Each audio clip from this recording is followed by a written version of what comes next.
Within 3 minutes of opening his eyes, Lee had already confirmed two things. First, he had transmigrated. This place was not his university dormitory that always looked like a dog's den, but a narrow room saturated with the stench of engine oil, metallic rust, and some indescribably rancid smell. The walls were cold alloy, and the bulb overhead suffered from poor contact, flickering like a strobe at a nightclub. Second, he might be doomed. It was not the transmigration itself that spelled his end, but this face of his. A blurry reflective panel in the room showed Lee's figure, black hair, black eyes, features exquisitely fair and handsome. On Earth, he would have passed for a bona fide celebrity. He subconsciously touched his own face. The sensation under his fingers was still flawlessly smooth. At that moment, the door was roughly shoved open with a loud clang, and a man with a scarred face and a bear-like hulking body squeezed inside, his lecherous gaze sweeping up and down over Lee. "Yo, the little beauty is awake." The scar-faced brute chuckled obscenely, revealing a mouthful of yellow teeth. "You're in luck. Our leader of the Fougenois group has taken a fancy to you. The leader has spoken. 3 days from now, when he returns from hunting, you'll be sent to the main cabin to attend his bed. In these 3 days, you'd better get yourself ready and clean yourself up. Don't you dare make the leader unhappy." Lee's brain crashed for a full 3 seconds. What? Me? Attend his bed? Fougenois. Leader. Just from the name, that had to be a man, right? He forcibly swallowed the curses rising to his throat and squeezed out what he believed to be an innocent, harmless smile. Big bro, is there some kind of mistake? I'm a man." The scar-faced brute snorted. "Nonsense. If you weren't a man, he wouldn't want you. The leader is into this specifically, especially pretty boys like you with tender skin and delicate looks. Accept your fate, kid. In the Fougenois pirate group, the leader's word is law." With that, he tossed over a tube of nutrient paste. "Save it and eat sparingly. 3 days later, you'll have plenty to eat." He then slammed the door shut again with another clang, and the sound of a lock sliding into place came from outside. Lee felt as though several crows were flapping over his head. He looked at the ashen, grimy tube that resembled a stick of expired toothpaste, then lowered his gaze to the tattered rags barely covering his body, and his whole being felt utterly miserable. What the hell? He sprang to his feet, swinging his fists at the empty air. What's going on here? Fine, transmigrating is transmigrating, and I could even endure starting off in a prison cell.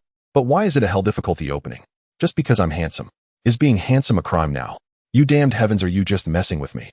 He paced back and forth in the tiny cell like an ant on a hot walk. No way, no way. I am Lee, am an outstanding university student of the 21st century, a flower of the motherland. How can I fall into the hands of some perverted star pirate? If word of this gets back to Earth, my lifelong reputation will be ruined. Those bastards in my dorm will laugh for the next century. He had to escape. Immediately. Right now? He rushed to the door and began studying the rust-covered mechanical lock, picking it by hand. He had no idea how. Ram the door. He weighed his exorcist-starved frail body and concluded that knocking himself out was more likely. It's over, the heavens really want me dead. Lee clutched his head in despair. Am I really going to put on some tragic martyrdom here, choosing death over dishonor? Am I really about to lose my backside's last line of defense? No. Just as he was about to smash his head against the wall in a mix of rage and sorrow, an icy mechanical voice suddenly echoed directly in his mind. Detecting the host's intense desire to preserve his chrysanthemum along with potent creative potential, binding infinite manufacturing system. Warning, core consciousness module of the system is missing, functions restricted, basic modules loading complete. Lee was stunned for a moment, then erupted in wild joy. System? Is that you, my system? Ha ha, heaven never seals off every road. I knew it. There's no way a transmigrator like me wouldn't get any benefits. He hurriedly shouted in his mind, system. Quick, give me a Gundam. No, a starship.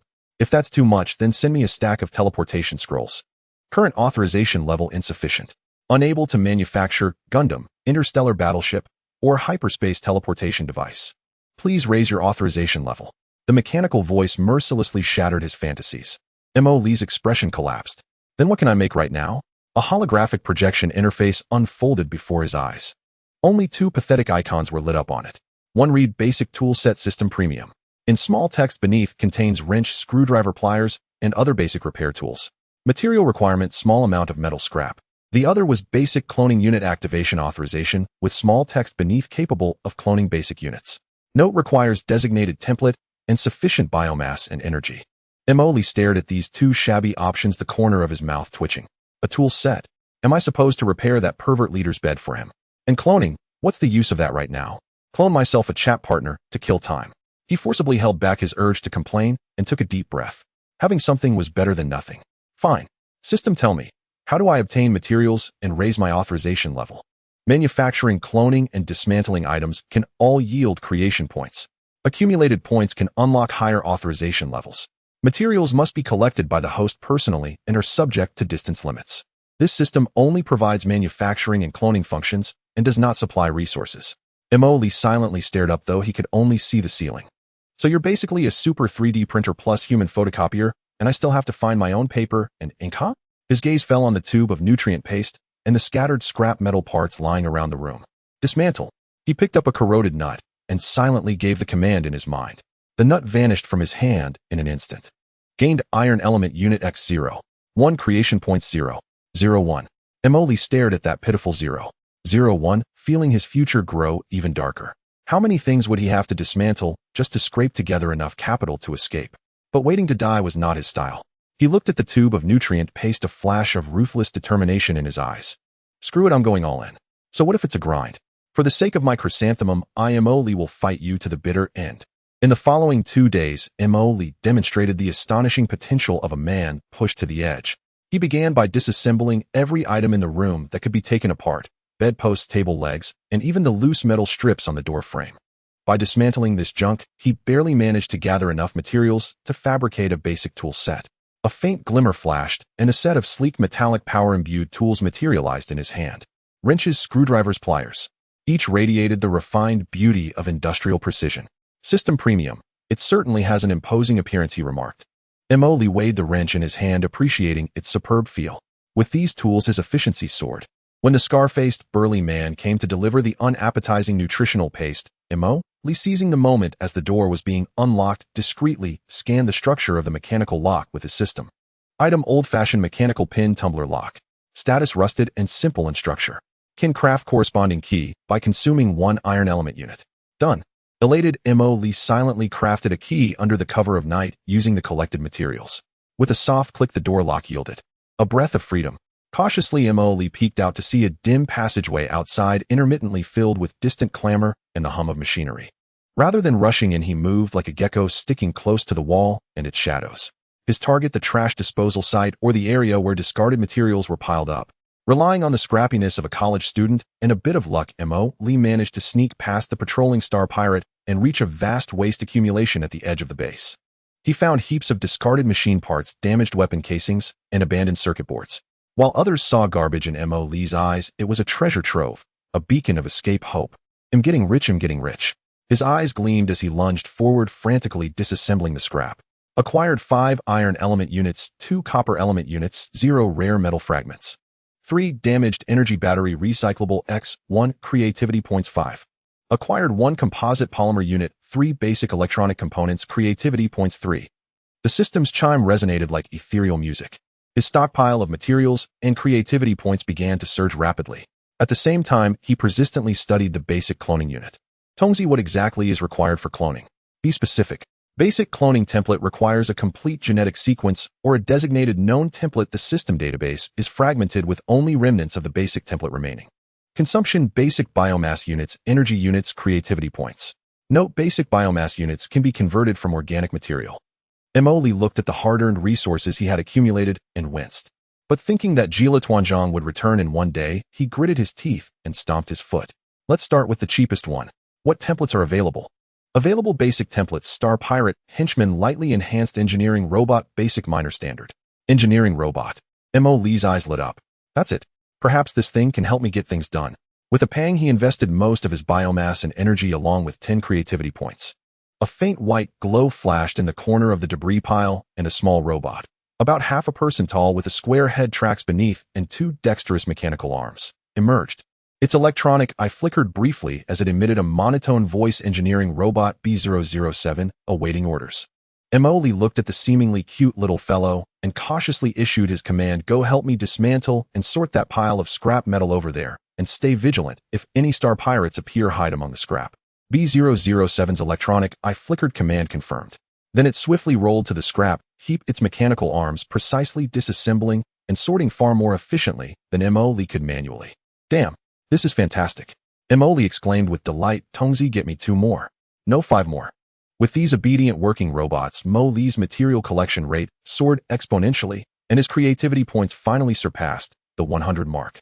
On the system interface, new icons lit up one after another. Gunpowder-powered pistol system, premium short-range, average precision, yet formidable close-range firepower. Required materials. High explosive grenade system, premium and area effect weapon. Required materials. Basic intelligent chip used to enhance clone units' intelligence or to craft simple drones. Required materials. Cloning template Star Pirate Assault Soldier standard possesses basic combat skills and weapon operation knowledge. Requirements. Faced with these new options, Mo Lee's heart pounded. The capital for his escape had arrived.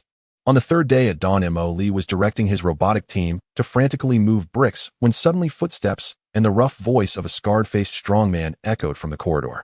That kid is still inside, right? The captain will be back this afternoon. I need to remind him again not to cause any trouble.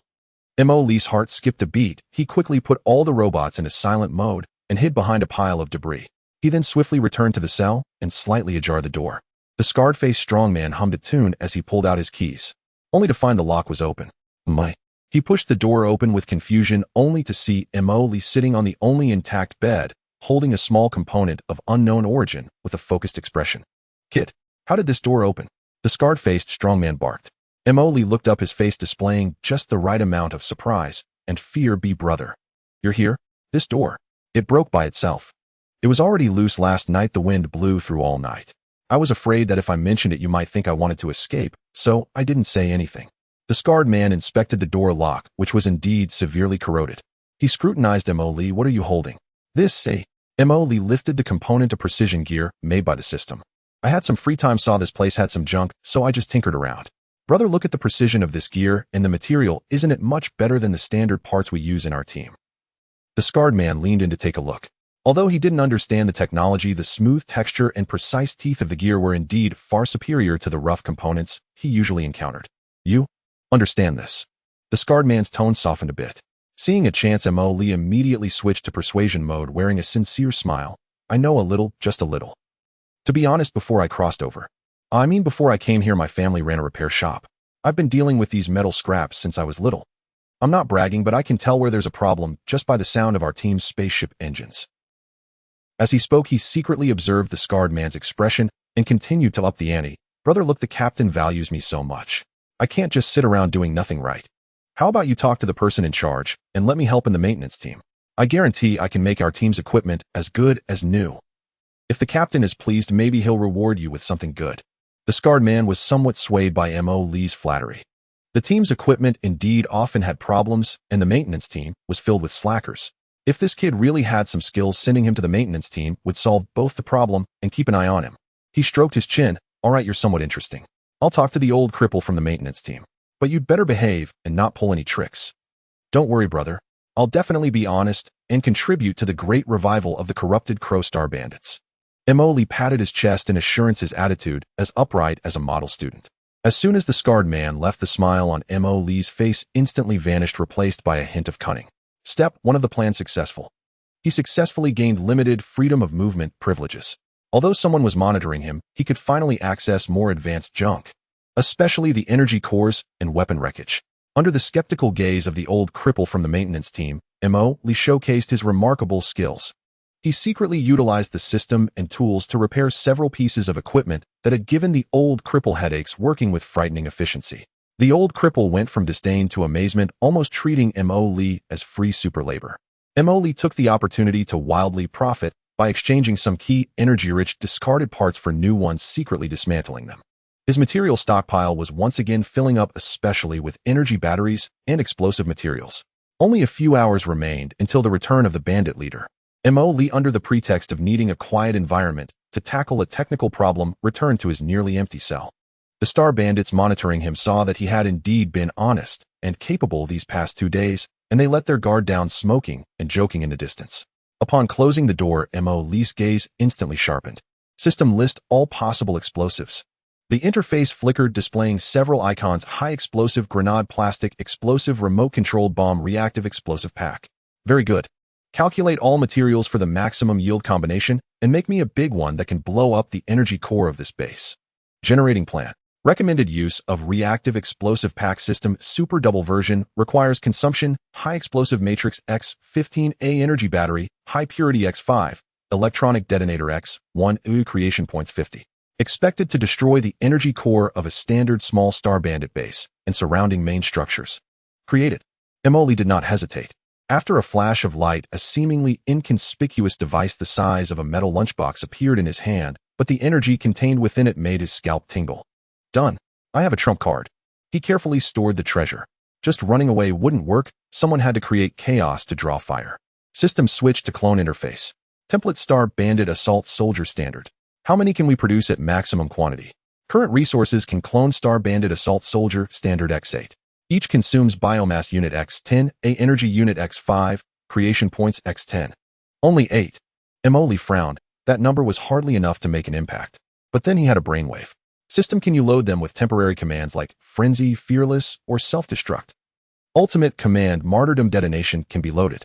The clone units will carry high explosives and initiate self-destruct procedures under designated time or conditions, causing a violent explosion. Emoli's eyes lit up. This is good. Load it for me. 8 won't be enough for a shock system. Do you have a cheaper cannon fodder template? Incomplete template found biomass aggregate simple. No intelligence, can only execute simple movement and detonation commands. Consumption is only 1/10 of the standard assault soldier. That's it. Create me 20. No 30 self-destructing sheep. Emoli named them with a sense of dark humor. Resources rapidly depleted and his creation points were nearly exhausted. But in the shadowy corner of the cell, 8 clone soldiers appeared silently, their eyes fervent, equipped with rudimentary weapons, system-manufactured low-spec versions, and carrying bulging explosive packs. Alongside them were 30 figures that looked like puddles of mud, barely holding human form, glowing with unstable red light inside the biomass aggregates. Emoli looked at this strangely styled suicide squad, took a deep breath. Brothers, sisters, or should I say, a cannon fodder. He lowered his voice, beginning the pre-battle mobilization. Your task is simple. Wait for my signal, then rush out. Fight if you can, and if not, boom. Give it your all, and make as much noise as possible. 4. For the glory of your creator, charge. The clone soldiers remained expressionless, but the red light in their eyes grew stronger. The biomass aggregates quivered slightly, the red light inside flickering rapidly.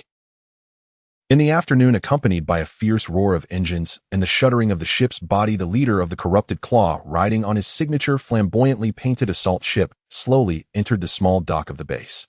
The entire base became instantly bustling as most of the space pirates were summoned to greet their leader, including those monitoring Emoli. Now is the time. A glint of sharp light flashed in Emoli's eyes.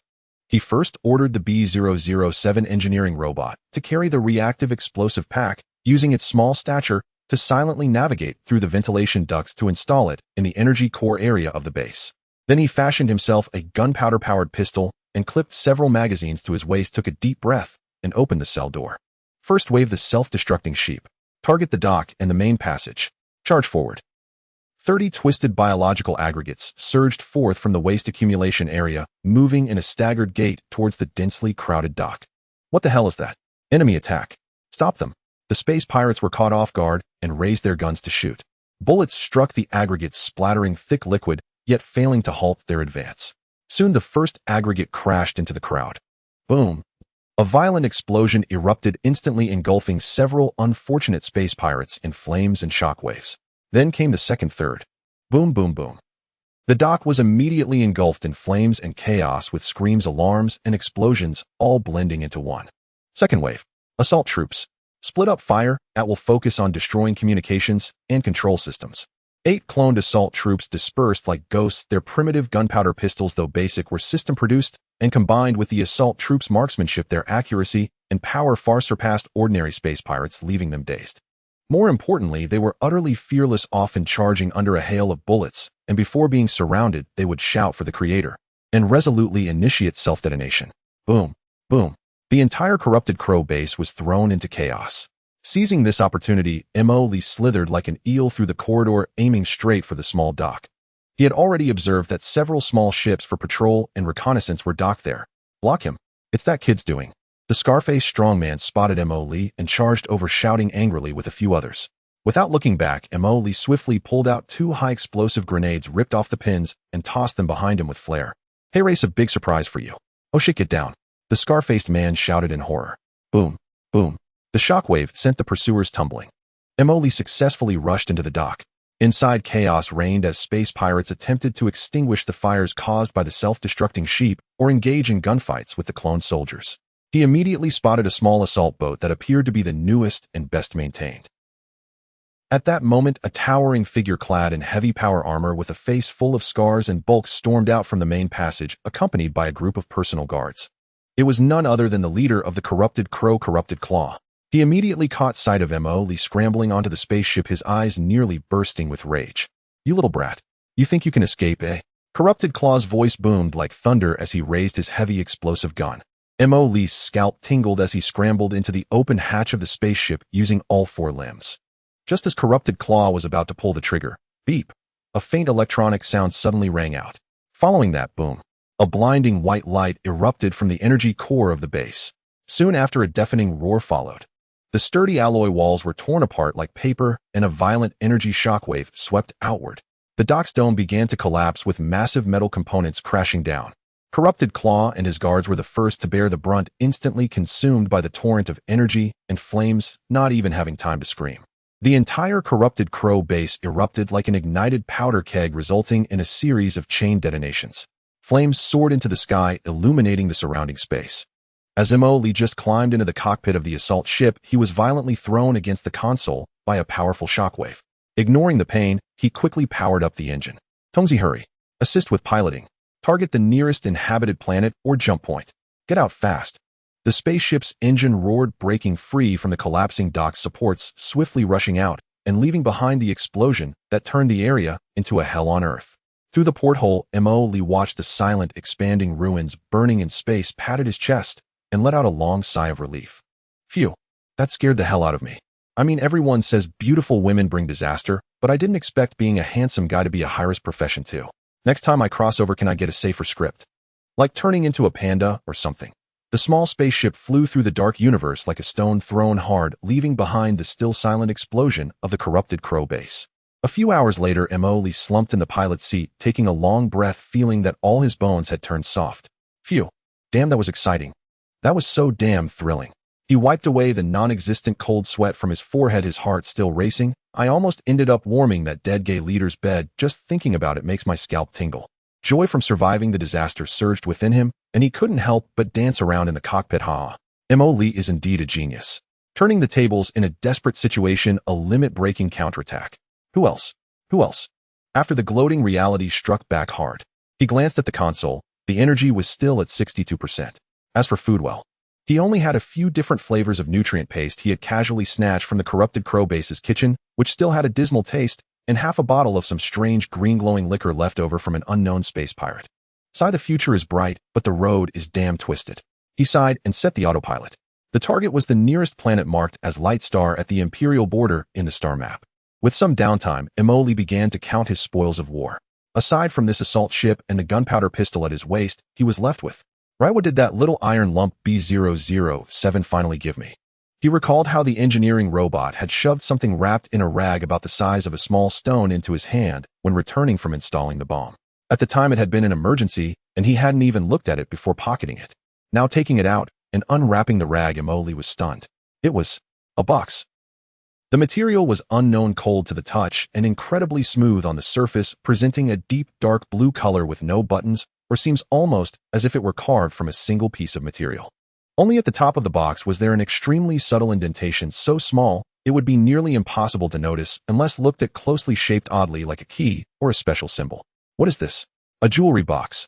An urn? Or an interstellar USB drive? Mo turned the box over, shook it vigorously, but there was no sound from within. "System, scan this thing." Command received. Scanning. Target unknown, structure. Material unable to analyze.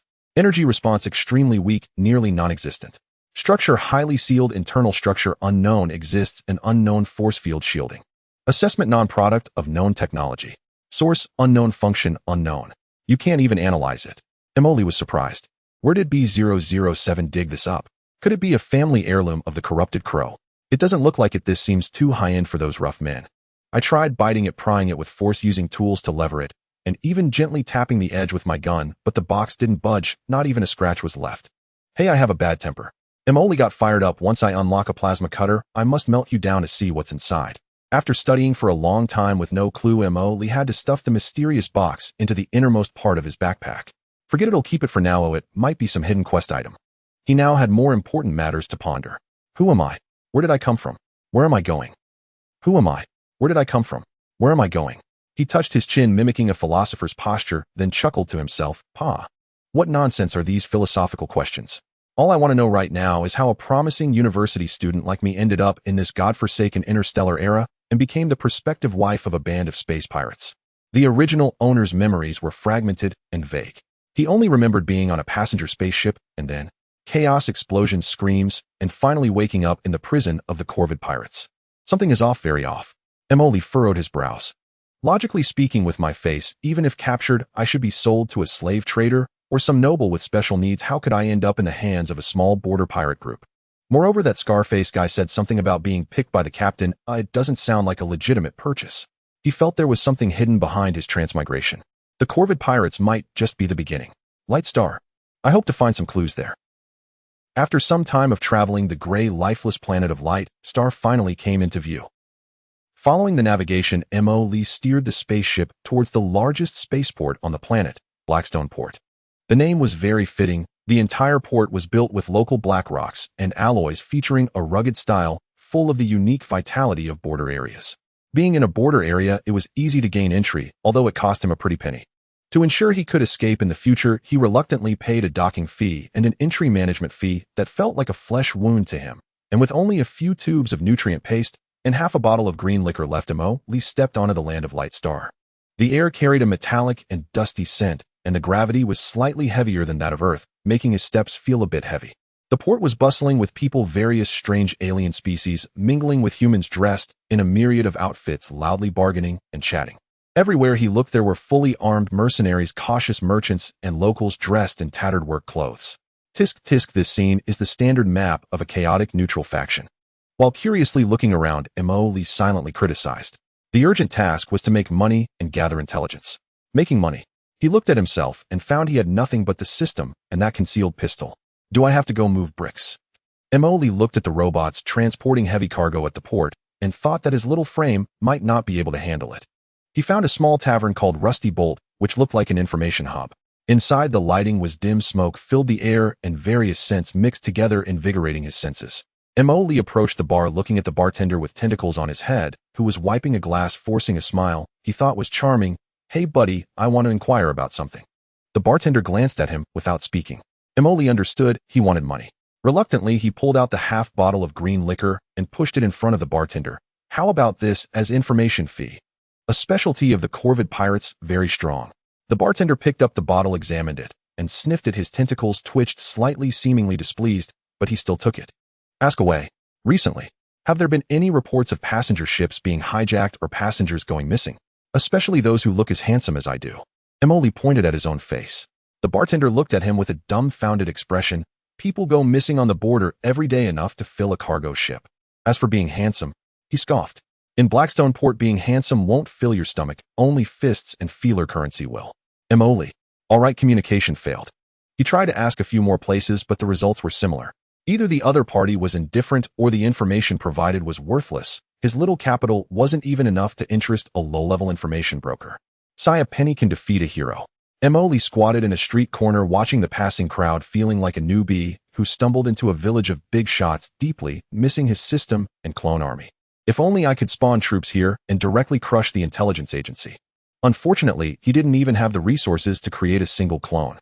Just as Emoli was considering whether he really had to find a construction site to move bricks, a voice rang out behind him. Hey kid, you look unfamiliar. Have you run into trouble? Emoli turned around to see a middle-aged man in a somewhat worn but clean jacket with a friendly smile and sincere eyes. Uncle, who are you? Emoli remained cautious. I'm Old Harvey, a local doing a little business. Old Harvey smiled and pointed to a nearby small shop. I see you've been wandering around here for a while looking for information, right? The waters in Blackstone Port are deep, or if you ask around randomly like this, you won't get much. Emoli's heart stirred. Could he have encountered a benefactor? Uncle Harvey, do you have connections? I wouldn't say connections, just know a few more people. Old Harvey lowered his voice. What do you want to inquire about? Perhaps I can help. But he rubbed his fingers together, making a universal gesture for money. Emoli's face fell. Uncle, I just arrived and really don't have any money on me. Old Harvey sized up Emoli, his gaze lingering on his exceptionally handsome face for a few seconds, a glint of shrewdness flashing in his eyes. Then he returned to his friendly demeanor. You don't have it easy either. How about this? I happen to know a place that might have the information you need. Come with me and the information fee. You can pay me later when you have money. Consider it making a friend. Really? Emily's heart leapt with joy. Indeed, heaven doesn't completely shut off the road for people. Thank you so much, Uncle Harvey. You're truly a good person. He quickly got up and followed old Harvey, leaving the noisy main road and turning into a narrow alley that became more secluded and dimly lit. Uncle, where are we going? Emily looked at the increasingly dilapidated surroundings, feeling a bit apprehensive. We're almost there. It's an information shop run by an old friend, relatively hidden, but well-informed. Old Harvey said without looking back. After turning a few corners, they were nearly deep into the slums. Old Harvey stopped in front of a door that looked like an abandoned warehouse. He knocked on the door with a rhythmic pattern. The door opened a crack, and a wary eye peeked out. Upon seeing old Harvey, it opened the door fully. Come in. Old Harvey beckoned Emily. Emily hesitated for a moment, but remembering he had no money and nothing worth scheming over besides his looks, he steeled himself and entered. Inside, the lighting was very dim, cluttered with various junk, and the air was filled with a musty smell. Besides the tall, skinny person who opened the door, there were two muscular men with tattoos on their bodies staring at him with ill intent. Emily's heart sank. What the hell? This atmosphere is all wrong. Where's the kind-hearted uncle and information shop? This looks like a den of thieves. Old Harvey's friendly smile disappeared in an instant, replaced by a shrewd and greedy look. He gave the three muscular men a glance. We have a plump sheep here. He probably doesn't have much fat on him, but this face. It's a rare find. Isn't Blood Serpent recently in need of this kind of high-end goods? We should be able to sell it for a good price. The three muscular men grinned slowly, closing in on Emily. Emily. Damn. Human traffickers. I just escaped the wolf's den and fell into the tiger's lair. Is there no positive energy in this interstellar era? Wait, hold on. Emily quickly stepped back and raised his hands. Uncle, it's a misunderstanding. It's all a misunderstanding. One of our own. One of our own. Old Harvey scoffed. Kid, stop playing tricks. Just come with us and you'll suffer less. No, Uncle, listen to me. Emily's mind raced while he struggled to maintain his composure, but inside, he was panicking. You guys are planning to sell me to that blood serpent, right? Let me tell you, your business model is outdated. It's inefficient and high risk. A few burly men were taken aback, not quite processing what he said. Emily continued his persuasive tactics, speaking rapidly. Look, you guys are waiting around catching someone like me, who clearly has nothing to offer. How much can you earn? And it's easy to hit a brick wall. Like me, do I look easy to deal with? He straightened his back, though he lacked any real imposing presence. Old Harvey frowned. What do you mean? What I mean is cooperation. We can achieve a win-win situation. Emily clapped his hands as if he had discovered something new. I have skills. I can help you optimize your business processes. For example, I can design an efficient anesthetic gas that is colorless and odorless, and just a spray will knock someone out. Or I can modify your capture hovercraft to make it faster and more discreet. If that doesn't work, I can help you develop an online auction system where you can list goods for the highest bidder. Isn't that more efficient than your current offline capture methods? As he spoke, he subtly reached for the gun tucked behind his waist. Old Harvey and the three burly men were momentarily stunned by Emily's series of business model innovations and couldn't react right away. At that moment, the tall, thin man who opened the door seemed to notice Emily's subtle movement, and his expression changed. He's stalling for time. Make your move. Damn it, the trick failed. Emily cursed inwardly, suddenly pulling out his gun and firing a shot at the foot of the nearest burly man. Bang! Oh! A scream echoed.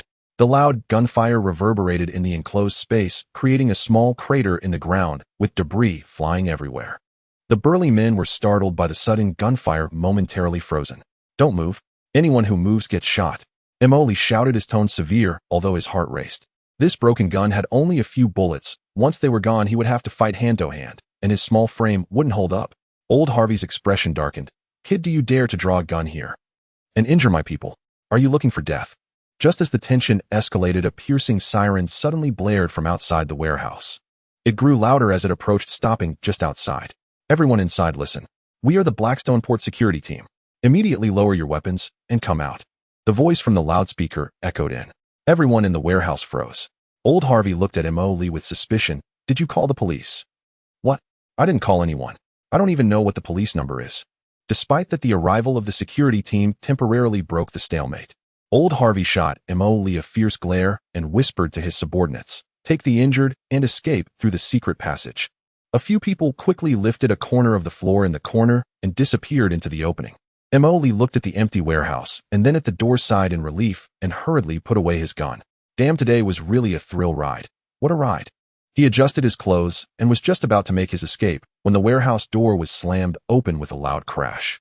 Several uniformed security officers holding energy weapons burst in their guns instantly aimed at Mo Lee, who hadn't had a chance to run. "Don't move. Raise your hands." Mo Lee. "Great, just when I managed to escape from the tiger's den, I walked straight into a trap.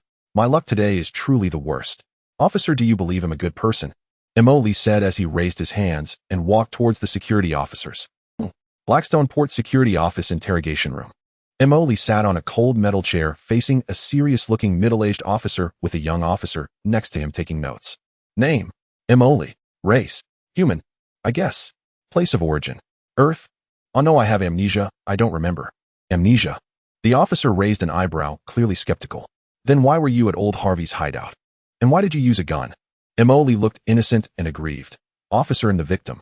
I was tricked by that old Harvey. He said he would take me to find information, but instead he wanted to sell me. That was self-defense. You should arrest him. The officer stared at him for a few seconds, as if judging the truth of his words. Then he picked up a portable scanner and scanned Mo Lee from head to toe. No identity chip record. Illegal entry.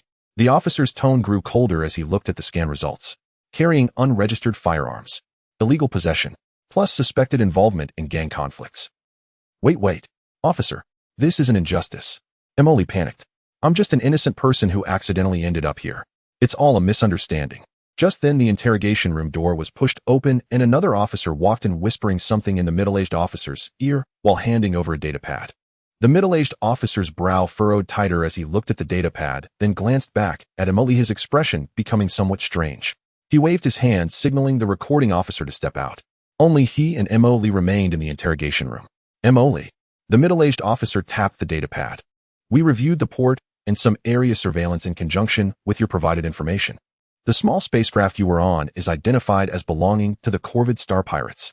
And just today we received a report from the Border Patrol. The officer paused, looking into Mo Lee's eyes, stating each word deliberately. The main base of the Corvid Star Pirates experienced an unexplained large-scale explosion just a few hours ago, suspected to have been completely destroyed. Mo Lee's pupils constricted, and he displayed a timely expression of shock and fear. What? It exploded? God, how terrifying. I told you they were no good, and indeed they got their comeuppance. The officer ignored his performance and continued. Interestingly, while cross-referencing recent missing person reports, we found a piece of information that might be related to you. He turned the datapad towards Mo Lee. The screen displayed an encrypted missing person notice accompanied by a somewhat blurry photo, but Mo Lee recognized it at a glance. It was him, or rather the original owner of this body. Below the photo were a few brief lines of text: missing person, Mo Lee, identity code, unregistered features, black hair, black eyes, outstanding appearance. Last seen aboard the Xinfeng civilian passenger ship heading to the Border Star region of the Kellan Empire. The Xinfeng went missing after being attacked by an unidentified force in the K-77 star zone on XXX month X day of the star calendar. A reward of 5,000 feral for valid information. Posted by Anonymous.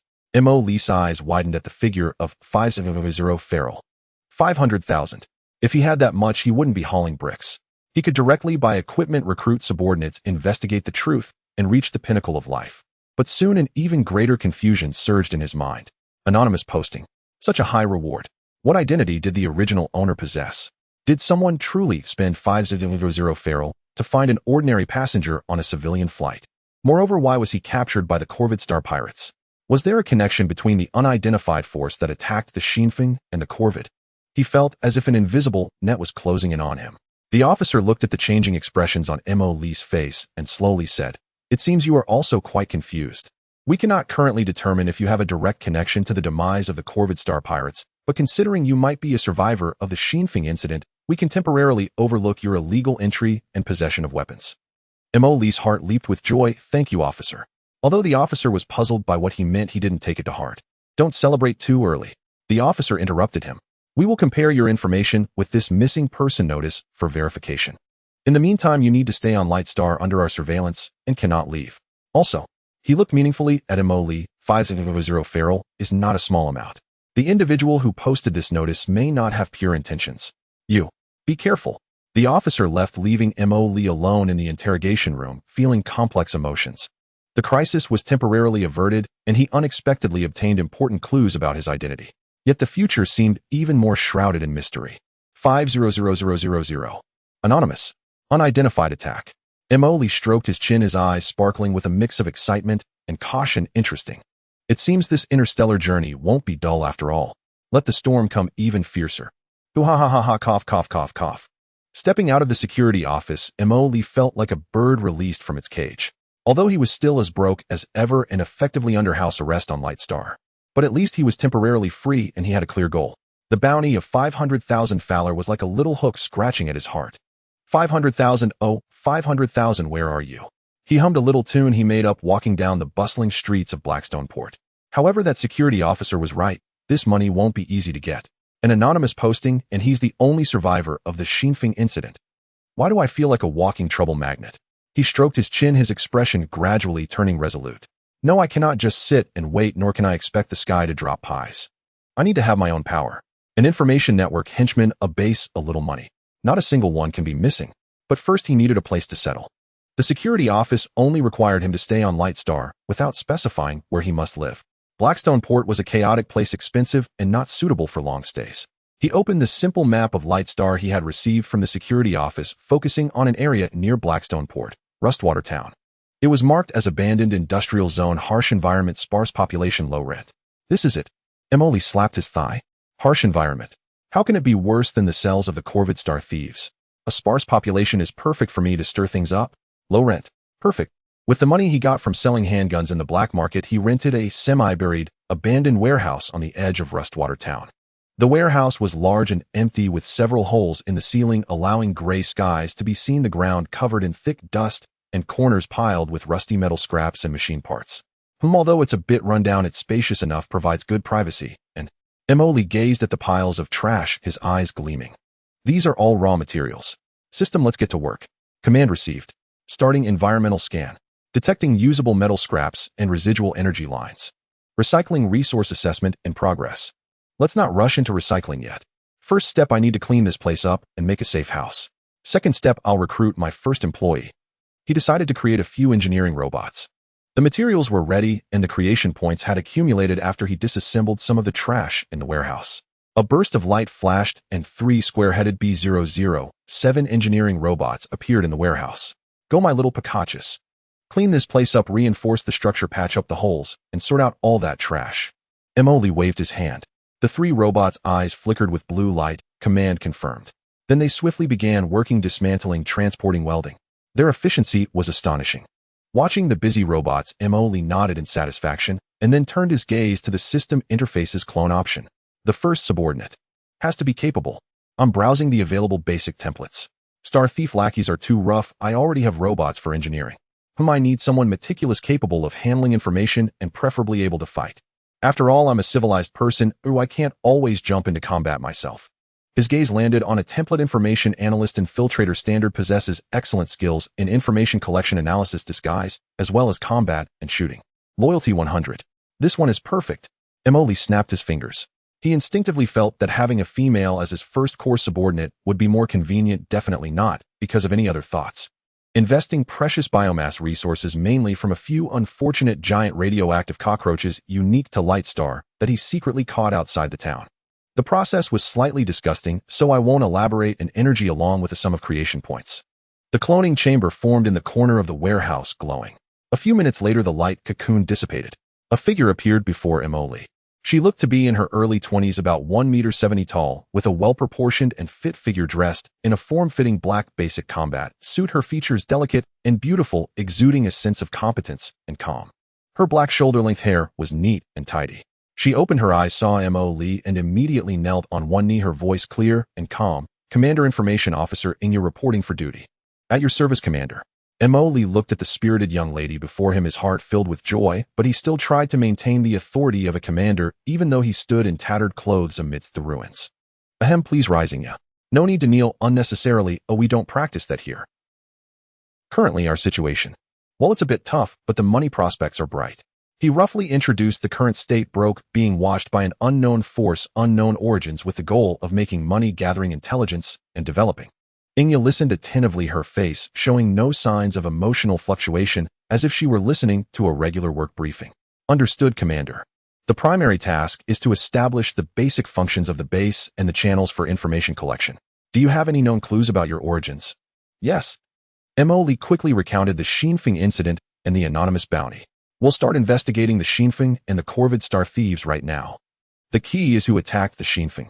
Why was I in the hands of the Corvid? And who was the one who anonymously posted the bounty? Understood. Inya nodded. I suggest we take 2 steps.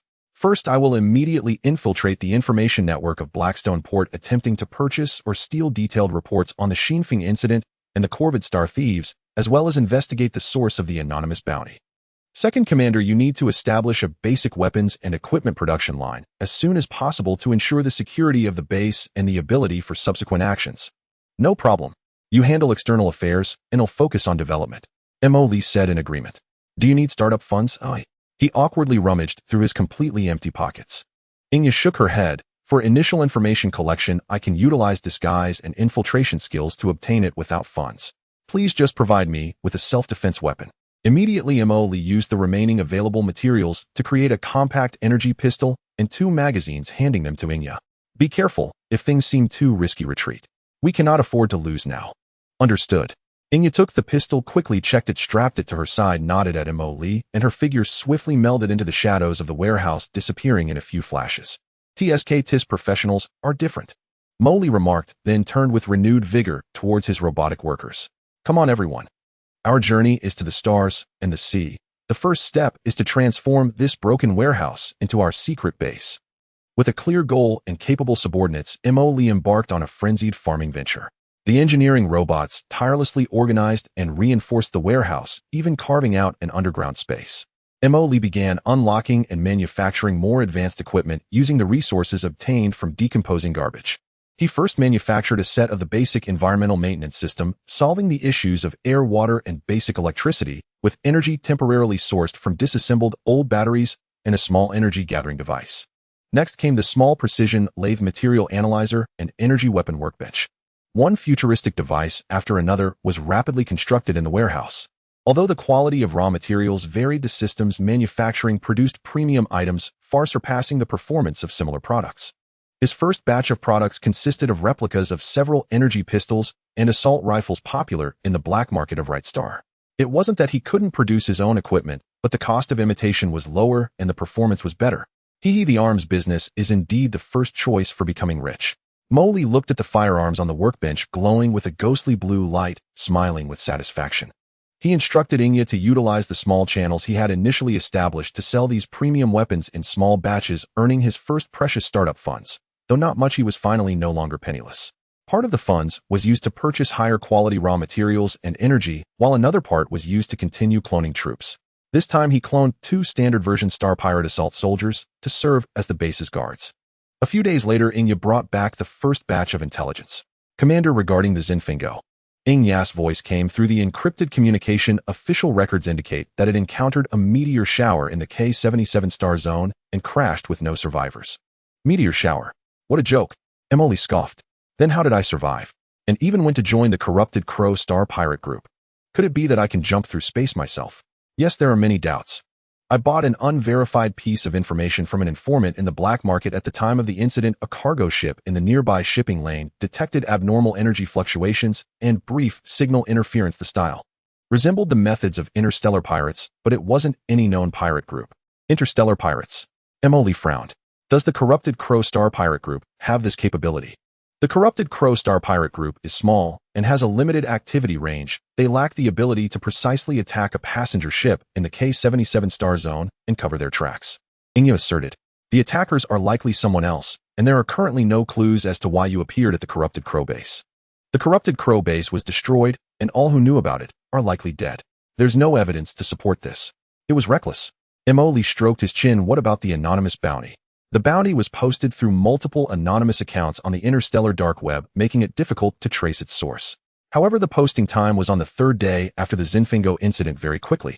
Moreover, the bounty only mentioned your name and characteristics without providing DNA samples or other unique identifiers, which is quite unusual. It's as if the poster knows I'm still alive and likely lost my memory, unable to prove my identity.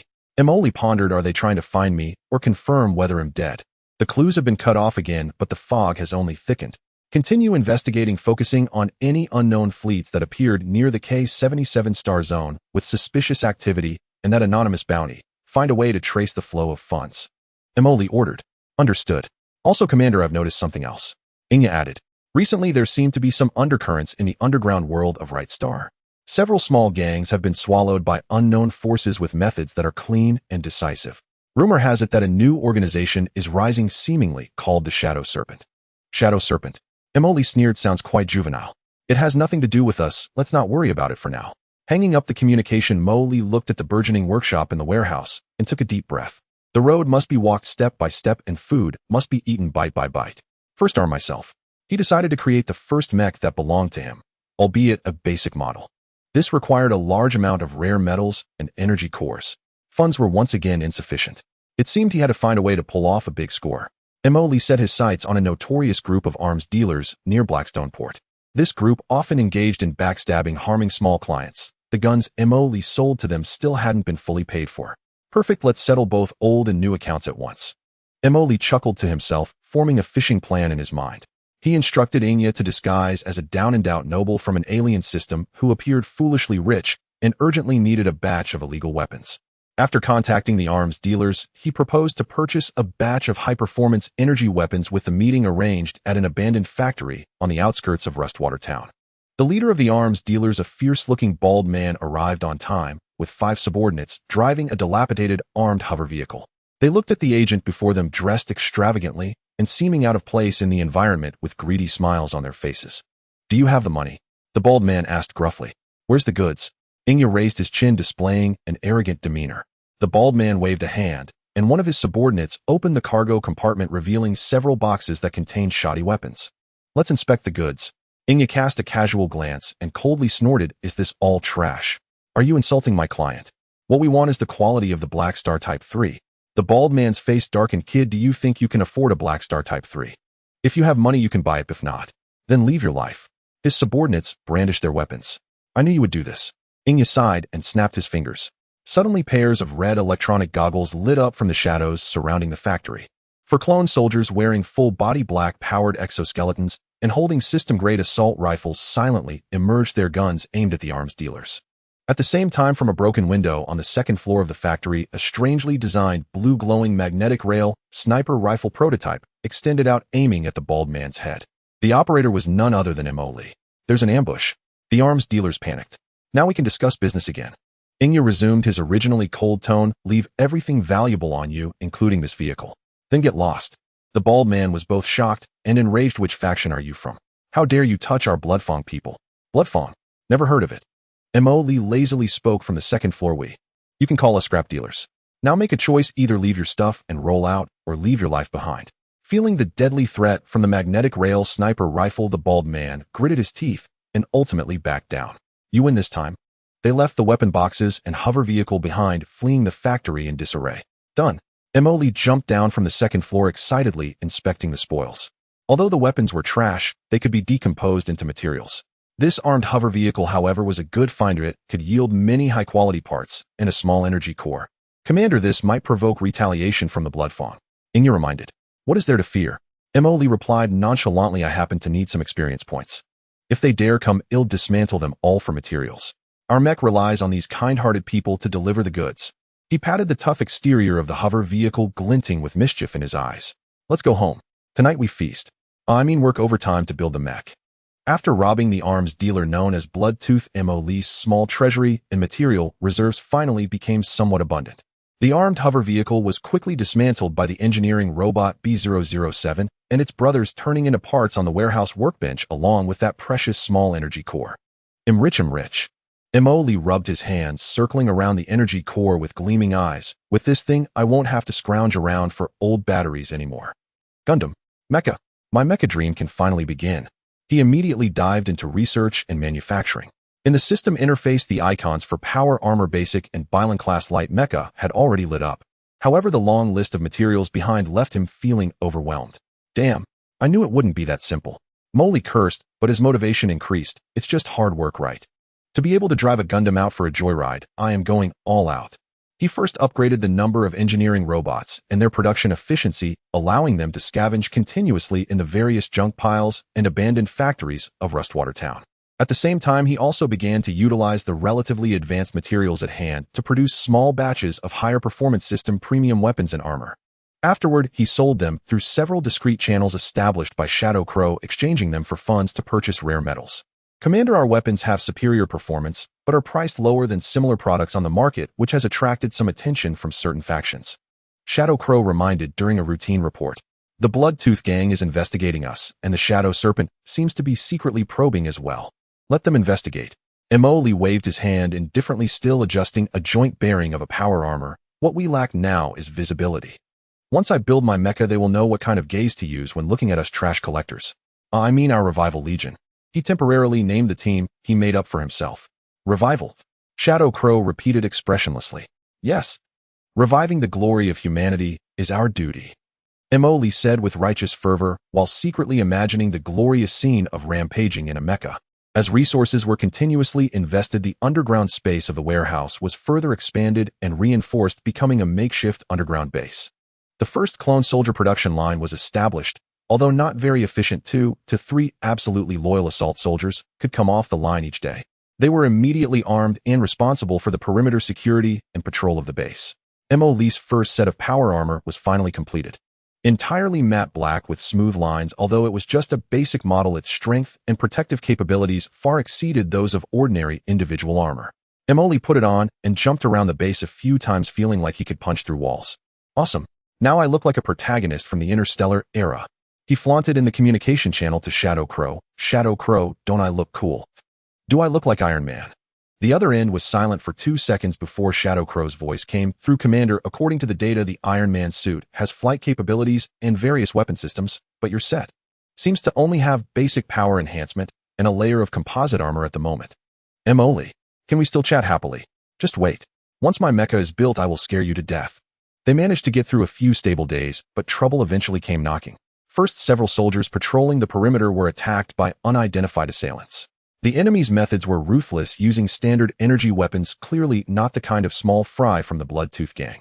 Although the clone soldiers repelled the attackers, relying on superior tactical skills and system premium weapons, one of them was still lightly injured. Then several secret weapon sales points set up by Shadow Crow were simultaneously raided, and the clone soldiers responsible for the handover lost contact. Commander, it's the Shadow Serpent. Shadow Crow brought back solid news. They seem to want to force us to show ourselves and swallow us up. Swallow us. Just based on them. Lee, dressed in power armor, crossed his arms, though the action looked a bit comical in armor form. I haven't gone to find trouble with them yet, and they came knocking first. Just right, I still lack a few rare materials, so I'll use them as fodder. He decided to pull something bigger. This time he would personally act as bait. He had Shadow Crow spread the word that the leader of the trash collectors would personally escort a batch of important goods to a certain location in Blackstone Harbor for a transaction. After the news was released, Lee drove a hover vehicle that had been simply modified, outfitted with armor and a small caliber electromagnetic cannon, taking only 4 clone soldiers as guards. He swaggered out of Rustwater Town, heading towards the preset transaction location, an abandoned mine far from the main road. Sure enough, after entering the mine area, they were surrounded. A dozen modified armed vehicles appeared in front, behind, and on both sides, with heavy machine guns and energy cannons mounted on their roofs. Nearly 100 armed personnel in uniform black combat suits and masks jumped out of their vehicles, surrounding them completely. Leading them was a tall, thin man with a sinister gaze, toying with a uniquely shaped, high-frequency knife. Is this the leader of the trash collectors? It doesn't look like much. The sinister man sneered at Lee's unremarkable hover vehicle. If you know what's good for you, hand over the goods and your technology, then join us, the Shadow Serpent, and I will spare your life. Lee opened the hover vehicle's top cover, half of his body sticking out, the power armor glimmering coldly in the dim light. He scratched his ear, the armored fingers making a metallic scraping sound. What did you say? Can't hear you over the wind. Join you. Do you need a grandpa? The sinister man's expression darkened. You're asking for death. Attack. Just as the people of the Shadow Serpent were about to open fire, a sudden change occurred. Boom. Boom, boom. The ground beneath them suddenly exploded. The preset system super doubling version energy mine was remotely detonated, and metal jets instantly covered the surrounding vehicles and personnel, turning the area into a cacophony of screams and explosions. At the same time, over 20 clone soldiers emerged from the high ground surrounding the mine, their energy assault rifles unleashing deadly beams, accurately targeting the enemies amidst the chaos. It's an ambush. The sinister man was both shocked and furious just as he was about to command a counterattack. Virum. A charging sound came from deep within the mine. Then a massive black figure striding heavily crashed through the walls of an abandoned factory and walked out. A 10-meter-tall steel body sleekly designed, with heavy composite armor, its left arm equipped with a menacing multi-barrel rotary cannon, and its right arm featuring a giant mechanical claw with a large weapon mounting point on its back. In the center of its chest, a blue energy core was shining brilliantly. It turned out that Mo Lee took the opportunity during the firefight to absorb resources and create the mecha. The first light mecha, the Bylon 01, made its official debut. Holy shit. A mecha. The people of the Shadow Serpent were dumbfounded. How did this thing appear in such a place? Mo Lee's voice came through the mecha's external speaker, unabashedly flaunting, "Grandsons. Surprised. Unexpected. Who just said they wanted to recruit me? Step out and walk 2 steps. Grandsons. Surprised. Astounded. Who just claimed they'd absorb me into their ranks? Step forward. Take 2 strides." Mo Lee's voice boomed through the mech's external speakers, dripping with unapologetic smugness. The sullen man's face turned ashen. He realized he'd kicked a steel plate. No, a superalloy plating. Without uttering a word, he spun on his heel and bolted. Trying to flee. "Did you ask my rotary cannon for permission?" Mo Lee chuckled darkly, then raised the mech's left arm. A deep, thunderous barrage erupted. Bom, bom, bom, bom, bom. Like the grim drumbeat of death himself, instantly shredding the sullen man, his closest lieutenants, and their vehicles into perforated ruins. Fireballs erupted skyward in violent bloom. The remaining members of Shadow Serpent shattered completely. Weapons clattered to the ground as they dropped to their knees, begging for mercy. The battle ended in moments. Mo Lee leapt from the cockpit onto the ravaged battlefield, surveying the wreckage and captives with a satisfied nod. Secure the battlefield. Every usable asset, vehicles, weapons, equipment. Haul them back for disassembly. And take the prisoners too. Interrogate them thoroughly. Where is Shadow Serpent's main lair? How rich are their stockpiles? He strode beneath the towering mech, slapped its cold metallic ankle, and sighed in quiet awe. You're the only one I can truly rely on. From now on, we walk sideways across this galaxy. The prisoner interrogations proceeded smoothly. Under Ingya's professional methods, they swiftly revealed Shadow Serpent's primary stronghold on Leet Star, a clandestine base buried deep within Blackstone Port's subterranean drainage system, as well as its approximate troop strength armaments and, crucially, the location of its vaults. Commander, Shadow Serpent's inventory contains several rare alloys and high-purity energy crystals we urgently require, Ingya reported. Moreover, according to their testimony, they maintain ties with an off-system arms dealer, capable of procuring restricted-grade material. Oh, Mo Lee's eyes gleamed. What perfect timing, just what we needed. This is destiny. He immediately began drafting the assault plan against Shadow Serpent's lair. With the Bien 01 mech and his powered armor squad, his confidence was unshakable. However, Commander, Ingya interjected once more, our crippling blow against Shadow Serpent has already sent shockwaves far and wide. Blackstone Port's official authorities and rival underworld factions cannot possibly remain unaware. Should we adopt temporary discretion or seek an alliance? An alliance? Mo Lee rubbed his chin. Not yet necessary. As for the authorities, we've made no overt provocation. They'll likely hesitate before confronting a band of ruthless outlaws like us. And as for other underground syndicates, once we devour Shadow Serpent and surge in power, they'll either scramble to curry favor or vanish into the shadows to avoid us entirely. That quintessential college student audacity, the fearless sky-defying spirit, flared up within him once more. Prepare yourselves. Tonight at midnight, we raid Shadow Serpent's nest. Seize wealth. Seize rations. Seize resources. Just as Mo Lee cracked his knuckles ready to strike, Ingya delivered an unexpected update. Commander, I intercepted a transmission via an encrypted channel provided by a Shadow Serpent captive. Its origin is obscured, but its content may concern you directly. What does it say? It references the cleanup operation targeting survivors of the Shinfeng vessel and the transfer of cargo. It names a codename, Night Owl. The timing coincides precisely with the Shinfeng's disaster. Mo Lee's smile vanished instantly. Night Owl, cleanup operation, cargo transfer. He sensed he had just brushed against something deeper, beneath the iceberg's visible crest. The attackers aboard the Shinfeng were likely far more than common interstellar pirates. And Night Owl, that codename, was almost certainly the key. So Shadow Serpent isn't merely a courier service for raw materials. They may hold knowledge of far darker matters. Mo Lee's gaze sharpened, incisive and unyielding. Plan unchanged. Operation commences tonight at midnight. Capture their leadership. Alive. He glanced toward the colossal mech resting in the hangar, and then at his loyal clone soldiers and the ever-capable Ingya beside him. A surge of fierce, uncontainable resolve swelled in his chest. Whether Shadow Serpent or Night Owl, any who dare obstruct his path to uncovering his origins and claiming sovereign freedom among the stars shall be utterly crushed. A moonless, wind-lashed night. The perfect hour for righteous retribution, not wanton violence. Deep beneath Rustwater Town, the underground base blazed with light. Emoli stood beneath his BN-01 mech, delivering final pre-battle exhortations. Before him stood 20 clone soldiers clad in black-powered armor and armed with plasma rifles, and beside them Inya, equally armored in sleek lightweight exosuit, her bearing both elegant and lethal. Brothers, sisters, and Inya. Emoli's voice crackled through the armor's external speaker, laced with subtle static. Tonight's mission: annihilate Shadow Serpent's lair. Loot their vaults. Capture their leaders. Do you have faith? For the commander. The clones roared in unison, their voices reverberating like iron drums through the cavernous base. Excellent. Emoli nodded approvingly, then shifted effortlessly into his irreverent tone. Remember, aim low first. Don't damage the good stuff. Those are our assets, military funds. Move out. The team slipped silently from the base.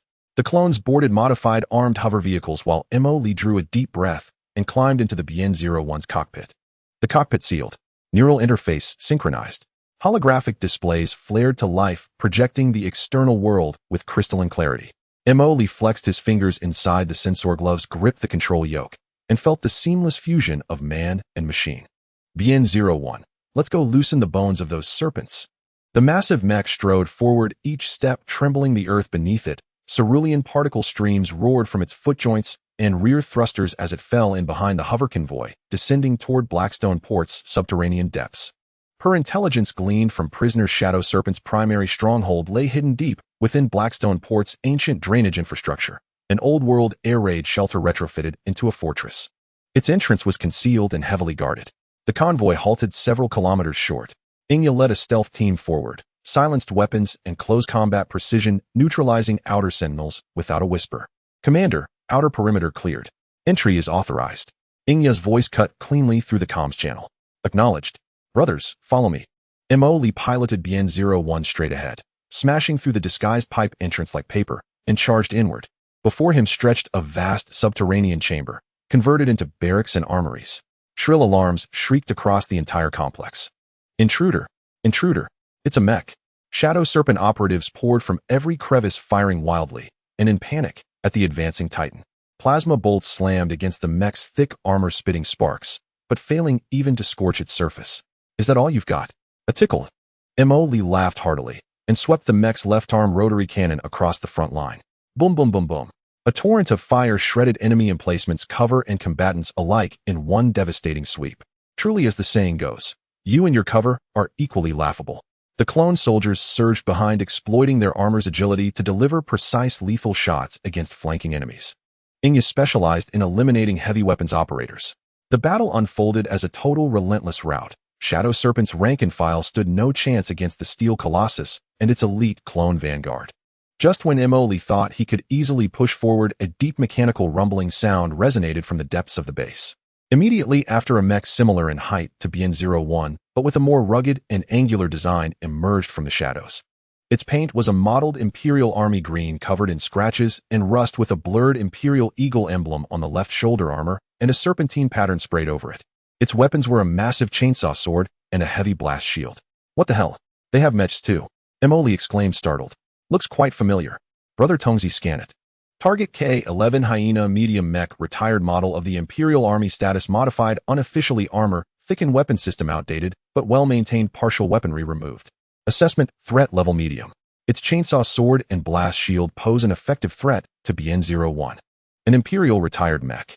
These local snakes are quite wild. Emoli clicked his tongue, then became excited. Perfect. Let's see how my BN-01 holds up against you. The Hyena mech's pilot was clearly experienced. He didn't charge recklessly, but raised the blast shield, advancing steadily, the chainsaw sword roaring with a piercing sound, ready to strike at any moment. Quite cautious, huh? Emoli controlled BN-01 to raise its cannon. Bang, bang, bang. A volley of shells struck the Hyena's blast shield, exploding into bursts of flame, but the shield held remarkably firm, only swaying slightly. The Hyena seized the opportunity and lunged forward, its chainsaw sword screaming as it sliced through the air, aiming horizontally at the waist of BN-01. What the hell? Coming in for a gut shot right away. Emoli cursed, reacting swiftly, controlling the mech to leap back half a step, while the mechanical claw of his right arm shot out, precisely gripping the connection point of the chainsaw sword's handle. Screech. The harsh sound of metal scraping echoed, sparks flying. The The two giant mechs instantly entered a state of grappling. The mechanical claw firmly clamped down on the chainsaw sword, preventing it from advancing.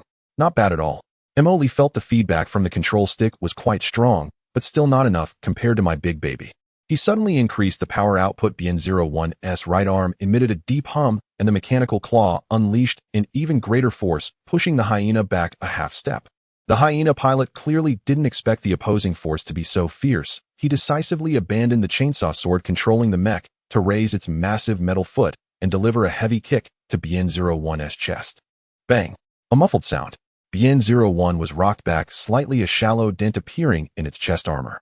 Damn it, how dare you kick me? Emily was furious. Take this. The weapon mount on the right shoulder of the mech, which he hadn't used yet, suddenly opened, revealing a short-barreled but impressive caliber armor-piercing grenade cannon. Boom! A blazing white light flashed, the grenade directly hitting the exposed abdomen of the hyena mech, which had left itself vulnerable by raising its leg to attack. The explosion engulfed half of the hyena's body in a fireball. The thick armor was torn apart, revealing internal components and circuits billowing black smoke and electrical sparks. The hyena staggered backward, its movements becoming stiff and sluggish. Let's end this. Emily controlled BN-01 to stride forward, picking up the still-spinning chainsaw sword from the ground and thrusting it fiercely into the cockpit of the hyena. Zzz. The sound of cutting pierced the air. The chainsaw sword easily tore through the cockpit armor of the hyena, and inside all motion instantly ceased. The massive hyena mech crashed to the ground, stirring up a cloud of dust. Done. Emily breathed a sigh of relief, wiped away non-existent cold sweat, almost flipped in the ditch. These guys actually had such good stuff hidden away. With the leader's ace destroyed, the remaining members of the Shadow Serpent completely lost their will to resist and surrendered. The battle ended, and Emily jumped out of the mech, commanding the soldiers to secure the scene and tally the spoils. Commander, we found their control room and warehouse, Inya reported. In the control room, Inya quickly hacked the database and began downloading all the data. The warehouse left Emily overjoyed. It was filled with various weapons, ammunition, energy blocks, and numerous rare metals, along with the high-purity energy crystals mentioned by the captive. These were exactly what was needed to manufacture more advanced equipment and clone more soldiers. Striking it rich. This time I truly hit the jackpot. Emily exclaimed, holding a sparkling energy crystal, nearly wanting to kiss it. Commander, we've captured a few high-ranking members, including their second-in-command. A clone soldier brought several pale-faced individuals over. Emily approached the second-in-command, a balding, middle-aged man who was trembling in fear. Tell me about Night Owl and the Shinfeng. What do you know? Emily asked directly. The second-in-command's eyes flickered, still wanting to act tough. Inya stepped forward without saying a word, drew a high-frequency knife, and directly severed one of his fingers. Oh! A chilling scream echoed in the underground space. They'll talk. They'll talk. The second-in-command, sweating profusely from the pain, no longer dared to hide anything. The Night Owl is a very mysterious organization.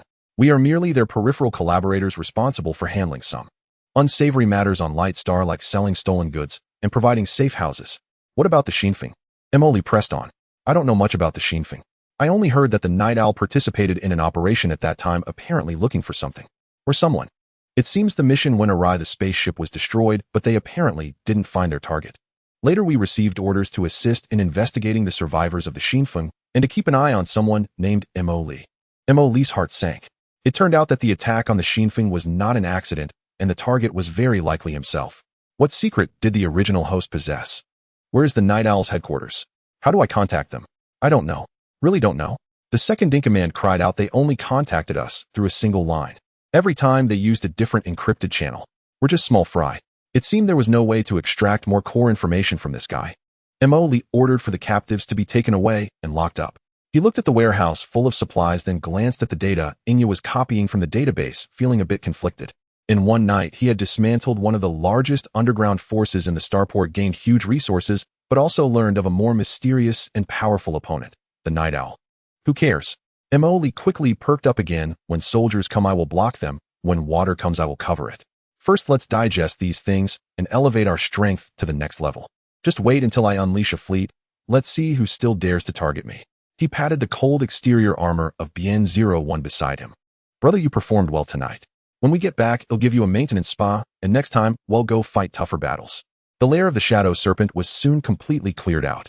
All weapons, ammunition, energy blocks, and rare metals, even those machines that seemed operational, were dismantled and packed by engineering robots and cloned soldiers transported back to the underground base of Rustwater Town in confiscated vehicles, one load after another.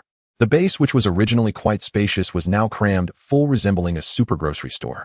Lee stood atop a pile of energy crystals, hands on his hips, filled with pride. Huh, this is truly a case of trading a bird gun for a cannon. He shouted to Inya, who was counting supplies below. Girl, do you see? This is all our territory. Inya looked up, reporting calmly, Commander, preliminary statistics are complete. Various weapons are enough to equip 3 battalions, and the energy crystals and rare metals are sufficient to support BN-01 for 5 high-intensity battles or to produce 3 mecha basic frames of the same level. The biomass and cloning resources have also been greatly replenished, allowing for the activation of the secondary cloning sequence. Secondary cloning sequence. Lee's eyes lit up. What can we clone that's even more powerful? Including technical troops, drivers, engineers, as well as more specialized combat units like snipers and demolition experts. Inya replied, let's do it. We must do it. Lee jumped down from the energy block. Hurry and explode the troops. We have money now. Oh, we have resources. We must be extravagant. He had already begun to envision himself leading a mecha legion strutting through the stars. However, his good mood did not last long. A few days later, the perimeter sentry of the base sent a signal. An official convoy was approaching Rustwater Town, heading straight for their warehouse base. Commander, it's 3 armored vehicles from the Blackstone Port security team, Inya said, watching the surveillance footage. Lee's heart sank. Security team? What are they doing here? Too eager to catch us for bandit suppression? Did we steal their thunder? The likelihood is very high. Inya analyzed. Our elimination of the Shadow Serpent made too much noise. It's impossible to have completely concealed it from the authorities. They are coming now, likely to probe, warn, or stake a claim. Stake a claim. Dream on. Lee scoffed. I fought tooth and nail for this. Do they think they can take it without a fight? A direct confrontation is unwise, Inya reminded. We currently do not have the strength to confront the authorities directly. I know. Lee scratched his head, his mind racing. If brute force won't work, then let's deceive them. No, I mean friendly negotiation. He immediately ordered hide all obvious contraband in the underground level 2. Leave some ordinary metal materials and a few old machines on the ground level for appearances. Hide the mechas as well. Inya, you come with me to meet them. Soon the 3 security team armored vehicles stopped outside the warehouse gate. A middle-aged man in a neatly pressed security officer uniform with lieutenant insignia on his shoulder stepped out with 8 fully armed soldiers. It was the same middle-aged security officer Carl who had interrogated Lee before. Mr. Lee, we meet again. Lieutenant Carl looked at Lee and Inya as they emerged from the warehouse, his expression neutral, his gaze sweeping across the somewhat simple interior of the warehouse. Oh, Officer Carl, what brings you here? Lee beamed with enthusiasm, as if he were meeting an old friend. Please come in. We just moved here. It's a bit messy, don't mind it. Lieutenant Carl did not move, merely replied coolly, no need. We received a tip-off about the intense gunfire that occurred a few days ago at the abandoned mine in District D and the underground drainage system, which may be related to you. Moreover, the demise of the Shadow Serpent organization seems rather suspicious. Gunfire? What gunfire? Lee feigned confusion. We are just a group of honest garbage recyclers. We went out a few days ago to collect a batch of scrap metal. It might have made a bit of noise, but there was absolutely no gunfire. Who is slandering me? As for the Shadow Serpent, they're gone. That's a good thing. Officer, your efficiency is truly impressive. He even gave a thumbs up to the security team. Lieutenant Carl stared at Lee for a few seconds, clearly unconvinced by his claims. Mr. Lee, let's speak plainly. The laws of Light Star are the laws of Light Star. Some things, if done excessively, will keep many people awake at night. He looked pointedly at the depths of the warehouse. Lee understood clearly. They were here to demand a hush fee, or rather to collect a protection fee. His smile remained unchanged as he leaned in a bit closer, lowering his voice. Officer Carl, you are absolutely right. I understand the rules. We small merchants want to make a living in your fine territory. We still need your guidance, officer. He quietly pulled out a small bag from a concealed compartment in his power armor and discreetly placed it in Lieutenant Carl's hand. The bag contained several high-quality energy crystals worth a considerable sum on the black market. Lieutenant Carl weighed the bag in his hand. His fingers moved slightly, sensing the energy fluctuations inside, and the serious expression on his face softened slightly. It seems Mr. Lee is indeed a businessman who understands the rules. He naturally tucked the bag into his pocket. However, merely understanding the rules is not enough. What you are doing now is not legitimate and can easily invite gossip. Lee understood. Could you please advise, officer? Lieutenant Carl cleared his throat. Our security team currently has a pilot quota for a civilian cooperative security enterprise. The main task is to assist in maintaining security on border planets, combating smuggling and illegal arms activities. Of course, this comes with certain autonomy and convenience in material procurement. I see that, Mr. Mo. Lease equipment is quite complete, and the personnel seem very capable, making it quite suitable. Mo. Lee's eyes lit up. Is this to give them an officially recognized cover? Suitable. Perfectly suitable. Mo. Lee immediately replied, our Hongxing. I mean, our rejuvenation company is most passionate about maintaining interstellar peace. We are very interested in this quota. As long as you are interested, that's good. Lieutenant Carl revealed a meaningful smile. I will have someone send over the relevant procedures and management fee income. I hope you know your place and don't make things difficult for me. Understood. Understood. Rest assured, officer. We are definitely legal merchants, occasionally moonlighting in energy recycling and civilian security. Mo. Lee patted his chest in assurance. Lieutenant Carl nodded and turned to say, there are no lawbreakers here, go check elsewhere. After saying this, he turned and got back in the vehicle with his soldiers and left. Watching the security team drive away, Mo. Lee let out a long breath. Damn, that scared the life out of me. I thought we were going to have a shootout. He patted his chest. Inya reminded him from the side, commander, we spent energy crystals worth about 500,000 Fowler. 500,000 for a protective talisman. We can earn back even more in the future. It's worth it. Mo. Lee was quite open-minded. With this layer of skin, it will be much more convenient for us to operate in the future. At least on the surface, we are one of our own now. Hurry, let's hang up the sign for our rejuvenation security company. A few days later, a shiny metal sign was indeed hung at the entrance of the dilapidated warehouse in Xiushui town. Revival Security Company. Although it still seems a bit out of place, at least there was now a formal identity. Lieutenant Carl quickly sent over the relevant permit documents and a special identification card. Though the price was painfully high, it was worth it. With this, Mo. Lee could legally purchase some restricted weapon parts and energy sources, albeit in limited quantities, but it was a good start. With an official identity and ample resources, Mo. Lee's agricultural venture entered the fast lane. The underground base was further expanded into living production, research, and military zones. The secondary cloning sequence was initiated, and the first batch of technical troops and special combat personnel stepped off the production line, including mecha pilots, weapon engineers, and ghost snipers.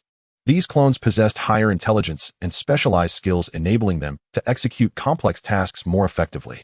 The Billion-01 mecha also underwent comprehensive maintenance and upgrades with thicker armor and optimized weapon systems. Simultaneously, the manufacturing of the second mecha, Yaji-02, was put on the agenda with plans to employ more powerful power and weapon systems this time. Mo. Lee himself was not idle. He donned powered armor and mingled among the clone soldiers to participate in tactical training, learning mecha combat techniques, and making rapid progress. In his words, to be the boss, one must have some skills, otherwise how to command respect. On the surface, the Revival Company took on some minor escort and patrol tasks issued by the Blackstone Port government or commercial associations, earning a bit of money to maintain the image of a legitimate merchant. In the shadows, the intelligence network, led by Inya, operated with unprecedented efficiency. She utilized the cover of the Revival Company and information obtained from the Shadow Serpent database to pursue leads on the Night Owl and Xian Feng Hao. One night, Inya brought breakthrough news. Commander, we cracked a highly encrypted fragment from the Shadow Serpent database. Her voice was grave over the encrypted communication. It mentioned fragments of the Xian Feng Hao navigation log and a set of coordinates. The coordinates pointed to an unmarked star region beyond the borders of the Quran Empire. An unmarked star region. Mo. Lee frowned. Why would the Xian Feng Hao, a civilian passenger ship, go that far? The log fragment shows that before the accident, Xian Feng Hao received a distress signal from an unknown source, which was near those coordinates.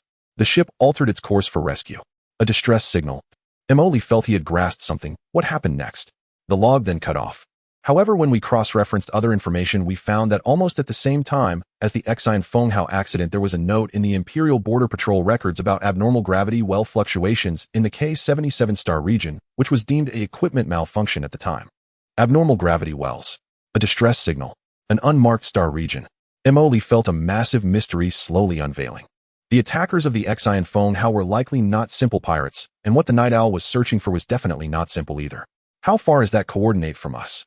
Without using interstellar jumps, it would take at least 3 years at the normal travel speed of a starship. Moreover, the risks in that star region are unknown. 3 years. Mo. Lee pondered.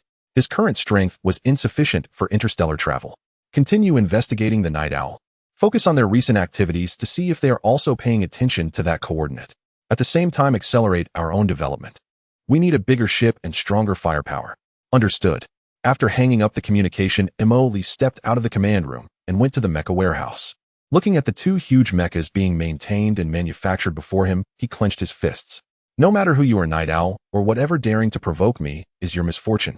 Just wait, once my fleet is formed, he'll come to your doorstep to dance. The establishment of the Revival Security Company was like equipping Mo Lee's wild ride with a legal license. Though it pained him to pay that 50,000 Fowler management fee, the effect was immediate. At least for now, when he purchased metal materials and energy blocks on a large scale, he no longer had to rely entirely on Yas black market channels and could follow part of the legitimate company procurement process. Although the quantity was still limited, it was stable. The underground base expanded again, now resembling a small military fortress. The cloning center operated round the clock, producing batches of technical troops and combat personnel to fill various positions. The two mechas Billion 01 and Yaji 02 stood in the dedicated hangar ready for deployment at any time. But Mo Lee's gaze had already turned to distant places, the starry sky. Mo Lee stared at the star map, growing increasingly uneasy. No, the mecha legs are too short. To run a business, we still need to rely on passenger ships. That's too demeaning. We need our own ship, one that can jump. He pounded the table, shouting to Inya and several cloned engineers. The engineers immediately pulled up the blueprint. Commander, I recommend the Gung Jin class light frigate, 930 meters in length, standard configuration. That's the one. Mo Lee interrupted before he could finish. Hurry up and calculate how many resources we need. The data came out quickly, and looking at the long list, Mo Lee's mouth twitched. Damn, so expensive. Even if we empty our entire savings, it won't be enough. Do we have to cut back on the weapon systems? Inya promptly added, Yes, Commander. Even if we only complete the hull and basic systems, our resource reserves will be depleted. Damn, this isn't shipbuilding, it's a gold-devouring beast. Mo Lee scratched his head, his eyes turning. No matter what. Let's at least get a ship hull out to hold the fort. We can earn more when resources run out. He waved his hand. System. Build it for me. Command received. Deducting the corresponding resources. Gung Jin class light frigate Hope is under construction. Construction completed.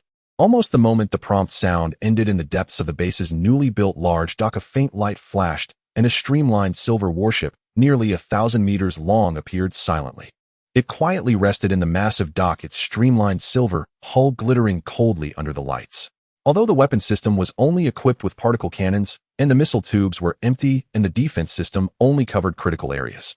The shield generator was also operating at the lowest power, but the overwhelming aura belonging to a starship was already palpable. Warning: due to insufficient resource supply, the starship is only partially constructed, and some devices have yet to be installed. What the hell? Is this it? Mo Lee was shocked himself. Although he knew the system was impressive, this instantaneous completion was absurd. He hurried to the dock, looking at the massive object before him, excitedly slapping his thigh. Awesome. System bro is amazing. This efficiency is top-notch. He wanted to circle the ship, but upon thinking of the nearly 1,000-meter distance, he immediately gave up on the exhausting idea. Damn, it's really big. Mo Lee stood in front of the bridge observation window, looking at the massive dock structure outside, excitedly shaking his hands. This is what a man's romance is. Commander, the basic functions of the ship are online, and short-range navigation tests can be conducted. The first officer, an experienced officer produced by the system, reported. No rush, no rush. Mo Lee touched the armrest of the captain's chair, nearly drooling. 1,000 meters. Now that's more like it. Though it's lacking a bit, it's enough to intimidate people. After the excitement, the reality set in, being broke. Well, here we are back to square one. He looked at the nearly empty resource warehouse and account balance, sighing.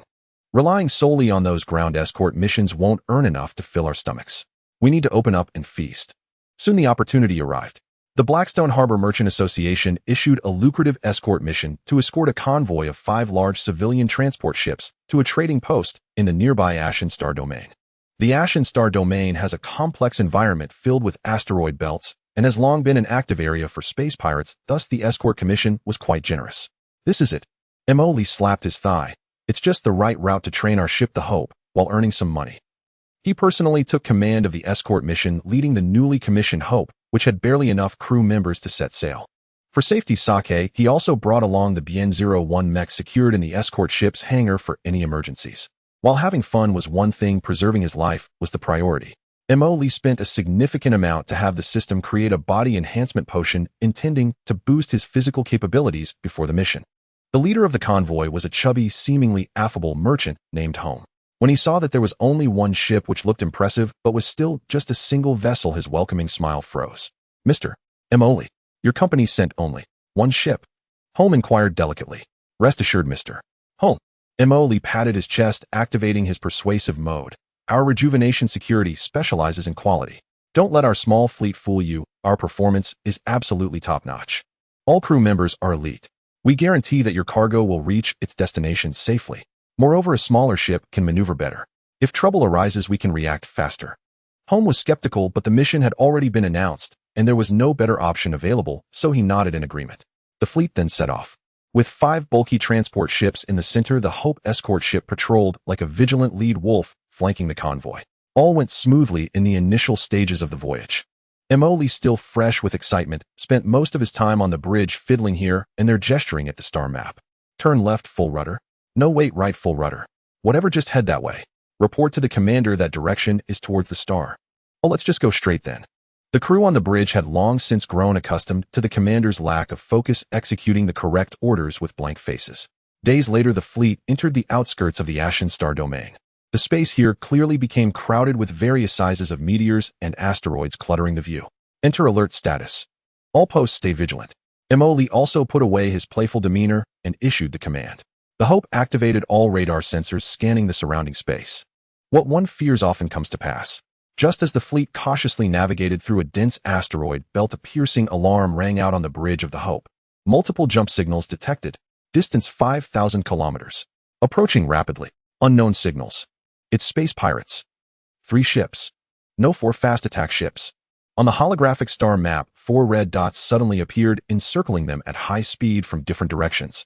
Damn it, they really came. Mo Lee's spirit lifted, and rather than feeling fear, he felt a bit excited. All ships prepare for battle. Shields to maximum power. Weapon systems online. Notify the convoy to gather and activate their shields. The Hope slightly adjusted its angle, and the side particle cannon arrays began charging, emitting a ghostly blue glow. Holmes' panicked voice came through the communication channel. Mr. Mo Lee, space pirates. It's the vulture pirates. They're very vicious. What should we do? What is there to panic about? Mo Lee shouted into the communicator. Just hunker down like a turtle. Watch our performance. As he spoke, the 4 space pirate attack ships, painted in a patchwork of colors and clearly modified from civilian vessels, charged out from the jump space, forming a fan shape to encircle them. They were smaller than the Hope, but extremely fast with formidable firepower. A brazen voice echoed over the public channel. Attention convoy and escort ship. We are the vulture pirates. Immediately shut down your engines and shields for inspection. Those who resist will die. Inspect my head. Mo Lee shot back directly. Vultures, huh? Today I'll turn you into plucked chickens. Fire. The Hope side particle cannon let out a furious roar first. Several large blue energy particle beams sliced through the darkness, targeting the foremost pirate ship. The pirate ship clearly did not expect such fierce firepower from this escort vessel. It had never seen before. It hurriedly tried to evade, but was still grazed by a particle beam, causing its shield to drop significantly and the hull to shake violently. Damn, this lousy ship has such fierce firepower. The pirate leader was taken aback. Scatter. Surround it. Use speed to outmaneuver it. The other 3 pirate ships immediately spread out, utilizing their speed advantage to unleash energy fire and missiles at the Hope from different directions. The shields of the Hope rippled continuously, and the defense system began to function, launching a dense barrage to intercept the incoming missiles, which detonated in the air, creating fireballs. Shield energy down to 75%. Port point defense turret overloaded. Cooling required. Engine 3 hit by stray fire, efficiency down by 5%. Bad news kept coming. After all, the weapon systems were incomplete, and facing 4 agile pirate ships made them somewhat passive. Damn it, are they taking advantage of my unfinished ship? Mo Lee looked at the pirate ships circling around him on the star map, his anger rising. You think only you can play dirty? He turned to the first officer and ordered, maintain fire suppression. Draw their attention. Then he quickly ran toward the hangar. BN-01. Activate. It's our turn to shine. A hatch opened on the side of the Hope, releasing the docking clamps. The BN-01 mech, which had long been ready, launched under Mo Lee's control, its blue thrusters emitting streams of blue particles as it burst out of the battleship, swiftly merging into space. The appearance of the mech clearly exceeded the pirates' expectations. What? What is that? A mech? There's a mech on this starship. It's coming for us. Mo Lee locked onto a pirate ship, attempting to circle around to the rear of the Hope. BN-01's auxiliary thrusters fully activated, its speed soaring as it skillfully dodged the sporadic incoming fire, rapidly closing in on its target. With an ion beam gun in hand, Mo Lee fired continuously, causing explosions to erupt on the pirate ship. Take this. In the moment of approach, the giant mechanical claw of BN-01 viciously reached for the pirate ship's engine area.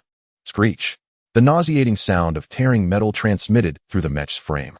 The pirate ship's rear engine was torn open, sparks and leaking coolant spraying out, causing its speed to plummet. It's not over yet. Emily controlled the mech's shoulder-mounted multi-barrel cannon, aiming at the torn opening and unleashing a barrage. Boom, boom, boom, boom, boom. The shells penetrated the ship's interior, triggering a series of explosions. The pirate ship quickly lost power, drifting aimlessly in space. One dealt with. The other two pirate ships, sensing danger, turned their turrets to concentrate fire. However, BN-01 was too agile, executing various tactical maneuvers in space, while the main cannon of the Hope provided timely fire support, preventing them from focusing solely on the mech. Next one. Emily's gaze locked onto the pirate leader's ship, which had been injured earlier by the particle cannon and was moving sluggishly. BN-01 accelerated again, charging like a deadly meteor. The pirate leader, watching the rapidly enlarging steel giant on the screen, was terrified. Quick. Block it. All anti-air fire intercept. But it was already too late.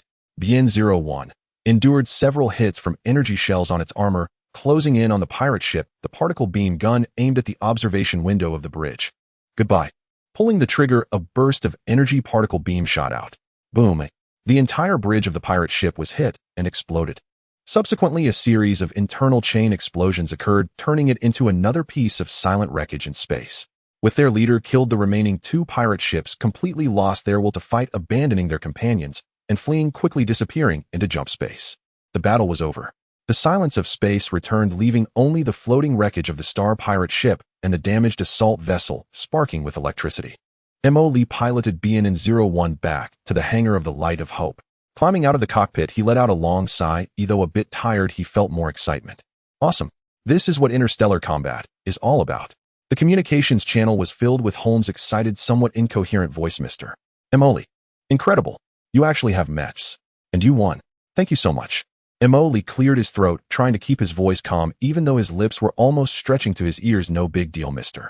Holmes, just basic operations. You can rest assured about our professional standards at Revival Security, right? By the way, that damaged star pirate ship counts as our spoils of war. No problem, right? No problem. Absolutely no problem. Holmes replied repeatedly. Emily looked at the smoking pirate ship on the screen, as if envisioning a pile of moving resources and materials. Great, tow our spoils and continue forward. This round is a win. The Light of Hope dragged its first spoils, escorting the convoy as they continued their journey. He had already begun to plan what to do with this money. The Light of Hope towed the damaged Vulture star pirate assault ship like a child dragging a broken toy boat, slowly following the convoy to a trading post in the Ashen Starfield. Handing over the task and collecting the commission was done in one go. At the same time, they handed over the pirate crew to the local security team, which also earned a considerable reward. Boss Home paid exceptionally quickly, even giving an extra special bonus, clearly impressed by the BN-01 mech and the clean combat style. Looking at the long string of numbers added to his account, Emily couldn't hold back his smile. Did you see that, girl? This is credibility. This is strength. Emily boasted on the bridge. From now on, our Revival Security brand is established in this star region. Inya timely reminded Commander the urgent matter is to deal with that pirate assault ship. Towing it back to Blackstone Port is too conspicuous and could attract unnecessary trouble. Moreover, our base location has been exposed to the authorities, making it unsuitable for large-scale spoils disassembly and subsequent manufacturing activities. Emily looked at the shabby pirate assault ship outside the porthole, occasionally sparking with electricity, and stroked his chin. You're right, dragging this thing back is too eye-catching. Although Lieutenant Carl accepted the money, there could still be other envious folks. And our little workshop in Rustwater Town is indeed too cramped. He pulled up the star map, scanning back and forth across the densely packed asteroid belt in the Ashen Starfield.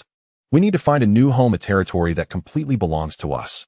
Emily slapped the control panel. It must be covert, safe, and spacious enough. The environment of the Ashen Starfield asteroid belt is complex with strong signal interference, making it very suitable for establishing a hidden base. Inya quickly filtered out several candidate coordinates. According to the scan data, there is a large cavity structure inside asteroid C-77, with a thick outer rock layer and abundant metal veins. That's the one. Emily decisively made the call. Set off. Let's check out our new home. The Light of Hope swiftly adjusted its course, towing the spoils and diving into the perilous asteroid belt. After navigating a distance, avoiding several dangerous gravitational turbulence and dense meteorite zones, an unassuming gray asteroid appeared ahead. Commander, we have arrived at asteroid C-77. Preliminary scans confirm that the internal cavity structure is stable and suitable for modification, reported the crew member. Find the entrance. Let's see where we can drill in. Soon the scanner found a natural fissure on the back of the asteroid that could barely accommodate the light of hope. While this entrance is pretty concealed like a dog hole, Emily commented, directing the crew to carefully navigate the light of hope into the fissure.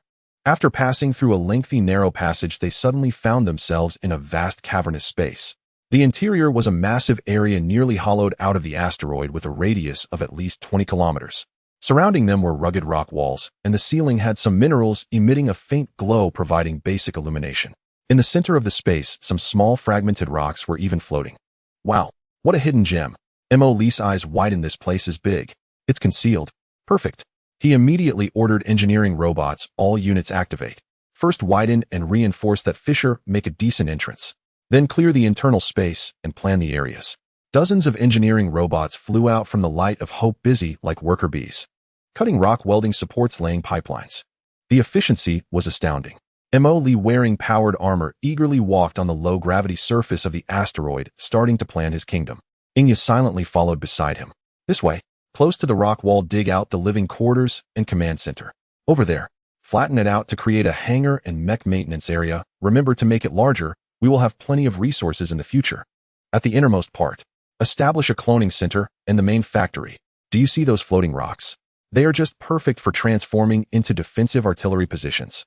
He grew more excited as he spoke. From now on, this will be our main base. It needs a catchy name. It looks like a giant screw shell, and since we're into manufacturing, let's call it the Screw Factory Base. What do you think? Inya replied, as long as the commander is happy. With their new home determined, Lee immediately began a frenzied development spree. First, he completely dismantled the seized pirate assault ship. System disassemble. Acquired standard ship alloy X850 units, damaged engine core X2, light energy turret X4, missile launcher X1 empty, various electronic components, creation points 1200. Not bad, a nice resource boost. Lee happily watched the resources being deposited. Next, he invested a large amount of resources and valor and began to feverishly manufacture various facilities needed for the base through the system. Large ecological recycling system done. Large fusion reactor done. Automated refining factory done. Advanced cloning center done. Modular weapon production line done. One functional building after another rose within the vast cavity, rapidly transforming the once desolate and silent asteroid interior into a high-tech secret base. Lights illuminated the darkness, and the hum of machines replaced the silence. Lee looked at the newly established base, feeling a surge of accomplishment. Now this looks the part. 100 times better than that broken warehouse. You remember to send someone to move our things from the old home? Yes, Commander. Inya immediately responded. Lee stood in the newly constructed command center, looking out at the bustling scene outside through the observation window. Now I can finally freely expand my forces and build ships. He first moved the Light of Hope into the dedicated dry dock and invested resources. System, restore my weapon systems. Fill the missile silos. Upgrade the shields. I want the complete Light of Hope. A flash of light passed by, and the previously bare side hull was instantly filled with menacing barrels and missile launchers, while the shield devices were also renewed. Done. Now that looks presentable. It's much easier on the eyes. Lee felt a sense of reassurance looking at the revitalized patrol ship. Next, he activated the new cloning sequence. This time, he aimed to clone ship and mech pilots, engineers, and researchers. He wanted to form a solid core team. Resources flowed out like water, but seeing the base grow stronger at a visible speed, Lee felt that the money spent was worth it. Once the base was operational, Lee began to ponder ways to make money and gather resources. Sitting idly and watching resources dwindle was not an option. I am a diligent and frugal man. Relying solely on escort missions for income is still too slow. Lee stroked his chin. Now that we have a base, we need to start a side business. He cast his gaze deep into the asteroid belt. This area was filled with dangers, but also brimming with opportunities. Those damaged and abandoned spaceships or secret warehouses of certain space pirates appeared to Lee as shining resource caches. Inya, deploy the reconnaissance drones to scan the nearby area and see if there are any ownerless treasures. Understood. A few days later, Inya brought back good news. Commander, in a dense asteroid field 0.5 light-years from the base, we have discovered a crashed, old model industrial transport ship. The hull structure is mostly intact, but the power system is damaged, and it seems to have been abandoned. Preliminary scans show that its cargo hold has a large amount of rare metal or left behind. An industrial transport ship. Rare metals. Lee's eyes lit up. Isn't this a delivery right at our doorstep? Let's go. We need to collect the goods. He personally led a small team aboard a newly constructed small assault vessel heading towards the target location under the protection of 2 mech guards. Indeed, amidst a pile of rubble floated a large transport ship, rusty and with clear signs of engine damage devoid of any life signals. Engineering team, go.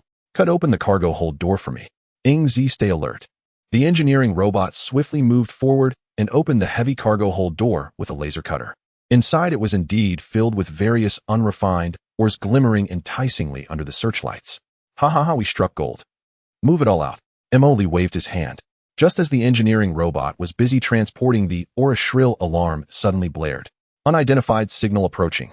It's moving fast. Unidentified signal. It's space pirates. 2 fast attack ships. On the holographic star map, 2 red dots were rapidly approaching from the periphery of the asteroid belt. Damn it. I knew it wouldn't be this simple. Lee cursed, but remained calm. They must have caught wind of us. Z team, prepare to engage the enemy. The assault ship retreats, protect the engineering team. The BN-01 and Z-01 powered their blue thrusters, creating particle vortices, standing like 2 iron gate gods between the transport ship and the oncoming pirate vessels. The assault ship nimbly retreated, hiding behind several larger asteroids, while the engineering robots hastened their pace. The 2 pirate attack vessels quickly entered visual range. They did not open fire immediately, but slowed down nearby, surrounding them in a pincer formation. At that moment, a hoarse male voice came over the public communication channel, laced with mockery. Oh, which friend dares to touch the property of our Blood Wolf pirate group? Lee chuckled upon hearing this and opened the public channel, Blood Wolf pirate group.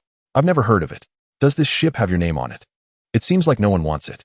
In the spirit of interstellar environmentalism and waste utilization, I'm just helping to dispose of it. No need to thank me. Humph. Sharp-tongued little brat. The voice turned cold. We've been cooped up here for a few days, already planning to drag the ship back to report, did not expect to actually hook one, and it seems to be a little fat fish. Lee's heart sank.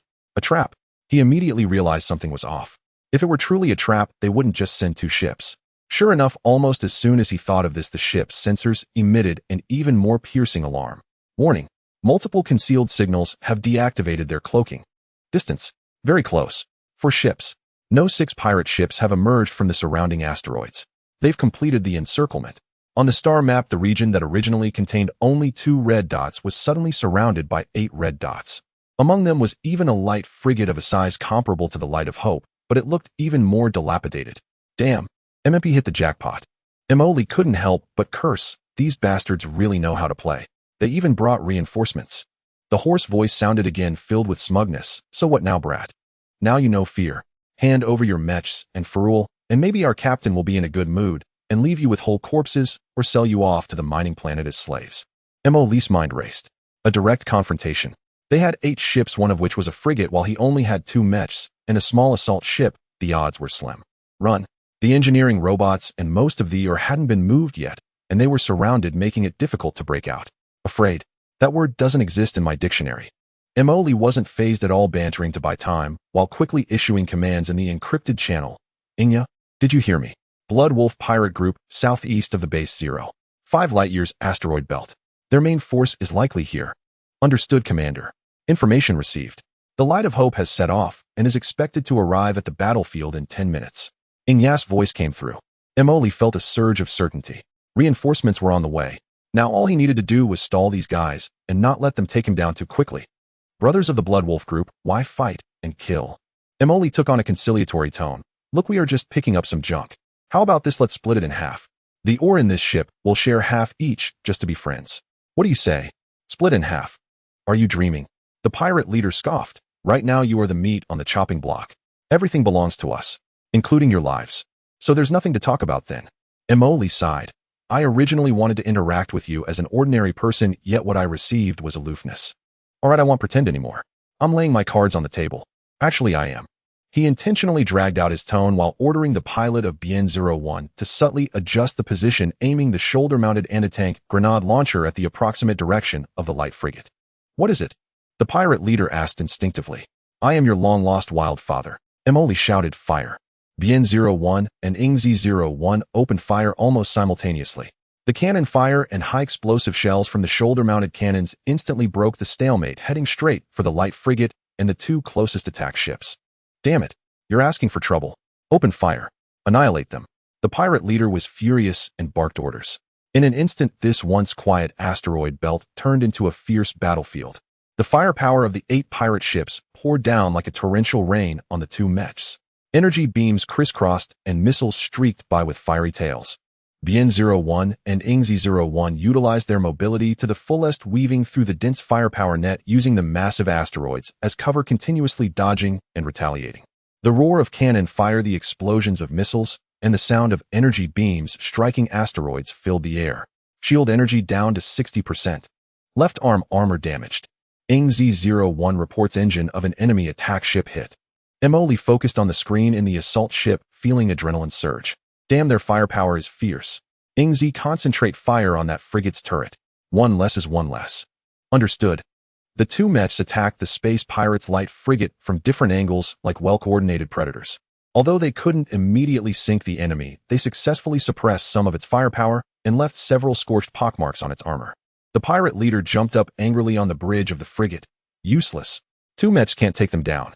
All ships move in. Don't let them escape. The pirate ships began to tighten the encirclement, their firepower becoming even more intense.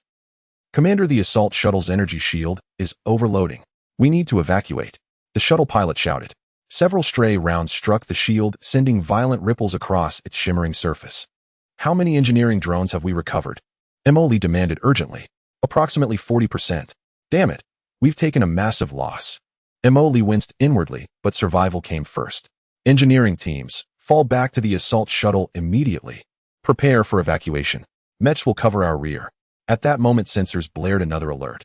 But this time the tone was unmistakably cheerful. Friendly jump signature detected. It's the light of hope.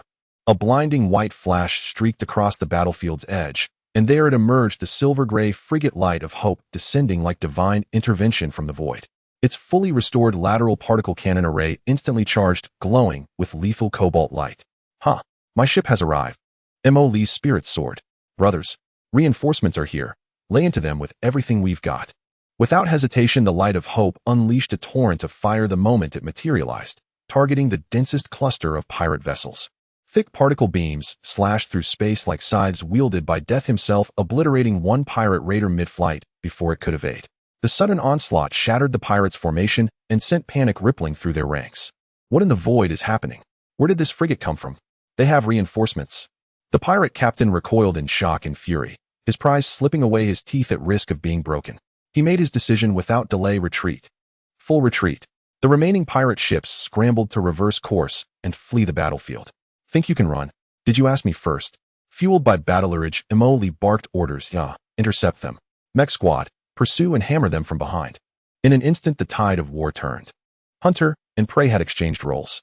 The Light of Hope, armed with overwhelming firepower and resilient shields, locked onto the fleeing pirate fleet, relentlessly striking from long range with particle beams and guided missiles. Meanwhile, M.O. Lee directed 2 mechs like tenacious parasites, zeroing in on damaged or isolated pirate vessels with ruthless precision. Another raider exploded violently under the sustained barrage of Bien-01's beam rifle autocannons and missiles, shattering into drifting debris. The light frigate, now singled out by the Light of Hope, suffered catastrophic shield failure. Its hull bore multiple breaches, thick smoke billowed from ruptured compartments, and its speed plummeted. We surrender. We surrender. The pirate captain finally broke, screaming hoarsely over the open channel. Stop firing. Cease fire.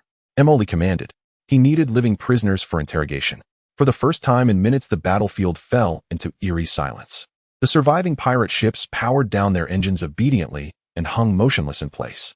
Emoli piloted Bien-01 toward the bridge of the crippled light frigate, then brought its massive mechanical claw down upon the observation viewport, producing a deep, resonant thud, thud.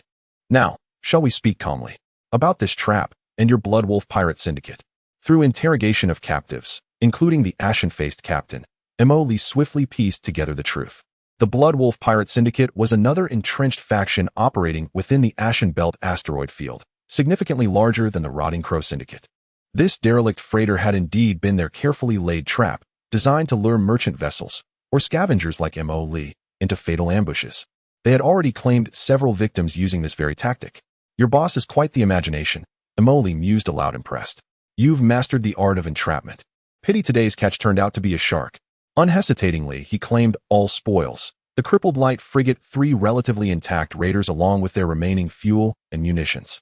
As for the captives, those who surrendered were dispersed into engineering crews for labor duty. Those who resisted met swift final resolution.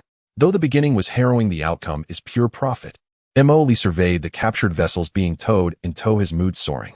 Not only did we claim vast mineral reserves for free, we received bonus ships as well. Truly generous souls, these blood wolves. Gifting resources, vessels, and manpower. Saves us the trouble of hauling anything ourselves. He slapped the armrest of his command chair and declared, "Let's go home. Strip these new toys bare and upgrade our screw factory."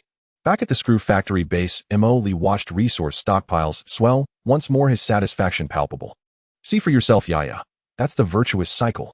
Standing in the command center, he gestured toward the bustling shipyards outside. Fighting is wealth creation.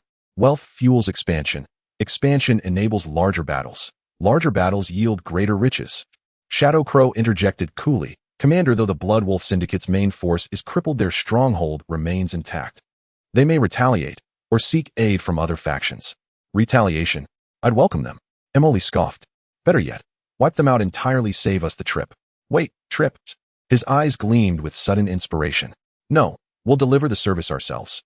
Storm their nest, secure galactic peace, eliminate the threat permanently, and collect another bounty while we're at it." His excitement mounted. "System, identify viable construction options. Full-scale mobilization, build ships, build mechs." Command acknowledged. Vessel match confirmed. Unlocking Wolverine-class assault cruiser. Resources sufficient, initiating full-scale production. Wolverine-class assault cruiser, hull specifications. Length 840 meters, beam 210 meters, crew 403 personnel.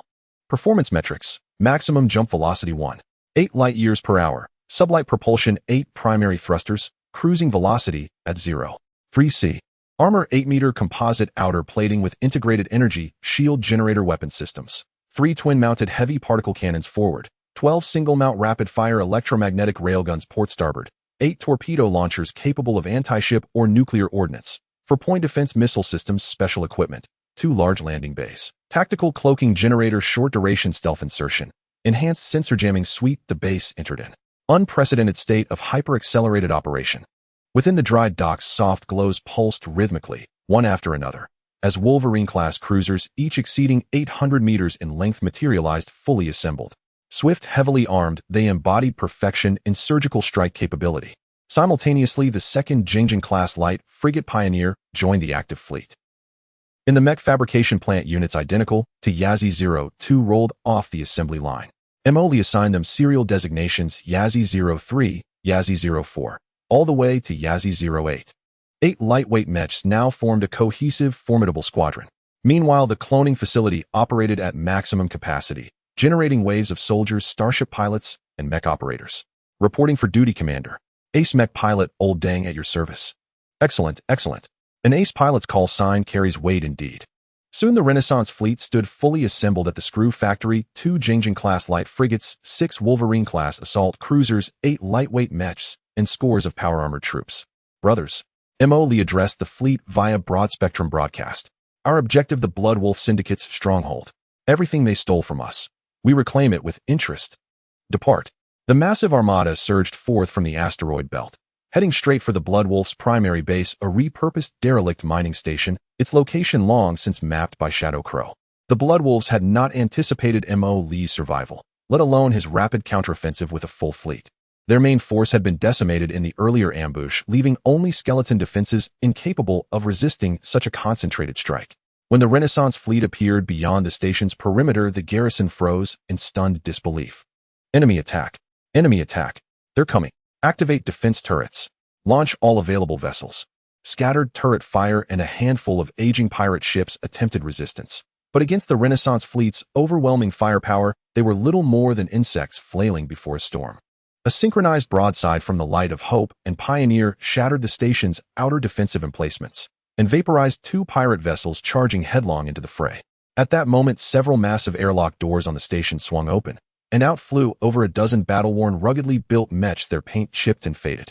Roughly matching the Yazzie series in height, their joints betrayed rust and crude welds. The decommissioned Imperial Hyena II-class mechs. Well, still got some vintage stock left. Lee perked up inside by 01's cockpit. "Team, acquire targets. Let these relics witness what true next-generation mechs look like." Send them straight to the scrapyard. Open fire. Advance. 8 factory-built mechs lunged forward like agile panthers, closing in on the lumbering, obsolete veterans. Yazzie 02, a lock target. Autocannon sweep. Yazzie 03 and 04, flank and encircle. I'll take down the one who looks like their commander. Combat erupted in an instant. The moment of battle erupted. Although the hyena mech was old, it was still a retired military mech, tough and thick-skinned with heavy armor, and the star pirate pilot seemed to be quite experienced. They relied on brute force and their heavy armor, wielding old-fashioned chainsaw swords and heavy hammers, attempting to engage the Yaz in close combat. A hyena heavy hammer smashed down onto a floating asteroid, shattering it into pieces. Another hyena chainsaw sword narrowly grazed the shoulder armor of Yaz 05, sending sparks flying. Damn, that's some power. Mo Lee maneuvered Bien 01 to deftly evade a hyena charge circling to its side, and the mechanical claw viciously clawed at its leg joint. Crack! The piercing sound of twisted metal rang out as the hydraulic pipe of the hyena leg burst, its movements immediately becoming stiff. One leg down. Focus fire on it. The other 2 Yaz immediately followed suit, their cannons and missiles raining down, turning the damaged veteran into a sieve, exploding into a fireball in space. On the other side, Yaz 02, utilizing its exceptional maneuverability, toyed with a hyena, continuously depleting its armor with precise shots until a particle beam pierced through its cockpit.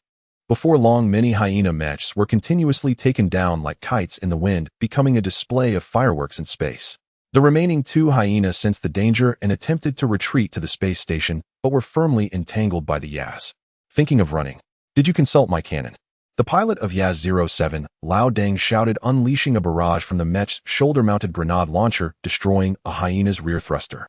The last hyena was then forcibly dismantled into parts under the siege of Bien 01 and Yaz 03. The Star Pirate mech squad was completely wiped out.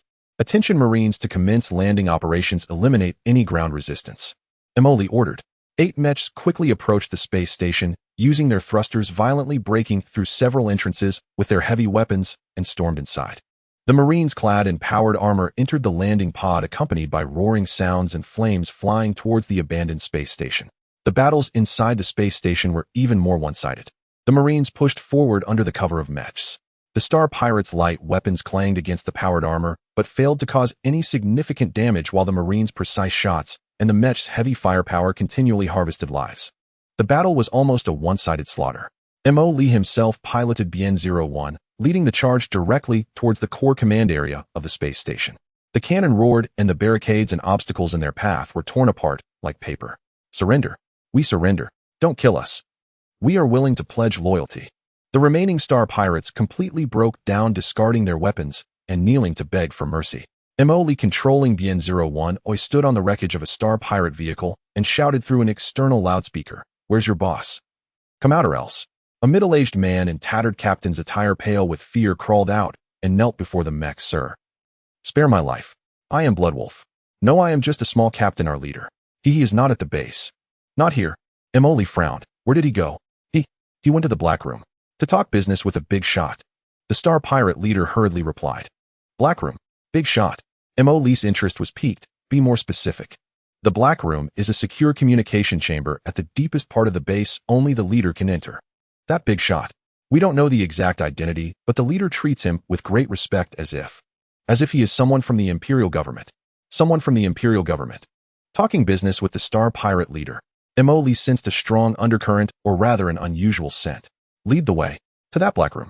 Under the guidance of the Star Pirate leader, Mo Lee and Ingyo arrived at a closed metal door at the deepest part of the base. The door was tightly shut and required special clearance to open. "Tongzi, can you crack it?" Detected a high-level encryption lock. Forced cracking may trigger data destruction protocols. "'Tis troublesome." Mo Lee pouted, looking at the Star Pirate leader. "Does your captain have any backup permissions? Like the kind hidden under a mistress pillow or in a toilet tank?" The Star Pirate leader shook his head in confusion. Ingyo stepped forward, carefully examining the door lock structure, then ejected an interface from her armored arm, connecting it to the control panel next to the door. "I'll attempt a logical bypass. It will take a little time." A few minutes later, with a soft click, the heavy metal door slowly slid open. "Yeah, I love you." Mo Lee excitedly gave Ingyo a big hug, causing her face to unconsciously redden. Not paying attention to Ingyo's state, Mo Lee turned to look inside. It was a small room arranged like a mini command center, with a large communication terminal still running in the center. "Looks like they've already run Emily immediately approached the terminal. System take control. Download all the data for me. Command received. Data downloading. The data stream rapidly scrolled across the terminal screen. Most of it was the account's plunder records and some ordinary communication records of the Bloodwolf Star Pirate Group, lacking any real value. Suddenly, a communication record marked as encrypted timestamped just a few hours ago caught Emily's attention. The sender was a hidden code, and the recipient was none other than the Bloodwolf leader. Crack this record. Emily ordered. Cracking. Cracking successful. The content of the record displayed only 2 brief sentences: target Xinfeng survivor Emily, confirming that their activity range is located in the Ashen Star domain. The Bloodwolf group is responsible for initial contact and probing, assessing threat level and value. Ye Xiao will take over later. Note the target may be related to the Genesis relic. Handle with caution and eliminate if necessary. The Imperial Border Patrol's 3rd Border Patrol has been temporarily relocated from this area to facilitate your actions. Emily's pupils constricted. Xinfeng. Ye Xiao. Genesis relic. The Imperial Border Patrol has been relocated. This message contained too much information. Not only did it confirm that Ye Xiao had colluded with someone inside the Imperial government, but it also pointed directly at him, mentioning a Genesis relic that sounded immensely powerful. Genesis relic. What on earth is that? Sounds like some super equipment. Emily murmured, could it be related to me? Or is it related to the original owner? He suddenly remembered the mysterious box he couldn't open. System scan for any relevant information about the Genesis relic mentioned in the records. Database searching. No matching information. This term is being encountered for the first time. The clues seem to point in a more mysterious direction. Commander, there's an encrypted physical storage device here. Inya found a small USB-like object in a hidden compartment of the room. And there's this communicator which seems to have just finished a call. Inya pointed to the standby encrypted communication terminal. Emily was about to approach the communication terminal when the device suddenly beeped the indicator light, turning a steady green, and an electronic synthesized voice indistinguishable as male or female came from inside. It seems the Bloodwolf piece has been taken out of play. You are a bit more troublesome than we expected, Emily. Emily was taken aback. The other party actually knew his name and seemed to have been keeping tabs on this place. Who are you? Ye Xiao. Emily stared at the communicator, asking in a deep voice. Who I am is not important. The electronic voice remained emotionless. What's important is you and what you carry with you. Hand over the key, and perhaps you can attain a decent ending. Key.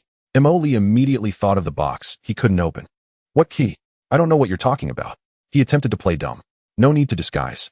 The survivor of Xinfeng must have the key to the Genesis relic in your hands.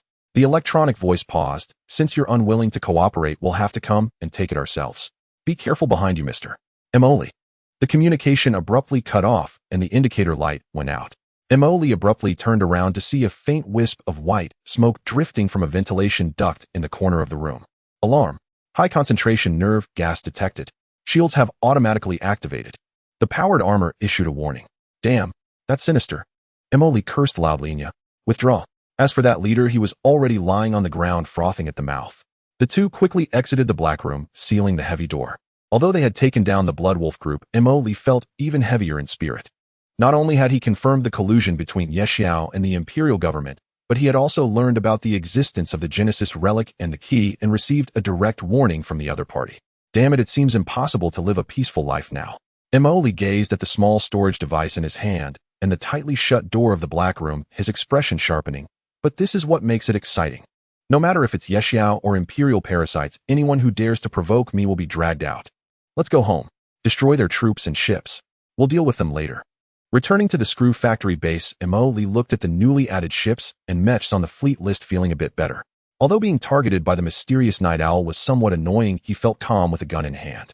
With a large family comes large expenses. Emily scratched his head as he looked at the resource consumption report. With so many mouths to feed and so many ships burning energy blocks, we need to find a way to increase our income. He immediately called for a money-making meeting. Now that we are strong, we can act separately. Emily stood in front of the star map, beginning to assign tasks. The Light of Hope lead 3 Wolverine assault ships and form the first squad under the command of Inya. The mission is to conduct resource exploration deep within the Ashen Starfield, especially looking for rare veins and valuable items. If we encounter small groups of star pirates, we will eliminate them. If we run into larger groups, call for reinforcements or retreat. Understood, Inya replied calmly. The Pioneer will lead another 3 Wolverines and return with me to Light Star. Emily pointed at himself. We will go back to our old business and take on escort missions. However, this time we need to scale up and accept large contracts. By the way, let's check the current situation on Lightstar and see if there's any trace of the Night Owl. Commander, our large-scale return might attract the attention of the authorities and competitors.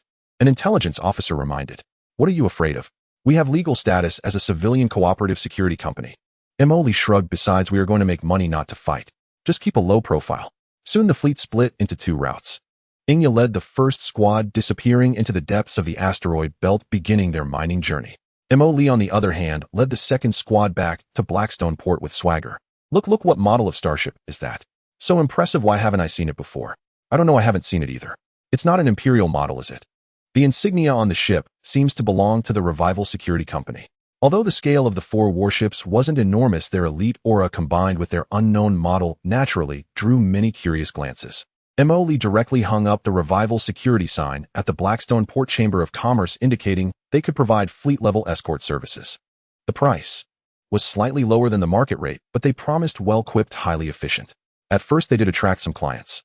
After all the previous escort of the home trading convoy and the repulsion of the Vulture Star Pirates by Revival Security had already spread in a small circle, and with their apparent strength, several merchants needing to transport important materials placed orders with a trial-and-error mindset.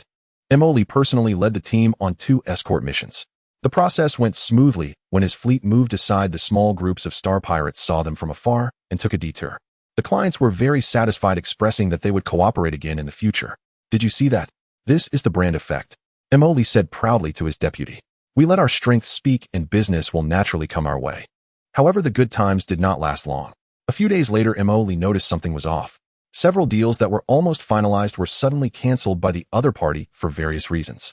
When he went to the Chamber of Commerce to pick up tasks, it also seemed that suitable tasks for their scale had suddenly diminished, and even when there were, the rewards were significantly lowered. What's going on? Is the market saturated? Emily wondered. Soon Inya sent back encrypted information from the exploration team. Commander, we intercepted some unencrypted communications. Several major security companies in Blackstone Port seem to be jointly squeezing us out. They announced that anyone who does business with Revival Security would be at odds with them. Damn, are they trying to monopolize the industry? They can't afford to play, can they? Emily was furious upon hearing this. Which companies are behind this? Mainly Thunderhammer Security, Shield Guard, and Starwolf Transport.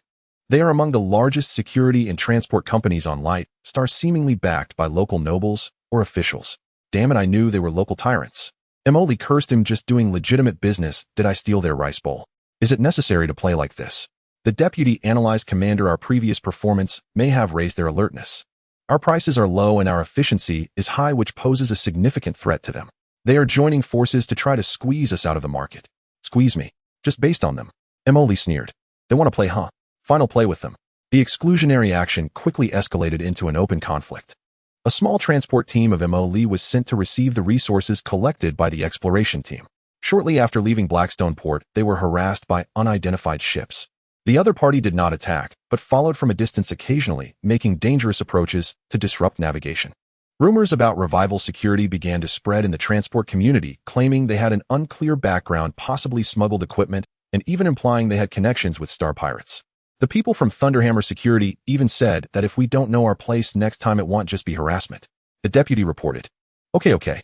Emily laughed in anger. Do they really think I'm a soft persimmon? They like to play dirty. Fine. Emily didn't go to the Chamber of Commerce to argue, nor did he complain to the security team. He knew Lieutenant Carl would likely just be diplomatic. He went straight back to the Screw Factory base and assembled his forces. Listen up, he said to the gathered captains and mech pilots. Those local tyrants think we are easy to deal with. However they treat us, we will return it double. But this time we won't use the Revival name. A smile appeared on his face. From now on, we are the Phantom Star Pirates. We will specifically target the convoys escorted by Thunderhammer, Shield Guard, and Starwolf. Remember, be ruthless, be quick, and leave no survivors among the escorting starships. I want them to tremble at the mere mention of the name Phantom. Understood. Everyone replied in unison, their eyes shining with a combative spirit. The operation began immediately. Emily personally led the team with the Pioneer and 3 Wolverines, all painted in a muted dark gray with no identifying marks, lying in wait along the main trade routes leading from Lightstar. On the surface, they used the system to create several shell starships at the starport to confuse the enemy. Soon the first fat sheep appeared, a convoy consisting of 5 cargo ships escorted by 2 Thunderhammer escort ships. Target acquired. Phantoms, it's time to work. Emily ordered on the encrypted channel. 4 strangely painted starships leaped out from behind a small asteroid, and without a word, all firepower was instantly concentrated on a Thunderhammer Antelope-class light escort ship. The shields of that escort ship could not withstand even 3 seconds before being torn apart by the furious barrage. The ship disintegrated rapidly amidst the continuous explosions, and the crew didn't even have time to send a complete distress signal. Another Thunderhammer escort ship was stunned and turned to flee, but the faster assault ships had already encircled it, and the dense close-range cannons and missiles unleashed a metal storm that instantly engulfed it. Having neutralized the escorting force, the Phantom fleet quickly approached the convoy. A distorted voice altered by Mo Lee's voice changer echoed in the public channel, "Leave the cargo and roll away, or die." The members of the convoy dared not resist, fleeing in lifeboats. Mo Lee's people quickly moved in, emptying the valuable cargo before departing, leaving only the floating wreckage of ships and lifeboats.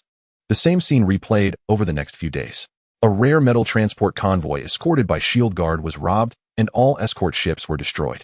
A Starwolf transport convoy vanished without a trace, with only strong energy residues and debris detected in the incident area. Each attack was swift as thunder, brutal, without mercy, leaving no survivors and never negotiating. The attackers came and went like the wind, well-equipped and ruthless like true phantoms. The shipping and security circles of Lightstar were instantly thrown into chaos. The name Phantom Star Pirates spread like a plague, instilling fear in everyone. The companies that had previously allied to squeeze out Revival security suffered the most. Their escort business plummeted, insurance premiums skyrocketed, and they lost many clients, suffering heavy losses in ships and personnel. The boss of Thunderhammer Security was furious in his office, but felt helpless. He had tried organizing a siege, but the Phantoms came and went without a trace, and he couldn't find their lair. He also suspected it was Revival Security's doing, but the firepower and ruthlessness displayed in every attack far exceeded Revival's previous performance, and their fleet was clearly docked at the port. A wave of immense panic spread within several rival companies. The escort missions were nearly halted as no one dared to take their contracts, and no merchant convoy was willing to hire them. The crew members were on edge, fearing that they might never return from the next voyage. Investigate. Find out who did this. The boss of the Guardian escort, Kai C, roared at his subordinates, his eyes bloodshot. Boss, their methods are too ruthless, leaving no survivors. They seem like professional assassins, not ordinary space pirates. A subordinate replied, trembling. Could it be Night Owl? The head of the Star Wolf transport looked pale as he speculated, having previously been vaguely aware of the existence of Night Owl and having some unsavory dealings with them. This speculation made several of them even more uneasy. If it really was Night Owl, then why? How had they offended that mysterious organization? Emily sat in the captain's cabin of the Pioneer, gazing at the reports collected by the intelligence department about the dire straits of those rival companies, and took a pleasurable sip of synthesized coffee. Playing games with me? You won't scare me off. He hummed a tune with pride. Let's see who dares to reach out first now. At that moment, a secure communication from the Shadow Crow came in, its tone carrying a rare tremor. Commander, the exploration team has made a significant discovery. A high-purity zero-essence crystal vein was discovered in the C-189 area, with initial surveys indicating an astonishing reserve. Zero-essence crystals? Emily nearly jumped from his captain's chair. What the hell? Is that for real? Isn't that the core material for high-grade energy weapons and shields? They sell it by the gram on the black market. Yes, Commander. However, that area is very close to the border defined by the Kulan Empire, and their border patrol fleets conduct regular inspections, making the mining risks quite high. What do we care about high risks? The bigger the storm, the more valuable the fish. Mo Lee's eyes sparkled as he immediately made a decision. The bold thrive, the timid starve. Let's pull off a big score. Shadow Crow, you continue to keep the exploration team on perimeter alert. He'll lead the main force over immediately. Well, sneak into the village and no gunfire allowed. He quickly assembled all the available forces from the Screw Factory base, 1 Jingjin-class escort ship, the Pioneer 6 Wangha-class assault ships, and 4 mechas, including Bien-01, while the rest of the mechas stayed back at the base. The large fleet quietly left the base, heading towards the C-189 area. The C-189 area is located at the edge of the Ashen Star region, where the distribution of asteroids is relatively sparse, but their sizes are generally larger. The zero-essence vein was hidden within a large asteroid numbered C-1890369. Upon arrival, Mo Lee immediately ordered operations to commence. A pre-manufactured small engineering ship carried drilling equipment and carefully drilled holes at the designated locations, penetrating deep into the asteroid. To remain as discreet as possible, all starships activated low-power silent mode, taking cover behind the asteroids surrounding the mining site. Mining operations were also scheduled during times when the Imperial Patrol fleet typically would not pass. Mining progress at 10%. All is normal. Mining progress at 20%. No abnormal signals detected. For the first 2 days, everything went smoothly. A large quantity of zero-essence raw stones was continuously transported out and loaded onto the transport ships. Emily looked at the warehouse filled with shimmering, alluring bluehued ores, grinning from ear to ear. We've struck it rich. Now we've really hit the jackpot. With this batch of goods, I can buy a planet straight up. He was already fantasizing about a glorious future of beds made of zero-essence stones. However, it seemed that Lady Luck changed her favorite on the third day. On this day, the mining operation was at a critical stage. Suddenly, the fleet's outer warning sensors emitted a hurried alarm. Multiple high-energy signals detected approaching. They are coming from the direction of the Imperial border. Identifying signals. It's the Border Patrol fleet of the Kulan Empire. 1 Stardust-class light cruiser, 3 Hound-class destroyers. On the holographic star map, 4 blue dots representing the Imperial Regular Army were rapidly moving towards this area. The Stardust-class cruiser is about 1,500 meters long and is the backbone of the Imperial Border Fleet, with firepower far exceeding that of Mo Least Jingjian class. The Hound-class destroyers are also 900 meters long and extremely fast. Damn, the patrol fleet. Why are they coming this way? Mo Lee's heart tightened. All units. Immediately go silent. Stop all operations. Hide behind the asteroids. Hurry. The massive revival fleet, like a startled school of fish, swiftly shut down most systems and took cover behind the asteroids. The mining equipment also immediately ceased operations with the drill bit frozen in the rock layer. Emily prayed that these gentlemen were just passing by, but things took a turn for the worse. The Imperial Patrol fleet did not fly away, but slowed down not far from their hiding area and unfolded into a search formation. The powerful active sensors of the cruiser swept over the vast empty space like searchlights. An official announcement, serious and with an imperial accent, echoed on the public channel. This is the Border Patrol fleet of the Kulan Empire. We are pursuing a group of remnants from the Dawn Sword insurgents. Their starship is damaged and may be hiding in this area. All civilian ships, immediately identify yourselves and submit to inspection. Repeat, immediately identify yourselves and submit to inspection. Dawn Sword. Insurgents. Emily cursed his bad luck under his breath. He did not want to get involved with the Imperial military and any insurgents. He just wanted to mine quietly. He quickly instructed the communication officer to respond using a prepared identity of a mining company registered in a remote star system. Imperial Patrol Fleet. This is the Galactic Mining Group Mining Team No. K-77. We are conducting legal mineral exploration here and have not detected any suspicious vessels. The patrol fleet remained silent for a few seconds, seemingly verifying the identity. Just as Emily thought he could bluff his way through, an unexpected turn of events occurred. A flash of distorted jump light ignited in the shadow of a nearby asteroid. A severely damaged, smoking and battered medium escort ship stumbled out. One of its side engines seemed to have failed, and there were obvious traces of cannon fire on its hull. This starship was clearly the Dawn Sword insurgent vessel that the patrol fleet was pursuing. It seemed to be making a short-distance jump, attempting to shake off its pursuers, but luck was either against it or on their side. It appeared right near where Emily's team was hiding and at a very close distance. The insurgent starship also immediately spotted the revival fleet, which was similarly hiding, as well as the mining cave that had obviously been recently excavated. The commander of the insurgent starship seemed stunned, but reacted quickly, immediately directing the starship to crash awkwardly towards the cave. At the same time, it activated some rudimentary optical camouflage with its last remaining power, trying to use the asteroids and the cave for cover. What the hell? Don't come over here. Emily nearly jumped up in the command bridge, watching helplessly as the troublemaker charged straight toward their treasure cave. The Imperial Patrol Fleet also immediately detected the abnormal energy fluctuations and the insurgent warship that had suddenly appeared. Jump signal detected. It is the target. They have hidden in that asteroid belt. There is an unidentified fleet near that cave. All units pay attention. Lock on the target area. Prepare to attack. The main cannon of the Stardust-class cruiser began to slowly turn, while the 3 Hound-class destroyers rushed in to encircle. Damn it. All I wanted was to mine quietly. Who did I provoke? Emily was furious, cursing under his breath. Now it was like stepping in yellow mud. It's not shit, but it sure feels like it. The Imperial Patrol Fleet must have regarded him and the insurgents as one and the same. Commander, what should we do? The main cannon of the Imperial cruiser has already locked onto our area. The anxious deputy shouted. Fight! The other side was the Imperial Regular Army with 1 cruiser and 3 destroyers. Their firepower would absolutely crush them. To fight would be to court death, and they would end up on a wanted list. Run.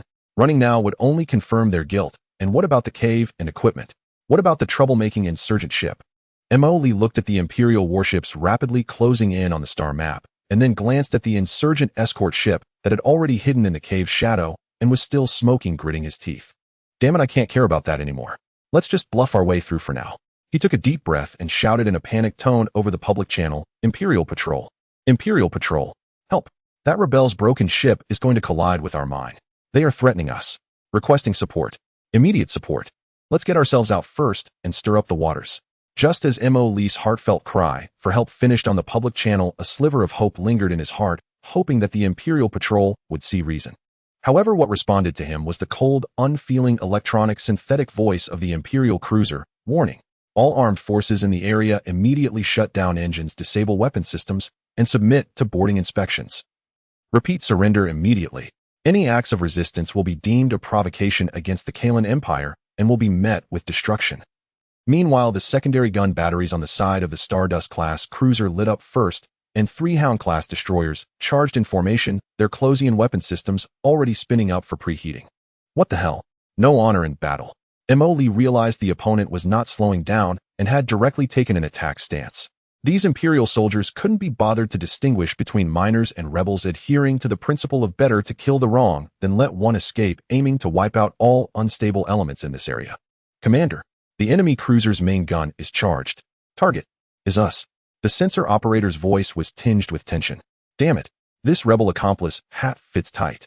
Mo Lee cursed, knowing the bluff was no longer possible, and his survival instincts instantly overwhelmed everything.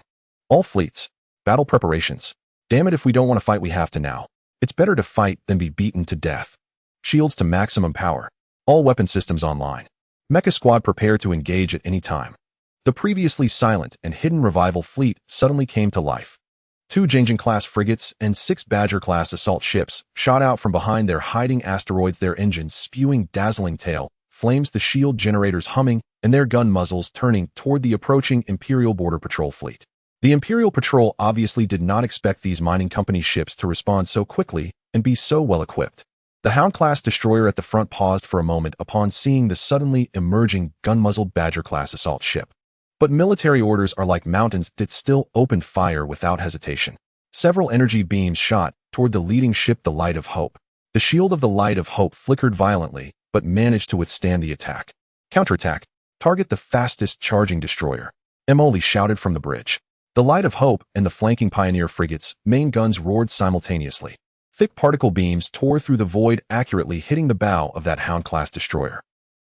The destroyer's shield shattered like paper, a massive hole blown into its hull. Internal explosions followed in succession, causing its speed to plummet, clearly losing combat capability. Beautiful. Mo Lee pumped his fist. But the Imperial counterattack followed closely. The main gun of that Stardust-class cruiser, a heavy plasma cannon, finally completed its charge. A devastating deep blue plasma beam shot toward the Light of Hope. Evade. Emergency evade. Mo Lee's scalp went numb. The Light of Hope suddenly tilted to the side, its huge body executing a drift. The deadly plasma beam skimmed past the ship's tail, vaporizing a small asteroid behind it in an instant. Even just a graze caused the tail shield to overload instantly, some armor melting and sparks flying. Report damage. Tail shield failed. Thruster 3 damage efficiency decreased by 30%. No structural damage. Damn, that was close. Mo Lee felt a lingering fear. All assault ships. Don't confront the cruiser Hedon. Use your speed advantage to entangle the other 2 destroyers. Mecha squad. Move out. Find an opportunity to get close and strike. With the order given, the 6 Badger-class assault ships quickly split into 2 groups and charged at the other 2 intact Hound-class destroyers. They utilized the asteroids as cover, continuously harassing with rapid-fire cannons and missiles. Although unable to sink the enemy quickly, they successfully tied them down. Meanwhile, Bylon 01 and 3 other light mechas, Yaji 02, 03, and 04, shot out from the hangar of the Pioneer, their thrusters fully engaged, rushing toward the core of the battlefield. Their primary target was that most threatening Stardust-class cruiser. Spread out. Don't get taken out by its air defense fire all at once. Mo Lee shouted over the mecha communication channel. The cruiser's Closian weapon system unleashed a barrage attempting to intercept these approaching small targets. The mechas maximized their maneuverability, weaving through the barrage and closing in. Bylon 01 a lock onto its sensor array and secondary gun batteries. Yaji 02, 03 attack the engine exhaust ports. Yaji 04 a look for a chance to hit its bridge observation window with armor-piercing rounds. The mecha squad divided their tasks, clearly beginning to tear at the cruiser like a pack of wolves. The battlefield instantly became extremely chaotic. Energy beams crisscrossed, missiles flew with tails of fire, explosions erupted ceaselessly, and asteroid debris was sent flying in all directions by the shockwaves. Meanwhile, the instigator of all this chaos, that smoke-emitting rebel frigate, quietly shrank deeper into the mines, seemingly determined to watch the clashing parties from the sidelines. While commanding Lee cursed in the channel, Wardfa, "I'm out here fighting for my life, and that culprit is hiding away and watching the show. Once I finish dealing with these Imperial bastards, just wait until I drag you out and dismantle you for scrap metal." The Stardust-class cruiser appeared somewhat flustered under the harassment from the mechas and surrounding assault ships. Its firepower was indeed formidable, but faced with attacks from multiple directions and levels, it struggled to quickly eliminate the threats. A Badger-class assault ship successfully destroyed one of the cruiser's main thrusters with a close-range missile salvo, severely reducing its maneuverability. Good opportunity. Lee's eyes lit up. All units, focus fire. Take out its main gun. However, just as the revival fleet was gradually gaining the upper hand and preparing to deliver a fatal blow to the cruiser, a new twist emerged.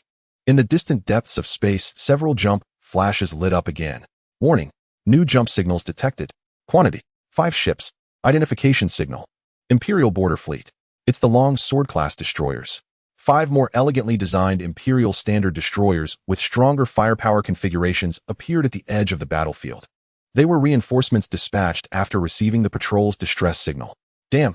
Lee nearly spat out a mouthful of old blood upon seeing 5 more blue dots appear on the star map. More reinforcements. Is this never-ending? Just as a glimmer of victory had been seen, it was instantly extinguished. Faced with a damaged cruiser and 2 entangled destroyers, they could barely hold their ground. With the addition of 5 fully operational Long Sword-class destroyers, this battle was simply unwinnable. "Commander, the enemy reinforcements have completed encirclement. We are locked on." The captain's voice was filled with despair. Lee looked at the Imperial warships converging from all directions and glanced at the rebel ship, still pretending to be dead in the mine. A surge of anger rushed to his head. "Damn it! Are you forcing me? Fine. Then don't blame me for flipping the table." A fierce glint flashed in his eyes as he sent a frantic order over the communicator base. "Base, do you hear me? This is Lee. Authorize the initiation of the emergency plan. Send everything we have over here. Immediately. Right now." Instruction confirmed. Emergency plan initiated. Consuming all reserve resources. Commencing emergency manufacturing completion procedures. Deep within the Screw Factory base, several starships that had previously been mere shells docked due to lack of resources are now being crazily injected with vast amounts of resources and energy. Inside the dock, flashes of light erupt continuously. One by one, the originally skeletal Jingjin-class light frigates are covered in armor at a visibly rapid pace, their weapon modules instantly loaded, and the engine nozzles glow with an eerie blue light.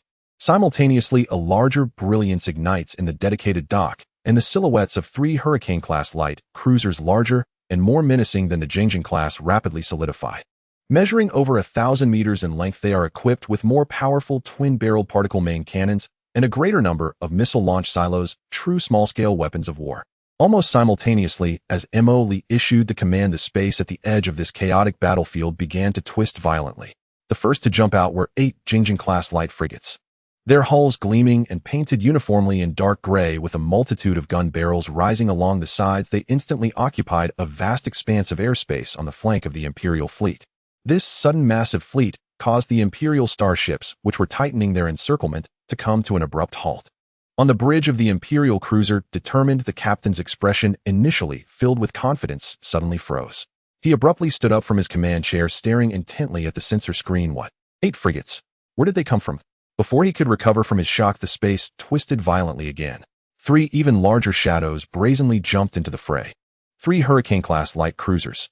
Their massive hulls nearly obscured the small asteroid behind them, and their robust, twin-barreled main guns began to turn the moment they appeared. The cold muzzles instantly locked onto the damaged Stardust-class cruiser within the Imperial fleet and the 5 Longsword-class destroyers that had just arrived. "Cruiser, 3 of them." An observation officer on an Imperial destroyer gasped in disbelief, his voice trembling. "And they are of a model not yet recorded. This is impossible." The captain of the determined cruiser turned pale, cold sweat breaking out on his forehead. He had originally thought it was just about exterminating a group of rebels and their accomplices, yet it had suddenly transformed into a direct fleet battle against an unknown powerful force. with the enemy's strength and equipment completely overpowering their mixed fleet. The captain of the Determined broke into a sweat and shouted hoarsely, "All ships, concentrate fire. Attack the newly appeared frigate group on the right. We cannot allow them to form up." The remaining Imperial fleet erupted with their final strength in despair. 2 Hound-class and 5 Longsword-class destroyers unleashed all their firepower and missiles toward the 4 Jingjing-class frigates on the right. Energy beams poured down like a torrential rain, with missile tails streaking across the starry sky. The shields of the 4 Jingjing-class frigates flickered violently, sparks exploding from their armor. One of the frigate's shields overloaded, and its hull was blasted with several breaches billowing smoke, yet it still stubbornly maintained formation, returning fire with its broadside. Tisk struggling to the death is quite painful. Mo Lee watched the battle situation from the light of hope, smirking. "Inya, stop watching. Take that damaged cruiser down for me." "Understood, Commander." The temporary commander, Inya, overseeing the new fleet, complied with the order. "Captain, we've been locked on. It's the enemy cruiser's main guns." The observer's voice trembled with fear. "All ships, emergency turn, defensive posture, quickly." The cruiser captain nearly shouted the order. His previous composure and arrogance completely vanished. Mo Lee looked at the dozen green dots representing his forces that had suddenly appeared on the star map, especially the 3 prominent cruiser icons, letting out a long breath, nearly collapsing in the command chair. "Damn, finally caught up. I staked my entire fortune on this." He wiped away non-existent cold sweat, then a surge of anger welled up in his heart. He shouted into the military communications channel, his tone restored to one of extreme displeasure. "Brothers, do you see? It's these Imperial bastards unreasonable bullying us honest miners. Isn't this bullying honest people? Now our people have arrived. Surround them. Don't let a single one escape." "Yes." The soldiers' morale surged in response through the communications channel. The newly arrived 8 Jingjing-class frigates and 3 Hurricane-class cruisers executed the order without hesitation. They quickly spread out, working with the 1st and 2nd divisions already on the battlefield, forming a counter-encirclement against the chaotic Imperial fleet. The firepower comparison instantly reversed. The main guns of the 3 Hurricane-class cruisers roared first. 6 extremely thick enhanced particle beams crossed toward the Imperial cruiser Determined. Determined's shields could not withstand such terrifying concentrated fire for even a second, instantly shattering. Immediately its hull was directly struck and torn apart by the frenzied energy. Massive explosions erupted continuously from within, and this previously invincible Imperial cruiser was reduced to an expanding fireball and scattered metallic fragments in just a few seconds. Cruiser one-hit kill. Not steadfast at all. The remaining 2 injured Hound-class destroyers and 5 Longsword-class destroyers completely lost their will to fight. They stared at the flagship that had been instantaneously destroyed, surrounded by the unknown fleet that was both menacing and vastly superior in both numbers and quality, sinking into despair. "Ceasefire. We surrender. Stop the attack. We are willing to surrender. We will do everything according to your orders." The public channel was instantly flooded with the panicked pleas of Imperial captains. "Commander, the enemy has requested to surrender. Should we accept?" the adjutant inquired. Looking at the Imperial starships with their shields and engines powered down, Mo Lee fell silent for a few seconds, his eyes flashing with a cold light. He recalled the indiscriminate attacks by these Imperial soldiers, remembered how close he had come to being taken out, and more importantly, he sensed the deep apprehension and future revenge sentiments that might lurk against his unknown force. His revival force was still in its infancy, with the system being his greatest secret. If he let these Imperial soldiers go back, the events that transpired today, including the sudden appearance of his well-equipped unknown fleet, would inevitably raise the alert of the Imperial higher-ups, and even the military's upper echelons, leading to thorough investigations. At that time, it would not just be a matter of secretly mining and developing, even maintaining a foothold within the Empire would become an issue. No survivors could be left. Not a single one. For the sake of secrecy, to continue farming and expanding until he was strong enough. Mo Lee took a deep breath and calmly issued the final command in the fleet command channel: "All units obey orders, target all remaining Imperial starships." Wait a moment, he paused and uttered 4 words: "Kill without mercy." The channel fell silent for a moment, then the captains responded with an unwavering tone: "Order confirmed. Lock on target. Fire." In the next second, the already prepared Hurricane-class cruisers, along with numerous starships and mechs prowling the periphery, mercilessly unleashed all remaining firepower upon the Imperial starships that had already given up resisting. "Why? We have surrendered." "No." The public channel echoed with the despairing screams and curses of Imperial crew members in their final moments. Energy beams pierced through the hulls, and missiles entered the ship compartments, causing catastrophic explosions. One by one, the Imperial starships transformed into brilliant fireworks under the concentrated fire, ultimately falling silent. The battle, or rather the massacre, soon came to an end. The battlefield, once noisy and chaotic, now lay strewn with floating wreckage, frozen blood, and broken limbs. Emily watched as the dots representing the enemy on the star map disappeared, entirely exhaling a long breath. Leaning against the command chair, he felt somewhat fatigued, yet his gaze remained resolute. He approached the observation window on the bridge, gazing at the battlefield that resembled a graveyard, softly speaking to himself, as if convincing himself, "Don't blame me. It was you who struck first. Moreover, knowing my secret means I can't let you leave alive. I still want to live, find my way home, and see the end of this universe." He turned away, no longer looking at the wreckage, his gaze fixed on the culprit still hiding in the mine, that rebel frigate. All right, now it's time to settle accounts with our lucky star. Looking at the wreckage of the Imperial fleet floating in space like trash, Lee let out a long breath, yet the anger in his heart had not diminished in the slightest. He boarded the BN-01 mech, accompanied by 3 other mechs resembling 4 terrifying gods, heading towards the rebel cruiser that was still cowering in the shadow of the mine, likely already scared out of its wits. "Pioneer, lock onto that wrecked ship. If it dares to move, blow it to smithereens," Emily commanded over the channel. "Understood." The 4 mechs surrounded the smoking, pitiful-looking rebel cruiser, blocking it near the entrance of the mine. BN-01's enormous mechanical claw landed with a clang on top of the cruiser's bridge observation window, and with just a little force, it could crush this layer of protection. Emily activated the external loudspeaker and shouted impatiently, "You inside. Get the hell out here. Damn it, enjoying the show, are you? You dragged me into this mess, nearly getting me blasted to bits by the Imperials, leaving me with nothing. If you don't give me a satisfactory explanation today, I'll dismantle you and your ship into scrap metal." Inside the cruiser, there was a deathly silence, as if the people inside had been rendered dumbstruck by the unknown, terrifying power that had just annihilated the Imperial fleet. After several seconds, a few figures finally appeared behind the observation window of the bridge, appearing quite flustered. One of them, who looked like the leader, said a few words into the internal communication device. Soon after, an emergency airtight door on the side of the cruiser slowly opened, and a middle-aged man dressed in a wrinkled rebel pressure suit, with ash marks on his face, cautiously floated out with his hands raised. Behind him followed 2 young soldiers, also with their hands raised, their faces filled with fear. Emily instructed the mech to use a tractor beam to pull the 3 of them onto the open mechanical palm of BN-01. They then retracted them to the temporary docking cabin in front of the mech's chest. He opened the cockpit and leaped out wearing a black and gold power armor. His helmet retracted, leaving only a transparent inner mask revealing his face, which was slightly fatigued from the recent battle, yet still strikingly handsome. "Speak. Who are you? Why are you being hunted by the Imperials?"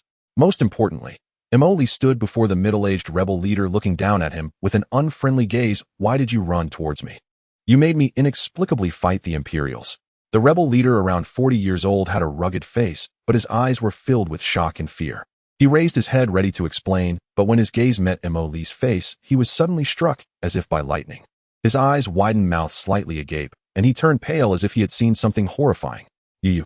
No way. How can you be here?" He pointed at Emily, his finger trembling, his voice sharp and distorted from sheer shock. "It's impossible. You should be. What should I be?"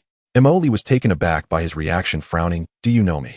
It was the first time someone had looked at his face with such a ghostly expression since he had crossed over. Could it be that this guy knew the original owner? The rebel leader abruptly shut his mouth forcibly, suppressing the astonishment on his face, but the disbelief in his eyes remained palpable. He stared at Emily's face intently, as if trying to confirm every detail, and after a few gulps he spoke in a hoarse voice. Are you called Emily? How do you know my name?" This time it was Emily's turn to be shocked. He was certain he had never met this rebel leader. Could it be that the original owner was so famous?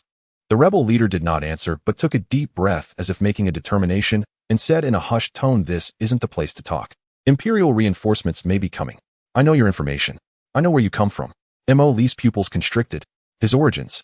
This was the question he had been wanting to clarify since he crossed over.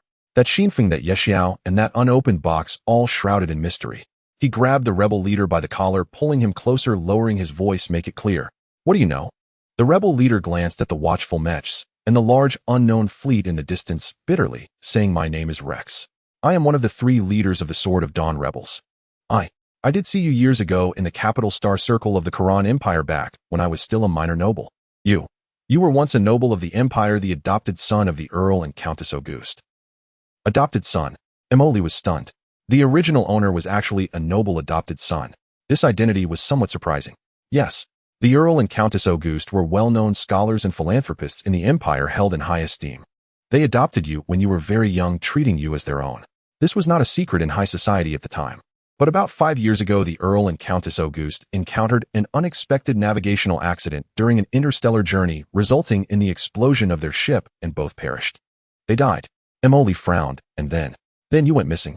Rex looked at Emily, his eyes filled with curiosity and deep confusion. The official story is that you left the capital star circle due to excessive grief, and your whereabouts became unknown.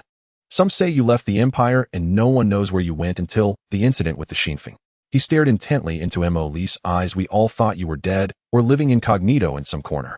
But I never expected to see you here under these circumstances. And you actually possess such power. Rex's tone was filled with disbelief. A long-lost noble adopted son suddenly transformed into the leader of a force capable of annihilating the Imperial Border Patrol. It was too surreal. Emily's mind was racing to digest this information. Noble adopted son, adoptive parents died unexpectedly, then the original owner went missing and finally appeared on the Shinfeng about to be captured by space pirates. There were clearly issues in between. Who are my biological parents? Why did the Earl and Countess adopt me? Was their death truly an accident? Emily fired off questions in rapid succession. Rex shook his head, a hint of helplessness and vigilance on his face. I don't know. There is no factual information about your biological parents. It's as if you appeared out of nowhere in the Auguste family. There are rumors that you seem to come from outside the Empire, but no one can verify that. As for the deaths of the Earl and Countess, we rebels have also suspected it wasn't an accident, but there's no evidence. The matters behind these events are very complex, involving some secrets at the highest levels of the Empire. This is all I know. More specific details are likely only known by the highest authorities of the Empire, or certain hidden forces. He paused meaningfully, clearly having heard of the name Yexiao. Emily was silent for a moment. Although Rex's information unraveled part of the mystery, it brought about more questions.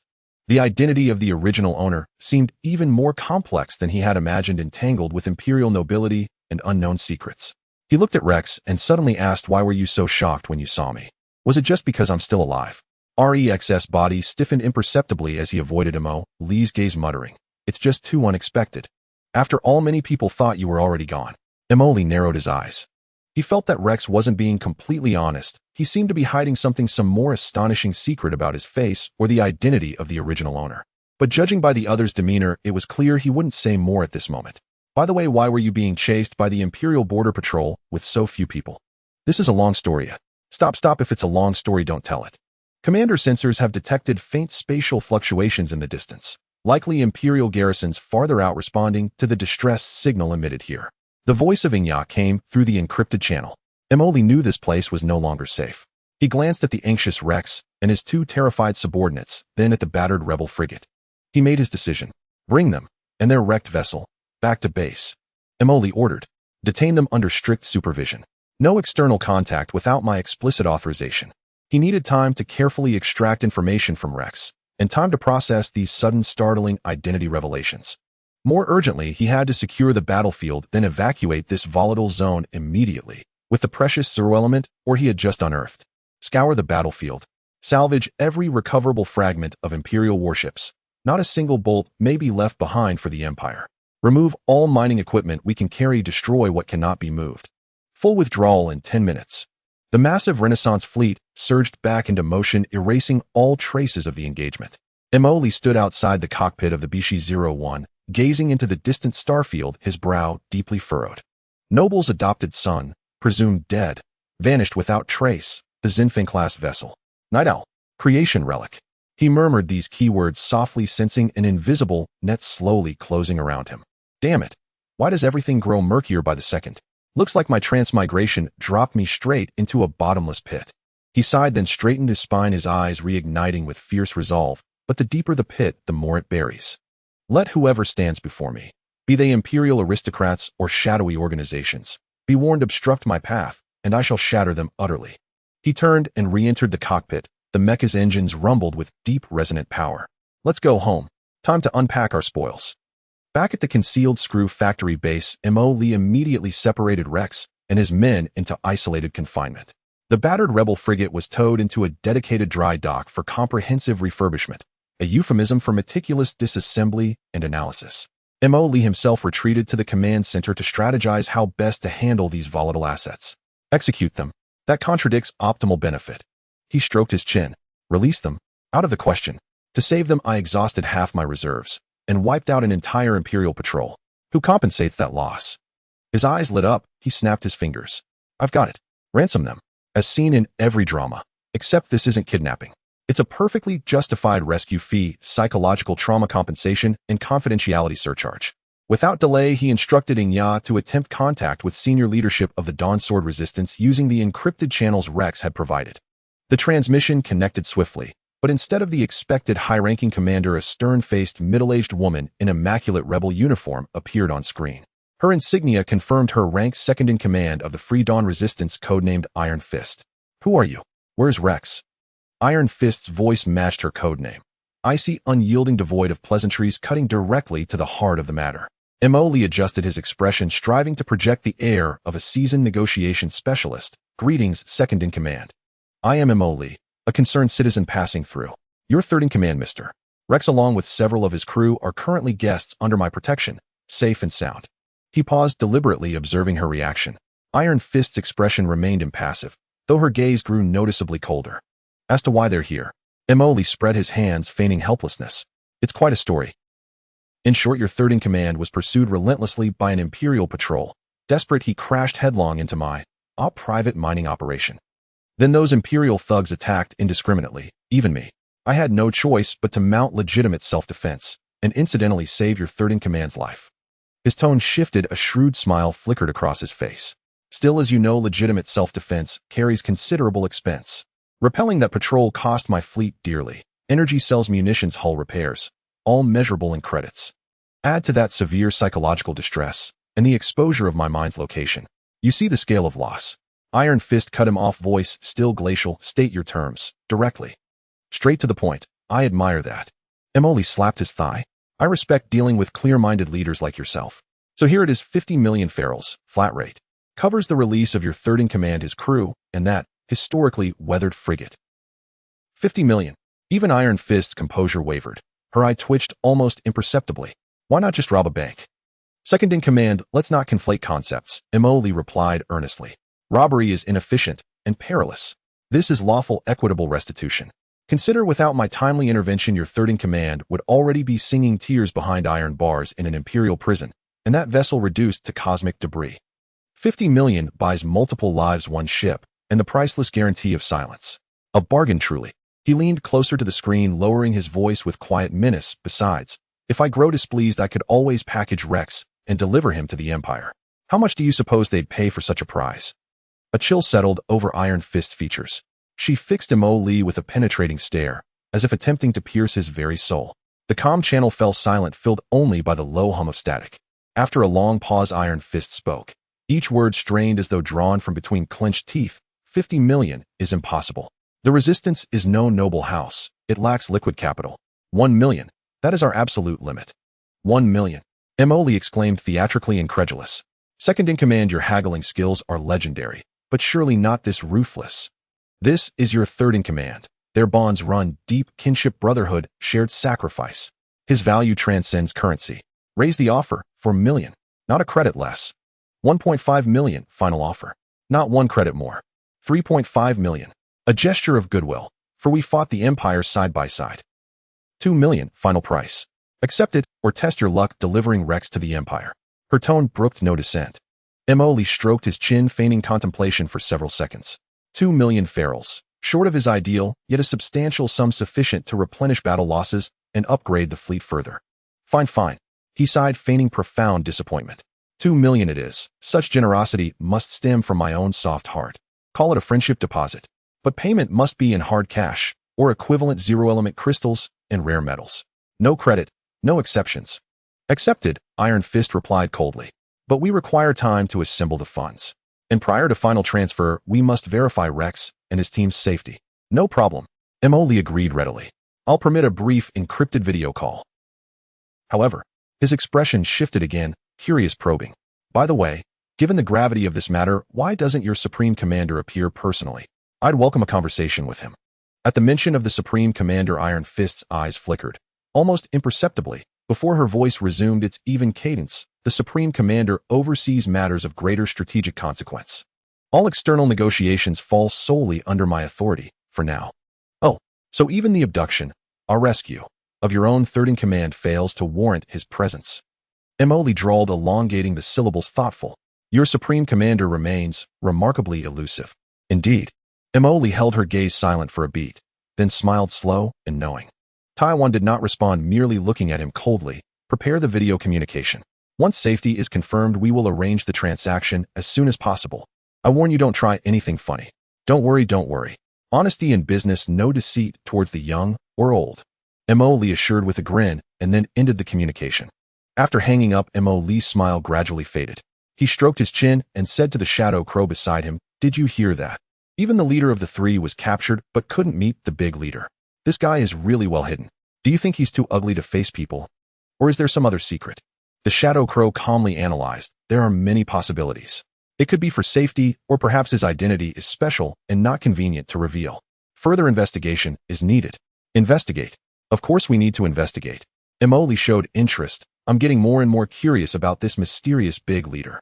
But for now, let's wait for that 20 million to arrive first. 20 million, I can buy resources to build my little ship. He cheerfully hummed a tune, starting to plan how to spend this windfall. While Emily and the second leader of the resistance, Taiwan, were haggling over the ransom amount far away at the border fleet command of the Kulan Empire, a stifling and tense atmosphere had settled in. In the main conference room of the command, the atmosphere was so heavy it could almost be cut with a knife. A huge star map hovered in the center, clearly marking the C-189 area, and the red X representing the last signal disappearance of the Steadfast Cruiser Task Force and the Rapid Response Task Force. Sitting at the main seat was General Sack von Klaus, the commander of the border fleet, with a dark expression. With graying hair, a serious face, sharp eyes, and clad in a crisp silver Imperial military uniform, the stars on his epaulets highlighted his status within the Imperial Army. At this moment, he was staring at the red X, his finger unconsciously tapping on the conference table, producing a dull thud sound. Below, a group of senior officers sat, each with a grim expression, not daring to breathe. Who can tell me? General Klaus' voice was low but carried a chill of pressure echoing in the silent conference room. How a Stardust-class cruiser, 3 Hound-class destroyers along with 5 Longsword-class destroyers sent for support, 9 Imperial warships in total, a standard patrol squadron, plus a rapid response squad, could be completely wiped out by an unknown force right under our noses at the Imperial border. Not even a single distress signal was fully transmitted back. He slammed the table, his voice suddenly rising. Who can give me a reasonable explanation? The commander of the 3rd Patrol Squadron responsible for that area, a sweating Major General, stood up with a stiff expression. Commander, according to the fragmented information transmitted back by the Steadfast, they encountered a large, well-equipped, unknown fleet while pursuing the remnants of the Dawn Sword resistance at the C-189 asteroid belt. Unknown fleet. A middle-aged man with a grim face dressed in the Imperial Intelligence Department uniform coldly inquired. The head of the Border Intelligence Bureau, Soren, asked, How large? How sophisticated? Did they just pop out of nowhere? The Major General swallowed hard, pulling up the last recorded data from the sensor, which was extremely vague and brief.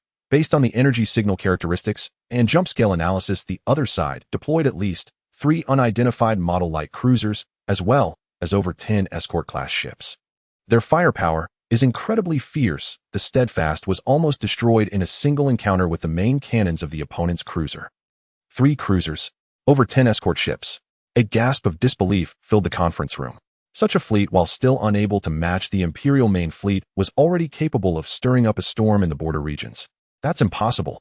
The general in charge of logistics and equipment exclaimed, In the Empire, aside from our military, who could quietly eliminate a patrol task force along with a rapid response fleet? Could it be the private armies of those noble families? Doesn't seem likely. Director Soren dismissed this speculation. The scale and equipment of the private armies of the major noble families are under our surveillance. They have no reason or courage to attack the Imperial regular army at the border. Moreover, based on the remaining data analysis, the ships and weapon systems used by the other side are completely different from the Imperial standard equipment. Completely different. General Klaus' eyes became unfocused. Are you saying? Soren took a deep breath and slowly uttered 2 names that made all the officers' hearts sink. The Elon's Federation or the Tattoo Principality. The Elon's Federation. General Klaus chewed on this name, his gaze becoming even deeper. The Elon's Federation, one of the Kulan Empire's main competitors and potential hostile forces in the Star Sea. Both sides have sharp contradictions over resources, territory, and ideology, with frequent border frictions occurring. The technological level of the Federation is comparable to that of the Empire, and its military strength cannot be underestimated. The two countries have had continuous frictions in the border star regions for over 100 years, seeing each other as the greatest threat. The Federation's Falcon-class cruisers and Swift-class escort ships are indeed known for their speed and firepower. An officer analyzed from the fact that they could quickly annihilate our patrol squad. Their style is somewhat similar. Could the Federation be trying to instigate a new round of border conflict?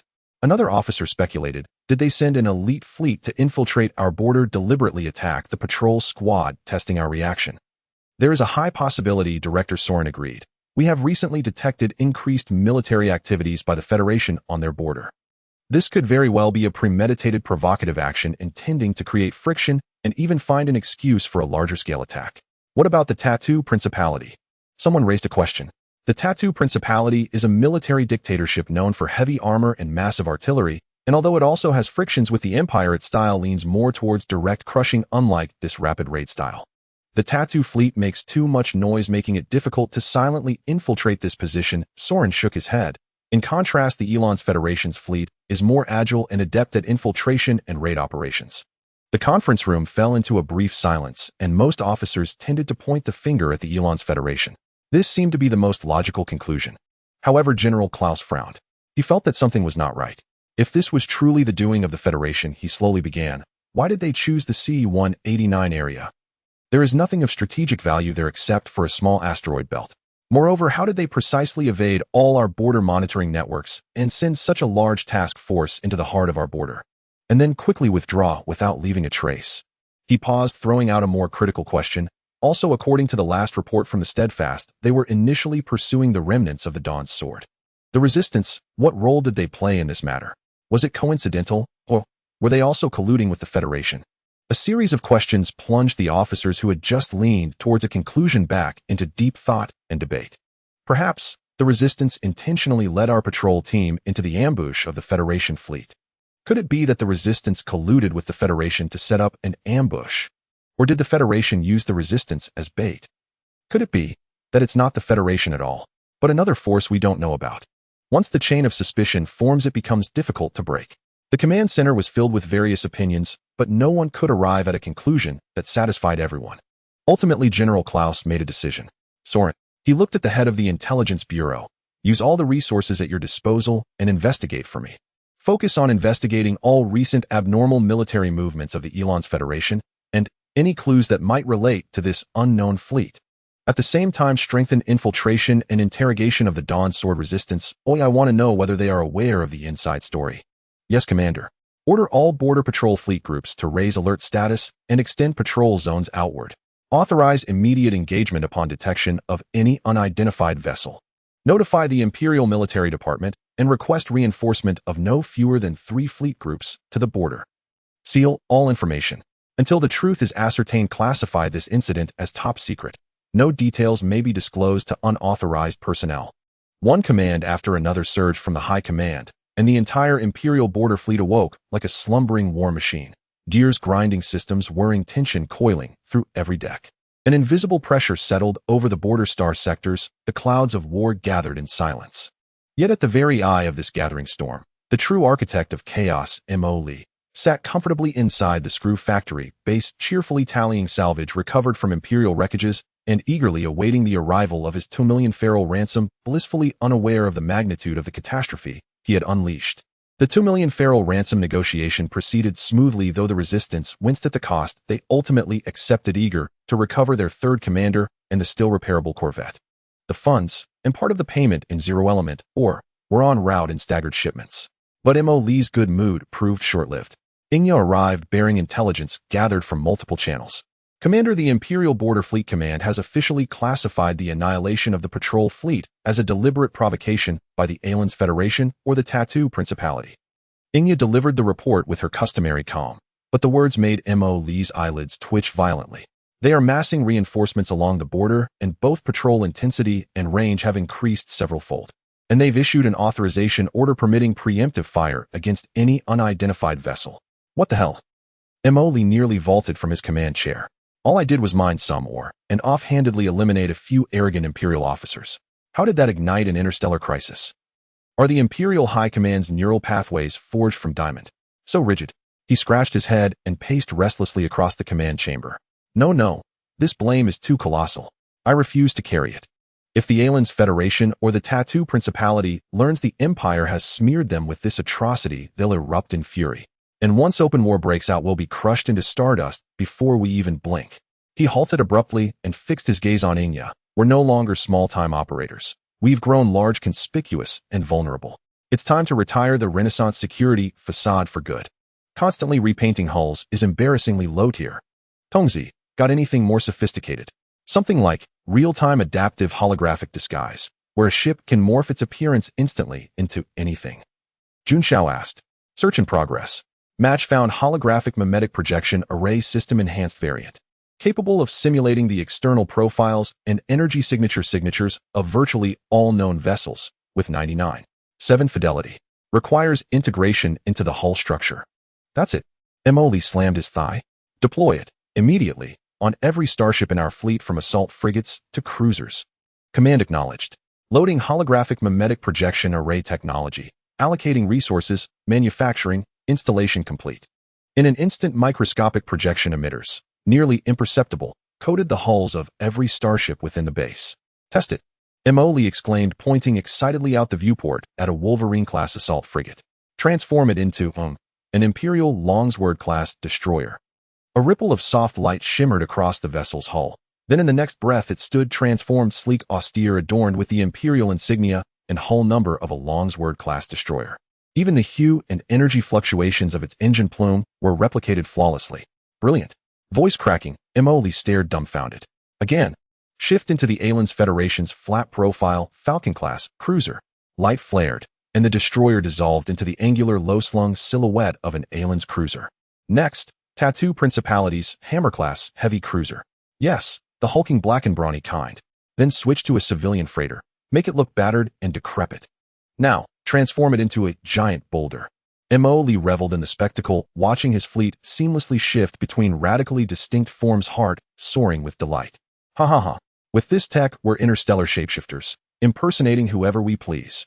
Wait, doesn't this feel suspiciously like a dress-up mini-game? Never mind. Tongzi, you absolute legend. But mimicry alone wasn't enough. Identity required validation. Tongzi, mere visual deception isn't sufficient. We need official documentation. Emoli stroked his chin. Can you register shell corporations for us? In the Colon Empire, the Aliens Federation, and the Tattoo Principality. Corporations that appear established, modestly active, unremarkable, yet impeccably clean in background checks. Affirmative. Fabrication of plausible commercial records, tax filings, legal entity profiles, and asset documentation required. Database injection into all 3 sovereign registries necessary. Proceed. For the Empire, Deep Void Mining Group. For the Federation, Farstar Resource Development Co. For the Principality, Anvil Security Transport. Names must sound ordinary, grounded, unassuming. The system activated instantly. Vast computational power conjuring 3 wholly independent shell corporations, each boasting years of fabricated operational history. Within their respective national databases, each possessed legally plausible registration details, modest asset listings, and innocuous transaction histories, just enough to pass casual scrutiny. More crucially, the system artfully bound the original transponder IDs of Emoli's entire fleet to these 3 phantom entities. When operating under Deep Void Mining Identification Codes, Imperial authorities saw only a reputable, mid-sized mining consortium's armed escort fleet. When broadcasting Farstar Development Signatures, Federation databases registered a legitimate private exploration vessel group conducting frontier surveys. And when transmitting Anvil Security identifiers, the Tattoo Principality logged them as a small routine border logistics and protection firm. Perfect. This isn't just 3 burrows for 1 hair. It's interstellar entrepreneurship. Emoli snapped his fingers, triumphantly gazing at the virtual business licenses materialized by the system. Henceforth we may play upright citizen or foreign ally, whenever we choose. Anytime, anywhere. Unfettered freedom to roam. Emboldened, Emoli launched enthusiastically into his new favorite pastime, identity theater. He directed a Hurricane-class cruiser to assume the guise of an Imperial luxury liner and glide brazenly past an Imperial patrol squadron. Scanned it, registered in their database as a noble family's sanctioned vessel, no questions asked. Next, a Jangjin-class corvette mimicked an Aliens Federation scientific survey vessel and docked without hindrance at a Federation border space station. Ha ha ha. Now truly the ocean is vast for the fish to leap, the sky is boundless for the bird to soar. Confidence surging, Emoli grinned. Let the Imperials search all they like. They'll never fathom their quarry stands right beneath their noses. His gaze swept the star chart's expanse, and ambition swelled. With this camouflage, our operations can scale dramatically. Emoli rubbed his hands together as he addressed Inya. Imperial contracts. Accepted. Federation freelance jobs. Taken. Principality commissions. Secured. Wherever profit flows, there we shall appear. In whatever guise suits the occasion. Should anyone irk us, we'll simply masquerade as their sworn enemy and stir the pot. Strike whomever we wish. Of course, Emoli knew such subterfuge was not infallible. Deep scans or physical boarding inspections could still expose them. Yet it rendered conventional patrols and remote sensing utterly ineffective, greatly enhancing concealment and survivability. Very well. Disguise secured, ransom incoming, reserves replenished. Emoli stretched languidly. Time to stretch our limbs, and incidentally, begin building credibility and track record for our new identities. He gazed into the infinite starfield, a signature mischievous grin spreading across his face. The cosmos is immense, and now everywhere is fair game for me to roam. Looking at the 20 million ferrule ransom paid by the rebels in his account, and the mountain of zero-element ores and other resources piled in the warehouse, Emoli felt his wallet swelling like never before. "Ya buy? Spend all the money, buy resources. Whatever we lack, buy it back. Buy. Emoli turned around and shouted excitedly at Inya. Soon transport ships laden with various resources and ores were bustling in and out of the base. We have resources now. It's time to show our true skills. He stood in the base's control room, full of vigor. Tons, give it full power. Unleash the troops. Unleash the ships. He brought up the system's manufacturing interface, selecting while muttering to himself. Need to choose a few support starships, otherwise they'll be out of commission in 3 seconds. I need to replenish in time. Let me see. Here it is. Fire God-class medium engineering ship, 2,600 meters long, equipped with large drilling, refining, and construction modules, the core for resource extraction and base construction, along with corresponding storage compartments. Budding-class comprehensive supply ship, 3,200 meters long, featuring large storage space and modular supply interfaces capable of providing long-term, sustained operational capability for fleets and mechs. These two will do. But upon seeing how many resources were needed to build one, even with his wallet full, he felt a pang of pain. Damn, so expensive. MB, let's do it. Tons 6 engineering ships and 3 comprehensive supply ships. Command received. Resources and creation points being deducted. Manufacturing sequence generated. Synchronization manufacturing starting. As the system's voice fell, the originally empty outer space instantly filled with large shadows blocking out the light from the stars. The first thing that caught the eye was 6 engineering ships, the most notable feature being the large drilling platform at the bow and the block-like refining modules beneath the hull.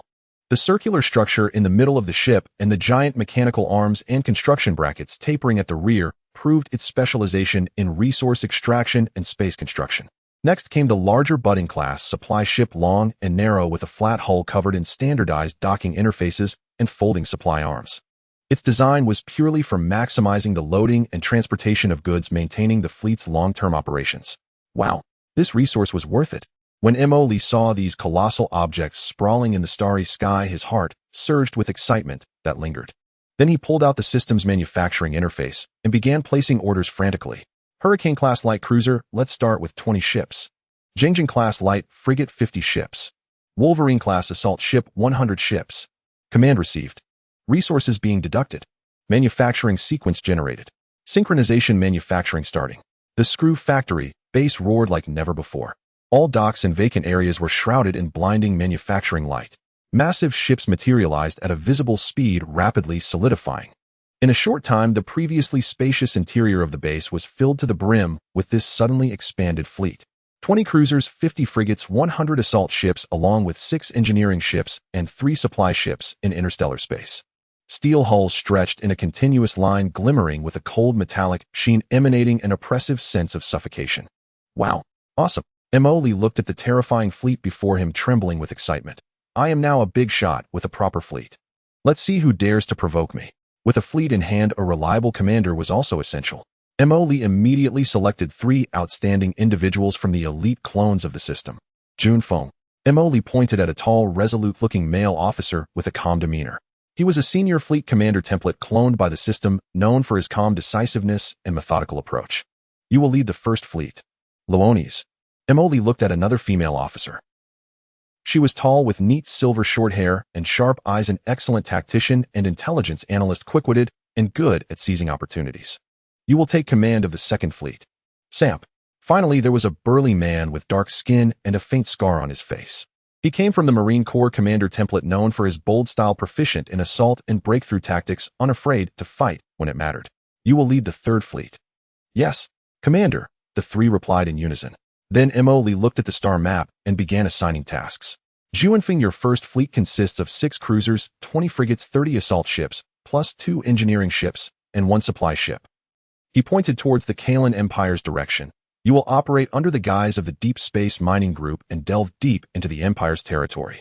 The main objective is to undertake various escort and transport tasks regardless of legality. If they pay, just do it. Gather information on the resource distribution and market prices within the Empire and simultaneously collect all intel regarding the Empire's upper echelons nobles, especially the August family.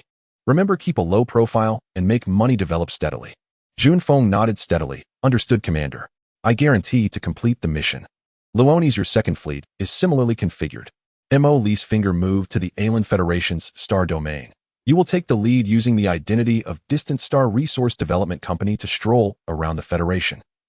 The task is similar: make money, find mines, utilize your strengths, focus on collecting political and military intelligence from the Federation, and see if there are any loopholes to exploit. Be cautious. Luoni smiled confidently. Leave it to me, Commander. I will ensure that Distant Star Development gains a stellar reputation in the Federation.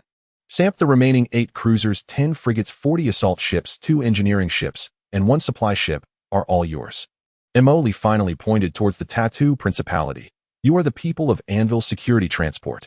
The common folk there are simple. It's probably not very peaceful. Your mission is more straightforward: collaborate if possible. If not, let's see how to persuade them to cooperate.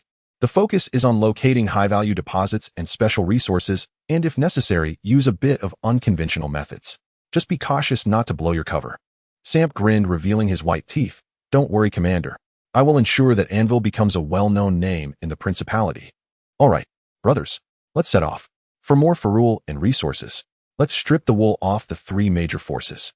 Emoli waved his hand grandly. The 3 large subfleets under the leadership of the 3 commanders set off with different mimetic appearances and identification codes like an iron torrent, magnificently departing the base, heading towards the 3 different star domains of the Empire, the Federation, and the Principality, beginning their respective entrepreneurial journeys. Watching the 3 subfleets disappear into the depths of the starry sea, Emoli nodded with satisfaction. Having capable subordinates is great. They can handle all the dirty work. He stretched lazily, feeling relaxed. All right, now it's time to handle some personal matters. Emoli rubbed his chin. He had never forgotten the mystery of his origins. That mysterious box, that haunting night owl, and the expression on the face of Rex, the leader of the rebels, when he saw him, felt like thorns piercing his heart. He called Inyo over. Yiga, the investigation into Night Owl and the task of cracking that box are entrusted to you and the advisory team. Emoli handed her the impenetrable mysterious box and the related data. You need any resources, just call for them. Notify me of any progress at any time. Understood, Commander. Inya accepted the box, nodding solemnly. Additionally, don't stop the manufacturing equipment at home. Earn money while producing and let the snowball grow gradually. As for me, Emoli looked towards the depths of the star map at the area known as the Center Administrative Star Zone of the Ashen Star Domain. That was the highest administrative center established by the Kalan Empire at the border, the place where information converged. He always felt that perhaps he could find more clues about his origins there, especially regarding the accidental deaths of Count and Countess August. I want to personally go over there for a visit. Emoli decided to be a hands-off manager. Commander, do we need fleet escort? Just take 1 ship, it's a small target, agile. He chose a newly launched Hurricane-class light cruiser and personally named it the Lonely Explorer. This ship was equipped with the latest mimetic devices, and its identification code was linked to the Deep Space Mining Group. He didn't bring too many people, selecting only a team of elite crew members for driving and operations, along with a squad of Marines for security. You all are in charge of guarding the base. Emoli instructed the officers left behind. Contact me through the encrypted channel if anything happens. Unless the base is about to explode, don't disturb me during my vacation. I mean investigation. As the others looked on speechlessly, Emoli whistled and boarded the Lonely Explorer. The cruiser's engine started slowly departing the base, adjusting its course towards the seemingly prosperous, yet treacherous Center Administrative Star Zone of the Ashen Star Domain. Emoli sat in the captain's chair, crossing his legs, watching the stars rush past outside the porthole. My adoptive parents were nobles of the Empire, and they died under mysterious circumstances. My biological parents are unknown. I carry an unopened treasure box, and am being hunted by a mysterious organization. He counted on his fingers, complaining, Tisk, my life template is definitely the protagonist's configuration in a novel. I just don't know if the storyline will lead to a revenge fantasy or a heart-wrenching family reunion. I hope it won't be too cliched. The Lonely Explorer cruiser sailed quietly towards the administrative star zone at the center of the Ashen Star domain. Emily stayed in the spacious captain's lounge, gazing at the monotonous starry flow outside the porthole, feeling a bit bored. Interstellar travel is great in every way, but the journey is too long, making it a bit dull. He stretched lazily, then remembered something. By the way, system, I remember unlocking some kind of optimized gene enhancement serum before. Since there's nothing to do on the way, why not give it a try? He pulled up the system's manufacturing interface and found the icon. X Gene Enhancement Serum System Optimized Version Comprehensive Enhancement of the user's physical qualities, including strength, speed, reflexes, cellular activity, and mental power. Note the usage process may involve certain adaptive transformation pains. The effects are permanent. Sounds impressive. Lee's eyes lit up, but system, is this thing reliable? There won't be any side effects, right? Like turning into the Hulk or something. Rest assured, host, it's safe and harmless. All right, but I don't know how painful it will be. No matter, for the sake of becoming stronger, let's do it. He exchanged for a vial of serum, glowing faintly blue, contained in a transparent container. Without hesitation, he removed the sealing cap, gulped it down in one go. The serum was cool to the mouth and had no taste. Isn't this painless? But seconds later, a burning sensation suddenly erupted from his stomach, sweeping through his entire body. What the hell? Emily felt as if every inch of his muscles and bones were thrown into a furnace. The intense pain made him curl up, collapsing onto the carpet of the lounge, cold sweat instantly soaking his clothes. He felt his cells being forcibly torn apart and reassembled, with his bones making faint cracking sounds, and his brain felt as though it was being stabbed by countless needles. Damn it. System, you've betrayed me. This isn't just a little pain. He gritted his teeth, letting out a suppressed growl from his throat. After what felt like an eternity, the heart-wrenching pain gradually subsided, replaced by an indescribable sense of comfort and fullness. As if savoring a reward, Emily gasped for breath and climbed up from the floor. He moved his limbs, feeling incredibly light, as if he had shed a heavy burden. Clenching his fists, he could distinctly feel the explosive power contained within his muscles. His vision became much clearer, even the faint blinking of indicator lights on the distant control panel was visible. His mind was exceptionally active, and previously vague thoughts became coherent. He walked to the wall and tried to jump lightly, almost hitting his head on the 3-meter-high ceiling. What the heck? Am I a superhero now? Emily landed and looked at his hands, both surprised and delighted. This is totally worth it. Although the process was a bit excruciating, he adjusted to his enhanced body, feeling better than ever. While Emily was adapting to his enhanced body, the Lonely Explorer was gradually approaching the destination of this journey, the directly governed planet of the Ashen Star Domain's administrative star zone, Dessar. Dessar is not the most prosperous trade planet in the Ashen Star Domain, but it is undoubtedly the political, military, and information center of the Empire in this region. Key institutions such as the Ashen Star Domain Governor's Office, the Frontier Fleet Command's Forward Command Post, and the regional headquarters of the Imperial Security Bureau are all located here. This place gathers the most important officials, generals, and intelligence personnel within the Star Domain, making it the nerve center of the Empire in the border areas. The planet's surface is covered with neatly planned administrative cities, military bases, and upscale residential areas, heavily guarded and orderly. Commander, we are about to enter the gravitational field of Dessar. We have received the port guidance signal. The female officer on the bridge sent a communication. Received. Entering port as planned. Emily adjusted his casual attire and walked to the bridge. Needless to say, even in ordinary casual wear, Emily's handsome face was hard to ignore, causing the female crew members on the bridge to blush unknowingly. Through the large observation window, Dessar was clearly visible. A planet that appeared to be well managed, with distinctive blue oceans and green land masses and various space stations and defense platforms scattered in synchronous orbit. The largest of which was their destination, the Dessar main starport. Activate the Deep Space Mining Group identification code and have the ship mimic a standard civilian transport ship. Emily ordered. Understood. Switching now, the nearby female crew member quickly replied, adjusting her demeanor. The appearance of the Lonely Explorer fluctuated, transforming from a mighty cruiser into an ordinary-looking, somewhat outdated medium-sized cargo ship. It followed the port's guidance signal, slowly approaching the massive starport structure. The docking process went smoother than Emily had anticipated. Although the security check at Desar Starport was strict, it mainly targeted weapon and hazardous material smuggling. For a legitimate company like the Deep Space Mining Group, which was registered in the Empire's database and appeared to have a clean business record, there was no overly intrusive inspection. Emoli thought he would face some cliched harassment. After paying the docking fee and a hefty administrative guarantee fee, the lonely explorer was directed to a secluded civilian dock. The airlock opened, and Emoli, along with several soldiers disguised as bodyguards in ordinary clothing, stepped onto the soil of Desar. After Emoli and his group exited, several more batches of soldiers passed through the disguise, dispersing into the port. The internal space of the port was vast, bustling with people, yet the atmosphere was not as chaotic as that of Blackstone Port. Everything here appeared orderly, with soldiers and officials in imperial uniforms visible everywhere, and most passers-by walked briskly with serious expressions. The air was filled with an invisible sense of order and oppression. Tisk, this place looks like it has a lot of rules, Emoli muttered softly. It's just like stepping into the headquarters of a large state-owned enterprise.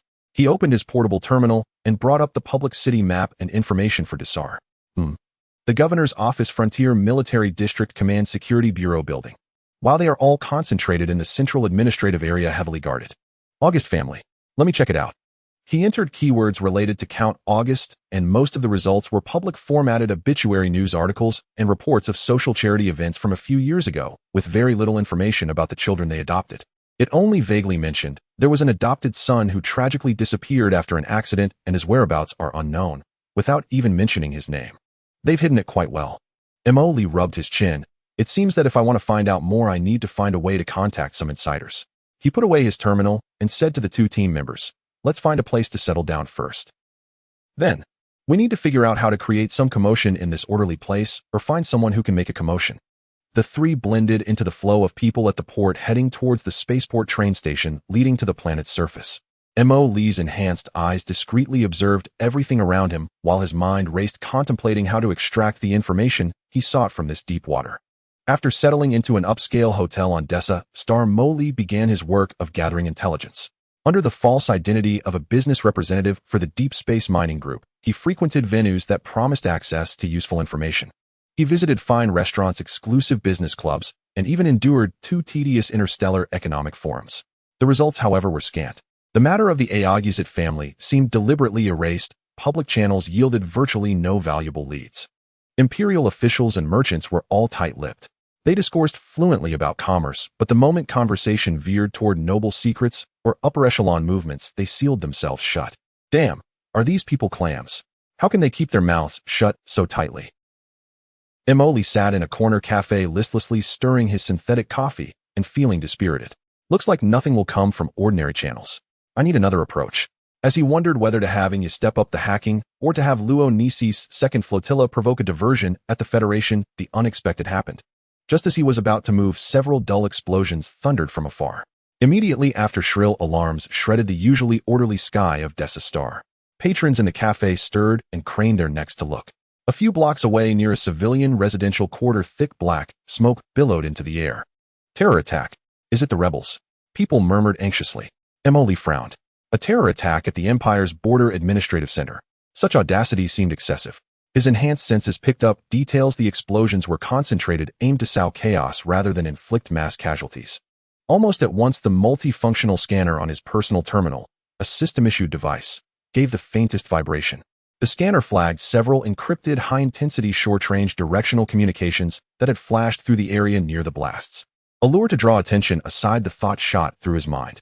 The terror attack was a diversion. The true objective lay elsewhere. And the style of those encrypted signals, professional. Not the work of ordinary rebels or star pirates. His mischief was instantly aroused. Let's go see the circus, he said, giving a glance to the 2 Marines posing as his assistants. He left his coffee money on the table and slipped out. Relying on their enhanced physiques and superior equipment, the 3 of them slipped through panicked crowds and evaded the arriving Imperial security detachments, moving silently toward the signal source. Their target was an unremarkable aging office building not far from the explosion site. The scanner showed the encrypted signals converging there. Emoli stationed 1 Marine on perimeter watch and crept into the building with the other. Inside, the power seemed cut. An oppressive gloom filled the corridors. They ascended via the service shafts, senses stretched taut. From a room on the top floor came muffled voices spoken in the Ilansi Federation's common tongue. Data secured. Withdraw. Someone whispered urgently. Outside is chaos. Imperial attention is diverted. Route's clear. Hurry. Rendezvous at the third extraction point as planned. Lee peered through the crack of the door and saw several figures in black combat suits efficient and methodical dismantling a terminal that had been illicitly accessed. One of them held a palm-sized encrypted storage device that pulsed with a faint light. Federation agents then, using a terror attack as cover to steal data. As the agents prepared to withdraw, Lee struck. He burst through the door like a leopard's speed, leaving only an afterimage in his wake. Who goes there? He demanded. The agents reacted instantly and fired. But Lee was faster. He slipped aside to avoid the energy beams, shot his left hand out, and seized the wrist of the agent clutching the storage device, twisting with precise force. A brittle crack announced the shattering of bone. The agent screamed as the storage device flew from his hand. Lee caught the device with his right hand, and with a ferocious whipping kick sent the other gunman crashing into the wall. He collapsed and did not move. The agent whose wrist had been crushed tried to snatch the drive back through the pain, but Lee landed a reverse elbow blow that shattered his throat. He died instantly. The remaining two agents, both alarmed and enraged, attempted to close in. The Marine who had followed Lee burst in behind him and fired his energy pistol with lethal accuracy, striking the two in the forehead. All four trained Federation agents were neutralized in under 5 seconds. They were gone before they had a chance to fully identify their assailant. Lee weighed the still-warm encrypted drive in his hand and curled his lips in contempt. TSK. Even the Federation lot are sloppy, messy work. Now I have to clean up their mess. He glanced at the dead agents and ordered the Marine dispose of them. Leave no traces. This device. He waved. The drive belongs to us now. Curious, he wondered what the Federation had risked a terror plot to steal. Perhaps it contained the information he sought, or at least something he could fence for a useful price. Back in his temporary suite at the upscale hotel, after ensuring the room was free of bugs or cameras, Lee could hardly restrain himself as he produced the encrypted drive taken from the agents. System, get to work. Let's see what these Federation bastards nearly died to steal. He connected the drive to his portable decryption terminal. System detected multiple layers of dynamic quantum encryption. Attempting decryption. Progress 10. 50. 100. System decryption successful. Reading data. Streams of files raced across his virtual display. He widened his eyes, anticipation coiling within him. The results rolled out. Top secret. Long-term observation report on gravitational well stability in the Imperial border from sectors K77 to K89, experimental optimization scheme for the Empire's Zinken-class cruiser engine cooling systems, rotation schedules, and resupply node analysis for the Empire Eastern Border Fleet's 3rd and 7th Patrol detachments. Holy, it's all military secrets. He skimmed the files, his anticipation curdling into disdain. What the hell? All that effort for this? Lee slumped into his chair, utterly deflated. He had expected treasure, but found nothing but a pile of military rubbish. What use was this? He scratched his head in frustration. I thought I'd hit something about Yi Xiao or my foster parents' accident. Instead, just military intelligence. He regarded the cache stamped top secret like tasteless scraps, useful to some, worthless to him, and raised the drive, intending to crush it. As he was about to destroy the evidence, his eyes flicked and the motion stopped midair. Wait. This is useless to me, but priceless to others, he muttered, stroking his chin with a familiar roguish smile. For example, the Imperial military that just got played by the Federation and is fuming. A brilliant idea crystallized in his mind.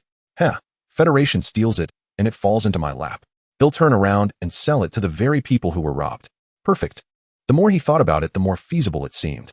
Not only will I make a tidy profit, I might also get in with the Imperial military. That would make future inquiries far easier. He set to work at once. First, ensure the trade is secure and his identity remains concealed. Second, convince the Empire of the document's authenticity and entice them to pay handsomely. Finally, keep a contingency in reserve to guard against the Empire turning on him afterward. Lee utilized the system to forge an untraceable anonymous communication channel directly connecting to the non-emergency communication line of the military command of the Desar Star Empire. Once the communication was established, a male voice with an impatient Imperial accent came through. This is the Military Command Communication Center. Please state your identity and purpose. Lee used an electronic voice changer to make his voice sound like a cold and mysterious figure. Identity is not important. I have a gift I wish to present to General Klaus. What kind of gift? A complete backup regarding the recent activities of the Elon's Federation's agents on Desar Star. Lee deliberately paused, including the successful acquisition of the 3rd and 7th Patrol Fleet's rotation schedule and supply node analysis of the Eastern Border Fleet of the Empire.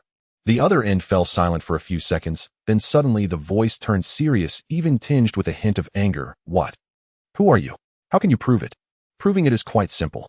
Mo Lee had already prepared. I will send you a processed data fragment. You can immediately verify the authenticity of part of the information. If confirmed correct, we can discuss the next steps. He cut off the communication and sent a carefully selected portion of genuine data encoding the key parts. For the next few hours, Mo Lee leisurely snacked in the hotel, knowing that the Empire was surely in an uproar. As expected, in the evening, the anonymous channel was reconnected. This time, a different person came through, his voice steadier, carrying the authority of a higher-up, though still suppressing his emotions. I am Sack von Klaus. The other party directly stated his name, the commander of the Imperial Border Fleet. The sample you provided has been verified. It is real. State your terms. Mo Lee was overjoyed inside, but maintained a cold electronic tone. Very well. General Klaus is indeed straightforward. My terms are simple: 50 million Faller, no sequential old bills, or an equivalent amount in zero-element crystal stones or rare metals. The complete version of the data will be delivered immediately upon payment. 50 million. Are you out of your mind? Klaus' voice was filled with suppressed anger. Whether I'm mad or not, General, you know in your heart. Mo Lee said leisurely, consider if this information falls into the hands of the Federation, your losses at the border. It would hardly be just 50 times 50 million, right? I am helping you mitigate losses. You have 12 hours to consider. After that, I will seek other interested buyers such as the Tattoo Duchy. He decisively hung up the call, leaving no room for negotiation. Mo Lee's tough stance and precise threat seemed to have had an effect. In less than 8 hours, the other party agreed to the transaction, but requested assurance that the information was complete and unique. The transaction location was set at a deserted asteroid belt outside Desar Star. Mo Lee controlled a small drone without any markings, carrying another encrypted storage device containing the complete data to the designated location. The Empire dispatched a small speedboat with no markings either. The handoff was completed deep within the asteroid belt. The drone released the storage device while the speedboat delivered a sealed box filled with high-purity zero-element crystal stones and rare metals. There was no communication throughout the entire process. Mo Lee confirmed remotely that the value of the goods exceeded 50 million, and then commanded the drone to self-destruct, thoroughly erasing all traces of the transaction. Done. A net profit of 50 million, plus a bunch of rare materials. Mo Lee looked at the shiny box and the starship's storage, grinning from ear to ear. The Federation folks send their heads from 1,000 miles away. A small gift, but a weighty sentiment. Ha! He felt great, as if the air on Desar Star had become much fresher. However, just as he was happily counting his spoils, a secure communication from Shadow Crow came through the tone, carrying a hint of seriousness. Commander, we have had unexpected progress in tracking Nighthawk. We captured a vague, deep web signal, and after decryption it repeatedly mentioned a key term, cradle. Cradle. Mo Lee paused. What is that? Uncertain. However, the signal source underwent multiple jumps and ultimately pointed to the region where your adoptive parents, the Count Augustus couple, had their accident, closely overlapping. Hearing the message from Shadow Crow about the association between Cradle and his adoptive parents' accident, Mo Lee's smile faltered momentarily before returning to his carefree demeanor. Oh, Cradle. Sounds rather warm, but I wonder if what they do is legitimate. He smacked his lips and said to Shadow Crow on the other end of the communication, all right, understood. You continue to monitor, dig as deep as you can, but ensure your safety. Don't get bitten by those rats in the gutter. He stretched, feeling the comfort of his enhanced muscles. We now have money and ships, a large family business, so there's no rush. Let that Nighthawk and Cradle play by themselves for now. Once we have gathered enough strength, we won't care about what birds or cradles, we'll take them all out. Understood, Commander. We will continue monitoring and attempt deeper infiltration, Shadow Crow responded calmly. Thank you for your hard work. Contact me with any new developments. Mo Lee hung up the communication, stroking his chin and mumbling, Cradle. The place where my adoptive parents had their incident. These two matters together surely spell trouble. But well, if the sky falls, there will be someone tall to hold it up. We are not tall enough yet, so let's lay low for now. He resolved to continue operating under the guise of deep space mining on Desar Star. By the way, let's see if we can extract some scraps of information regarding the Augustus family or the incident from the Empire's military, leveraging the recent information sale goodwill. The main force will still let Shadow Crow and the advisory team investigate behind the scenes, while the three subordinate fleets quietly make a fortune. Just as Mo Lee decided to play it safe and continue building strength, a conversation concerning him was quietly taking place in another dark corner of the universe. In an unofficially registered, heavily encrypted virtual network space. There were no ornate backgrounds, only a few blurry, constantly shifting light shadows representing the identities of the participants. A cold male voice spoke first. There has been a significant oversight in the cleanup operation of the Shinfeng. The target key not only survived but Its growth rate has exceeded expectations. Another slightly sharp voice interjected. Based on the remaining data analysis from the Bloodwolf Corps and the Border Patrol's annihilation, the power he wields is not to be underestimated. The technical characteristics of those ships are quite unfamiliar and do not belong to any known sequence. Another female voice continued. It seems we have also captured preliminary detection signals from Cradle. Though the other party may not be able to interpret them, it indicates that he or the forces behind him may have begun to touch the edges. This is very dangerous. The cold male voice continued. We can no longer allow this to continue. The key must be recovered. The Genesis relics must never fall into uncontrollable hands. The previous minor skirmishes should come to an end. It seems the military on the Empire's side has also noticed that old Klaus has been quite active recently. Should we? The sharp male voice asked. The Empire is not a concern. They have even misidentified the real enemy, directing their gaze towards the Elon's Federation and the Tattoo Duchy. This actually provides us with cover. What is important is the key itself and the cradle it may awaken, the female voice stated decisively. The cold male voice finally made a decision. Initiate the scavenger contingency plan. Mobilize the shadow team to proceed to the Ashen Star domain. Task priority: locate the key, assess its threat level, and if confirmed to be uncontrollable or poses a leak risk, eliminate immediately and recover the key and all related materials. If necessary, Hive's permissions may be utilized to mobilize local resources. Understood. The shadow team will be in position within 72 hours. I hope this time there won't be any unexpected surprises. The light and shadows in the virtual space gradually dissipated as if they had never existed. Only the cold directive known as Cleaver began to quietly flow toward the direction where Emily was located. On the planet Dursa, Emily was completely unaware of the new round of actions against him by the Night Owl. He was happily enjoying the daily life of a new rich. With the zero-element crystal stones and rare metals he earned from selling information, he secretly enhanced his body through the system, feeling that he could now punch through armor plating. He also got himself a flashier and more powerful set of personal power armor painted in the eye-catching black and gold color scheme, as he would put it. One must be low-key in life, but the equipment must be flashy. Occasionally, he would attend some inconsequential social events organized by the logistics department of the Imperial military under the guise of a deep space mining representative trying to get closer to some mid-level officers. Unfortunately, news about the August family remained as elusive as a stone sinking into the ocean. Those officers either genuinely did not know or were very tight-lipped. Damn it, the Imperial high-ups hide information as skillfully as they hide their mistresses.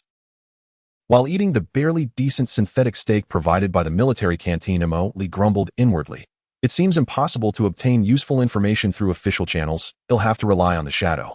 He was also closely monitoring the situations of the three task forces. The first task force of Junfeng was thriving within the Empire. Deep space mining, with its solid performance and good reputation, had secured several lucrative large-scale transportation and escort contracts, making a fortune. They also collected some gossip information about the distribution of mineral resources within the Empire and some small noble families, even though it was temporarily of no use. The second task force of Leones was also thriving in the alliance of Elons. Distant Star Resource Development Company quickly established a foothold in the gray areas of the federal border by employing its flexible black operations and precise investment insight. Not only did they open several stable resource channels, but they also successfully infiltrated a border intelligence exchange station of the Federation, acquiring a wealth of information regarding internal faction conflicts and military mobilizations. The third task force of Songpu, on the other hand, was a completely different story. The name Anvil Security Transport was earned through a series of hard-hitting physical negotiations. They forcefully invested in several small asteroid mines rich in rare metals located on the fringes of the duchy's influence. Although the process was a bit violent, the results were gratifying, with resources continuously being sent back to the base. Watching as everything was steadily progressing with resource reserves and funding pools continually rising, Emily's mood became increasingly cheerful. Once I unleashed the Titan ship, who would dare to act pretentious in front of me? He gleefully planned for the future, saying, by then, no matter the Night Owl or the Cradle, they will all have to submit to me. Looking at the three task forces earning hefty profits while the base's resources piled up like a mountain, Lee felt satisfied, yet sensed something was missing. Merely robbing money and resources externally isn't enough. The intelligence is still lacking. He strolled around the command room with a nutrition bar in his mouth. The Empire is too tight-lipped, and all I can get from the Federation and Duchy are just scraps. Core information such as where the Night Owl is located, what the Cradle is, and what happened to my adoptive parents. These core secrets cannot be uncovered simply by wandering around outside. He turned his eyes and stopped in front of a massive star map, looking at the regions representing the three major powers when a brilliant idea popped into his mind. I have a system that can clone people and edit memories and identities. Isn't that the perfect foundation for an undercover agent? Emoli slapped his thigh and laughed. Let's send our own people directly into their ranks. The military, the political sphere, the business world, let's infiltrate them all. Once my group of undercover agents rises to high positions, won't the intelligence flow in like a torrent? Without hesitation, he decided to act. He immediately called up the system interface and initiated a new round of cloning sequences, but this time the targets were not soldiers or crew members, but elites specifically for infiltration. System, select a batch of the most elite cloning templates for me. I need those with high IQ, high EQ, strong learning abilities, solid psychological qualities, and adept at disguise and integrating into society. Officers, politicians, businessmen, scientists. All types of elites are required. Order received. Screening for optimal templates. Screening completed. The Deep Diver program can be initiated. Deep Diver. That name is quite fitting. Emoli was very satisfied. Yes, it's the Deep Diver program. I will deploy a large number of super undercover agents with perfect forged identities and absolute loyalty, directly infiltrating the high echelons of the military, political, and business sectors of the Empire, Federation, and Duchy. Without delay, Emoli immediately poured in massive resources and activated a large-scale cloning program. At the same time, the system's forgery function was fully turned on. First, perfect and flawless clean identities were created for these undercover clones. The system directly hacked into the citizen database's educational system records, and even some medical records of the three major powers, creating a legal identity for each deep diver with a complete life trajectory. From birth certificates, diplomas, work histories, tax records, to social network footprints, everything was accounted for seamless and flawless. Even some records of their distant relatives and former classmates were conveniently filled in by the system. Next was targeted training and memory infusion. Based on the fields they were about to infiltrate, the system infused them with relevant professional knowledge, behavioral patterns, and even harmless personal quirks, to ensure that their thinking habits, speech, and actions completely matched the background settings of their disguised identities. This one set him as a side branch of a fallen noble family in the Empire, loyal to the Empire, but frustrated, eager to revitalize the family and arrange for him to enter the military department. That one make him a radical technocrat from the Alliance of Elons, slightly critical of the federal system, but with outstanding abilities, and place him in one of their cutting-edge research institutions. And this one turn him into a grassroots officer from a poor background in the Duchy with a clean identity and fierce combat skills, eager to rise through military achievements. Emoli excitedly assigned initial settings and life scripts to these deep divers, as if playing a simulation management game. The first batch of 300 carefully packaged deep divers was soon ready. They possessed different appearances, different identity backgrounds, and different personality traits, with the only commonality being their absolute loyalty to Emoli hidden deep within their genes. Brothers and sisters, Emoli stood before the assembled deep divers, conducting the final mobilization. Your mission is to infiltrate the enemy's heart. Climb the ranks, get rich, conduct research, and make connections. Use your abilities to strive upwards in your respective positions. He paused, a signature mischievous smile appearing on his face. Of course, climbing up is not the ultimate goal. The important thing is that during the climb, and after reaching the top, transmit back the interesting little secrets you hear, and see the ones that shouldn't see the light of day through encrypted channels. Especially information regarding Night Owl Cradle, the August family, or anything that sounds impressive and mysterious should be prioritized. Remember, you are independent individuals. Unless you receive special orders, you cannot have horizontal contact with each other. Your own safety and long-term infiltration are the top priorities. Is that clear? Understood, Commander. The 300 voices responded in a low and firm manner. Very good. Let's set off. 4. For the peace and justice of the universe. Emoli waved his hand.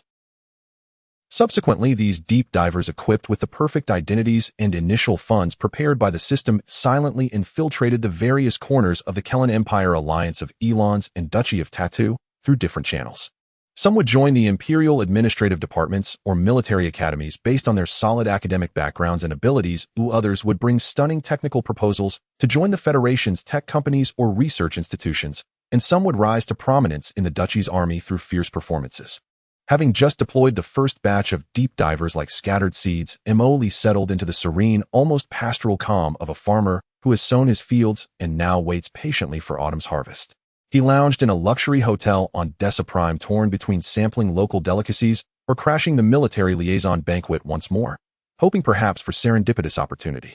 Just as he wrestled with this cosmic conundrum, what to have for dinner, Two encrypted transmissions arrived nearly simultaneously. The first came from Lieutenant General Lonas, commander of the Second Fleet, her silver hair gleaming under the hololight. Her holographic projection materialized inside the secure chamber, her expression uncharacteristically grave.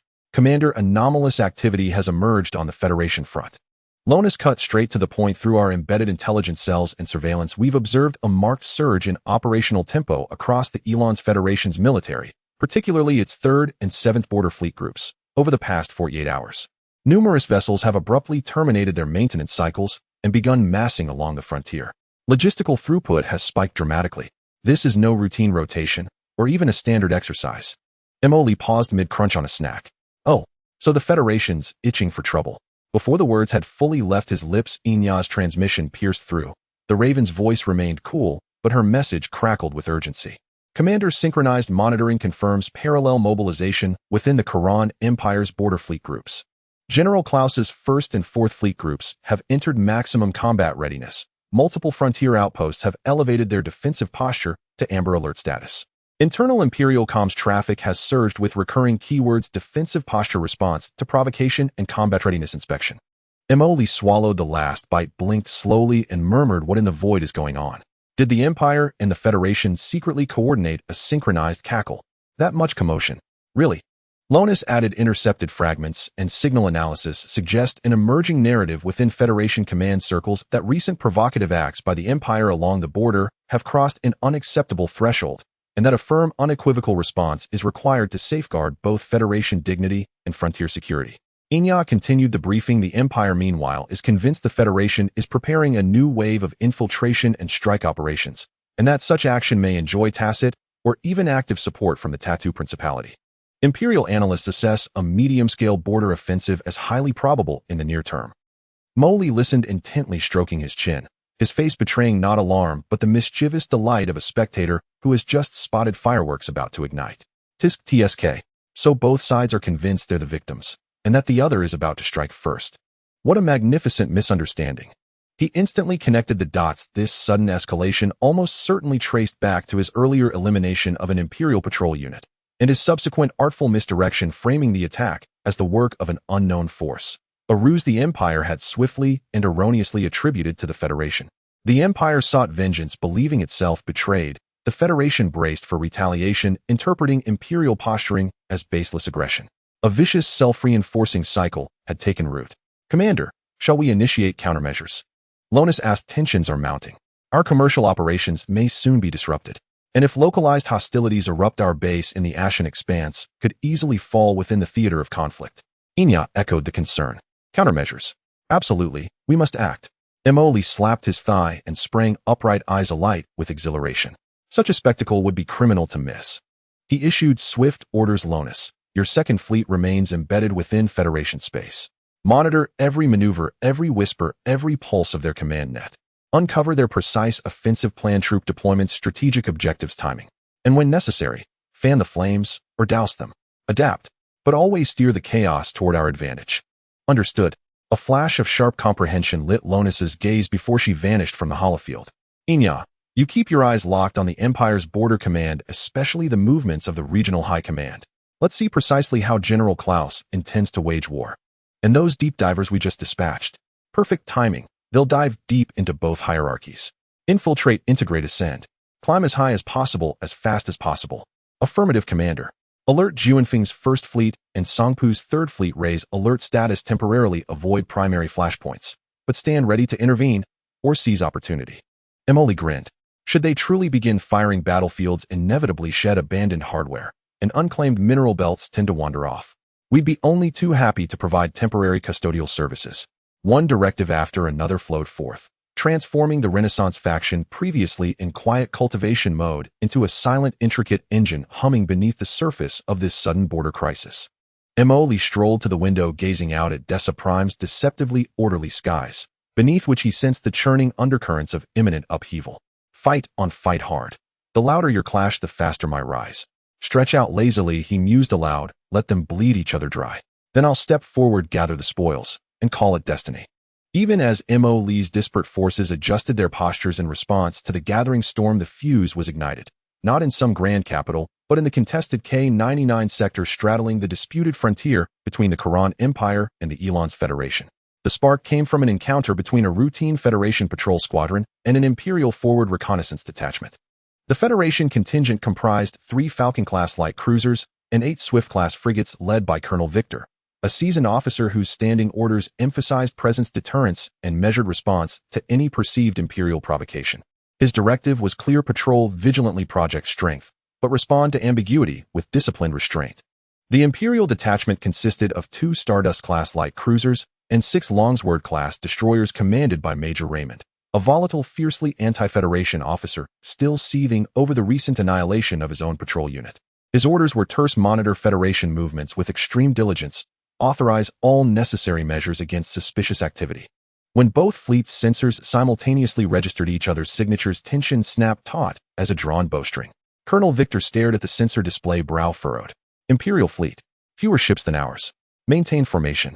Transmit standard identification and warning protocols. Demand their intent and immediate withdrawal from our sector. Acknowledged. Signal transmitted.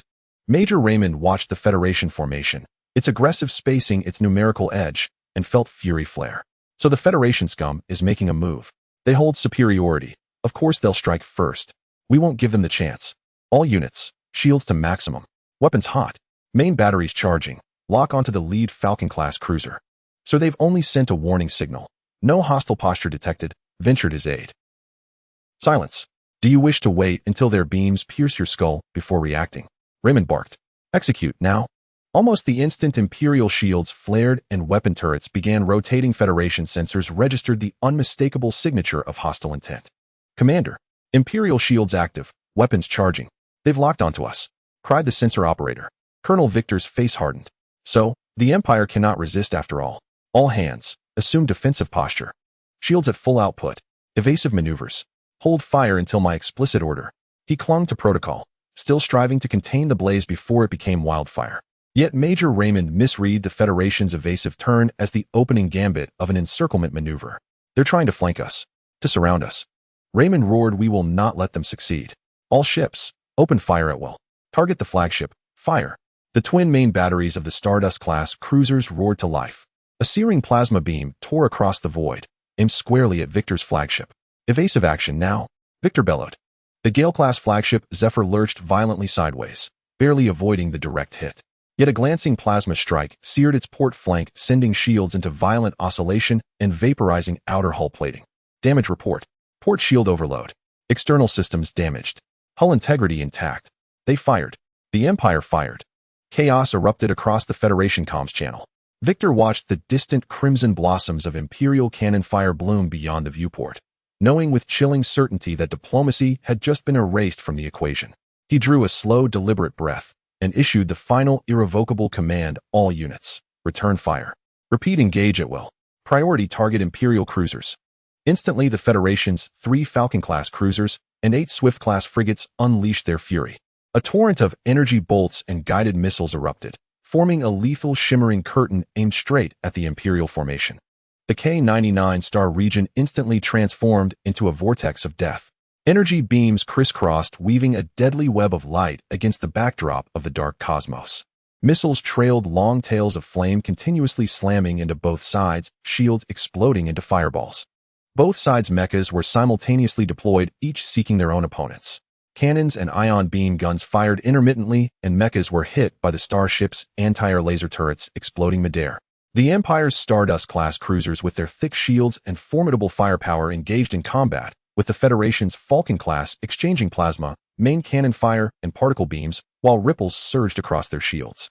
The Federation's Swift-class frigates utilized their excellent maneuverability to constantly harass and encircle the Empire's Longsword-class destroyers, using rapid-fire guns and assault missiles to wear down the enemy's shields and armor.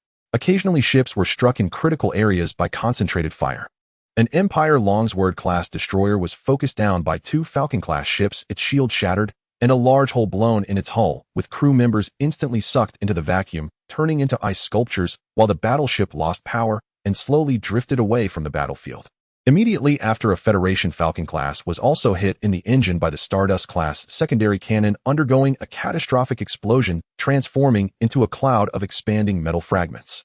Various shouts, commands, and noise filled the communications channels. Port shield down to 40. Turret 3 destroyed. Missiles incoming. Dense formation intercept. Medical team. Zone B needs a medical team. The Empire's commander, Colonel Raymond, blinded by fury, continuously ordered the fleet to advance, attempting to make up for their numerical disadvantage with close-quarters combat. The Federation's commander, Colonel Victor, on the other hand, struggled to maintain formation, trying to use greater maneuverability and firepower to wear down the enemy. The battle had reached a stalemate with both sides suffering losses, yet neither could swiftly defeat the other. The real-time visuals and data of this border friction were almost simultaneously transmitted back to Mo Lee's personal terminal and the Screw factory base through hidden monitoring probes and the intelligence network of the Second Fleet. Mo Lee munched on a new flavor of synthetic potato chips while watching the intense battle scene projected in holography, clicking his tongue in surprise. They've started fighting. They really are fighting. Oh dear, that Empire commander is a bit reckless, charging forward despite the numerical disadvantage. The Federation is quite steady, though a bit too conservative. Look, that destroyer is gone. What a pity, that's a lot of money. Oh wow, that Federation frigate exploded. The fireworks are quite beautiful. Click, that cannon's firing just like fireworks, though it's a bit costly for the ships. He watched with great interest, as if he were enjoying an interstellar blockbuster unrelated to himself. The voice of Inya came through the communication commander. The battle data has been recorded. Preliminary statistics on both sides: losses: 1 Empire destroyer confirmed destroyed, 1 cruiser heavily damaged, 1 Federation frigate destroyed, 2 cruisers lightly damaged. The battle was still ongoing, expected to end in mutual destruction. Got it. Mo Lee brushed off the crumbs of chips from his hands. Let them fight, it's good to consume some strength. Notify Los Ni and Jun Feng to keep a close watch and see if there's any opportunity to seize. Meanwhile, let the deep divers who just infiltrated both sides' armies perform while aiming to achieve some merit amidst the chaos and rise up. He turned off the battle footage and stretched lazily.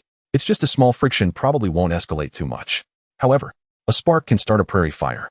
A glint of cunning flashed in Mo Lee's eyes. Since this fire has been lit, who knows, it might ignite something unexpected one day. This skirmish lasted less than an hour, ultimately ending in mutual destruction, with the remaining starships from both sides dragging their damaged vessels back to their respective border space stations to establish defensive lines. The skirmish in the K-99 star region, like a spark falling into a powder keg, instantly ignited the long-standing tensions between the Empire and the Federation. At the Empire's border fleet command, General Klaus looked at the damage report and the evidence of the Federation fleet's provocative attack sent from the front, further solidifying his suspicions about the Federation, his expression turning grim. He no longer hesitated and immediately issued a full reinforcement order. The 2nd, 3rd, and 8th fleets at the border immediately end your rest, and all personnel head to the K-99 star region. Establish a defensive line, expel, and even annihilate any Federation ships daring to provoke. At the same time, apply to the military for the mobilization of the nearby 7th and 11th fleets in the Barca Star region for rapid reinforcement at the border. Tell them the Federation's ambitions extend far beyond a mere friction. The massive war machine of the Empire began to rumble to life. Tens of thousands of starships ended their docking status, igniting their engines, pouring out from various bases and starports, converging into a steel torrent, heading towards the border. Almost simultaneously, the Aelan's Federation's parliament and military also reacted fiercely. Federation President Matthias Gates, at an emergency convened parliamentary meeting, presented evidence of the Empire fleet firing first and deliberately provoking his voice-heavy and resolute fellow citizens. The Empire's greed and arrogance have completely torn off the mask. They ignore interstellar treaties and brazenly attack our patrol fleet. This is a blatant violation of the Federation's sovereignty. We must not back down. Following a brief but intense debate, the Federation Parliament ultimately passed the President's proposal with an overwhelming majority. Authorization approved by the President. Order the 1st, 2nd, 4th, and 6th fleets at the border to immediately head to the K-99 star region for support. Ensure the expulsion of the Empire invaders and defend the Federation's territory. More Federation ships, fueled by the anger of being invaded, rushed towards the rapidly igniting border. The military standoff at the border quickly escalated into small-scale skirmishes, with the scope continuously expanding. Casualty numbers and loss reports flew towards the capitals of both countries. In the capital star of the Kalan Empire, Heart of Glory, the Empire's Emperor Onardo Bell, an elderly, yet still dignified ruler, watched the ever-expanding red conflict area on the star map. Along with the military's submitted assessment report on the Federation's intention for a large-scale invasion, he ultimately made a decision during the court meeting. He addressed the entire empire in a fully public speech with the images transmitted through the interstellar communication network across the realm. Citizens of the Kalan Empire, we yearn for peace, but we are not afraid of war. The Aliens Federation, treacherous and repeatedly provocative, has now brazenly attacked our patrol fleet, committing unforgivable war crimes. The dignity of the Empire shall not be desecrated, and the blood of our soldiers shall not be shed in vain. I, Leonardo Bell, in the name of the Emperor of the Empire, declare that from this moment on the Kalan Empire and the Aliens Federation are in a state of war. The sword of the Empire shall sever all enemies daring to invade. Almost simultaneously as the Empire's Emperor finished his speech in the capital star of the Aliens Federation Shore of Freedom, President Matthias Gates also stood before the podium, his expression solemn: citizens of the Federation. We love freedom and peace, but we cherish our homeland and sovereignty even more. The Kalan Empire, a decayed and greedy nation, has extended its claws towards our borders. They ignore our warnings, trample our bottom line, and kill our soldiers. Today we have no retreat. For freedom. For the Federation. I, Matthias Gates, in the name of the President of the Federation, solemnly announce that the Aliens Federation and the Kalan Empire are officially in a state of war. Warriors of the Federation advance. The supreme leaders of the two interstellar powers declared war on each other almost simultaneously. The powder keg that had been brewing for decades was finally ignited. War, the most brutal monster in the universe, was officially released.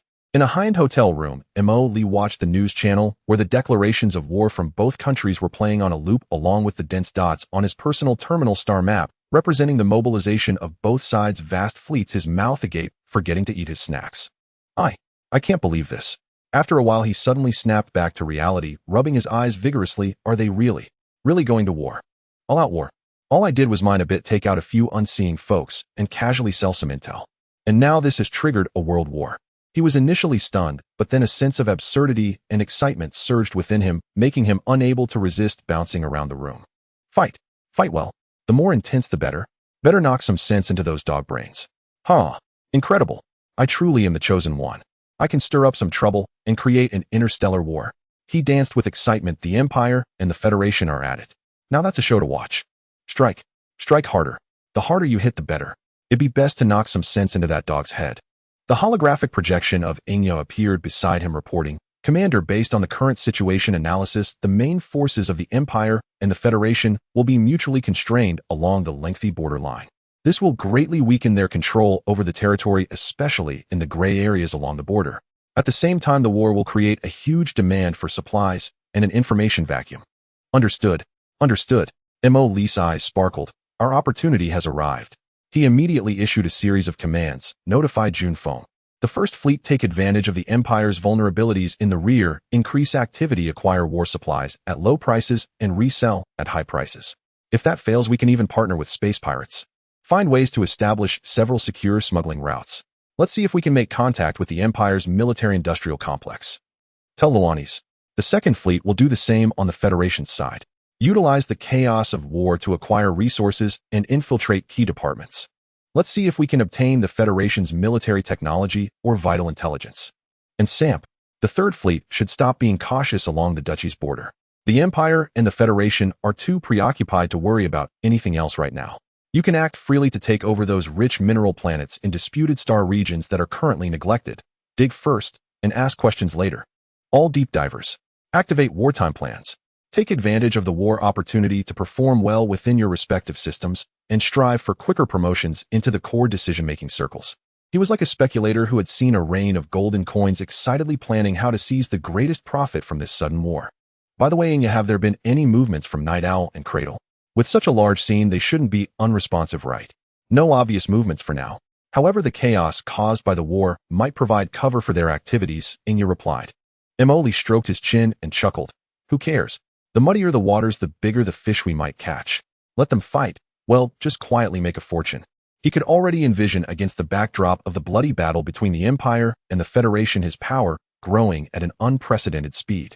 The war machines of the Empire and the Federation collided along the border with countless starships transforming into fireworks that vanished in an instant. While everyone focused their attention on the main battlefield, Mo Lee turned his gaze to an inconspicuous corner deep within the Empire. Resource Depot G77. G77, a medium storage station under the Empire's 3rd Logistics Command, primarily responsible for stockpiling crystalline materials, special alloys, and backup energy cores needed at the front lines. Inga reported via communication. The current garrison consists of an enhanced orbital defense platform and approximately 2 squadrons totaling 80 active Gladiator IV mechs of the Empire. Gladiator IV. Mo Lee raised an eyebrow as the system immediately pulled up data on this model 16 meters tall heavy assault type equipped with rotary cannons, rocket nests, and heavy alloy shields. A tough and powerful, but relatively poor in mobility, it is the main assault mech of the Empire's army. 80 units. That's a bit tough. Mo Lee stroked his chin and then grinned. However, if I have my eyes on a fat piece of meat, there's no reason to let it go. He stood up, stretching his muscles. Just in time, my new ride also needs to hit the road. Notify the mech squad to prepare 30 Yazzie mechs. I need to make a trip when I return. 3 days later at the base hangar, Mo Lee stood in front of his exclusive mech. This mech, named Dragon Flame, stood 15 meters tall with a streamlined design, painted in his signature black gold color and faint dark red light flickering at the joints. It replaced the heavy fixed armor with a dynamic deflection field combined with high-toughness composite armor, providing decent defense while remaining extremely agile. The weapon system includes dual high-frequency oscillating blades integrated into the arms, 2 collapsible rapid-fire particle cannons on the shoulders, a multifunctional weapon mounting point on the back, and a signature Dragonhead energy device on the chest, a high-power energy jet. Isn't it handsome? Mo Lee patted the cold ankle armor of Dragon Flame, proudly speaking to the nearby maintenance personnel. Products from the system are always top-notch. 1,000 times more handsome than those iron lumps of the Empire. He agilely climbed into the cockpit, connecting to the neural link device on the seat. With a gentle push of the joystick, the view lit up, and the entire mech seemed to become an extension of his body. Dragon Flame, activate. Target G-77. Let's go set fire to the Empire's backyard. 30 slightly smaller Yazzie-class light mechs followed Dragon Flame, silently boarding the cruiser and jumping to the target location. Outside the G-77 resource depot, as a wave of spatial jump turbulence occurred, the Hurricane-class cruiser suddenly appeared not far outside the resource point's defense circle. Alarm! Alarm! Spatial jump fluctuations detected outside the platform's defense point. The piercing red alarm instantly echoed throughout G-77. Scanning confirmed the defense platform's energy readings are normal. 80 Gladiator IV mechs are scattered throughout the storage area, standing by in patrol mode. The squad leader reported. Proceed according to plan. Mo Lee ordered 1st and 2nd squads follow me for a direct assault on the defense platform's energy core. 3rd squad patrol the perimeter, intercept any gladiators attempting to take off for support. Quick battle, quick resolution. The 30 Yazzie mechs activated their blue propulsion systems, transforming into 30 streaks of light charging towards the massive orbital defense platform. Enemy attack. Mechs. Unknown model. All gladiator units. Activate immediately. Engage. The Closian artillery on the platform fired wildly, weaving a dense barrage. The Gladiator IV heavy mechs on the ground also activated their heavy bodies, moving forward, raising their cannons and rocket nests in an attempt to intercept. Too slow. Mo Lee controlled Dragon Flame, executing professional maneuvers to easily dodge most of the firepower. The shoulder particle cannons fired in quick succession, accurately destroying several key Closian artillery positions. Yazzie squad spread out. Utilize speed advantage, don't clash head in with them. Dragon Flame led the charge, directly breaking through the outer armor of the defense platform and crashing into the internal passage. Several Imperial mechs attempting to block the way hadn't even raised their weapons before being cleaved in half by the high-frequency blades that sprang from Dragon Flame's arm. Boom, boom, boom. Explosions echoed one after another. Target energy core room. Charge with me. The Dragon Flame mech sped through the narrow passage with the Yazzie squad closely following behind, continuously clearing out the emerging Imperial guards. Occasionally, Gladiator IVs attempted to block the passage, but Mo Lee either bypassed them with superior agility or used his shoulder cannon or the magnetic rail rifle on his back to strike from a distance, taking down the Gladiator's heavy shoulder armor or even the cockpit with a single shot. Tisk, these gladiators look intimidating, but their movements are so slow, like old men doing Tai Chi in the park. Mo Lee maneuvered Dragon Flame to deftly avoid a volley of rockets, while still having the energy to make sarcastic comments. Before long, they broke through layer after layer of defense and reached the core of the defense platform, the energy reactor room. Install the explosives. Mo Lee ordered, and several Yazzie team members immediately moved forward. Stop them. An Imperial mech captain shouted, charging forward with the Gladiator IV shield raised. Dragon Flame charged in instead of retreating, violently rushing forward, and the high-frequency blade slashed down onto the Gladiator's alloy shield. Zing. The harsh cutting sound rang out as the heavy shield was sliced open. The high-frequency blade on Dragon Flame's other arm pierced into the gladiator's cockpit. With the guards eliminated, the explosives were installed. Retreat. All mechs quickly disengaged from the defense platform. Seconds later, a massive explosion erupted from within the platform, the energy core destroyed, and the entire defense platform instantly incapacitated. Lights extinguished, weapon systems silenced. Without the cover of the defense platform, while the remaining Gladiator IV mechs still had a numerical advantage on the ground, they became clumsy targets in front of the agile and fierce Yazzie squad. They tried to form defensive formations, but were continuously eroded by the speed and firepower advantage of the Yazzie. Dragon Flame appeared like the Grim Reaper on the battlefield, with each appearance accompanied by the fall of a gladiator. The roar of the magnetic rail rifles, the screams of the particle cannons, and the cutting sounds of the high-frequency blades wove together into a one-sided massacre. The battle quickly came to an end. 80 Gladiator IV units, except for a few that fled early upon sensing danger, were mostly destroyed or rendered immobile. Among the 30 units of Yazzie, only 5 sustained minor injuries. Accompanied by the sound of hatches opening, Mo Li jumped out of the Long Yin cockpit, surveying the wreckage, but finding the resource depot largely intact, nodding in satisfaction. Engineering team, move in. Take everything that can be moved. 0 crystal stones, alloys, energy cores. Leave not a single screw for the Empire. The waiting engineering ships and transport vessels swiftly converged, beginning a frenzied operation. This is a bloodbath, Prophet. Mo Li patted the armor of Long Yin. The first battle is a success. I knew I was a genius. He gazed in the direction of the Empire's heartland, licking his lips. This is just the beginning. Empire folks, while you fight to the death ahead, it'll slowly hollow out your foundation from behind. Let's see how you manage.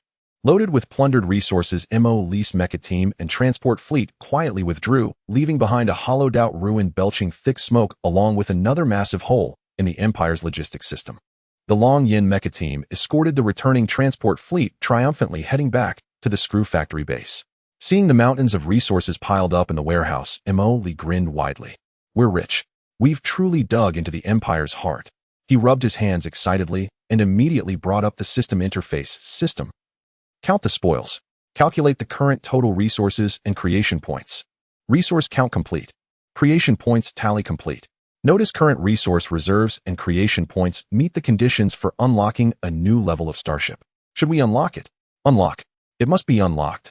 Mo Li shouted without hesitation. All this hard work is for this moment. Hurry up, show me the good stuff. The system manufacturing interface flashed, and 2 new larger and more menacing starship icons appeared, accompanied by detailed data. Kanglong class heavy cruiser unlocked. Fearless class light battleship unlocked. Holy smokes.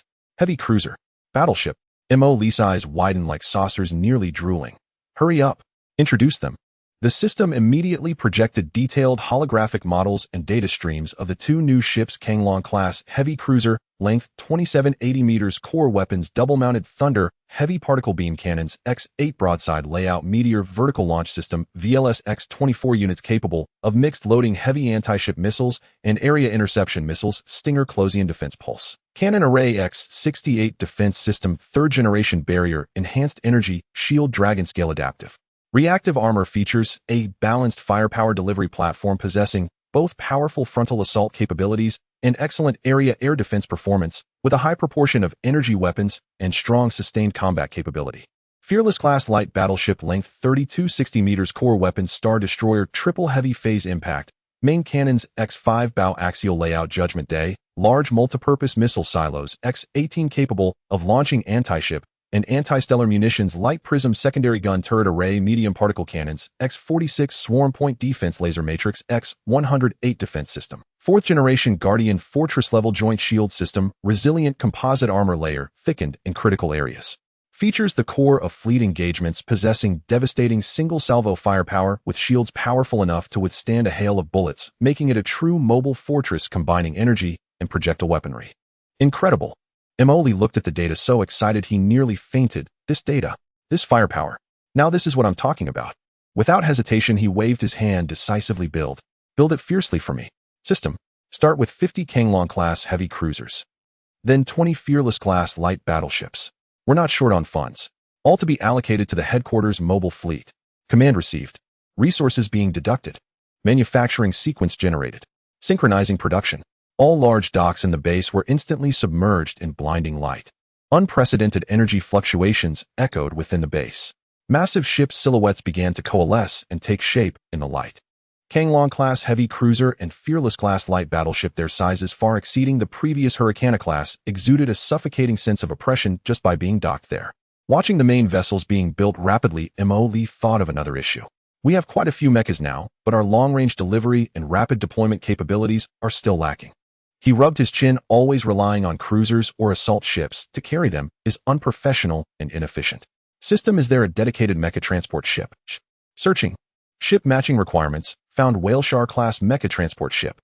Should it be unlocked and manufactured? There really is one. Unlock. It must be unlocked. A stream of information flashed in front of Mo Lee. Whaleshark-class mecha transport ship, length 28, 50 meters, core functions, large mecha hangar, standard capacity, 130 large mechas, high-speed delivery channels, X-12, frontline rapid maintenance, and repair workshops, light defense weapons, pulse turrets, X-26, missile launchers, X-48. Features a high-speed delivery platform specifically designed for mecha troops, possessing strong transport capabilities and quick-release efficiency, greatly enhancing the strategic mobility and sustained combat ability of mecha units. That's the one. Start with 10. Mo Lee decided from now on our mechas will have dedicated transport vehicles when they go out. What a show of force. Received resources and creation points being deducted. Manufacturing sequence added. Addition complete. Then 10 slightly bulky Whaleshark-class mecha transport ships also joined the manufacturing sequence. As resources were rapidly consumed, batches of brand new giant ships slowly emerged from the docks, assembling at the rallying point outside the base. 50 Kanglong-class heavy cruisers, grand and imposing with rows of cannons lining their sides. 20 Fearless-class light battleships with sleek hull lines, their 5 massive triple cannons at the bow radiating an aura of destruction. 10 Whaleshark-class mecha transport ships quietly awaited at the side, slowly collecting the mecha squads from within the base. Combined with the originally possessed Hurricane-class, Jangjin-class, and Wolfhound-class ships, Mo Lee's headquarters mobile fleet's strength instantly ballooned to a terrifying level. Now we also have battleships. Mo Lee stood in the control room gazing at the formidable fleet outside, full of bravado. Empire. Federation. You all take your time fighting. They'll develop for a bit first. He seemed to envision a future day when he would lead this mixed fleet composed of battleships, heavy cruisers, and mecha groups, overwhelming all obstacles with absolute strength, unveiling all mysteries. But it's still not enough. Mo Lee, amidst his excitement, calmed down slightly. Now that we have battleships, how far can the Titan ship be? What about star forts? Or even the Dyson Sphere? After forming a powerful mobile fleet consisting of heavy cruisers and light battleships, Mo Lee was acutely aware not to flaunt this terrifying force immediately. He understood the principle of making a fortune quietly and ordered the new fleet to conduct adaptive training and tactical drills in the concealed star regions outside the base, while allowing the 3 sub-fleets to continue making money and gathering intelligence discreetly under false identities within the 3 kingdoms. He spent most of his time at the base, occasionally taking the lonely explorer for a spin nearby, enjoying a rather comfortable life. However, when the tree wishes to be still, the wind does not cease.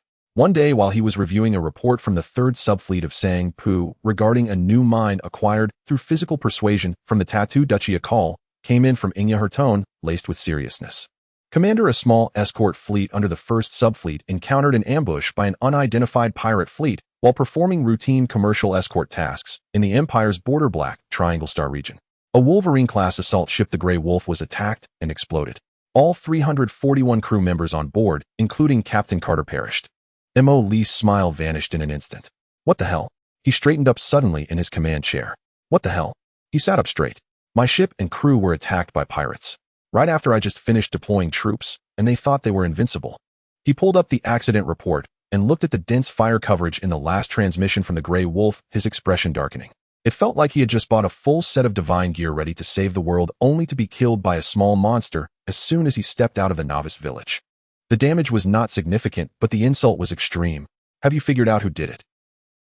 Based on the last sensor data from the Grey Wolf and the analysis of active forces in that star region, Inya pulled up a star map pointing to the Black Triangle area. The most likely suspect is the recently emerged Bloodskull pirate group.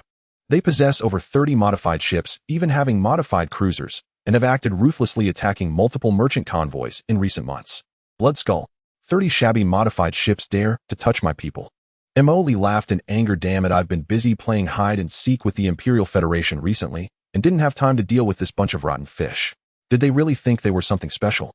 A surge of anger erupted in his heart. He had just constructed battleships and was planning something bigger only to have his backyard raided by a gang of pirates. If he didn't get revenge, how would he survive in the interstellar circles in the future? Commander, what do you mean? Inya inquired. What do I mean? Emily snorted coldly. What else is there to ask? Of course we have to take action. I want the Black Triangle. No, I want all the blind pirates in the entire border to know what happens when they touch my people. A glint of ruthlessness flashed in his eyes. Just in time, our new fleet has been training for a while. Oh, let's take them out for some real combat, to test them. He immediately issued orders command. The main mobile fleet. Withdraw 10 Kanglong-class heavy cruisers, 20 Jingjing-class frigates, and 30 Wolverine-class assault ships. I will personally command them. He commanded Sang-Pu's 3rd subfleet to withdraw 10 Hurricane-class cruisers moving towards the Black Triangle Star region to block possible escape routes. Notify the 1st subfleet of Junfeng and the 2nd subfleet of Luanasai to remain vigilant in case someone takes advantage of our main forces moving out to make small moves. All participating ships activate the Deep Space Mining Group identification codes and mimicry. I want to approach these pirates under the guise of a civilian company and discuss reason with them. Commander, deploying the heavy cruiser fleet to eliminate pirates seems a bit excessive. A new staff officer cautiously offered his opinion. Excessive. Emily shot him a glance. What do you understand? This is using a sledgehammer to crack a nut, aiming for a clean and decisive action. And let everyone know, even if I'm a mining company, not just anyone can mess with me. This is called strategic deterrence. Do you understand? The staff officer replied. Understood. The massive fleet quickly assembled under Mo Lee's command. 10 nearly 3-kilometer-long Kanglong-class heavy cruisers formed the core, surrounded by 20 Jingjing-class frigates and 30 Wolverine-class assault ships. This force, let alone eliminating pirates, was even qualified to collide with the main fleets of the Empire or the Federation. Mo Lee boarded his flagship, the Kanglong-class heavy cruiser Leviathan.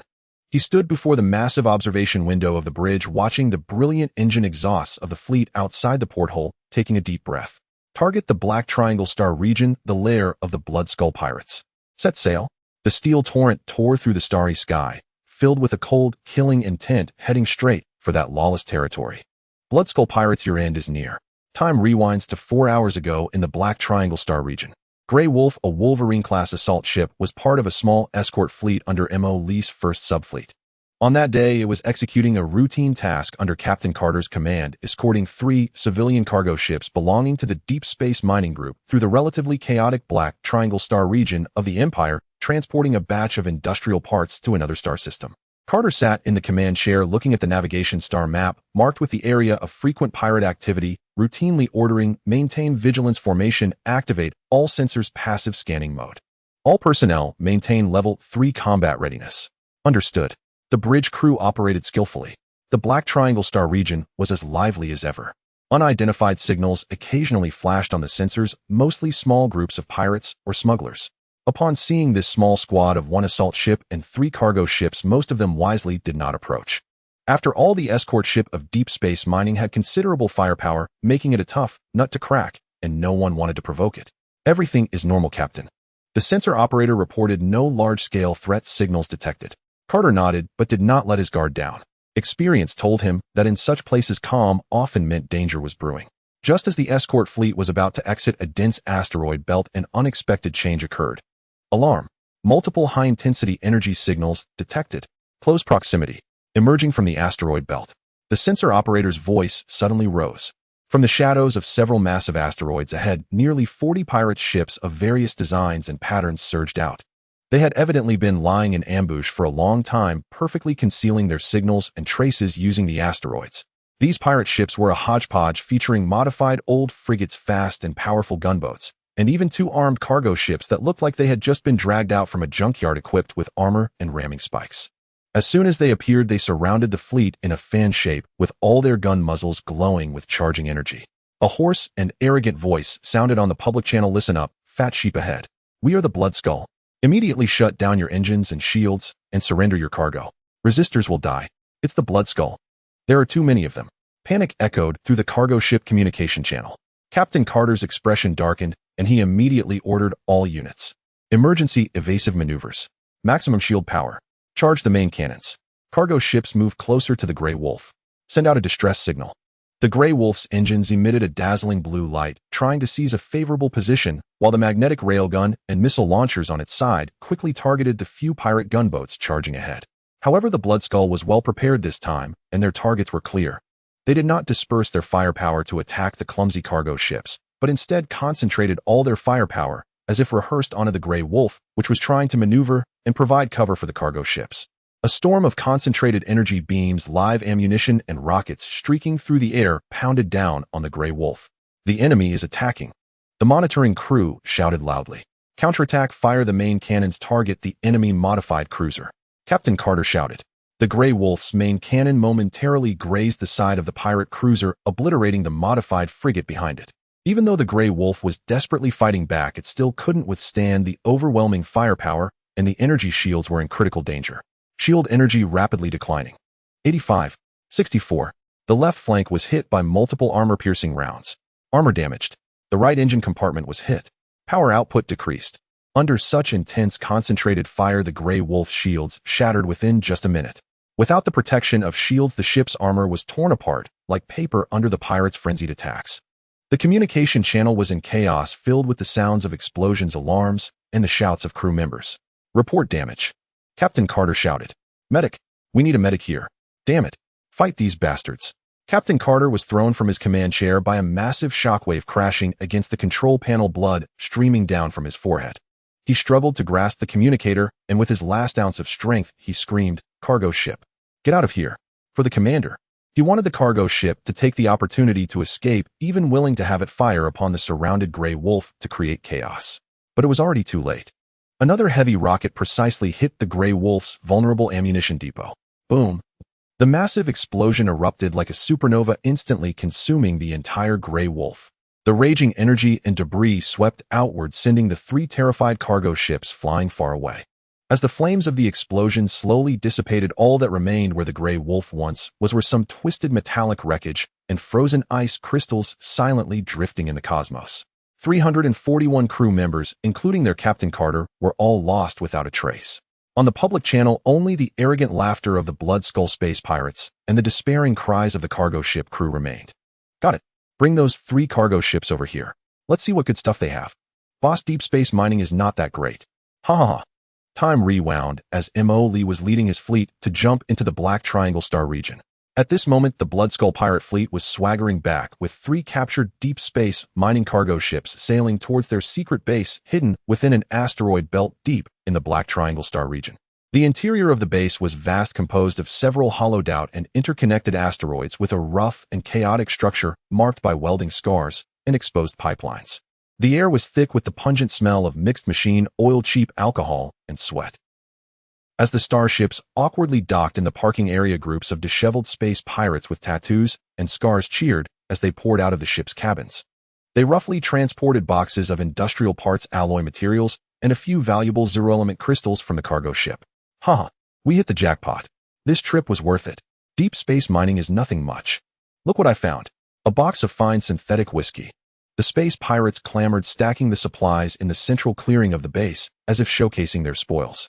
Some couldn't wait to pry open the whiskey boxes, taking bottles straight to their mouths. The alcohol and excitement flushed their faces red, the noise nearly shaking the roof of the base.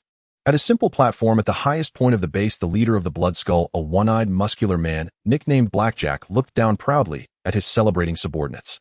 He held a bottle of stolen liquor in one hand, while his mechanical eye glowed red. See this, brothers? Blackjack slapped a box filled with zero-element crystals next to him, his voice booming through the loudspeaker. This is the benefit of following me, Blackjack, and conquering the world. What crap, deep space mining in front of me? They are just a bunch of fat sheep waiting to be slaughtered. A chorus of enthusiastic agreement arose from below. Boss is mighty. Following the boss means there's meat to eat.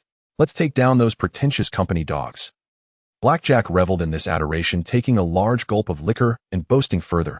I've long had my eye on that so-called deep space mining. They think they can do business in the Black Triangle just because they have a few broken ships. Did they ask for my permission? Today we will teach them a lesson. Let them know who is the king in this territory. A drunken little leader leaned in, slurring his words in flattery. Boss, you are truly a mastermind. The ambush position was brilliant. Their little broken ship didn't even react before we blasted it to pieces. So satisfying. Of course, I've eaten more salt than they've walked roads. Remember this: in the Black Triangle, dragons must coil and tigers must lie low. Dare to blow up. This is the example. Blackjack snorted with pride. He completely disregarded the loss of a single assault ship from deep space mining. In his view, these so-called mining companies were at most merchants with a bit of private armed forces. If they were beaten, they could only blame their bad luck. Did they dare to confront his pirate crew of over 40 starships notorious for their ferocity? While most of the pirates were immersed in the joy of plunder and alcohol, there were a few old pirates with clearer heads gazing uneasily at the piled-up, not particularly valuable goods. A tall, thin, old pirate approached Blackjack, lowering his voice. "Boss, did we go a bit too far this time? I've heard of deep space mining. They have quite a few starships, and their background is said to be complex. If we sank one of their ships, won't it?" "Want it what?" Blackjack interrupted him with displeasure, glaring with his one eye. "Old Scar, are you getting more foolish as you age? We are pirates. If you're scared of this, and that, what kind of pirate are you? We are robbing them. Complex background. Can it be more complex than the gun in my hand?" He patted his energy pistol at his waist. "If they dare come for revenge, they'll just rob their remaining ships too. By then our Bloodskull name will be even more renowned." Old Scar opened his mouth, looked at Blackjack's arrogant demeanor, and swallowed his words back. He knew that no matter what he said now, the boss wouldn't listen. The revelry in the base continued. The space pirates drank the stolen liquor, feasted on stored synthetic food, boasted about their achievements from the day, and fantasized about how to spend the riches they would earn from this batch of goods. No one thought about the gray wolf they had destroyed and the 341 lives aboard it, nor did anyone consider the terrifying behemoth that had been thoroughly enraged by their actions. Under the crowd's adulation, Blackjack drunkenly declared, "Today, everyone, drink freely, eat freely. Tomorrow we will go for an even bigger score. Awoo! Long live the boss." The din of cheers, clinking glasses, and boisterous laughter echoed within the base, lingering for a long time. While the Bloodskull pirates were drinking to their heart's content in the base hall, the crew members of the 3 cargo ships were roughly locked in a cell converted from an abandoned warehouse. The iron door slammed shut with a clang outside. The sounds of the pirates locking the door and their gradually fading arrogant laughter echoed. The warehouse was filled with the smell of rusting metal and dust, with only a few dim emergency lights providing faint illumination. Most of the crew huddled in corners, their clothes disheveled, faces bruised and scratched. They were just ordinary cargo workers employed by deep space mining and had never experienced such a situation. Having witnessed the escort ship Grey Wolf being torn to pieces by fierce firepower and now being trapped here by the ferocious pirates with uncertain futures, many fell into despair. Some quietly sobbed while others stared blankly at the ceiling. "It's over. All over. They will kill us. Those lunatics. They really dare to kill the Grey Wolf just like that." Panic began to spread. "Shut up." An older pilot nearby growled, a fresh wound on his face, still bleeding. "What good does it do to say these things now? Save your strength." "Old Chin, what will they do to us?" a female engineer asked with a trembling voice, clutching her collar tightly. "What else can they do?" The injured pilot, Old Chun, who was the captain of one of the cargo ships, spat out a mouthful of bloodied saliva. "They will either extort the company for ransom or sell us to some black mine as slaves, working until we die." "Ransom?" Another plump loader seemed to grasp onto a straw. "Will the company save us?" Old Chin glanced at him, his eyes dim. "Not much hope. We are just ordinary employees. How could the company possibly spend a lot of money for us? However, with the Grey Wolf sunk, this incident has escalated. Let's see how the company handles it." Hey, everyone, pull yourselves together." A voice broke the oppressive silence. Hey, snap out of it." A young navigator in his 20s called out. His messy brown hair framed a freckled face. Unlike the others huddled in fear, he leaned against the railing, tilting his head curiously as he examined the Star Pirate's base structure.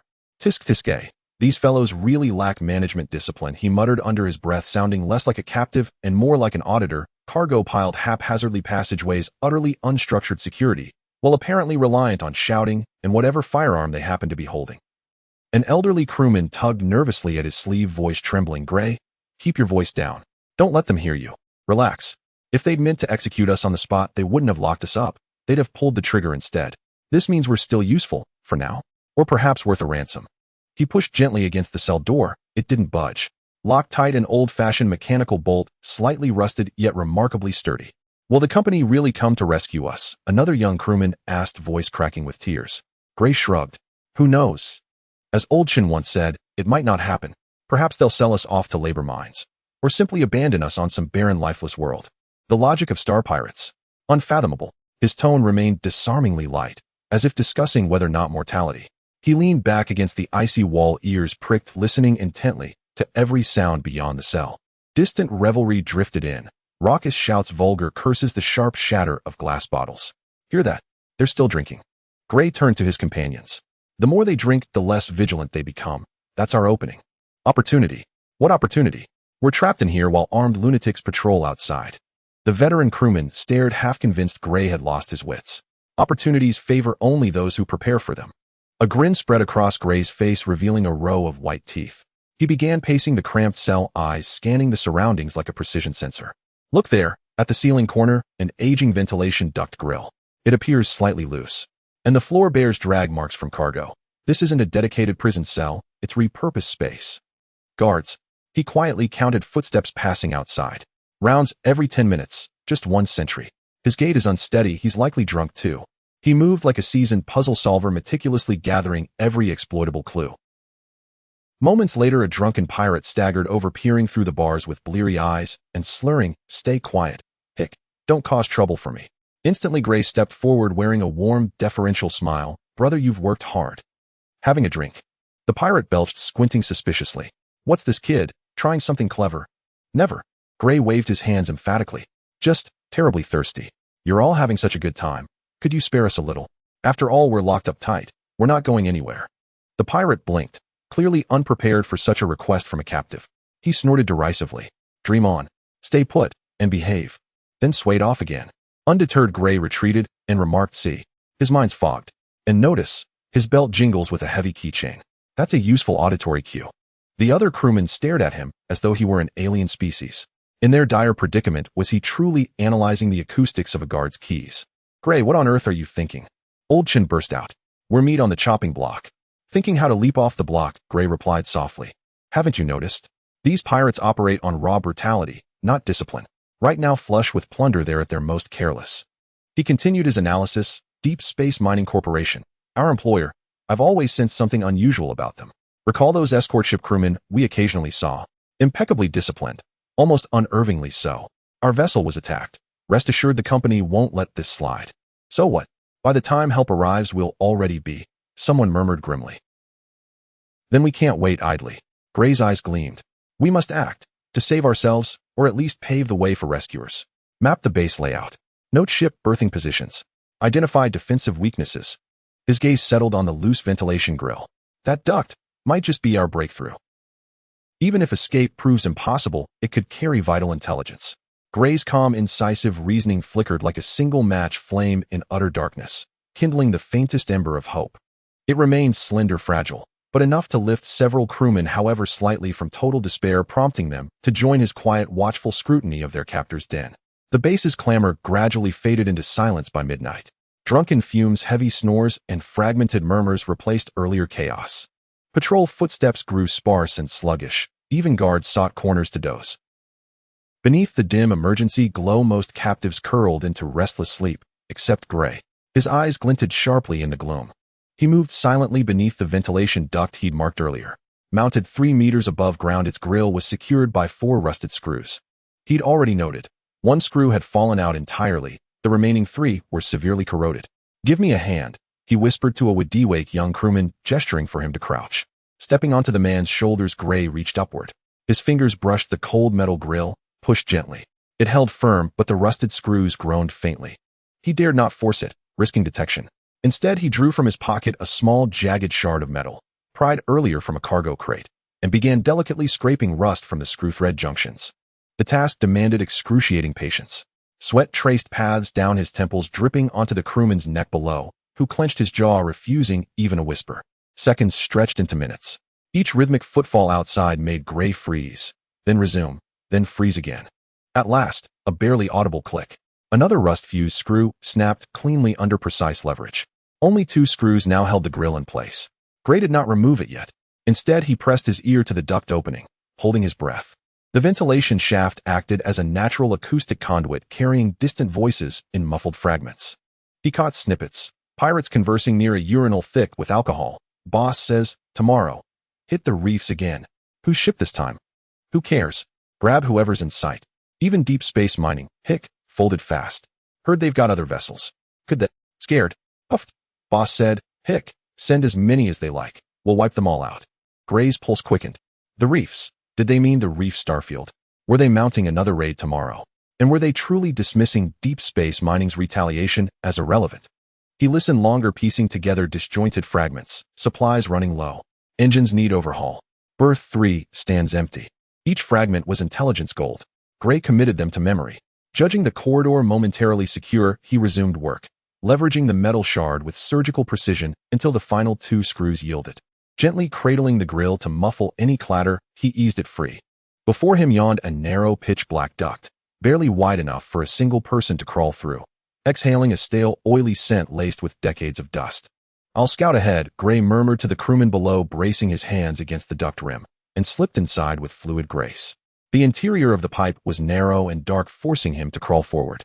With the faint backlight from his concealed multifunctional wristwatch, he could barely make out what lay ahead. Crawling slowly along the pipe, he headed in the general direction from which he had heard the conversation of the Star Thieves. The pipes branched out in all directions, connecting various areas of the base.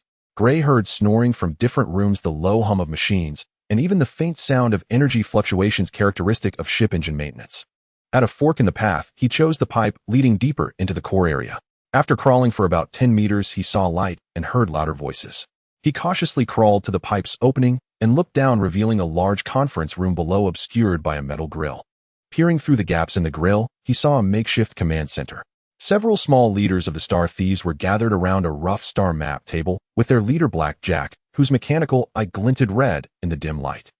"The Reef Star region will set off tomorrow morning," Black Jack pointed to a spot on the star map. "There's a lot of merchant traffic there, plenty of fat sheep to be had. Everyone get your act together." One small leader hesitated, saying, "Boss, what about deep space mining?" "What are you afraid of?" Black Jack interrupted impatiently. "If they dare come, he'll finally get to test out the new batch of armor-piercing shells. A bunch of cowardly turtles, they are probably hiding in some corner, licking their wounds right now." "Exactly. The boss is brilliant. After this job, we'll head to the Shattered Star Belt for some fun." Gray held his breath above his heart racing. He noted the markings on the star map and listened to their specific plans and departure time for tomorrow. This was crucial intelligence. If the company really comes to retaliate, this information could be invaluable. He dared not linger, carefully retracing his path.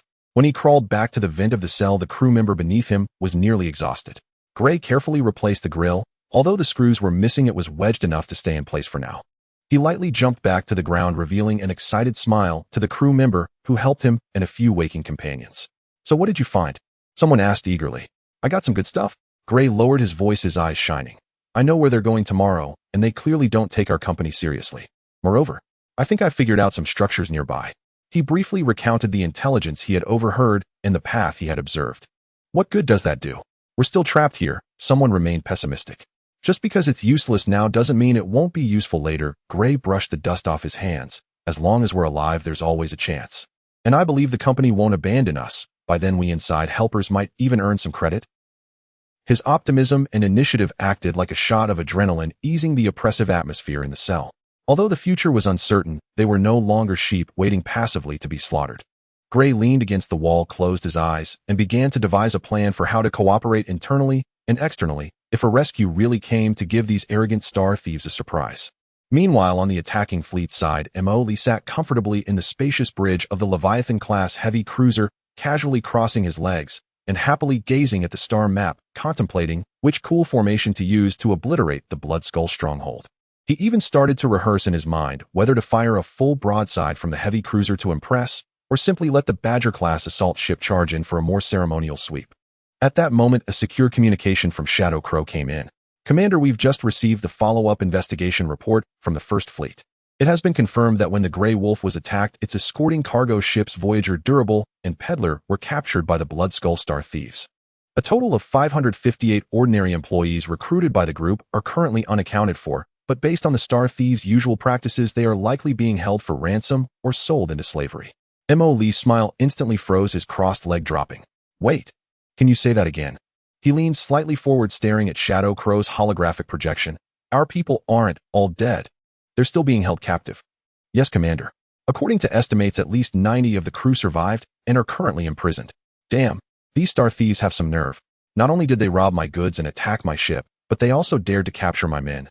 His voice shot up, filled with disbelief and rising fury. "Are they trying to go to heaven? Do they really think I'm some kind of Hello Kitty?" Although he had been angry before, it was more of an irritation at having his territory invaded, thinking it would be enough to crush them in revenge. But now that he learned that his subordinates had been captured alive, the nature of the situation was entirely different. Damn it. I almost struck our own people by mistake. Emily jumped from his command chair, pacing briskly around the bridge. Thank goodness I hadn't fired yet. Otherwise, one shot could have taken out my own men along with them. That would have been a disaster. Angry as he was, he still needed to save them. This is a mess. Emily muttered to himself. Having ordinary employees captured is troublesome. These people signed contracts to work. If they died at the hands of the star thieves, not to mention the humanitarian issues, who would dare to work for deep space mining in the future? What about the company's reputation? More importantly, while Emily loved stirring up trouble and making sarcastic comments, he had principles. He was protective. Extremely protective. Anyone who touched his people, regardless of whether they were from the Imperial Federation or star thieves, would have to pay the price. Notify the fleet the plan has changed. Primary objective: rescue the captured crew. Secondary objective: annihilate the Blood Skull, leaving no one alive. He immediately adjusted the battle deployment. The Leviathan-class heavy cruiser fleet, upon reaching the target airspace, will immediately seal off all entrances and exits of the Blood Skull base, crippling their external defenses and ship launch capabilities. The Badger-class assault ships carrying elite Marines are to prepare for a forced landing. The Yazi mech squad will accompany the landing, providing fire support and breaching. Act quickly. Catch them off guard. Ensure the safety of the hostages. The enormous fleet instantly ended its silent maneuvering engines at full power, charging straight for the Blood Skull stronghold. At that moment, most of the Blood Skull star thieves were still in slumber, clutching their bottles. The revelry at the star thief base had not yet completely dissipated when the piercing alarms jolted all the drunken star thieves awake. Alarm! Alarm! Detecting large-scale spatial transition, waves, engine energy fluctuations. Attention! Attention! Highest level alarm. Unknown large-scale fleet transition signal. Very close. The star thief on duty tumbled into the command room, his voice trembling with fear. Black Jack was jolted awake, cursing as he grabbed his weapon. What's the panic? Is some blind merchant team lost?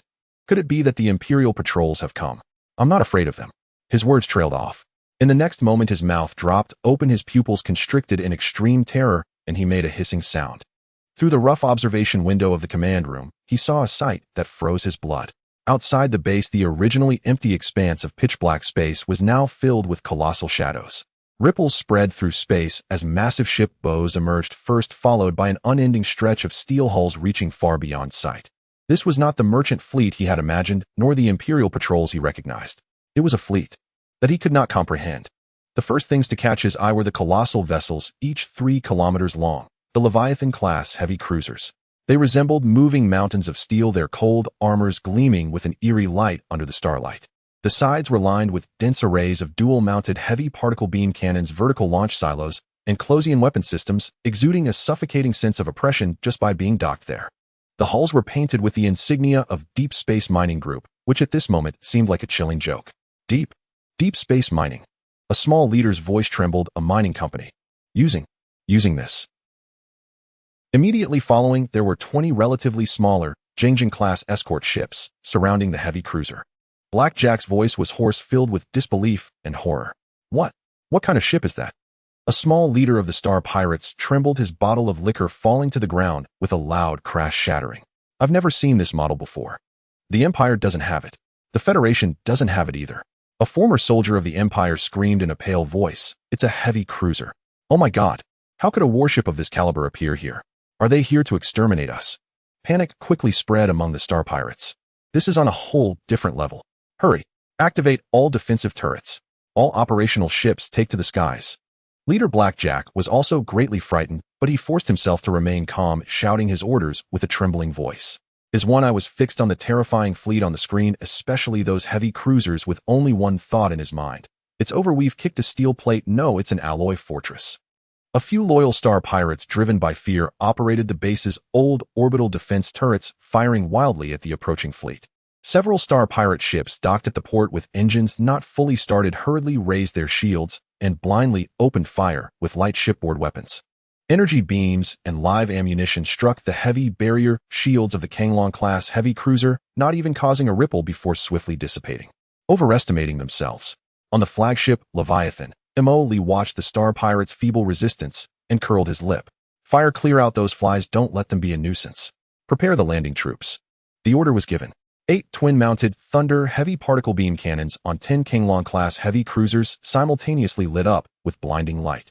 In the next moment, thick particle beams instantly crossed the starry sky, accurately hitting all the defensive turrets surrounding the Star Pirate base and those Star Pirate ships attempting to take off.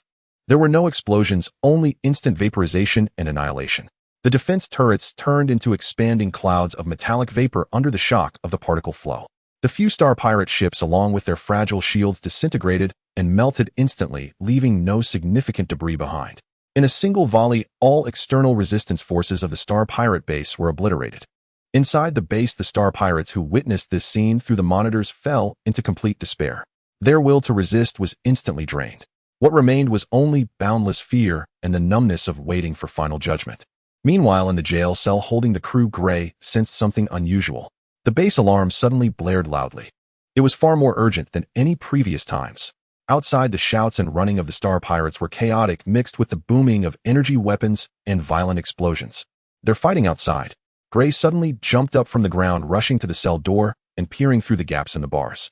He saw Star Pirates running around in panic with explosions flashing in the distance. It's the company. The company has come to rescue us. Gray excitedly whispered to the others, "This is our chance. Hurry, help me open the door." The young crew member hesitated and said, "But it's locked." "If it's locked, find a way." Gray's gaze swept across the cell and finally settled on a heavy, discarded metal part in the corner. "Use that. Smash the door latch."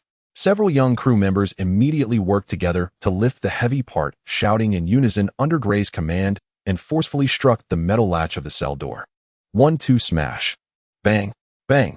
The huge impact sounds drowned in the explosions and alarm sounds outside. After several violent impacts, the old metal latch emitted a twisted sound under the strain and finally broke with a loud clang. The cell door was smashed open. "Quick, get out." Gray rushed out first, with the other crew members closely following. The corridor was in chaos, filled with smoke, and it was nearly impossible to see any Star Pirate shadows. Occasionally, a few running figures would dash by, holding their heads in panic, completely oblivious to them. "Follow me." Gray guided the crew members toward a direction he believed to be relatively safe, possibly near the hangar or exit, relying on the route he had memorized during his infiltration of the ventilation ducts. Not far into their run, they collided head-on with two Star Pirates running in a panic. Both sides froze for a moment. The captives are escaping. The Star Pirates reacted, raising their guns to shoot. Gray was quick to react, grabbing a wrench from the pile of debris nearby and smashing it towards one. At the same time, he lunged forward, tackling another Star Pirate. The other crew members also gathered their courage, rushing in to knock down the two unsuspecting Star Pirates with makeshift clubs or simply with their fists. "Grab their guns." Gray picked up an energy pistol, checked the energy pack, and shouted, "Let's go."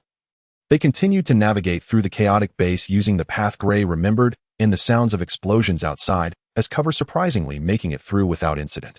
As they turned a corner, they were about to approach a large airtight door that seemed to lead to the hangar when it suddenly exploded open from the outside. The explosion's shockwave knocked Gray and the others to the ground.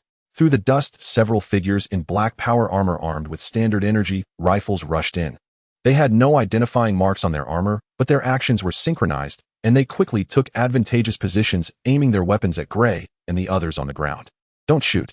We are the crew of Deep Space Mining." Gray quickly raised his hands and shouted, his heart nearly jumping out of his throat. One armored soldier stepped forward, scanning Gray with a tactical helmet, and a cold electronic voice sounded, "Identity confirmed, Navigator Gray." "What about the others?" "They are all ours. Some are locked up together and others are behind." Gray hurriedly pointed at his confused companions behind him.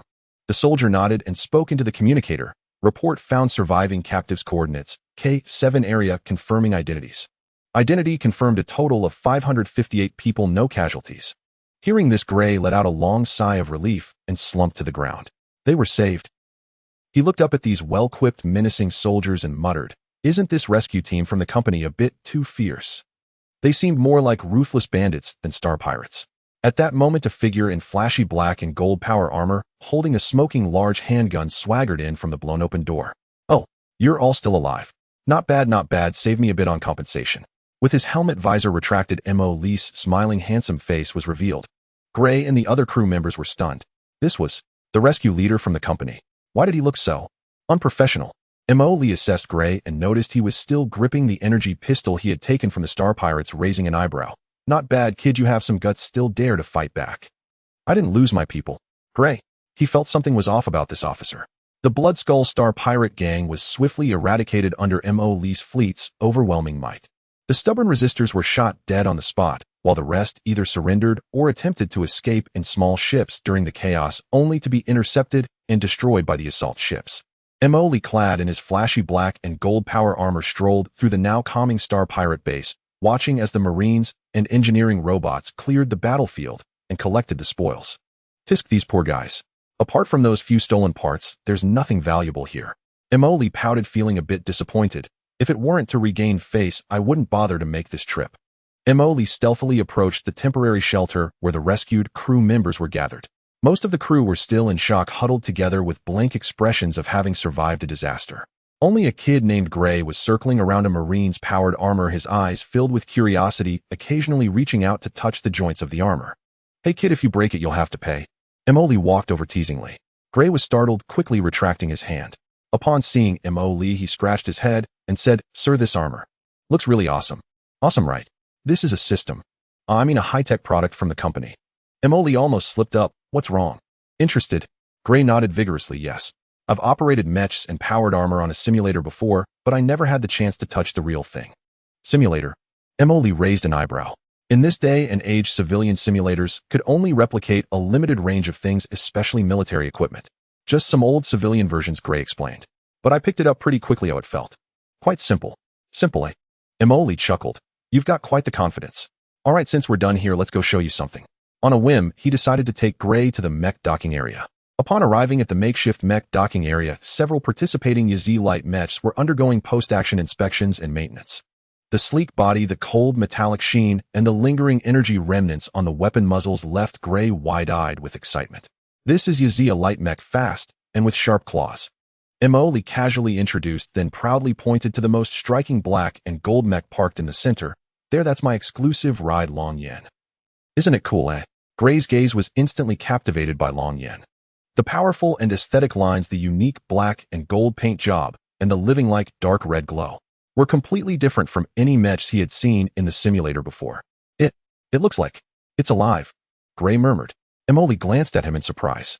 He could sense the faint lifelike energy from Long Yan's internal circuits. This kid had quite a sharp intuition. "Do you want to go take a look?" Emoli offered. Gray could hardly believe his ears. Can I? If I say you can, then you can." Emoli waved his hand, leading Gray through the lift platform into the cockpit of Long Yen. The interior of the cockpit was simple, yet filled with a sense of technology, with the Neuralink helmet quietly resting on the seat. Gray touched the control interface, cautiously, his fingers trembling slightly. "How does it feel?"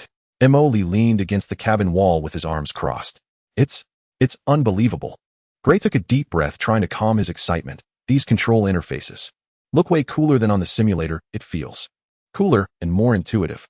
Back at the Screw Factory base, Emoli developed a strong interest in Gray. He had Inya pull up Gray's file, finding nothing particularly special, just an ordinary navigator with a bit of cleverness and luck. "You get a high-end mech simulation pod set up using Long Yan's data and test the kid's skills," Emoli ordered. He wanted to see if this kid was just boasting or if he had some real talent. "Received, Commander. The high-end mech simulation pod is ready." Inya replied immediately. Soon after, Gray was taken to the mech squad's simulation training ground in front of a high-tech simulation pod. As he donned the Neuralink helmet and entered the simulated battlefield, an indescribable sense of familiarity and excitement washed over him. With Emoli's command, the simulation began. In the first scene, basic operation adaptation, Gray manipulated the virtual Long Yen, walking, running, jumping, and turning. The movements transitioned from slightly awkward at first to smooth and natural in less than 10 minutes. He even attempted a few somewhat flashy tactical maneuvers, stumbling a bit, but surprisingly succeeding. In the second scene, moving target shooting, the virtual Long Yan's shoulder particle cannon fired continuously, accurately detonating the fast-moving targets in the distance with a terrifying hit rate. In the third scene, mech combat in complex terrain. Faced with several simulated Gladiator IV mechs attacking, Gray maximized Long Yan's mobility, weaving through a hail of bullets, while occasionally firing particle beams to hit enemy mechs. Every swing of the high-frequency cutting blade precisely struck the joints or weak points of the enemy mechs. Emoli and several mech instructors monitoring the simulation data had their expressions shift from curiosity to surprise and finally to shock. "Commander, the target's neural reaction speed, spatial awareness, hand-eye coordination, and intuition for mech operation far exceed standard values," one instructor reported incredulously. "Especially his grasp and predictive ability for mech dynamic balance is simply a genius born for mechs." Emoli stared at Gray's fluid operations on the screen, his mouth slightly agape, and after a while he finally uttered, "Damn. Did I just strike gold?" When the simulation test ended, Gray emerged from the simulation pod, beads of sweat on his forehead, but his eyes were exceptionally bright, and his face wore an extreme blush of excitement. "That was amazing, sir. This simulation pod feels so real," he excitedly said to Emoli. Emoli circled around Gray like he was examining some rare animal. "Kid, you really haven't had any professional training before?" "No, I just liked it and tinkered around on civilian simulators," Gray answered honestly. "You tinkered around and got this good?" Emoli stroked his chin, a smile appearing on his face. "Gray, are you interested in something more thrilling? How about piloting a real mech?" Gray was stunned. "Pilot? A real one? Me? But I'm just a navigator." "Navigator, my foot." Emoli slapped him on the shoulder. "If I say you can do it, then you can. Stop being a navigator, it'll send you to mech training camp. Special training. Ample resources." He looked at Gray as if seeing an uncarved gem. "Practice well. Once you can proficiently pilot Yazi, it'll make you the squad leader. If you rack up some achievements, it'll just give you long yen." Gray was overwhelmed by this sudden huge opportunity, finally reacting after a long moment, excitedly stammering, "See, Commander. I'll practice hard. I won't let you down." All right, stop calling me Commander, call me boss. Quickly hurry to report." Emoli waved his hand, sending Gray off to the mech training instructor. Watching Gray leave excitedly, Emoli hummed a little tune with satisfaction. "Hee, just by saving someone I got a mech genius. What luck. I guess I have to do more good deeds. Pay more attention to talents." After dealing with the Blood Skull Space Pirate Group, rescuing the crew, and unexpectedly gaining a mech genius named Gray, Emoli was in high spirits. But he was not caught up in victory. Instead, he was more determined to pursue a strategy of quietly making a fortune. The Empire and the Federation were locked in a fierce battle on the front lines, with the flames of war spreading across several border star regions. Emoli hid behind the scenes, commanding his 3 fleets and a massive main fleet, like interstellar hyenas voraciously devouring the dividends brought by the war. June foam. The Empire's military orders are overflowing, and there are shortages of materials. Sell our stockpiled alloys and byproducts at a high price to them. Meanwhile, see if we can get our hands on their new model warship wreckage or design blueprints. Low and IC. The Federation must be lacking energy too. Sell the small energy mines we persuaded from the Principality to them. Raise the prices to the sky. Also try to find out what their intelligence department is up to. Sang Poo. Don't slack off. The Empire and the Federation are both too busy to care about those disputed star regions' broken mines. Occupy all of them for me. Whoever dares to complain, let them taste our Anvil Security's physical persuasion." Reports of victories came in from 3 fronts: resources and farewell flooding into the Screw Factory base's warehouses. Emoli looked at the dizzying numbers in his account, grinning from ear to ear. "Fight. Keep fighting. You all are out there depleting, and I'm back here replenishing. This business is a guaranteed profit. With the plundering of the Empire's resource points, the extermination of space pirates, and the hard work of the 3 fleets bringing back massive resources from the territories of the 3 major powers. Coupled with the skyrocketing prices driven by the war, the Screw Factory base's warehouse was once again stuffed to the brim, and the accumulated points reached an astonishing number. Another happy problem followed suit. "Damn, it seems like my base is getting a bit cramped. This is awkward." Emoli gazed at the constantly fluctuating resource statistics and fleet size list on the console, experiencing for the first time what it meant to have a happy trouble. "Damn it, my base seems a bit too cramped now. This is awkward." He scratched his head, staring at the star map, filled with countless bright dots representing his ships, which nearly occupied the surrounding space of the base. The newly launched Kanglong-class heavy cruiser and the Invincible-class battleship were too large, making the original docking spaces feel extremely tight. "Commander, based on the current resource reserves and development speed, the existing base capacity is nearing saturation. It is recommended to expand the base or establish sub-bases to accommodate more ships and production facilities, as well as to enhance strategic depth." Inya timely offered a suggestion. "Expand. We must expand." Emoli slapped his thigh. "Now we have the money. Not only does the main base need to be expanded, but we also need to develop sub-bases. Even cunning rabbits have 3 burrows. We need to create more dens." He immediately pulled up the star map, beginning to plan. The C-77 asteroid, where the main base Screw Factory is located, still has room to dig deeper. "Inya, please refine the planning, separating the living area, production area, and military area, maximizing space utilization. Reinforce where needed and excavate deeper where necessary. As for the sub-bases, let's build another one somewhere else in the Ashen Star domain, and find a few hidden asteroids like C-77 in the neighboring Basha Star domain. They should be easy to defend and hard to attack with rich resources. Let's first plan these 3 subbase locations. Inya swiftly filtered out the coordinates that met MO lease requirements. Commander, the locations have been selected. Base No. 2 is located in the K-188 asteroid belt of the Ashen Star domain, featuring a complex environment, rich resources, and strong signal interference, making it very suitable for hiding with relatively few Imperial troops stationed there. Bases No. 3 and No. 4 are located in the M77 and N55 asteroid belts on the outskirts of the Basha Star domain. Since the Imperial and Federal armies are currently in a state of conflict in the Basha Star domain, the control over the region has weakened, making it very suitable for our subbase construction. Good. These are the places. Mo Lee waved his hand. Now that the locations are set, we can't forget about the names. It's time for me, the naming genius, to shine. Let's name them Screw Factory No. 2 No. 3 and No. For foot. How about that? Inya? As long as the commander is happy. Ha ha ha, then let's get to work. Saying it, he did it. Mo Lee invested a massive amount of resources and creativity points to initiate the grand base expansion plan. First, the transformation of the main base Screw Factory began. More engineering robots were manufactured, tirelessly working like ants, utilizing large engineering lasers and material decomposers to further excavate and widen the internal space of the C-77 asteroid. New reinforcement structures were erected. The living areas were planned to be more rational and comfortable, and larger hangars, docks, and factory modules were installed one by one. The entire asteroid interior transformed into a supermassive steel beehive. Meanwhile, 3 engineering teams centered around the Hugh Ocean-class engineering ship, accompanied by numerous engineering robots and escort fleets, headed towards the 3 pre-selected subbase coordinates. Upon the engineering fleet's arrival, they immediately began preliminary development work, clearing obstacles, establishing initial defenses, and constructing basic life support and energy systems. Watching the bustling construction scene, Mo Lee stroked his chin, feeling that something was still missing. The Hugh Ocean class can handle minor tasks, but for such a large project it feels a bit petty. He mumbled, "Z, do we have any larger engineering ships? Something that can directly chew through asteroids." Searching. Ships that meet the requirements. Leviathan-class mega engineering mothership has been unlocked.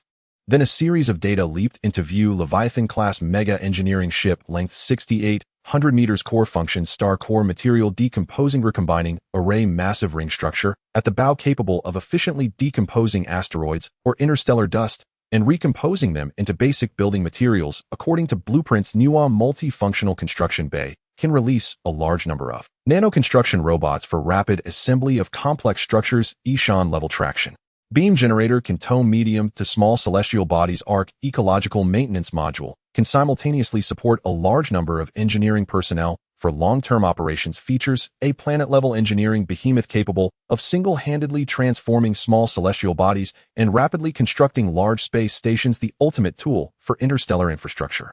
Wow, 6,800 meters. This isn't an engineering ship, it's a moving industrial planet. Mo Lee stared at the Leviathan class, which was several times larger than the Invincible class battleship on the holographic projection, almost drooling. Build it. We must build it. Let's start with 3 ships. Order received. Resources being deducted, manufacturing sequence generated, synchronization manufacturing commenced. The largest docks in the base were once again submerged by dazzling manufacturing light. 3 Leviathan-class mega engineering motherships began to take shape slowly. They were so large that even the newly built biggest dock was somewhat strained. As the 3 Leviathan-class mega engineering motherships were launched in succession, the construction speed of Mo Lee's subbases instantly escalated by several magnitudes. These engineering behemoths slowly sailed towards the target asteroid, their massive ring structures at the bow glowing, emitting a powerful energy field. The surface material of the target asteroid was decomposed and absorbed at a visible rate, then quickly processed inside the ship into standardized building modules. Simultaneously, a mist of nano-construction robots surged out from the Nuwa construction bay, precisely assembling these modules according to the preset blueprints to form the internal structure of the base. What originally would have taken months or even years to complete for the initial development of the subbase was taking shape in just a few days in front of the Leviathan class. Mo Lee watched the astonishingly efficient construction scene on the monitoring screen, grinning from ear to ear. Huh, now this looks right. Look at this efficiency. Look at this scale. He waved his hands proudly. Once these subbases are completed and the main base expansion is finished, I will be the biggest contractor in this star region. No, wait, the biggest warlord. No, the biggest interstellar entrepreneur. He seemed to envision a future where the Screw Factory served as the core, with several subbases as fulcrums controlling vast resources and trade routes in the star region. After staring at the progress of the 3 sub-base constructions on the star map for quite some time, Lee felt his eyes getting a bit blurry and his stomach made an untimely gurgle sound. Tisk, too busy with construction, I forgot to feed the 5 internal organs. He patted his belly, stood up from the command chair, and stretched. Inya, let's go to the cafeteria and grab something to eat. He hummed a tune he made up as he strolled out of the control room, with Inya getting into a vehicle heading towards the cafeteria in the base's living area. The expanded interior space of the Screw Factory base became much more spacious with wide pathways and clear signage. Due to the larger area after the expansion, it was necessary to take vehicles for quick travel. Employees wearing different work uniforms designed by the system walked back and forth, and upon seeing Lee, they would stop and respectfully call out Commander. Lee waved his hand in response as he walked by. This newly constructed pathway is nice, wide enough to accommodate 2 Yazzie side by side. He commented on the base's decor while enjoying the scenery, but the lighting is a bit too cold. I'll have to ask the engineering department to add some warm tones later, or it'll feel like a hospital. Stepping into the large cafeteria in the living area, a mixture of heated food aromas rushed towards him. The cafeteria was spacious with metal tables and chairs neatly arranged, and it was peak dining time with many employees finishing their shifts and having meals. They ate quickly with high efficiency, and there was almost no sound of conversation. Lee's presence caused a slight stir, with many employees pausing to look at him. Lee was already accustomed to such attention. He walked straight to the designated meal pickup window and received a commander's special meal from the cook. He held the tray, found an empty seat, and sat down. Poking at the synthetic meat steak with a fork, it made a resilient puff-puff sound. He tried taking a bite, chewed a few times, and frowned tightly. Lee took a tentative bite, chewed a few times, and furrowed his brows tightly. Damn, this tastes like chewing seasoned rubber tires. He muttered under his breath, then sampled the gruel again. What in the 9 hells is this? Sticky, utterly flavorless. He glanced around at the ship's crew members, eating in silent resignation. Sigh.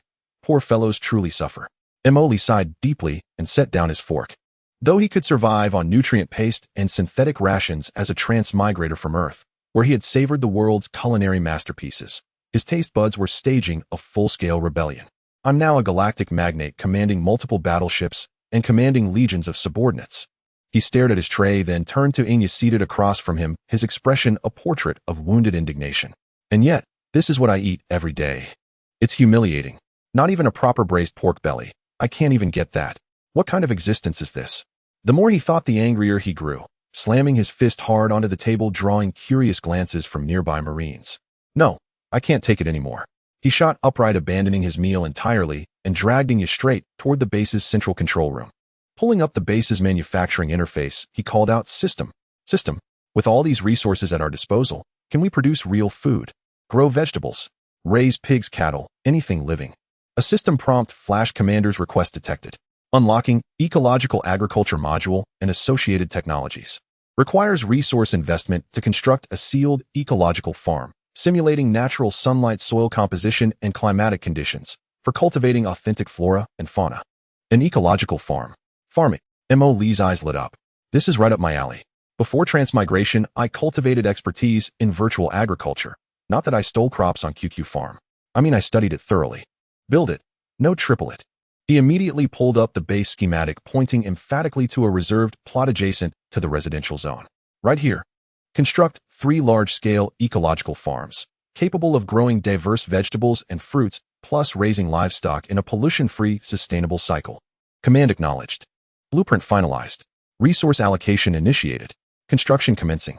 Resources and creation points rapidly depleted. A shimmering cascade of light enveloped the designated area, sealing it beneath a transparent alloy dome.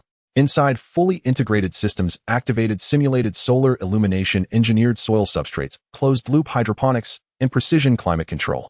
Now that's more like it. Lee nodded approvingly. But problem solved doesn't mean my stomach is solved.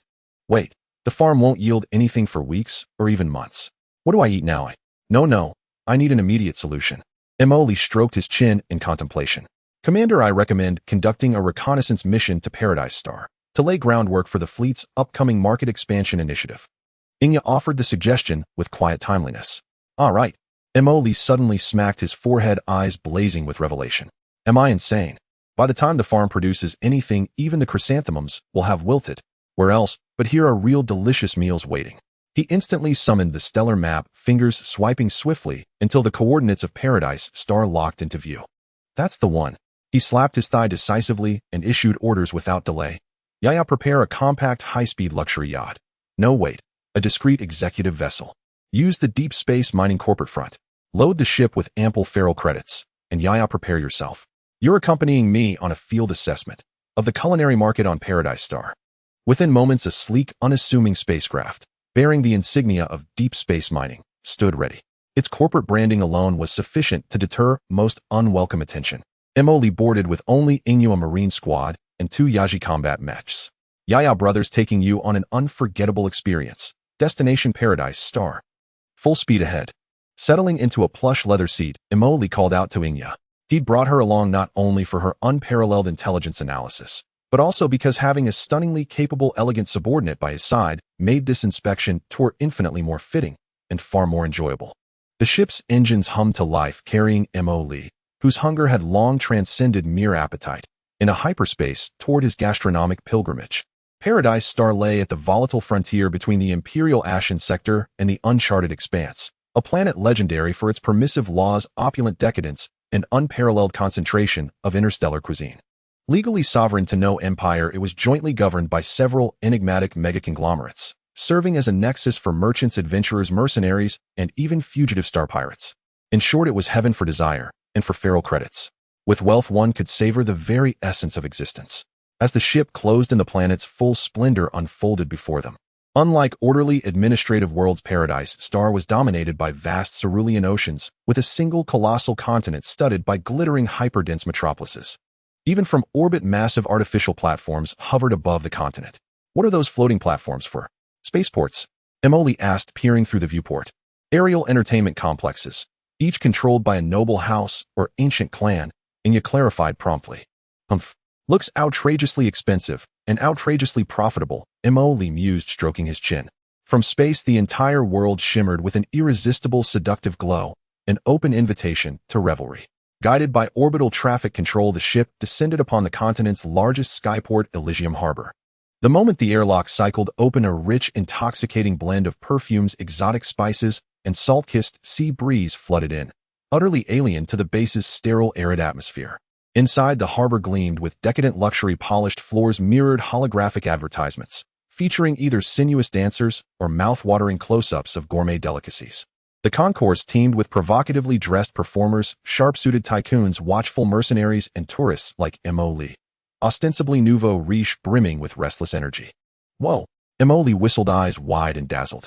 This place absolutely nails the vibe. Inya scanned the surroundings, voice low. Commander, scans indicate extremely dense surveillance coverage and a significant presence of non-state armed personnel. Recommend heightened vigilance. Relax. We're here to spend money. We're not gods, we're guests. Emily waved dismissively, already captivated by a towering hologram of sizzling, glistening roast meat. Let's go. First things first, appease the 5 internal organs. Today I will eat real meat. He tugged Inya eagerly into the throng streaming toward the exit, trailed closely by his casually attired Marines. Riding a high-speed maglev elevator, Emily and Inya ascended directly to the largest aerial complex, Cloudtop Eden. The moment the doors parted, a richer wave of aromas and a thunderous swell of sound crashed over them. Inside, the scale was staggering. Endless food bazaars, casinos, theaters, coliseums, and shopping arcades stretched beyond sight. Food first. Food is everything. Emily clutched his rumbling stomach and pulled Inya toward the culinary district. This one. He chose a bustling eatery at random, its sign emblazoned with a colossal golden-brown roasted beast leg, and strode inside, dragging Inya behind him. He didn't even glance at the menu. To the server he declared, "Bring me all your signature dishes, immediately." The waitress blinked, stunned by his unearthly sculpted beauty, before snapping to attention, "Yes, sir. Right away." When dish after dish arrived, vibrant, fragrant, and unmistakably alive, Emily's eyes turned emerald green with longing. Abandoning decorum, he seized a charity tender roasted leg of some unknown creature and sank his teeth deep. MMPH. Rich, savory juices burst across his tongue, reawakening a primal memory so intense tears nearly welled. Damn it, that's real food. Let the base's synthetic rubber rot in hell. He tore off another generous bite of succulent juice-laden cutlet, eyes half closed in bliss as he mumbled to Inya, "Eat. Go on. Don't just sit there. This beats base rations by 10,000 leagues. Don't just sit there. This beats base rations by 10,000 leagues." Inya sat opposite him, posture immaculate, taking only a token bite of salad before replying calmly, "Commander, excessive intake of high-calorie, high-fat foods compromises long-term physiological integrity." Integrity? Was I healthy surviving on synthetic gruel back at base? Emoli stuffed another forkful of cake into his mouth unfazed. Carpe diem, seize the joy while it lasts. Understand. Besides, my current physiology processes nutrients faster than a fusion reactor. What's there to fear? He devoured the feast with breathtaking speed, punctuating each bite with ecstatic murmurs and sharp critiques. This sashimi is excellent, though the soy sauce lacks depth. Whoa, this cake is transcendent, sweet, yet perfectly balanced. Maybe I'll ask the base chefs to replicate it. No, never mind. They'd never grasp it. Yaya, try this, you'll love it. He demolished the spread with unrestrained gusto, his artistry-perfect face clashing gloriously with his ferocious, unrefined appetite. Nearby diners kept turning, partly startled by his voraciousness, partly entranced by the arresting contrast, his celestial visage beside Inya's serene, equally breathtaking composure, both radiating quiet, formidable grace. Look over there at that couple. They are quite good-looking, aren't they? The guy eats so wildly, but he's rather handsome. That girl seems so cold, yet she possesses such elegance. Whispers from surrounding customers continued to pour in. Emoli was completely indifferent. All he could see was food. Inya, as always, ignored all the gazes and ate delicately, her movements graceful, forming a stark contrast with Emoli. As for the other members of the ground combat team, they remained vigilant, scattered throughout the restaurant. After eating and drinking to satisfaction, Emoli rubbed his round belly and let out a contented burp. "Oh, that was great. Let's go, we should walk it off." Then the two of them, disregarding the gazes of other customers, strolled out of the restaurant and onto the bustling streets of the entertainment district. Emoli was dressed casually, a smile on his handsome face, looking around in all directions. Inya, on the other hand, wore a sleek black dress, her expression cold, quietly following half a step behind. This duo was the absolute focus wherever they went. On the road, most men's gazes involuntarily glued to Inya, attracted by her icy beauty, but upon seeing Emoli beside her, they couldn't help but feel inferior. Women, on the other hand, were almost entirely drawn to Emoli, his handsome face, and the lazy content expression after a full meal were deadly attractive. Yet seeing the powerful aura of Inya beside him, they dared not approach casually. "Hey, did you see that? Our combination has a 1,000-ton back rate." Emoli proudly nudged Inya with his elbow. "Doesn't it feel like we're big stars out on the street?" Inya's gaze remained fixed ahead. "Commander, according to the scans, over 60% of the gazes carry evaluative intent, 30% show admiration, and the remainder includes vigilance and jealousy. I recommend maintaining caution." "TCH, that's boring." Emoli pouted. "Loosen up. We're tourists now." Just then, a boldly dressed, voluptuous beauty seemed to muster her courage and swayed her hips towards Emoli, a charming smile on her face. "Handsome, do you want it?" Before she could finish, Emoli cheerfully threw his arm around Inya's shoulders and said, "Sorry, beautiful, I have a companion," and he leaned closer to the beauty, lowering his voice in a mock secretive tone. "She's super fierce." The beauty shivered at the cold glare from Inya and hurriedly chuckled before slipping away. Emoli laughed heartily and released Inya. "Did you see that? That's what I call a shield." Inya, expressionless, adjusted her crumpled clothes. "Commander, your behavior is quite childish." After wandering for a while, Emoli spotted a casino with extremely luxurious decor, and his interest was piqued. "Let's go, let's have a few rounds." Inside the casino, the opulence was off the charts, with all kinds of interstellar gambling games available. Emoli exchanged a pile of chips and began to wander around. "This interstellar roulette. How do you play?" "Simple, bet on the energy block where the ball will finally land." Inya explained from the side. "Oh, it's about luck, right? Your boss has always had good luck. I'll bet on the red one." The ball ultimately landed on the green block. Emoli pouted. "Is the machine broken? Let's try again." He then tried a card game, and thanks to his enhanced memory and reaction speed, he managed to win a few rounds. "Did you see that? That's skill." He proudly waved the chips he had won. Emoli wasn't particularly interested in gambling itself. He mainly wanted to experience the atmosphere. He exchanged another pile of chips and casually sat down at a dice table. Similarly, as soon as he sat down, a crowd inexplicably gathered around him, most of whom were women. "Bets are closed," the dealer announced. Emoli didn't even look, casually tossing half his chips on big. The roll revealed a 4, 5, and 6, totaling 15. Big. "Wow." A small gasp arose from the crowd. Emoli's one had no skill involved, it was purely luck. After playing a few more rounds with wins and losses, Emoli found it uninteresting. As he was about to get up and leave, his gaze casually swept across the depths of the casino, where a VIP passage caught his eye. He happened to see several men in black suits wearing sunglasses and obviously different from ordinary tourists. escorting a short, plump, extravagantly dressed, middle-aged man swiftly into the passage, which then closed behind them. Huh. Emily raised an eyebrow. That plump man. He seemed familiar. Was it from the Empire's wanted list? Or from some black market merchant's profile? Yeah, he whispered. The fat guy who just went in looks a bit familiar. Check it out. Inya nodded slightly, a stream of data flashing through her terminal. Facial features recorded comparison in progress. Emily stroked his chin, watching the VIP passage door slowly close, a playful smile on his face. Looks like this Paradise Star really has more than just food and beauty. This trip was worth it. Inya was highly efficient. Almost 10 seconds after he asked, the question results came in. Commander, facial feature comparison complete. Inya's voice remained calm, but the content made Emily's spirit lift. Target identity confirmed. Charles, codename Blood Wolf, former leader of the Blood Wolf space pirate gang. He escaped when you took down his lair in the Ashen Starfield. He has wanted records in both the Empire and the Federation databases, with a substantial bounty on his head. What the hell? It's that bastard.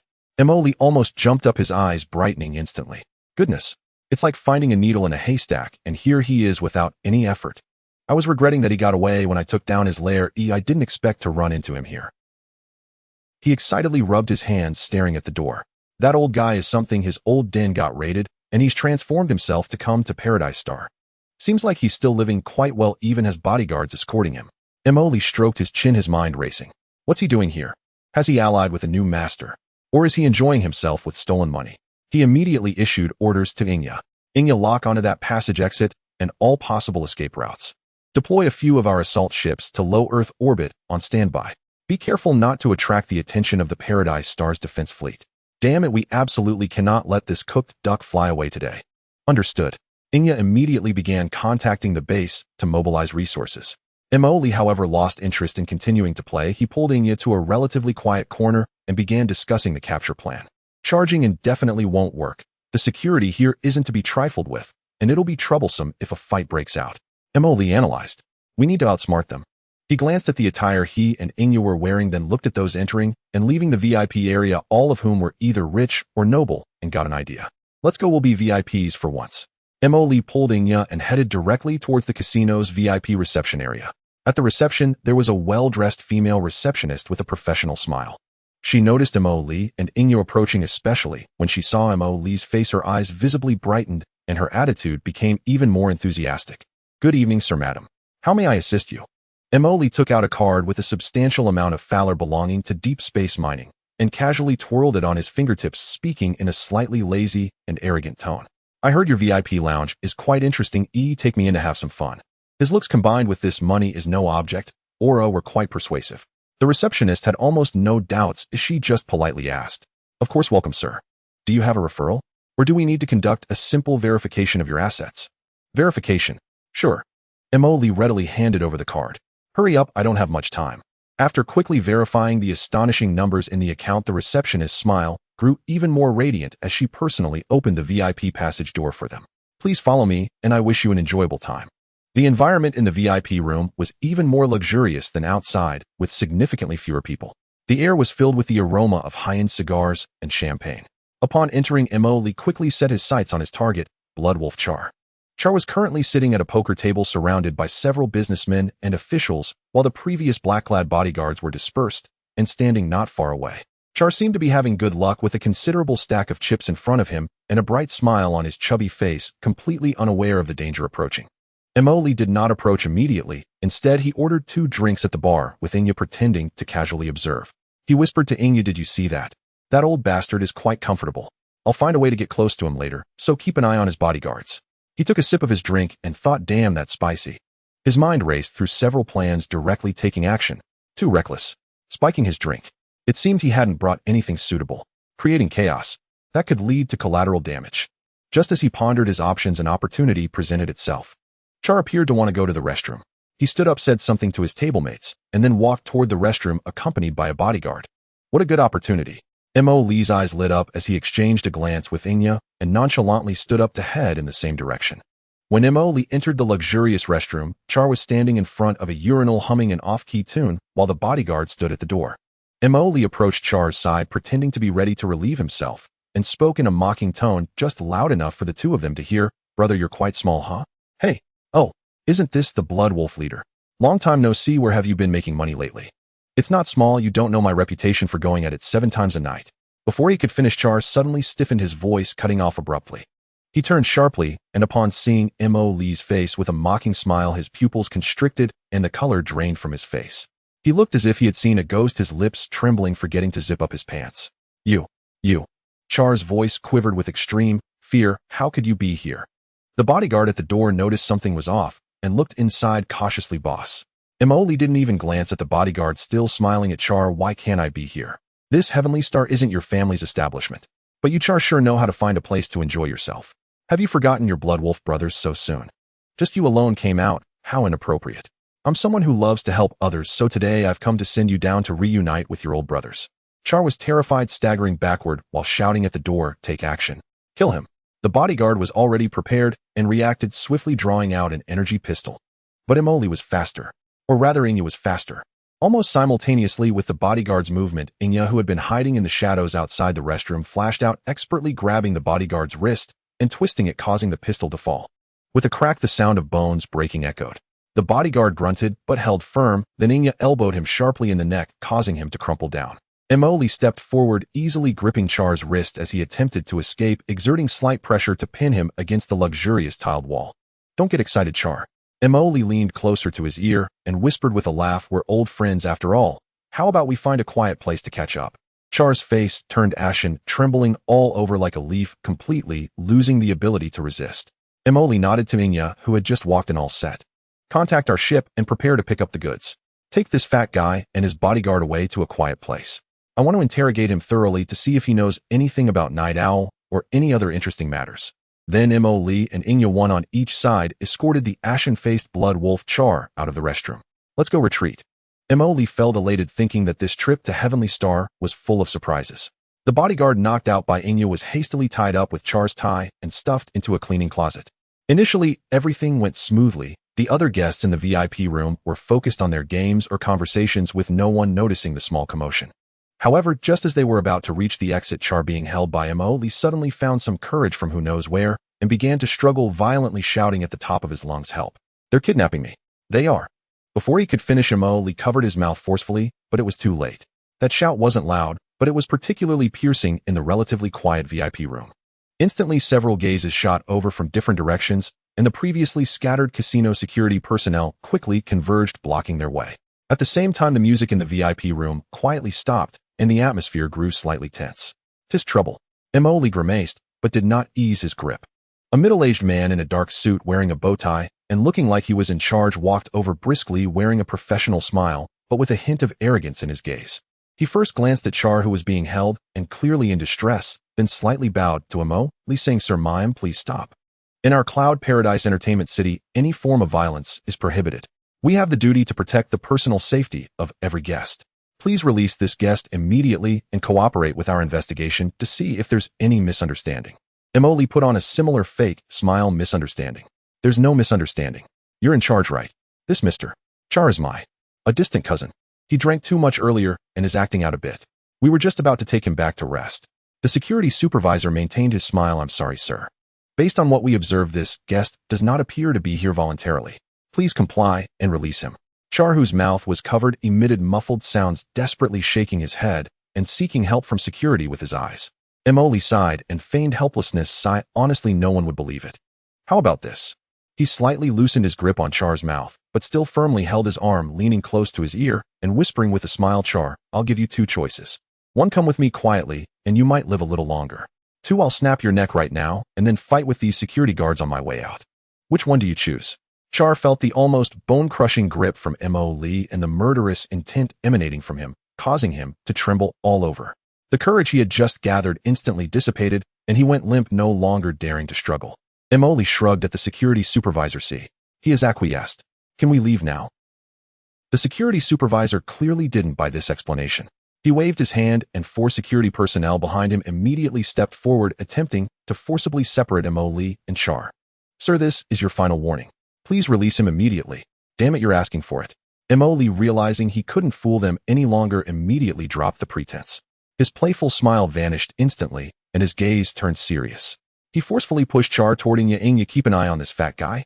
At the same time he exerted force with his legs, his body exploding with astonishing speed as he rushed toward the nearest security guard. That guard was clearly skilled as well. He reacted quickly, pulling out a high-voltage stun baton and thrusting it at Emoli. Emoli did not dodge or evade. He precisely gripped the other's wrist and twisted with force. Crack! The sound of a wrist bone breaking was distinctly audible. Oh! The security guard screamed in agony, the stun baton slipping from his grasp. Emoli followed up with a whip kick to the guard's chest, sending him flying with a scream. The entire process unfolded in the blink of an eye. Almost simultaneously with Emoli's actions, Inya also moved. She shoved Char behind a nearby sofa, quickly dodging a tranquilizer dart shot by another security guard closing in on him and driving her knee hard into his abdomen. As the man doubled over in pain, she struck him heavily on the back of his head with her elbow. The other two security guards, seeing this, drew their energy pistols simultaneously. Bang! Bang! Gunfire erupted. Emoli grabbed a heavy metal chair nearby to use as a shield, deflecting the energy beams aimed at him, with the chair instantly burned through with two charred holes. He suddenly smashed the chair at one of them, taking advantage of the distraction to rush in close and deliver a kick to the guard's chest. That guard was sent flying, crashing into the wall and sliding down. The last security guard, just as he aimed at Inya, felt a sharp pain in his wrist as his energy pistol was kicked away by Inya. Immediately afterward, Inya executed a smooth shoulder throw, slamming him hard onto the carpet, leaving him motionless. From the moment they initiated their actions to neutralizing 4 security guards, it took less than 15 seconds. The other guests in the VIP room were stunned, with some letting out screams. The supervisor's face turned pale, retreating repeatedly, and then he pressed the emergency alarm button on his body. The deafening alarm instantly echoed throughout the entire casino. "We messed up. Let's get out of here," Emoli called out, and together with Inya they once again hoisted the terrified Char, rushing toward the exit of the VIP room. The area outside the casino was in complete chaos. More security personnel surged in from all directions while guests fled in panic. Relying on his memory and exceptional sense of direction, Emoli dragged Inya and sprinted towards the spaceport. In the midst of the chaos, he also notified the waiting ground troops to gather at the spaceport. As he ran, he couldn't help but complain, "Damn it, just trying to grab a bite and catch someone has caused such a commotion." The security response of Paradise Star is faster than the Imperial Border Defense Forces. "Inya, notify our ship to get ready. We are almost there." He occasionally shoved decorative plants, gambling tables, and even stunned guests towards the pursuers, creating obstacles. Inya, armed with a security weapon she picked up, accurately shot to slow down the pursuers. The two worked in perfect harmony, cutting a path through the chaotic crowd and the ever-increasing number of pursuers rushing towards the spaceport. Behind them were more and more casino security personnel, as well as the Paradise Star security team arriving in different uniforms. Emoli glanced back at the overwhelming number of pursuers and grinned. While this entertainment city has some serious connections, even the security team has been summoned.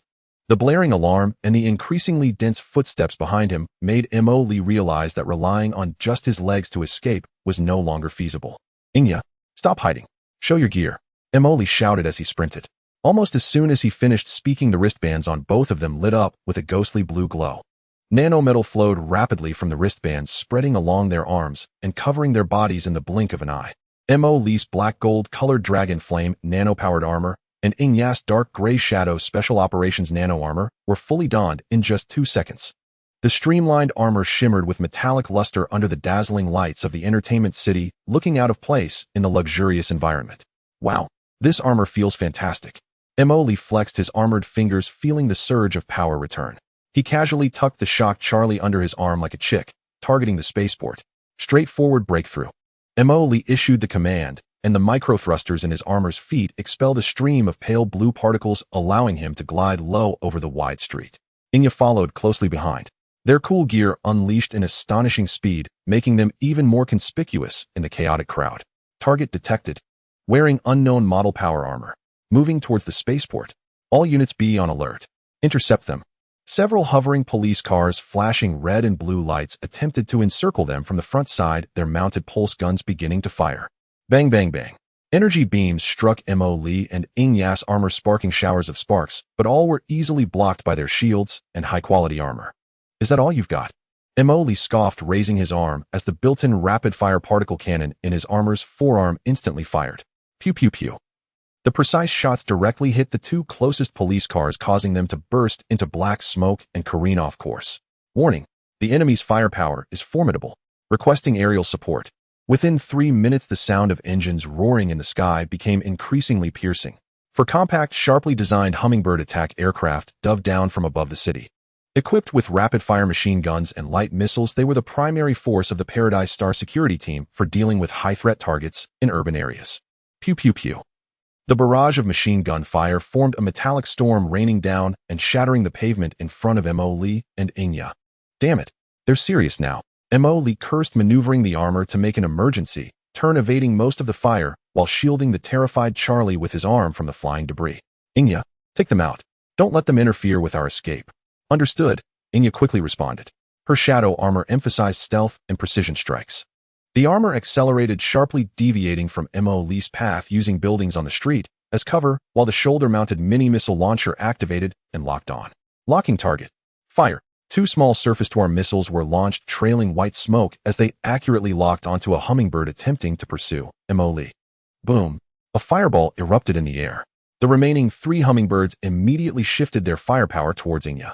Inya maneuvered her armor to perform various evasive maneuvers amidst the dense barrage, continuously counterattacking with her arm-mounted electromagnetic rifle, piercing the cockpit of one hummingbird with a single shot. Nice shot. Mo Lee shouted as he ran, giving Inya a thumbs-up. He'll get you a chicken leg when we get back. Taking advantage of Inya distracting the aerial forces, Mo Lee, clutching the squawking Charlie, cranked up the thruster power to the maximum and charged towards the visible outline of the spaceport entrance. At the spaceport entrance, the security team had already set up temporary roadblocks and heavy fire points with several soldiers in heavy power armor on high alert. All personnel ahead, drop your weapons and surrender immediately. Repeat, surrender immediately. The warning echoed through the loudspeakers. Surrender my ass. Mo Lee did not slow down at all. His shoulder armor opened, revealing a small rocket launcher. Pew pew pew. Several high-explosive rockets directly slammed into the roadblock and heavy fire point. The violent explosions sent the defensive structures flying. Mo Lee smashed through the burning debris and charged into the spaceport. Inya, retreat, he shouted over the comms. Hearing this, Inya stopped engaging the remaining hummingbirds, tossing out a few distraction grenades, and using the cover of the explosion, dove down rapidly to follow Mo Lee into the spaceport. Inside the spaceport, chaos reigned as travelers scrambled to hide. Mo Lee and Inya ignored everything and sprinted towards their ship's docking area. Behind them, more security vehicles and soldiers surged into the spaceport, while the remaining hummingbirds circled above, trying to lock onto them. Hurry, hurry. My little ship can't take any more shaking. Mo Lee looked at the docking area that was within reach and accelerated once more. The ship's hatch had already opened, and the pilot was waiting anxiously. Mo Lee and Inya dashed into the cabin like 2 streaks of light. Everyone's on board. Close the door. Take off immediately. Mo Lee threw the battered Charlie onto the ground and shouted. The hatch quickly closed and the ship's engines roared, disregarding the spaceport's control warnings as it forcibly left the docking area, surging towards the sky. A series of intercepting energy blasts shot up from below, narrowly avoided by the ship's agile maneuvers. Soon the ship broke through the atmosphere and entered outer space. Phew. Finally out. Mo Lee removed his helmet, wiped away the non-existent sweat, and gazed at the Paradise Star still flashing with warning lights outside the viewport, letting out a long sigh. Damn it, it was just supposed to be a casual meal and a quick grab, and now it feels like we're in a space blockbuster. He kicked the crumpled Charlie on the ground and smiled broadly, but it was worth it. The small business ship broke through the atmosphere of Paradise Star, sailing into the cold outer space. Just as Mo Lee breathed a sigh of relief and prepared to interrogate Charlie, the piercing alarm rang out again. No way, not again. Is this never-ending? Warning. Multiple ship signals detected, rapidly approaching. Identified as Paradise Star Defense Division. On the sensor screen, 6 red dots were speeding toward them from behind. 4 Defender-class frigates and 2 Alert-class light cruisers, a typical law enforcement patrol fleet configuration. Damn it, they're relentless. Mo Lee cursed, plopping down into the command chair. Can we shake them off? The enemy's speed matches ours, and they have launched intercept drones to disrupt our jump engine startup. Completely shaking them off will take time, the pilot calmly analyzed. The small business ship maneuvered nimbly through space, while the pursuing Paradise Star ships stayed on their tail, occasionally warning energy blasts whizzing past the viewport. The public channel transmitted a stern warning from the other side. Unknown ship. Immediately cease resistance, shut down your engines, and submit to inspection. Otherwise, we will take mandatory measures. Inspect my ass.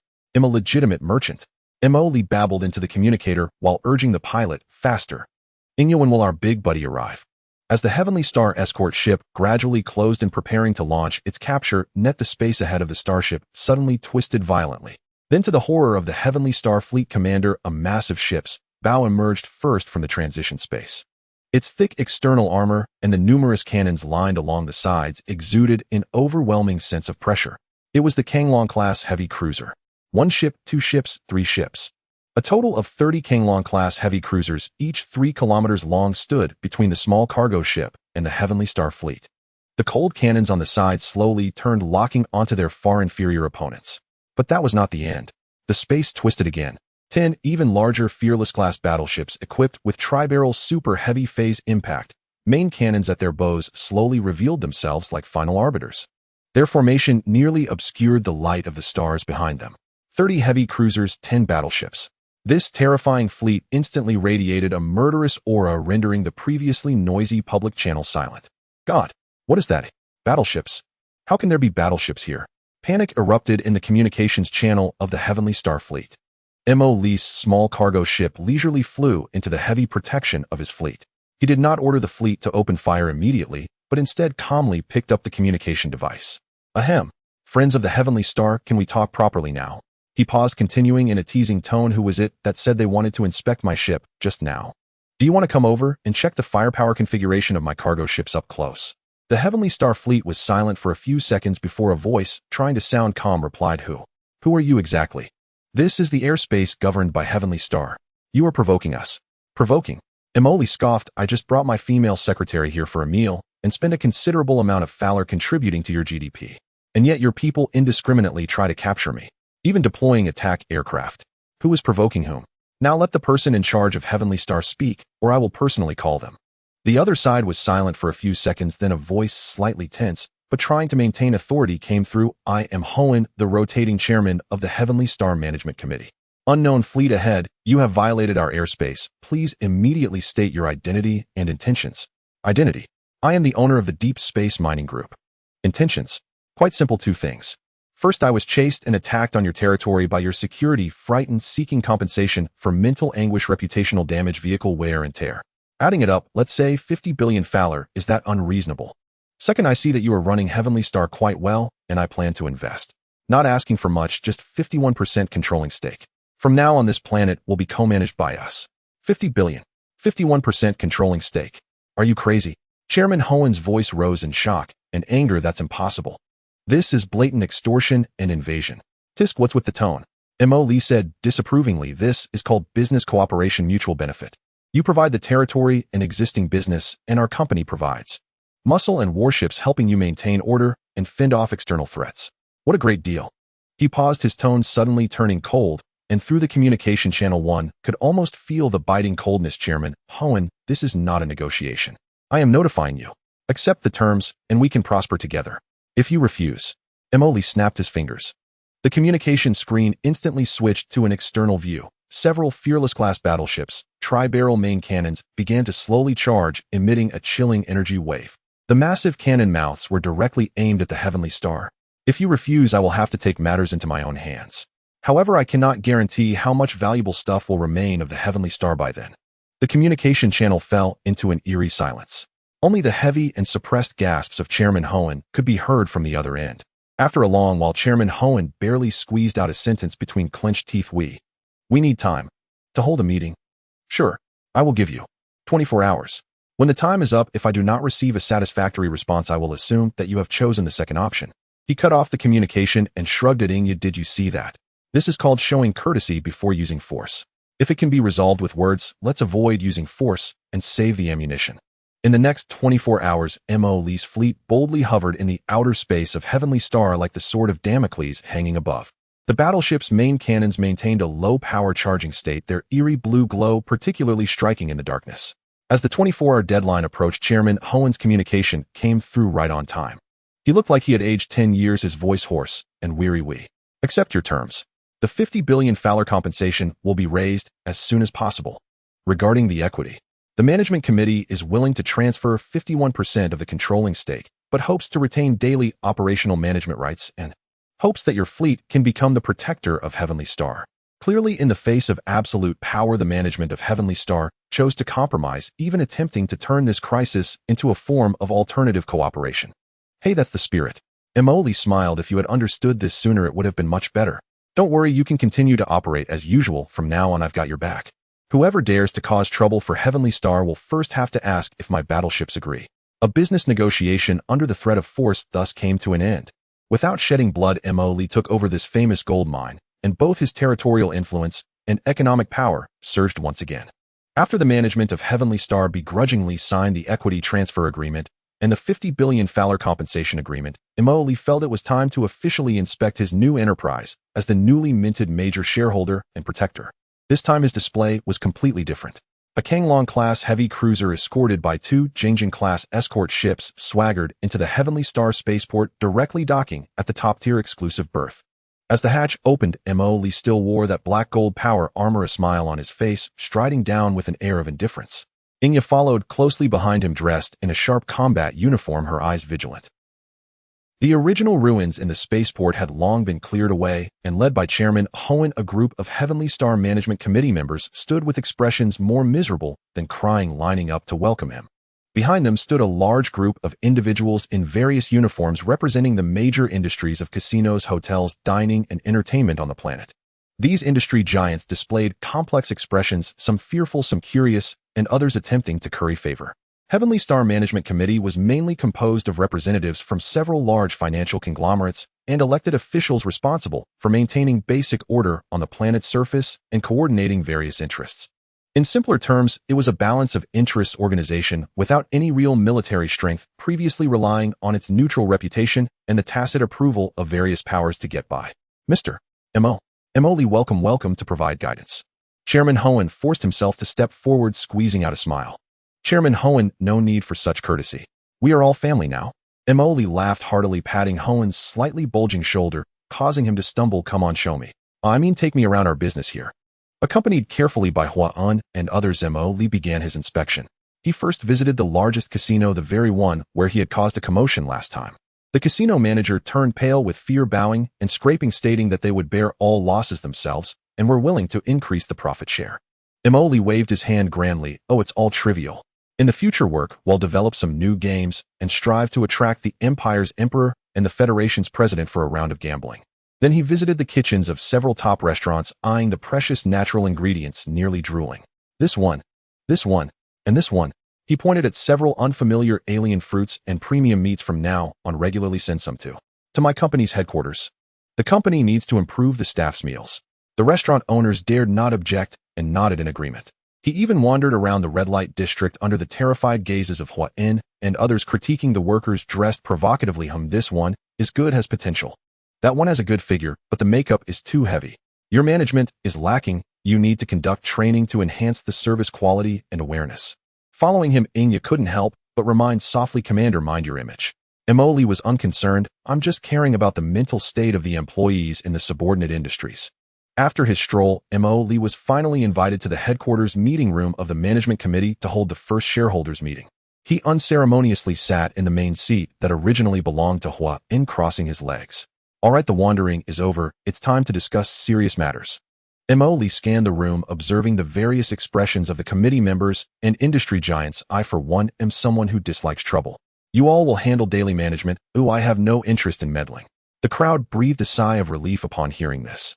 But Mo Lee's tone shifted. There are a few rules that need to be established first. My lord, please, we are willing to follow your orders. Hua-In and others immediately responded respectfully. First, from now on, the security and external defense of Paradise Star will be handled by the company's armed fleet. Your previously inadequate defense force should be disbanded or reorganized. Second, all major decisions, especially those involving large sums of money, foreign policies, and dealings with certain mysterious organizations, must be reported to me. Third, my dividends must not be less than agreed, and they should be paid into the designated account on time. Fourth, and this is the most important point. Mo Lee leaned forward, a smile on his face, yet his eyes sharpened. Don't try to play tricks on me or engage in petty actions. I can allow you to continue being your esteemed selves, but I can also replace you at any time. Trust me, you wouldn't want to experience my after-sales service. His casual tone sent chills down the spines of everyone present. Chairman Hua-In wiped the cold sweat from his forehead and quickly stated, rest assured, we will strictly follow your requirements. Absolutely no second thoughts. Other committee members and giants echoed in agreement. Very good. Mo Lee nodded in satisfaction. Then let's leave it at that. Pleasant cooperation. He stood up, preparing to leave, then, as if recalling something, turned back and added, oh, by the way, I just spotted a piece of land in the northern region of the continent with a nice view planning to build a private vacation villa. Is that all right? Hua-en. No problem. We will arrange it immediately. Only then did Mo Li leave the meeting room with satisfaction, accompanied by Inya. Walking back, Mo Li was in high spirits. This is what I call pulling a fast one.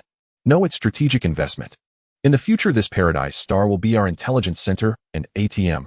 Inya nodded silently beside him, adding, I have arranged for the deep diver plan personnel to start infiltrating the management and key industries. Well done. Mo Li snapped his fingers. Let's go, we'll have a nice meal before heading back. This time I won't be paying. For now, matters regarding Paradise Star have come to a temporary conclusion. Having become the largest shareholder behind the scenes through physical persuasion, Mo Li finally had time to deal with the backlog of trivial matters. He sat with his legs crossed in an office that originally belonged to some unfortunate tycoon, gazing at the never-fading neon lights of Paradise Star outside the window. The feeling of being a capitalist is quite thrilling apart from a slight sense of guilt. He smacked his lips and took a sip of the juice handed to him by Inya, which was reportedly from a special agricultural planet. By the way, have we forgotten something? That Charles, it seems we should have a good chat with him. After all, he's an old friend. Inya, dressed in a sleek black uniform with shoulder-length hair, stood slightly behind Mo Li, nodding slightly, as she calmly said, Commander Charles is currently detained in our temporary holding facility established on Paradise Star in Cell No. 7 Zone C. Regarding your background and the investigation into the Night Owl organization, progress is currently slow. The organization is very secretive and conventional intelligence channels cannot reach the core. I understand. It's normal for a mole to hide deep. Mo Li waved his hand and stood up. Let's go ask this Charles if he knows anything, even if it's just some scraps. It's better than us being completely in the dark. In the temporary holding facility Cell No. 7, the former leader of the Blood Wolf Star pirate group, Charles, sat dejectedly on a metal chair, his hands and feet bound by magnetic restraints, the bruises on his face from being used as a shield by Mo Li still clearly visible. Seeing Mo Li and Inya enter, Charles visibly trembled. Oh, hey, Commander Charles, how have you been? Mo Li greeted with a cheerful smile, still wearing that beaming expression. We're all old friends. I didn't come to you for anything else, just to inquire about some news. What do you know about the Night Owl? Tell me. Charles raised his head, forcing a flattering smile onto his face. My lord. Night Owl. I'm just a minor character. I only occasionally help them with dirty work running errands. I really don't know what they specifically do or who the core members are. They are very mysterious. Mo Li narrowed his eyes, scrutinizing him. Really nothing. I don't believe it. My lord, I truly know nothing. Charles exclaimed in agitation. Looks like you still need my help to jog your memory. Yeah. Inya stepped forward, expressionlessly retrieving several small tools from a portable metal box that looked quite unsettling, glimmering with a metallic sheen. Wait, what are you going to do? Charles stammered, his voice trembling as he looked at the tools. Inya ignored him and calmly picked up a device with fine probes, stating flatly, standard neural signal interference procedure initiating. This may cause slight discomfort. Slight discomfort, my foot. Charles screamed in terror as he saw the probe approaching his temple. Mo Li covered his eyes, his fingers spreading wide, making a clicking sound. Oh dear, just watching it hurts. I say, Commander Charles, why bother? If you had spoken up sooner, you would have suffered less. Our Miss Inya is exceptionally capable. When she says slight discomfort, it usually means painful enough that you want to throw up everything you've eaten in your past life. Charles wanted to hold firm, but when the device in Inya's hand emitted a faint buzz and an intense pain surged through his head as numerous fine needles stirred within, he instantly let out a blood-curdling scream. Oh, stop it. Inya remained unfazed, switching to another device that could induce severe muscle spasms. Charles convulsed violently in the chair, saliva uncontrollably flowing down his eyes, rolling back. I'll tell you. I remember now. Within 30 seconds, Charles' psychological defenses completely crumbled, and he shouted through tears. Inya immediately halted her actions, stepping back as if nothing had happened, maintaining her cold demeanor. Mo Li lowered his hand, wearing an expression of, if I had known it would come to this, I would have acted differently. See, wasn't that easy? We're all civilized people, why resort to violence? Come slowly, tell me what you know about the Night Owl organization. Charles gasped for breath, his eyes unfocused, stammering. There is a forward outpost.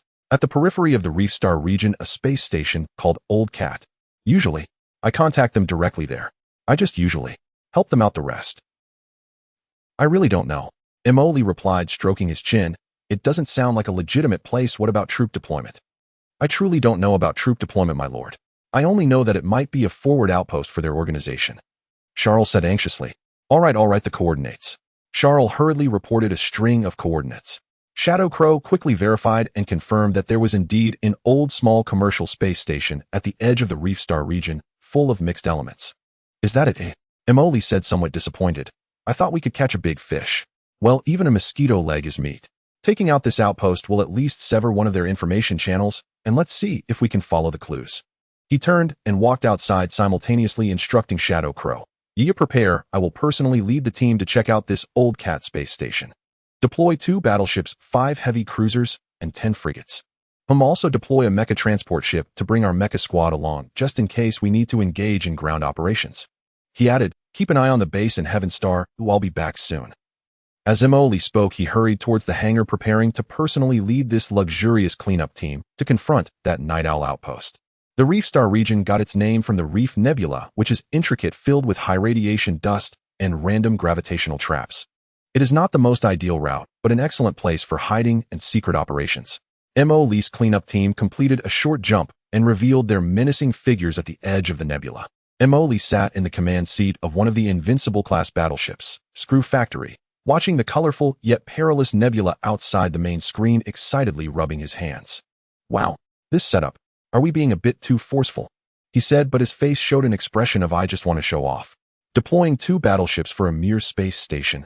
This display will be enough for those guys to brag for 10 lifetimes. If they even have another life. The old cat space station is right at the edge of that gravity, well right. Tisk tisk, choosing this place makes it inconvenient for entry and exit, making it easy for others to block their entrance. It seems the personnel at the Night Owl's periphery aren't very competent. As Emily's cleanup team quietly entered the Reef Star region, heading towards the inconspicuous old cat space station, a completely different scene was unfolding at the other end of the Barca Star region. In the Kelland Empire, at the front line of the Barca Star region, the 3rd temporary mobile fleet gathered at the anchorage.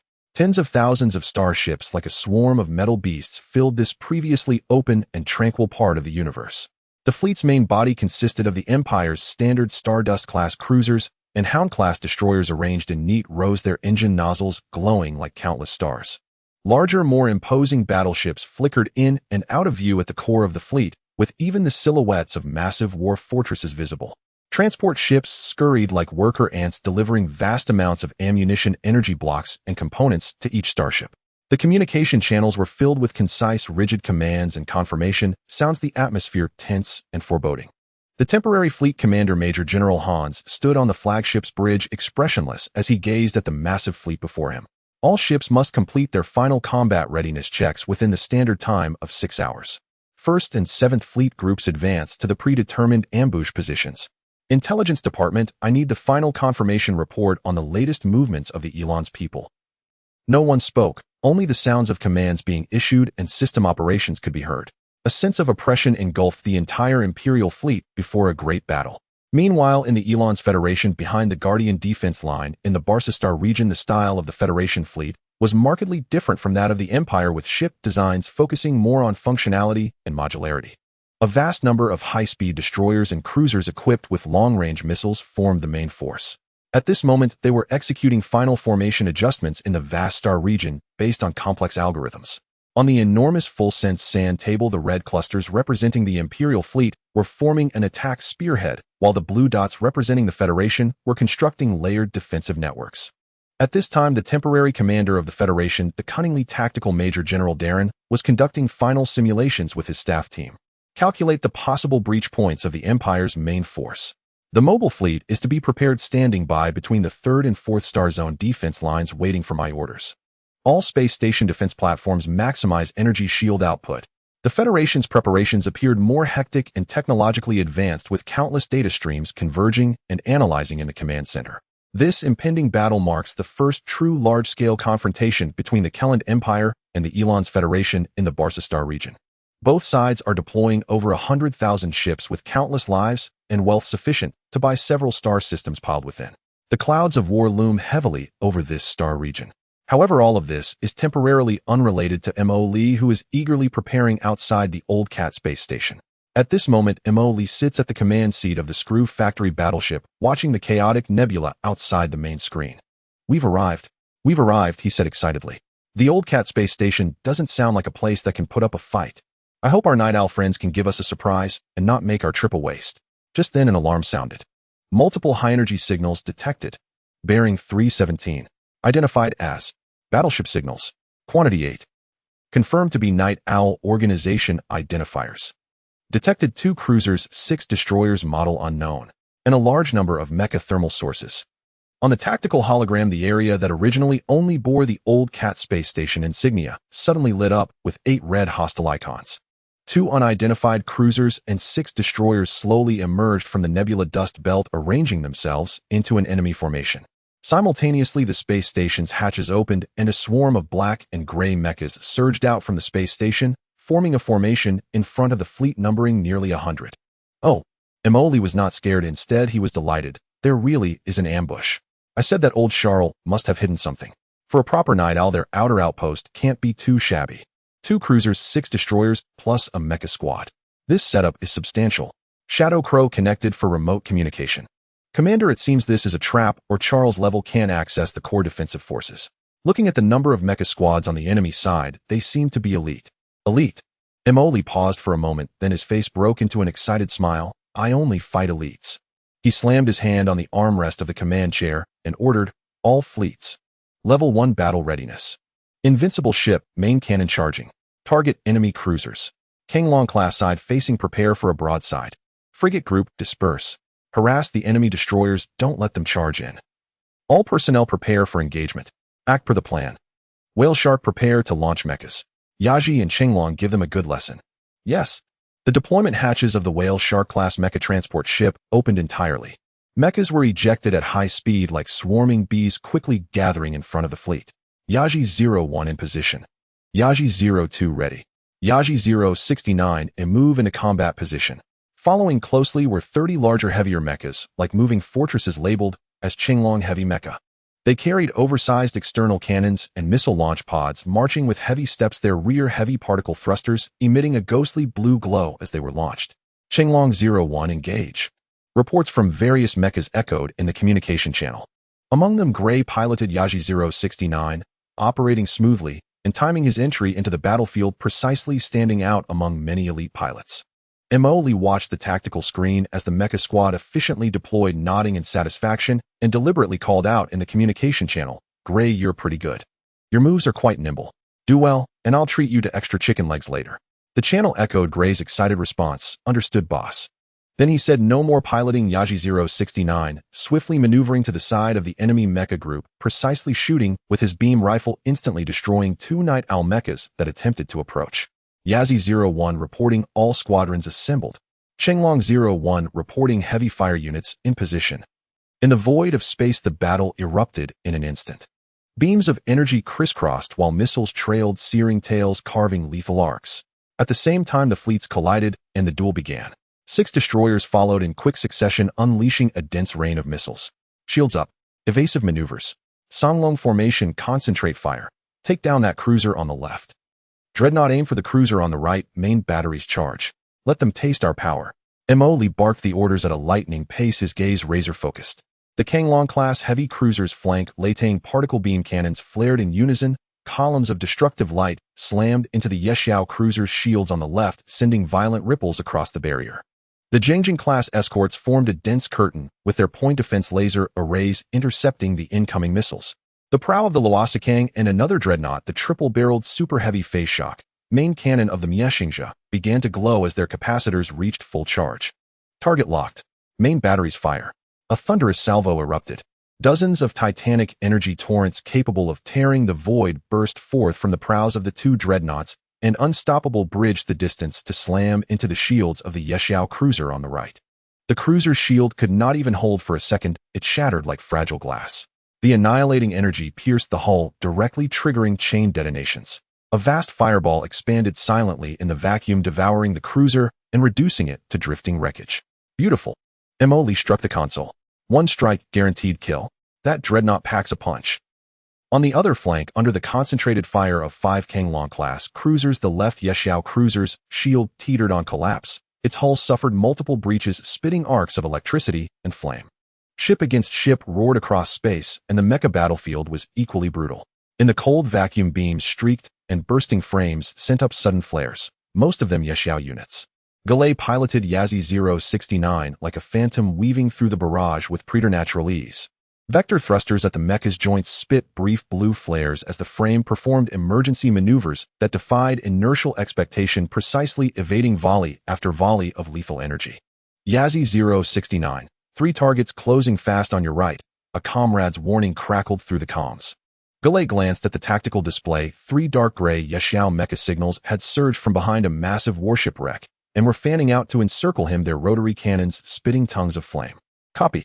Galay reacted in an instant, thrusting the left control stick forward while his right hand danced across the panel. Yazzie 069's rear thrusters ignited in a burst. Instead of retreating, the mecha lunged forward at a cunning angle straight into the incoming stream of fire. Pang, pang, pang. Shells from the rotary guns shaved past the outer armor, spitting sparse sparks. As the enemy grazed past, Galay slammed his right foot onto a pedal and yanked the left stick hard to the side.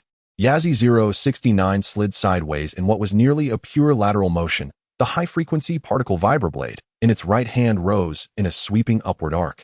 SSSHH. An azure arc cleaved the air. The lead Yeshao was neatly bisected at the waist, erupting into a blazing fireball. The other 2 enemy units, clearly unprepared for Giuliai's ferocity, froze for a heartbeat. Galay seized that fractional gap. Yazzie 069's left arm rose, and its underslung rapid-fire particle cannon spit a precise burst that blew the left enemy's cockpit apart. Almost simultaneously as the left machine was destroyed, Galay crouched and spun the mecha to evade a frenzied thermalax swing from the right foe. Completing the rotation, Yazzie 069's right leg snapped out like a steel whip. The heavy metallic limb slammed into the last Yexio's chest with brutal force. Boom. The impact hurled that yang backward, stripping it of balance. Galay gave no quarter. As Yazzie 069 steadied his right-hand particle beam, rifle rose locked, and he squeezed the trigger. Whoosh! An azure particle beam pierced the void and struck the tumbling cockpit dead center. Boom! A third fireball blossomed in the vacuum. From initial contact to neutralizing 3 targets, the whole sequence took scarcely 10 seconds. Galay did not linger. Yazzie 069's thrusters flared to full, and like an arrow loosed, he dove toward another cluster. Their 2 Changlong heavy mecha were embroiled with 7 or 8 nimble Yeshao units, stalwart firepower, but unable for now to break free. Yazzie 069 coming to assist. Galay reported rapidly locking onto an enemy attempting to flank the Changlong's side. His particle beam rifle barked again, forcing that foe to recoil. Galay then dove the frame downward to avoid a sweeping red particle beam. With a reverse swing, the vibroblade sliced, severing the arm and weapon of an assailant that had tried to strike from below. His intervention instantly altered the local tide of battle. Yazzie 069 moved like a dancer of death across the field, every shot, every blade stroke executed with ruthless precision. He always appeared where most needed, resolving crises with the simplest, most effective motions. Nice work, 069. A rough voice from the Changlong pilot praised him over the channel. Galay did not respond. His attention remained fully on the fight. Yazzie 069, there's a breach on your squad's right. At least 8 enemy units have broken through, the squad leader's voice warned again. Copy, Galay replied calmly, his hands moving with lightning speed.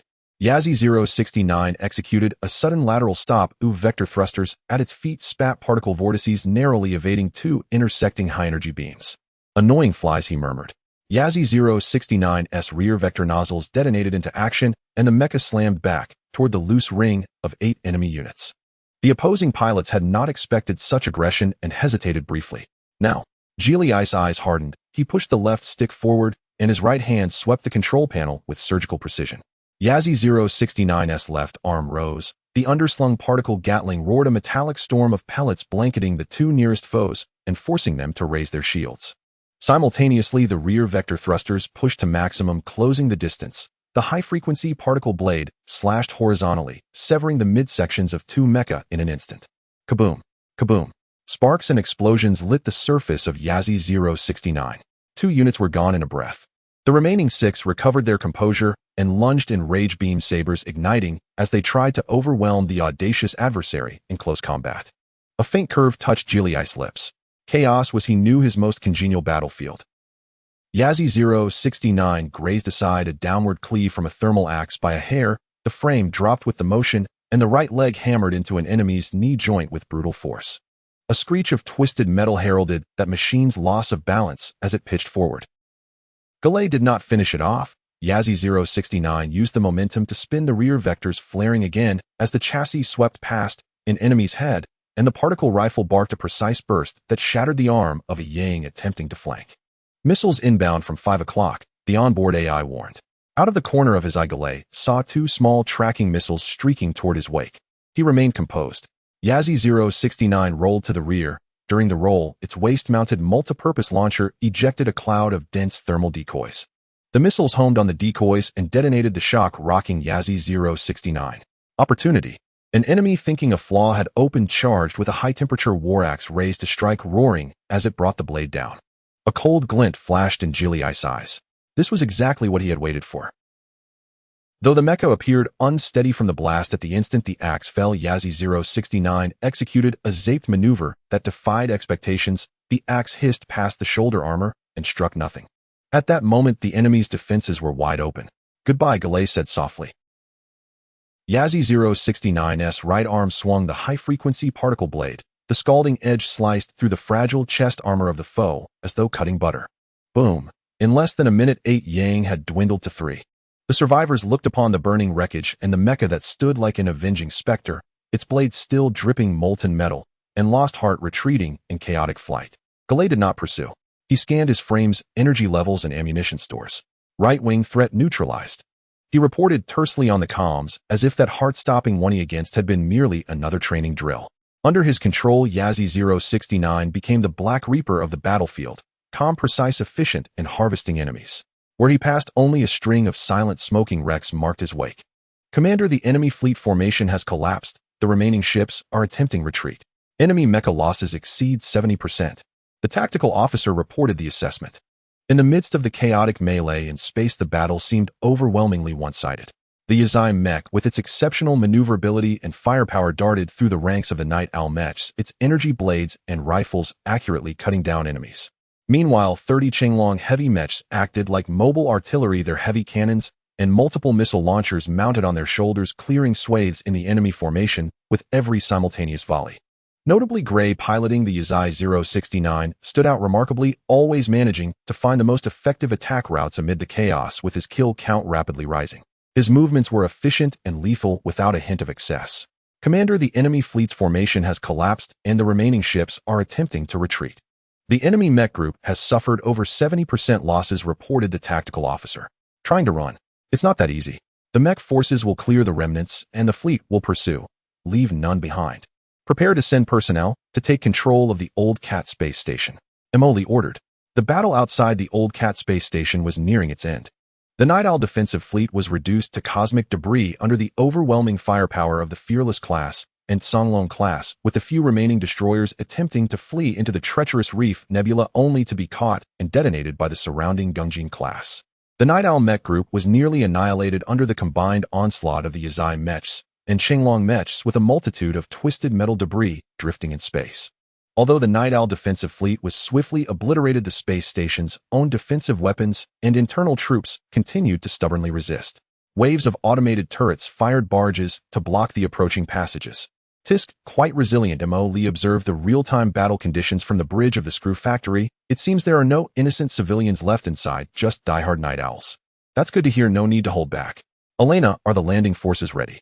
The officer Elena replied, "Commander, the 1st and 2nd assault teams have boarded the transport ships. Yazai mech teams and Qinglong heavy mech teams are prepared for forced landing." "Good. Move out." Emoli waved his hand. "Remember, they are all Night Owls inside. No need to hold back. Quickly resolve this and bring back all the data cores we can." "Yes." Several assault transport ships equipped with heavy armor under the protection of the Yazai and Qinglong mechs swiftly charged toward the main docking hatches and weak points of the Old Cat space station. Boom. Boom, boom. The sound of violent impacts echoed through the sensors.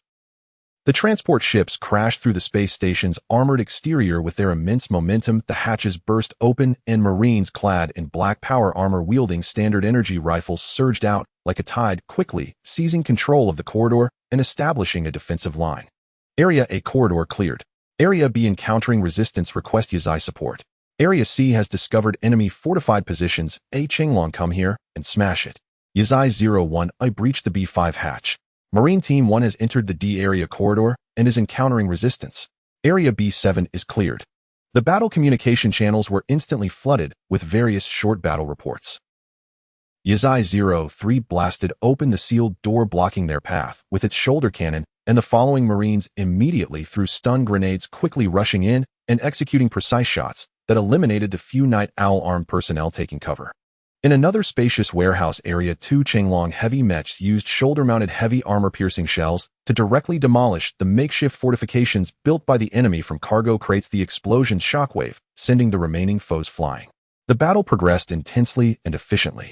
Members of the Night Owl organization resisted exceptionally fiercely, using the complex terrain of the space station to set up layered defenses with various automated turrets and laser tripwires, causing some trouble for the landing forces, while Gray piloted the Yazai-069 actively on the front lines. His mech skillfully dodged crossfire, the rapid-fire particle cannon on his arm precisely targeting enemies hiding behind cover. In a main corridor, two enemy heavy mechs attempted to block their path. Gray did not hesitate. The Yazai-069 suddenly accelerated forward, evading an enemy's gunfire, just as they raised their muzzle, performing an emergency slide to the side, while his high-frequency particle blade shot out like lightning, accurately piercing through an enemy mech's cockpit. The other enemy mech had just turned its gun towards him when it was blown to pieces by the pursuing Chenglong heavy mech. Well done, 069. Praise rang out once again over the channel. The Marines exhibited the tactical proficiency of elite infantry, advancing steadily with precise shooting and seamless cooperation. Energy beams from guns crisscrossed the corridor with the sound of grenades exploding resonating continuously. Although the Night Owl guards fought fiercely under the overwhelming firepower and the tactical coordination between the Marines and mech support, their defensive line was gradually compressed inward. Emily sat in the command chair of the screw factory, observing the battle through the helmet cameras of the Marines and the sensors of the mechs, continuously commenting, "Tisk tisk, that automated turret position is quite sneaky. It almost hit our Yazai-05. Well done. Marine Team 7 is quite quick on the uptake. Wow, that guy over there is trying to pull a glory play. Seriously, brother. Surrender and you won't be killed. Alright, forget I said anything. Chenglong 08, didn't you notice the movement in the left corridor? Be careful of ambushes. And that Yazai-069 Gray is this kid racking up achievements again. Hey, this kid is really something." Emoli watched as the green signals representing his forces delved deeper into the core area of the space station, nodding in satisfaction. "Looks like we're almost done. Probably another 10 minutes to wrap this up." Just then, on the bridge of the screw factory, the tactical officer responsible for monitoring the overall status of the space station suddenly shouted, "Commander, anomalous spikes detected in the core energy readings of the space station. The reactor's output power has exceeded the safety threshold by 300, and it continues to rise. Multiple internal areas have detected pre-start signals for energy detonation devices." Mo Lee's smile instantly froze, and he sprang up from his command chair. "What the hell? Energy overload. Pre-start of detonation devices. They want to self-destruct. How ruthless. Their own people are still inside too." Ing Yas' urgent voice came through the communication as well. "Commander, analysis of the energy fluctuation pattern indicates that this matches the final stage characteristics of a large space station's self-destruction protocol. Estimated complete detonation time. Less than 3 minutes. Damn, are they serious? If they can't win, they're going to blow everything up. This is going too far." Mo Lee was so furious he jumped up, but reacted quickly, immediately roaring into the communication channel, "All landing units. All landing units. Emergency retreat. Repeat, emergency retreat. The space station is about to explode. Immediately abandon current objectives and return to transport ships or mechs at maximum speed. Execute immediately." The command was instantly relayed through all channels to every soldier and mech pilot. Received. Yazai squad, disengage. Retreat to the nearest exit. Understood. Marines, abandon current objectives, retreat at full speed. Received. Transport ships, initiate emergency start assist in evacuating personnel. At the front line, the Chenglong mech, preparing to melt through the last blast door, instantly halted, its charging unhesitatingly turning around. The Yazai mech, suppressing fire, also quickly withdrew. The Marines showed no hesitation in battle, alternating cover as they retreated orderly toward the corridor they had come from. Gray's Yazai-069 was pulling the high-frequency blade from the wreckage of an enemy mech, and upon hearing the order, he immediately maneuvered the mech to turn around, fully activating the main thrusters to dash back along the route. He even casually scooped up a Marine who had fallen due to the explosive shockwave, shielding him in the palm of the mech as they rushed toward the nearest docking hatch. The corridor was in chaos. The surviving Night Owl guards attempted to block their path, but the retreating screw factory forces were entirely focused on escaping, using their fiercest firepower to pave the way and pushing outward with all their might. "Hurry, hurry, hurry. Don't mind the small fry. Run." Lee urged over the channel, his eyes fixed on the rapidly fluctuating energy readings and countdown on the screen. Inside the core control room of the space station, the person in charge wore a manic and resolute expression as they looked at the screen displaying self-destruction protocol activated irreversible and glanced at the surveillance footage of the rapidly retreating enemies, grinning as they pressed the final confirmation button. Night Owl. Forever. The internal alarms of the space station grew even more piercing, and red warning lights flashed frantically. The landing forces exhibited exceptional discipline, the retreat process busy yet orderly. Mechs cleared the path with Marines closely following behind, encountering small groups of enemies, but refusing to get entangled directly, using their most furious firepower to sweep the road clear. These lunatics. If they don't want to live, they shouldn't drag us down with them. The transport ship's engines were already running, the hatches wide open. First assault team has boarded. The Yazai squad has been fully recovered. Chenglong mechs are boarding. As the last Chenglong heavy mech, dragging slightly damaged legs, stepped into the transport ship, the hatch slammed shut, and the countdown had entered the final 30 seconds. Retreat. Full speed retreat. Lee shouted. The transport ships and the mechs covering the rear fully activated their vector thrusters, desperately fleeing from the old Cat space station that was about to become a massive bomb.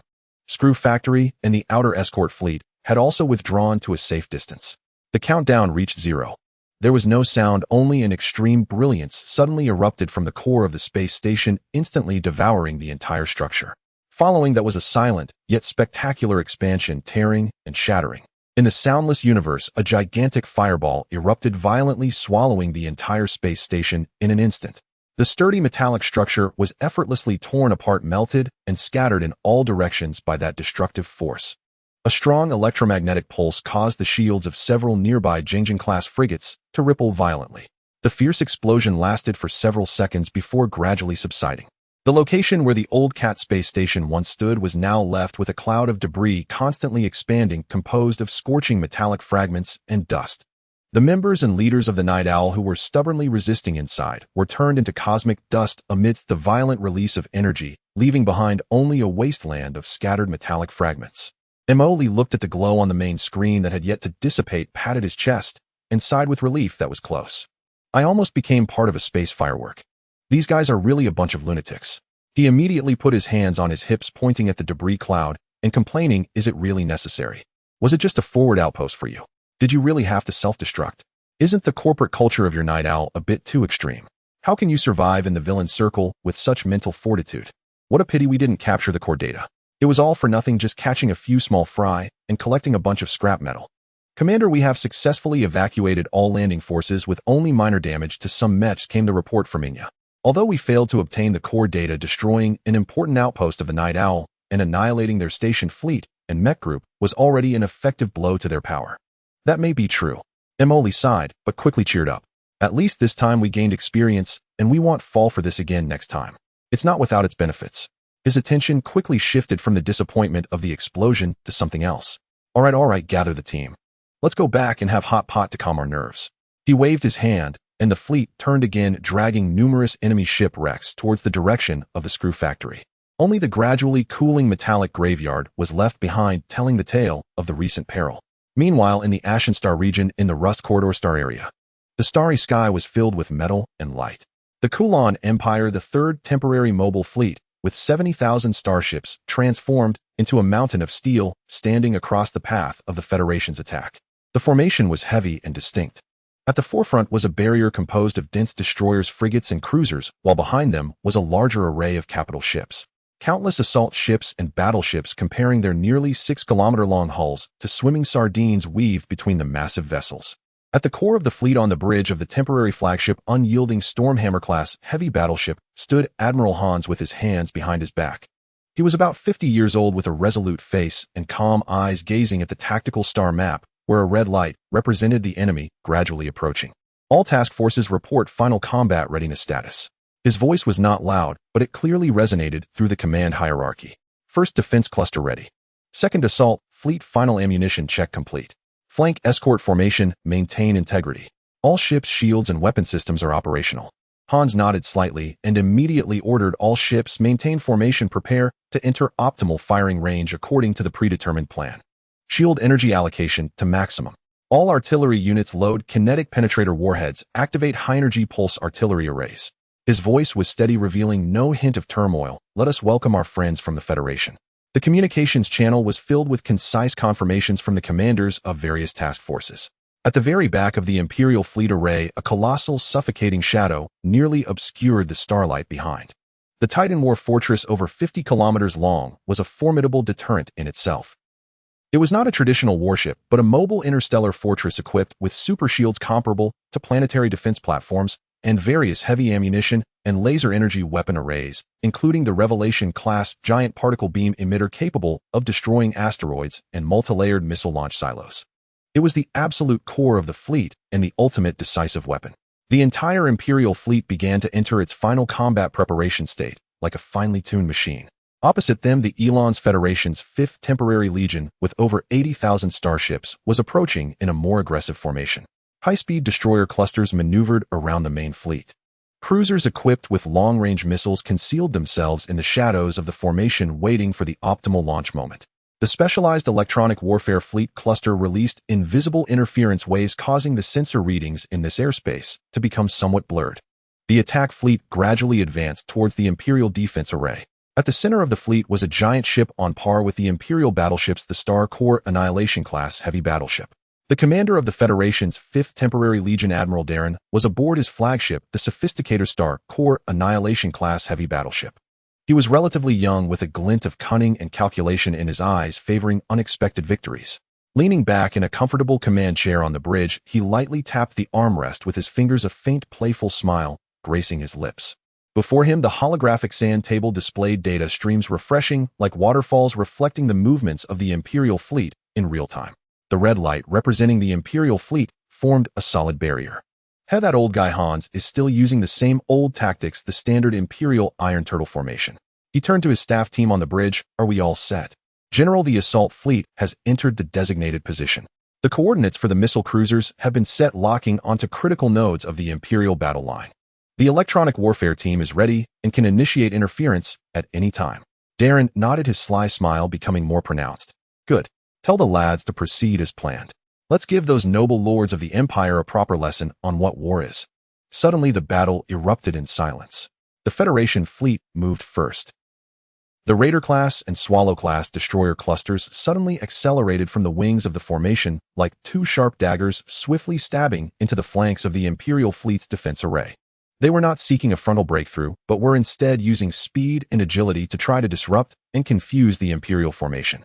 Almost simultaneously, the Guardian-class and Falcon-class cruisers hidden behind the Federation formation opened their missile launch silos. In the next second, thousands of long-range anti-ship missiles, trailing dazzling tails, soared like a swarm, drawing thousands of arcs over the front lines towards the most prominent battleships and heavy cruisers in the Imperial battle line. The Imperial defense fleet immediately reacted, detecting a large number of missiles incoming. High-speed enemy ships on the flanks, monitoring numerous local mech signal sources. All ships focus shields in the incoming direction. Activate close defense systems. Flank escort fleet, intercept enemy high-speed ships. Prevent them from approaching the main formation. Deploy the Starbreaker mechs. Admiral Hans commanded succinctly and powerfully. The Imperial fleet's task forces instantly responded. The energy shields glowed fiercely on the ship's surface as they adjusted their defensive strength. The dense array of close defense laser cannons lit up with brilliant beams, forming a laser barrage in front of the fleet to intercept the whistling missiles. Boom, boom, boom. Countless fireballs erupted in the void of space. Most of the missiles were successfully intercepted, but some still slipped through the barrage, crashing hard against the shields of the Imperial warships, causing violent ripples. A few overtaxed shields of assault ships were directly hit, causing a series of chain explosions with flames bursting forth. The active Imperial mech Starbreaker quickly intercepted the Federation mechs, halting their advance. Meanwhile, the Imperial flank escort fleet engaged in fierce combat with the Federal high-speed destroyers.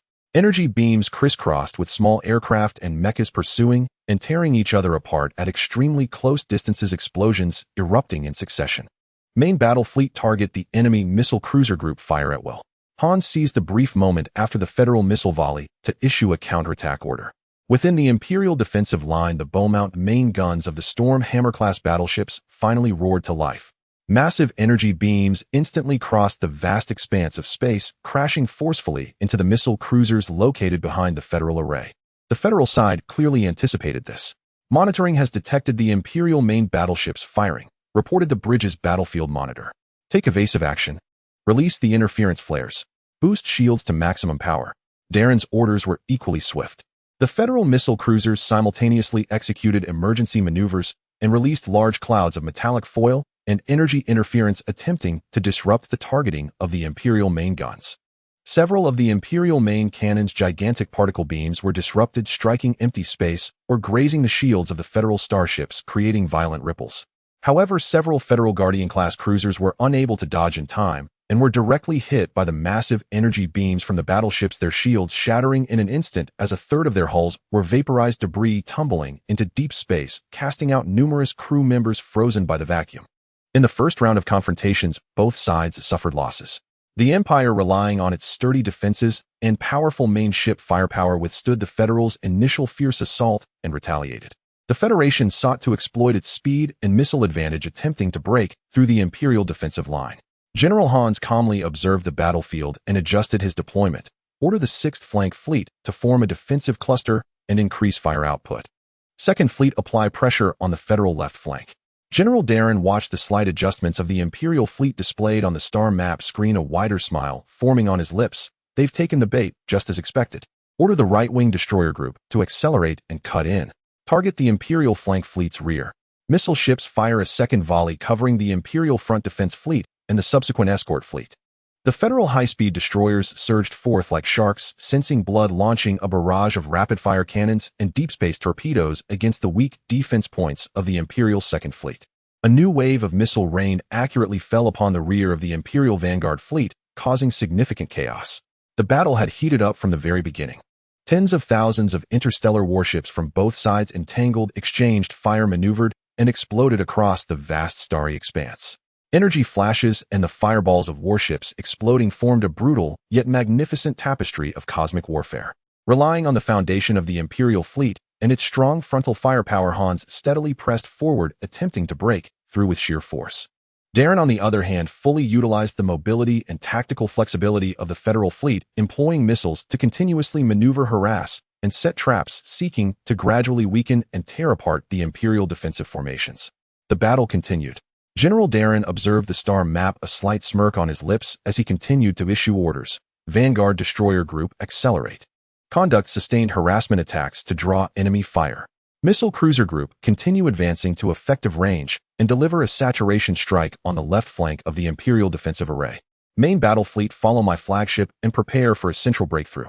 The Federal Vanguard Destroyer Group then entered range, unleashing a torrent of energy particle beams and shipborne missiles towards the Imperial defensive array.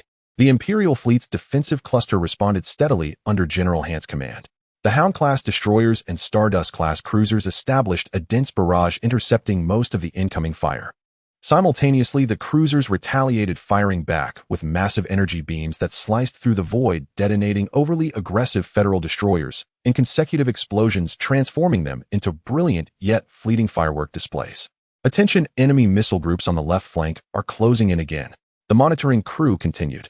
The Imperial fleet's left flank starships immediately adjusted the angles of their shields, focusing on defense. Countless intercept missiles and close-range anti-fire erupted, forming a web of beams and metallic barges that destroyed the majority of incoming Federal missiles midair. Now's the time. A glint flashed in Darren's eyes. Main Battle Fleet. Target the central right area of the Imperial Defensive Fleet Group. Annihilation, main guns fire at will. Dozens of Federal Star Corps Annihilation-class heavy battleships, including the Sophisticator, began to gather antimatter energy light at their massive bow-mount gun ports. In the next moment, dozens of thick, massive dark purple energy beams crossed the vast distance, crashing violently into the defensive line of the Imperial fleet. Energy impact. Highest priority defense. Hans decisively ordered. Within the Imperial defensive array, the shields of all warships in the locked area instantaneously surged to their limits, especially for several Storm Hammer-class battleships located in that region, whose heavy armor and reinforced shields became the mainstay against the impact. Boom, boom, boom. The dark purple annihilation beams violently collided with the energy shields of the Imperial fleet, erupting in dazzling brilliance. Several of the frontline Imperial cruisers experienced shield overloads, their hulls being pierced and exploding. Yet the core area's Storm Hammer-class battleships withstood this fierce volley, although their shields fluctuated violently and their hulls shook, they were not destroyed. Tisk really tough. Darren clicked his tongue undeterred. Maneuvering fleet execute plan B. Apply some pressure on them. A federal high-speed fleet immediately detached from the main formation, attempting to flank the right side of the Imperial defensive fleet. Hans immediately countered. Right-wing cruiser group advanced to intercept. 3rd and 7th battleship divisions provide fire support. We cannot let them form a pincer movement. The Imperial defensive formation began to adjust slightly, rapidly responding to the federal onslaught. The starships from both sides engaged in fierce firefights across the vast battlefield, energy beams crisscrossing missile trails, and explosions lighting up the dark universe as bright as day. Storm Hammer-class battleships unleashed roars from several giant electromagnetic railguns on their sides, firing heavy projectiles towards the distant Federal attacking fleet. A single volley could bring a Federal cruiser's shields to the brink of collapse. The Sophisticator, relying on its ultra-long range and precise strikes, continuously sought weaknesses in the Imperial defense line. Each shot from its annihilation cannon forced the Imperial defensive fleet to divert resources for defense. The battle descended into a brutal war of attrition. Warship shields overloaded, turning to cosmic dust under the relentless fire. Logistics vessels from both sides frantically traversed the battlefield's edge, rescuing the wounded, repairing warships, and replenishing ammunition. As the situation grew tense, General Hans' gaze fell upon the massive shadow behind the fleet. "It's time," he said solemnly. "Order the Titan War Fortress Revelation particle beam, target the area behind the Federal main battleship group for saturation fire. Disrupt their formation." The order was given. The 50-kilometer-long Titan War Fortress revealed its surface as countless armor plates slid open, exposing complex and massive energy conduits within. At the center of the ship, a giant ring structure over a kilometer in diameter began to emit a dazzling glow akin to a supernova, with terrifying energy coalescing within. Even far away on the Sophisticator, Darren captured the soul-shattering energy readings through his sensors. "Not good. It's the Imperial Titan. Scatter now," he shouted. But it was already too late. A colossal beam composed purely of destructive energy, indescribable in words, shot forth from the Titan War Fortress circular device. It seemed to pierce through the universe, distorting light in its wake. This beam did not specifically target any particular Federal warship, but swept across the rear space, where the Federal main battleship group was located in a covering manner. Boom, boom, boom. The area behind the Federal battleship group erupted in countless flames. Any Federal warship, large or small, that was swept by the edge of that annihilation beam had its shields evaporated in an instant and its hulls vaporized. Several Star Core Annihilation-class battleships in the core area, even with their battleship-grade shields, could only hold for a few seconds before their shields collapsed, their hulls being pierced instantly, leading to consecutive explosions, causing chaos in the rear formation of the Federal attacking fleet. This sudden strike instantly shattered the balance of power on the battlefield. "All units, charge." General Hans seized the opportunity and issued the counterattack order. The Imperial defensive fleet surged forward like a beast unshackled, advancing with full firepower to strike at the disordered Federal main force due to the Titan's attack. Darren's face turned pale as he ordered the Federal fleet to reform its formation while mobilizing reserve fleets to stabilize the front lines. "Damn it, the Empire has brought out this huge beast. I didn't expect its power to be this great." He gritted his teeth, his mind racing as he contemplated strategies to turn the tide. The first large-scale battle in the Barca Star region amidst the roars of the Titan War Fortress entered an even more brutal, critical phase. In the main battlefield of the Barca Star region, the flames of war raged on. The colossal structure of the Empire's Titan War Fortress, spanning 50 kilometers, hung like an immovable bastion amidst the sea of stars. At this moment, it had just unleashed a colossal revelation particle beam, carving a terrifying void through the fleet of Federal battleships, while chaotic electromagnetic storms continued to wreak havoc. On the bridge of the battleship Sophisticator, Major General Darren's face was pale, his clenched fists turning white. The existence of the Titan weighed heavily on his heart. Conventional firepower had little effect on this 50-kilometer-long steel monstrosity. If its revelation main cannon unleashed a few more volleys, his Federal fleet would suffer grievous injuries. If it remained, the Federal fleet would eventually be ground to dust by this moving fortress. "This can't go on." Darren suddenly lifted his head, taking a deep breath to force himself to calm down, a glint of determination flashing in his eyes. He connected to a highly encrypted communication channel, his voice low and rapid. "Attention swarm units. This is Legion Commander Darren. The enemy war fortress has appeared. The fleet has sustained heavy losses. Execute the cutoff plan. Repeat, execute the cutoff plan. Our fleet will do everything possible to create opportunities for you. At all costs, incapacitate the target. For the Federation." Swarm acknowledged. For the Federation. The communication was cut off. Darren immediately turned to the Federal Fleet communication channel, his voice rising sharply, filled with undeniable resolution. All fleet units, heed my command. Abandon the original attack formation. Execute the Iron Curtain cover protocol. All units, direct maximum firepower towards the enemy Titan fortress. Missiles and energy weapons fire at will. Destroyers focus on those Empire assault ships. Clear the path for our true trump card. Act quickly. The orders were like a mountain. The Federal fleet, which had been slightly chaotic due to the Titan's attack, erupted with astonishing execution power at this moment. All combat-capable starships, whether the massive Star Core Annihilation-class battleships, the nimble destroyers, or even the logistical support vessels. As long as they had weapons, they poured their entire firepower towards the Empire's defensive fleet, especially in the direction of the Titan War Fortress. In an instant, the Federal attack line transformed into a frenzied wall of firepower surging forward. The tightly packed energy beams and missiles rained down on the Empire's defensive line like a torrential storm. This reckless strategy, disregarding consumption and casualties, instantly increased the pressure on the Empire's fleet. Enemy fleet's firepower has significantly increased. They are fighting desperately. A staff officer reported urgently within the bridge of the Empire battleship. Major General Hans furrowed his brow, observing the Federal fleet's irrational and frenzied actions on the screen. Even as calm as he was, he felt something was off. Increased defenses. Prioritize protecting the Titan. All interception units operate at full capacity. They must have other intentions.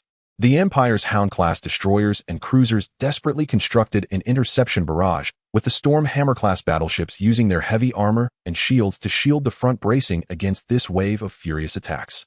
Explosions and flames merged into a single entity before the Empire's defensive line, forming a curtain built of destruction. Amidst this Iron Curtain cover formed by frenzied firepower, 100 uniquely shaped Federal starships silently slipped away from formation like ghosts. These starships were between the sizes of destroyers and cruisers, entirely black with smooth and low profiles, and the hulls almost devoid of traditional large turrets. Instead, they featured multiple protruding devices resembling energy-focusing arrays along with an overspeed vector propulsion system.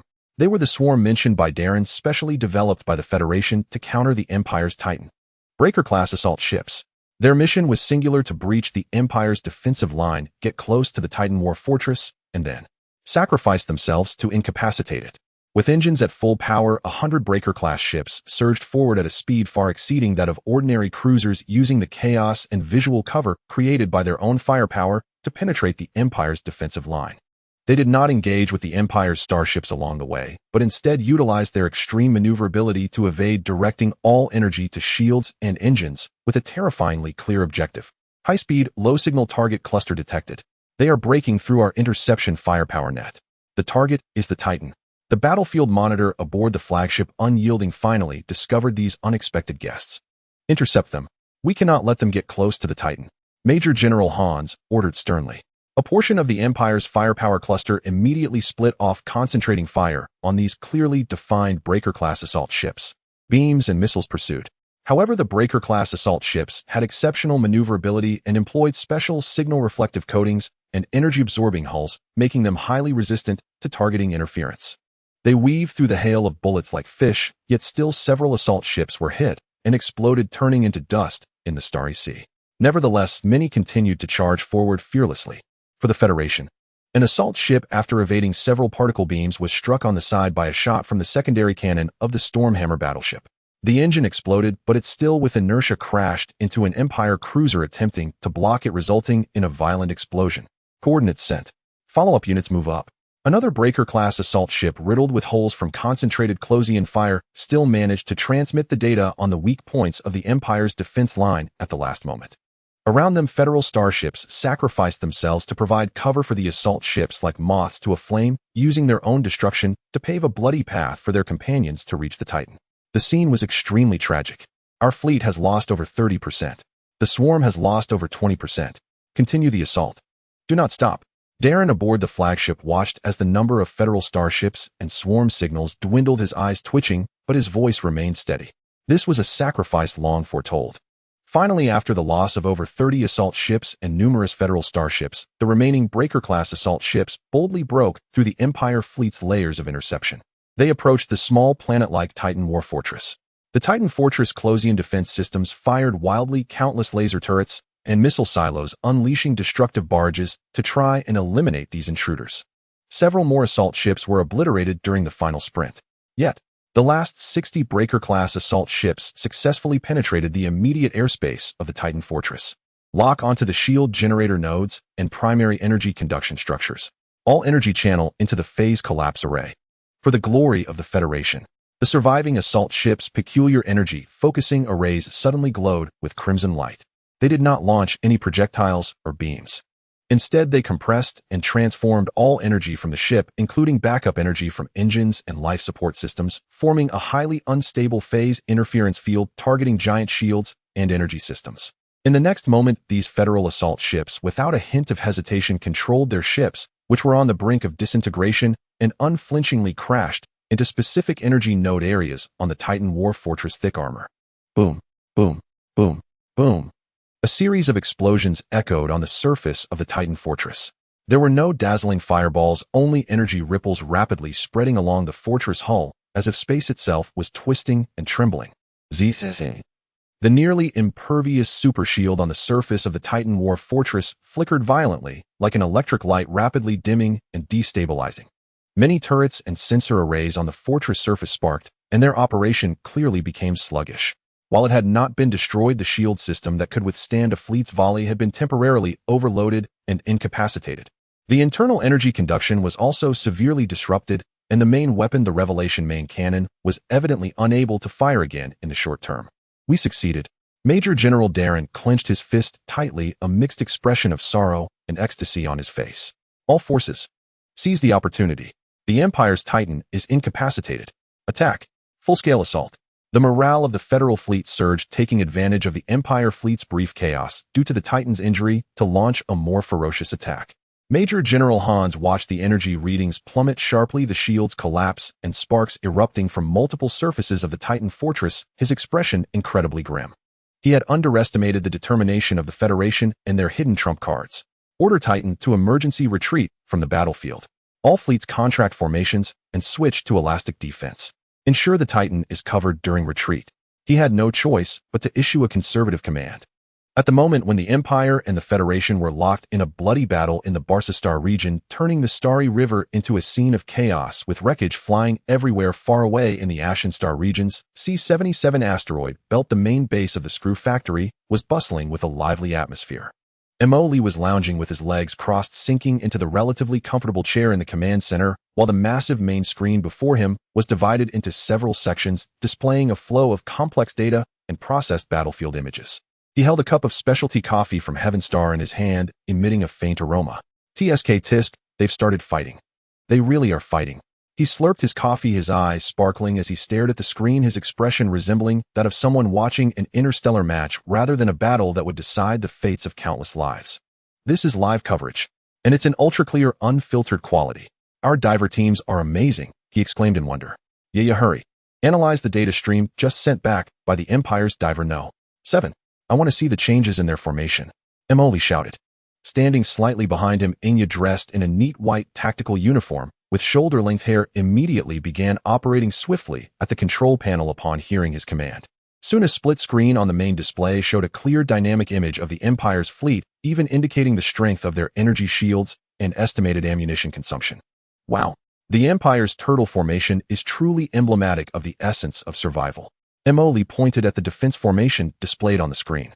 Look at this shield linkage and firepower overlap. General Hans is indeed a remarkable figure. Suddenly, a signal representing a high-energy reaction flashed brightly on the screen, followed by a massive loss or dimming of light points representing a section of the Federation.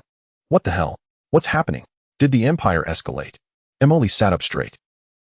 Inya immediately reported, according to cross-verified information from Diver No. 3 and Diver No. 11, the Empire has deployed the Titan War Fortress. They performed a comprehensive bombardment using the Apocalypse-class super heavy cannon, dealing significant damage to the Federation's main fleet cluster. The main screen then played a processed, somewhat blurry but still impactful explosion footage that conveyed an overwhelming destructive force. A 50-kilometer behemoth. One shot. Emoli gaped, forgetting to sip his coffee. If that thing were to open fire near us, it wouldn't even need to shoot. The gravitational field alone could tear C-77 apart. Incredible. Truly incredible. He regained his composure and began to criticize. But this is too much bullying, right? The Federation must be crying in the bathroom. As if to respond to his remarks, another split screen showed the Federation fleet's light points suddenly engaging in a reckless, all-out fire suppression. Hey, is the Federation panicking? Are they just throwing things around? Emoli expressed his confusion. However, Inyas's keen eyes caught the anomaly. Commander Diver No. 065 has detected a small number of high-mobility, low-signal targets advancing under fire cover behind the Federation formation. The model is unknown and does not match any currently active Federation starships. She quickly retrieved more detailed skin data sent by Diver No. 142. On the screen, some sleek black ship silhouettes could be faintly seen stealthily navigating through the explosions and beams of light. Oh, they're hiding something. Emoli became interested. What are they planning? An assassination operation. Is their target that Titan?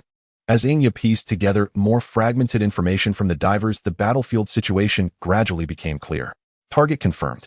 The Federation has deployed about 100 specially made high-speed penetration ships, codenamed Swarm, to execute a suicide attack targeting the Empire's Titan war fortress.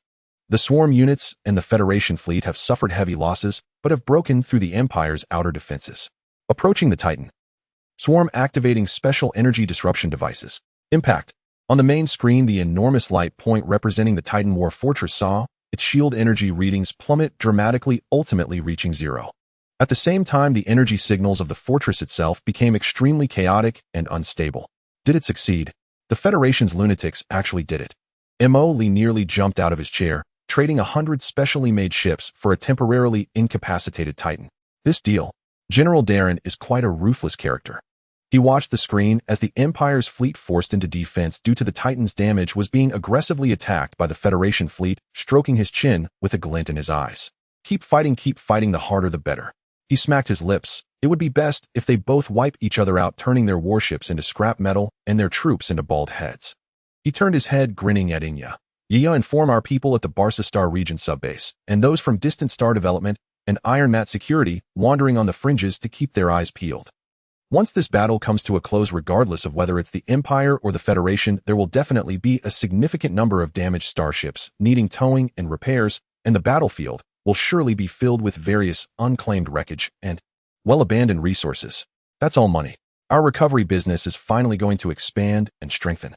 He seemed to envision countless resource points and Fowler coins beckoning to him.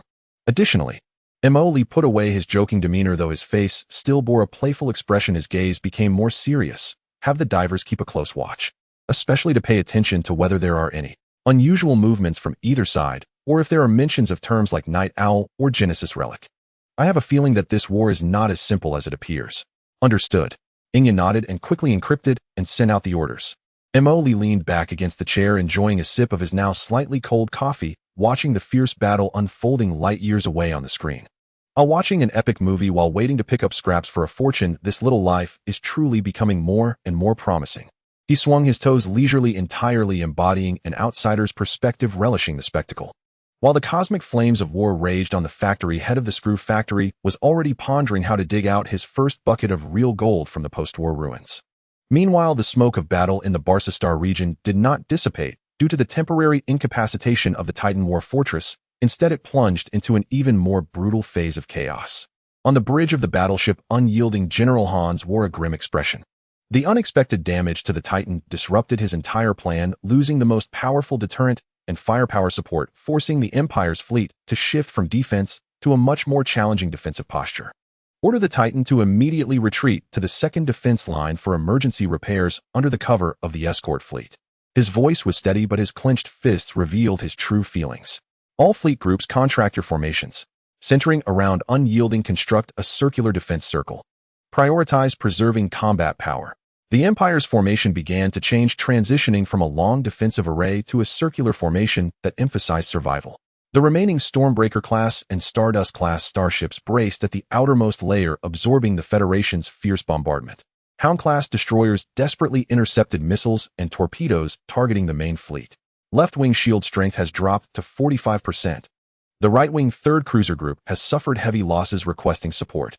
Enemy mech forces are attempting to jump on our right-side cruisers. Bad news kept pouring in. Without the Titan's fire support and area control, the Empire's fleet appeared somewhat passive under the Federation's reckless assault. Continuously, warship shields overloaded and disintegrated into new cosmic dust amidst the explosions. General Hans furrowed his brows, constantly adjusting deployments and mobilizing reserve fleets to fill the gaps. This was a grueling war of attrition, with every second testing the resilience of the Empire's fleet and the decisiveness of its commander. On board the Quibbler-class battleship, a Star Core annihilation-grade vessel, General Darren gazed at the screen displaying the Imperial fleet forced into a defensive position, yet his expression revealed little joy.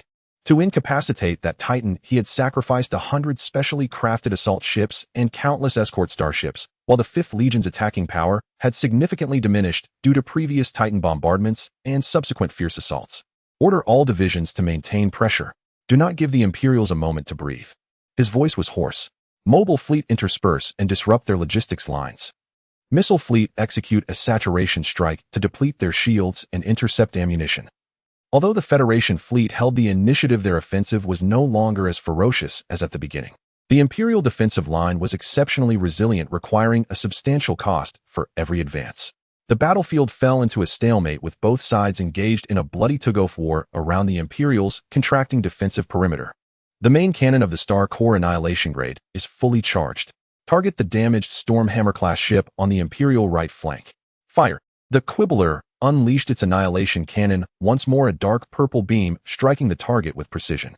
The already unstable shield of the Imperial battleship was torn open on the side, leading to a chain reaction of explosions within flames shooting skyward. Though not completely destroyed, it had utterly lost its combat capability. However, such results could not swiftly alter the tide of battle. The Imperial circular defense was like that of a hedgehog. After taking a bite, the Federation was left bloodied. Meanwhile, at the observation deck of the Screw Factory, at the C-77 main base, Mo Lee watched the real-time battle reports transmitted by the deep divers, his mouth agape in astonishment. Wow, the Imperial turtle shell is really tough. How can it withstand this kind of beating? He commented while snacking on seeds. Old man Hans can still hold it together. He is quite a talent. Alas, the Federation has lost another cruiser. Darren is such a spendthrift. At this rate, he'll exhaust the family fortune. Tisk tisk, the jumpy battle has begun. Truly retro and bloody. He watched the rising casualty figures on the screen, muttering in disdain. Keep fighting. It would be best to reduce the battleships to scrap. That would make it easier for us to recover, he thought with dark amusement. As time passed, the balance of the battle began to subtly shift. Though the Empire had suffered considerable losses, its core fighting strength remained intact, and its defensive formation remained solid. On the Federation side, due to the earlier strong assaults and significant losses of the task force, signs of waning momentum began to manifest. The intensity of their offensive clearly diminished. Commander Deep Diver 083 reports that the Imperial defense line remains stable and new signals from Imperial reinforcement fleets are detected approaching from the rear. Deep Diver 041 reports that multiple combat units on the Federation front are experiencing delays in ammunition resupply and morale has begun to decline. Deep Diver 156 intercepted communications from the Federation Command. General Darren is requesting emergency logistical support from the homeland. Inya compiled the information, his fingers dancing over the keys. Comprehensive analysis indicates that the Federation's offensive momentum is nearing its endpoint. The Empire, though heavily wounded, has succeeded in defense and received some reinforcements. The battlefield is expected to gradually stabilize, and both sides may disengage. Oh, are they going to call it a day? Emily glanced at the holographic display. As the last energy beam dissipated into the void, the final powerless starship floated like a dead fish amidst the sea of wreckage. The first large-scale major battle between the Quran Empire and the Elon's Federation had finally come to an end, with both sides retreating to their respective bases, and the battlefield instantly became quiet and desolate. The screen before Mo Lee was no longer bombarded by blinding explosions and dense alarm notifications. Instead, it displayed the shocking post-battle statistics and images of the battlefield littered with debris transmitted by the various factions. Deep Divers. Commander Deep Diver 083 reports that the Imperial 3rd Mobile Fleet Group is beginning to withdraw in an orderly manner, maintaining formation, but its scale has reduced by approximately 42%. The Titan War Fortress is slowly retreating under escort. Its shields have returned to basic levels, but its main weapon systems still show offline status. Deep Diver 041 reports that the Federation's 5th Temporary Legion has ceased its offensive and is gathering the remaining ships. Preliminary statistics indicate that over 55% of the Legion's combat vessels have been lost. The Swarm Task Force has been completely wiped out. Deep Diver 156 reports that both sides' communication traffic has sharply decreased by 90%, shifting to post-battle assessments and damage calculations. The Tata Duchy has issued navigation warnings for neutral zones. Inya presented the final battle report on the main screen. Preliminary results of the first battle in the Battlestar region Empire achieved tactical defensive objectives, successfully repelled the Federation's attack, but the strategic deterrent weapon, the Titan War Fortress, suffered severe damage and is temporarily incapacitated with substantial fleet losses. Federation strategic offensive thwarted failed to breach the Imperial defense line and paid an extremely high price to achieve only a temporary paralysis of the Imperial Titan, severely damaging the main fleet. Conclusion: Pyrrhic victory, Pyrrhic defeat. Both sides failed to achieve their predetermined strategic objectives, falling into a stalemate, and are unable to organize an offensive of similar scale in the short term. Wow. Emily looked at the concise yet brutal summary, whistling softly. Goodness, both sides are hurt. The Imperial Titan War Fortress has been crippled and lost face, while over half of the Federation's fleet has been decimated, losing its core strength. This round is a double loss. He magnified the panoramic battlefield image taken by Deep Diver 029 from a distance. The once open star field was now floating with endless metal debris. From small fighter and mech fragments to large broken cruiser hulls, it was as silent as a cosmic graveyard. Some areas still harbored energy whirlpools that had not fully dissipated, flickering with dangerous light. Tisk, tisk, tisk, look at this scene, it's truly spectacular. Emoli shook his head, his tone carrying a hint of excitement, as if he enjoyed the chaos. How many resources must there be, just floating there waiting for the lucky ones to pick them up? He perked up, immediately jumping out of his chair. Inya, quick, notify all our shell companies on the outskirts of the Battlestar region. Distant Star Development, Iron Shield Security, Deep Space, mining, all of them need to get moving. First, immediately dispatch all available salvage ships and engineering vessels with the strongest towing beams and cutting tools. Head to the battlefield's edge and prioritize salvaging those wrecks that appear relatively intact or contain rare materials. Be careful to avoid any debris that might still have energy reactions and could explode. Second, contact both sides. Use intermediary to reach out, saying we're neutral humanitarian aid and debris clearing services, asking if they need help towing away any incapacitated or lightly damaged ships. Prices are negotiable. We can offer neutral ports for demilitarized repairs. Third, let our deep divers be clever, see if they can find any forgotten resource warehouse coordinates amidst the chaotic communications of both sides, or certain accidentally misplaced physical storage units of technical databases. You know what I mean. Instructions have been sent through encrypted channels. Inya responded, his fingers swiftly operating on the virtual interface. 6,983 high-value debris gathering zones have been marked. Initial contact with the Imperial Logistics Department and the Federation Battlefield Repair Corps has been attempted by the PR departments of each company. Nice. Emoli rubbed his hands together, his eyes sparkling. We're going to get rich. This is the real war profit. Much faster than mining.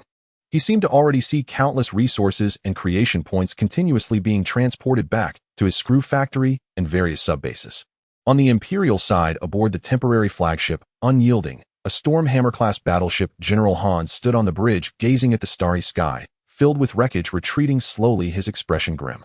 Though they had repelled the Federation and preserved the line, the damage to the Titan and the massive ship losses left him without any sense of victory. Compile the final damage report and submit it to the military headquarters. His voice carried a hint of fatigue. Prioritize rescuing the injured and accommodating Allied ships.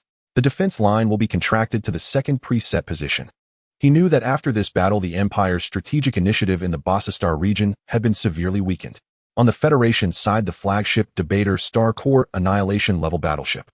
Major General Darren stared at the shocking loss figures on the battle report, especially the complete annihilation of the swarm forces, causing his eyelid to twitch violently.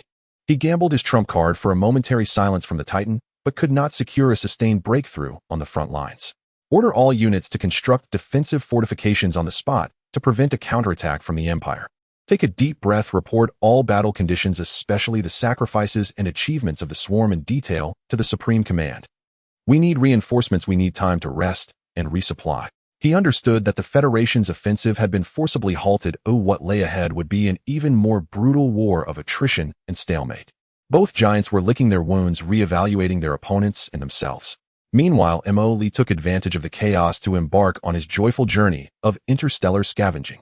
A few days later, the first batch of trophies was dragged back to a temporarily rented small abandoned space station on the edge of the Barca Star domain. Emoli watched through a remote connection as engineering robots dragged a massive segment of what was once the engine compartment of a certain cruiser into the warehouse, unable to contain his joy. Look, this alloy, this craftsmanship. Even if dismantled and melted down, it's still top-grade material. Creating something from this is not a problem. He then saw an Empire Hound-class destroyer that had been dragged back, half of its hull missing with charred traces still remaining on the body. Tisk, truly tragic. Hurry and have the engineering robots dismantle it.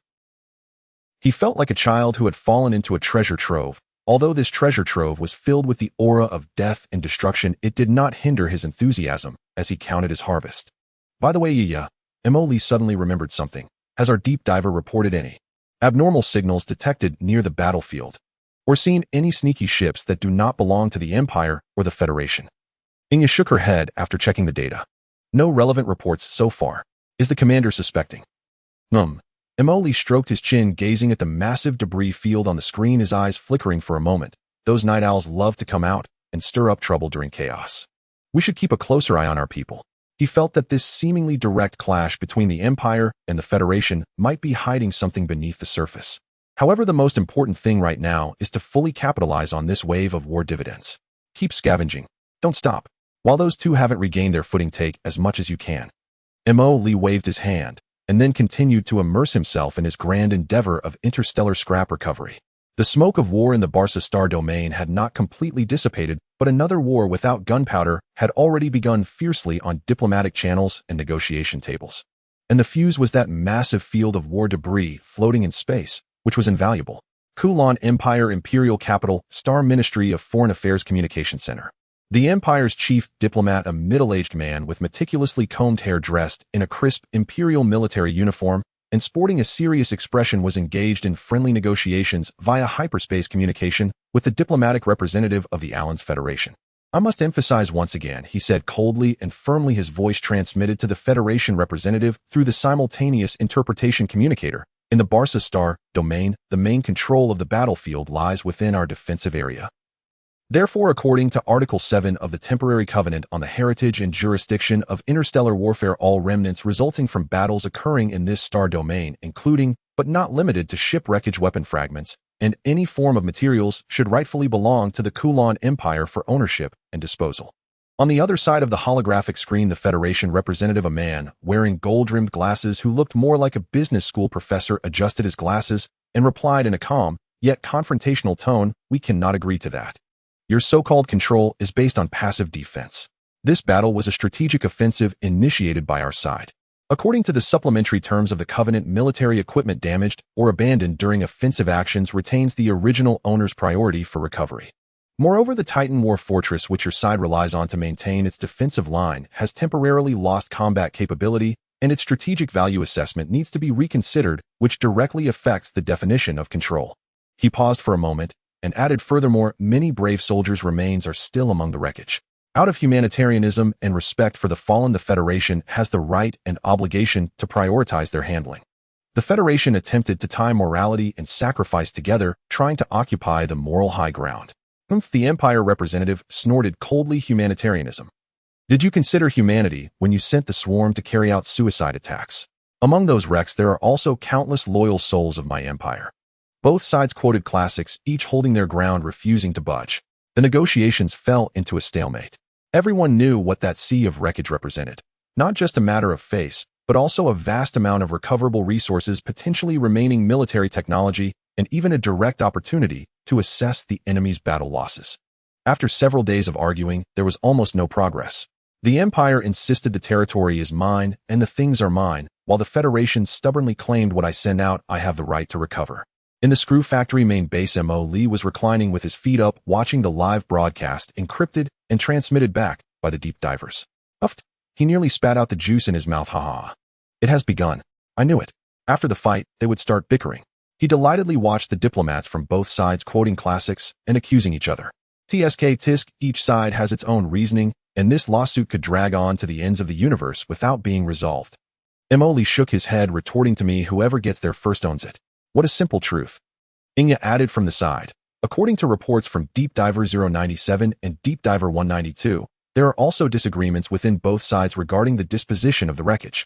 The Empire's military wants to quickly recover usable parts to replenish losses, but the finance department believes that the resources and manpower spent on salvaging wreckage will continue to increase financial pressure.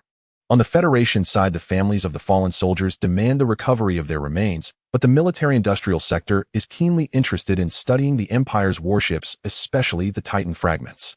Look, even internally they're not unified. Emily laughed. This gives us operational space. Over the next few days, the diplomatic wrangling escalated. The Empire accused the Federation of attempting to steal military secrets, while the Federation countered with accusations of the Empire's disregard for the dignity of fallen soldiers. Both sides engaged in mutual attacks across major interstellar media, arguing incessantly.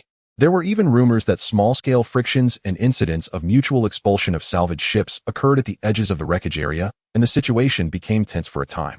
This constant arguing won't work.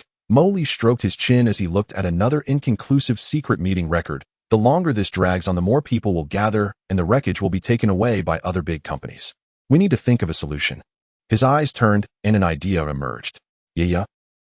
He said with a smile to Inya, what if at this time a few absolutely neutral, reputable, and professionally efficient third-party organizations stepped forward willing to help the Empire and the Federation process this wreckage for free and promised to conduct classification and identification in a fair, just, and open manner, returning the items belonging to each party intact, while also handling the dangerous wreckage in a harmless way.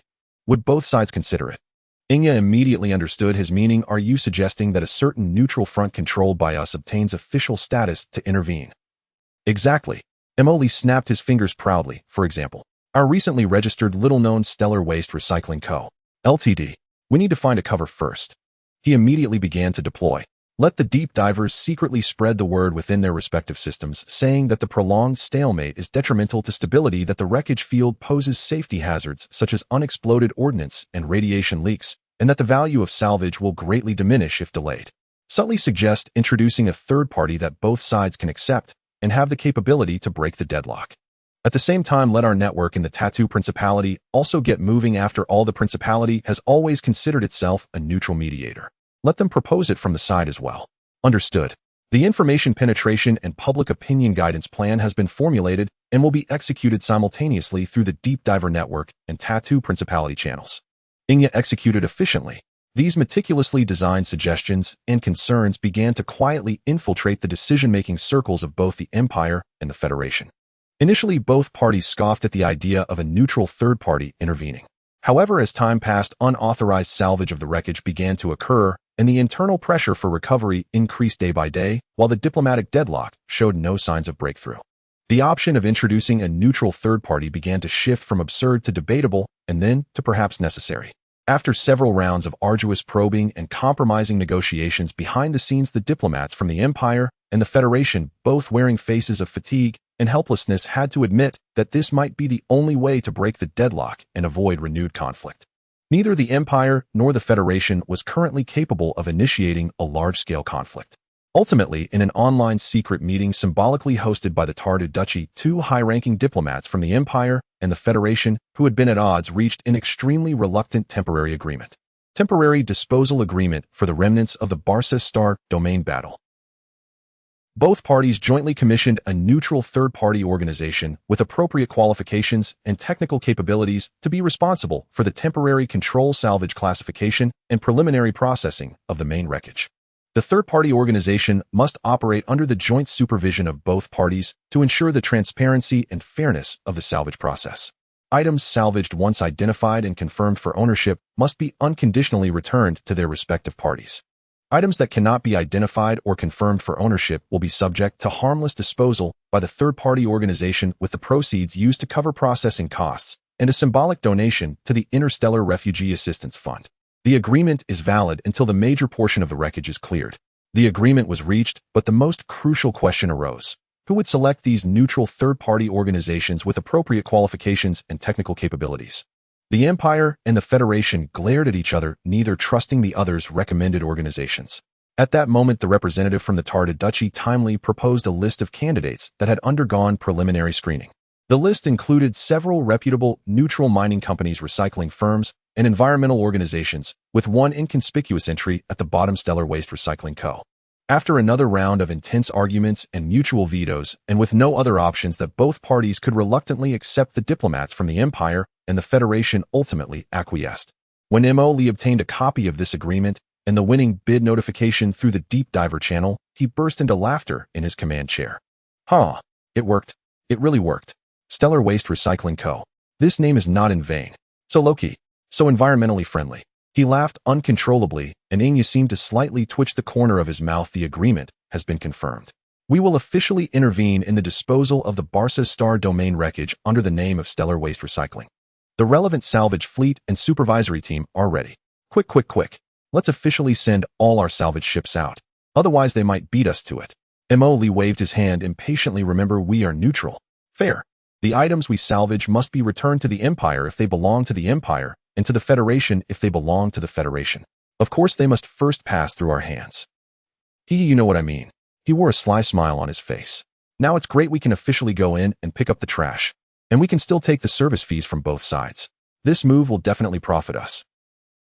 The two major powers of the universe had bickered in the diplomatic arena for a long time, only to ultimately present an officially stamped pass for the Screw Factory's waste recycling business. At the edge of the Barca Star Domain, the originally quiet cosmic space now resembled a bustling market. The main fleets of the Empire and the Federation had just laid down their flags, leaving behind a sprawling treasure zone composed of metallic wreckage spanning multiple star systems. And those who smelled the scent of money were far more than just Emoli. Various salvage ships, modified cargo ships, and even some clearly hastily assembled vessels emblazoned with a variety of company logos surged into this area from all corners, initiating a frenzied gold rush. Screw Factory battleship had returned to the main base, and Emoli was currently stationed on the bridge of a disguised ship that appeared to be an ordinary large industrial command vessel. He looked at the densely packed lights on the sensor screen representing other salvage companies and smirked. Goodness, they came really fast. Are these guys related to flies or something? He complained to Inya over the communication channel. Look at this number. It's even more than the battlefield wreckage. The competitive pressure is immense. Inya's cold voice came through. According to public information and feedback from the deep diver, there are currently over 20 well-known salvage companies active in the periphery of the war zone, including old enterprises like Star Sea Regeneration Group and United Resource Recovery, as well as numerous small teams. They are well-funded, experienced, and possess professional salvage equipment and channels. Emoli snorted. Can their salvage ships compare to ours? Can their engineers be as efficient as ours? Can they be as shameless as us? He turned his eyes and immediately issued orders. Notify all our units on the front line. FAR, Star Development, Iron Mat Security, Stellar Waste Recycling. The competitive mode is activated. Implement the three-step strategy one mentioned earlier. While other companies' salvage ships were still using traditional magnetic towing cables and mechanical arms to cautiously and slowly drag the relatively intact large wreckage, the salvage ships under the Screw Factory had already displayed astonishing efficiency.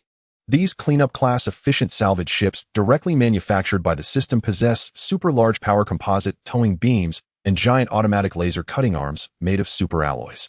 They charge directly into the most densely packed areas of the wreckage. One cleanup-class ship locked onto a massive battleship armor plate, powerfully gripping it with its towing beam, and then several cutting arms rapidly extended from the side of the ship, accompanied by a flurry of cutting sparks, disassembling that large armor plate into several standard-sized transportable metal ingots in just a few minutes, which were then swiftly stuffed into its vast cargo hold. The entire process was fluid and efficient, several times more so than those traditional salvage ships nearby. What brand of salvage ship is that? In the public communication channel, other company crew members expressed their astonishment. I've never seen this model before. Which company is it from? Their cutting technology, their efficiency is just outrageous. Emoli overheard occasional discussions leaking into the public channel and chuckled. He never seen it before, right? Exclusive patent. Competing with me on efficiency. They'll crush you. While other companies were still aimlessly searching or accusing each other over a relatively intact battleship wreckage, the Screw Factory salvage team had already, with the support of intelligence provided by the deep diver network, accurately headed straight for high-value targets.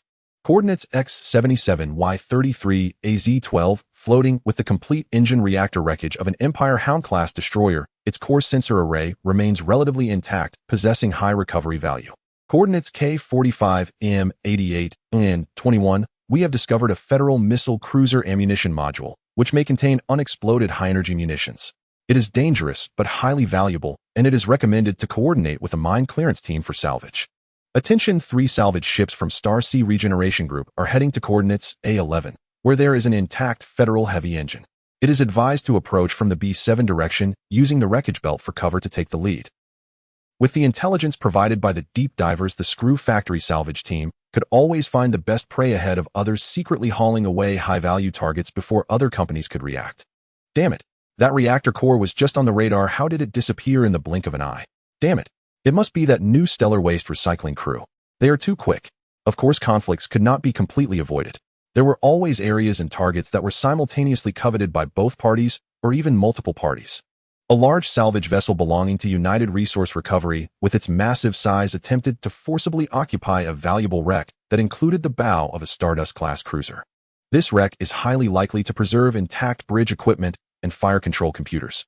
The small ship in front, Stardust Recovery, make way.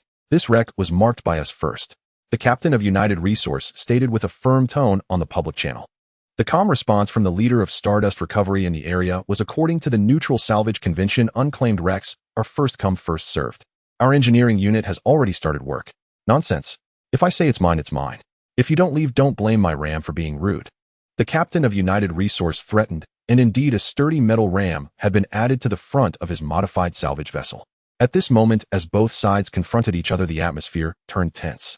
Virum, a slender assault ship, the Wolverine class, significantly exceeding normal weapon load limits, silently glided to the flank of the United Resource salvage ship, slightly adjusting its barrel to lock onto the opponent. A lazy voice emerged from the public channel. "Oh, isn't this our friend from United Resource? What's wrong? Do you want to play bumper boats with us from Stardust Recovery? How about having some fun?" Meanwhile, the leader of Stardust Recovery received direct communication from the command ship. "Emily, quickly cut and collect scarce resources. Leave the ordinary hull structures to them. We don't need them." At this moment, the captain of United Resource looked at the obviously formidable security starship and ultimately chose to compromise, albeit cursing under his breath. Similar situations had occurred more than once. The front companies of Screw Factory, relying on their tough fleet, made many established companies feel both frustrated and helpless. Damn it, what is the background of this Stardust Recovery? Their salvage ships are as fast as robbery, and they always have armed escorts nearby. Their intelligence is just too precise. It seems they always know where the good stuff is. We can't mess with them. Let's change locations. After several days, various front companies under Screw Factory efficiently and aggressively seized the largest slice of the pie in this chaotic scrap-picking competition. A large amount of high-value wreckage and scarce resources were continuously transported to secret subbases or rented warehouses.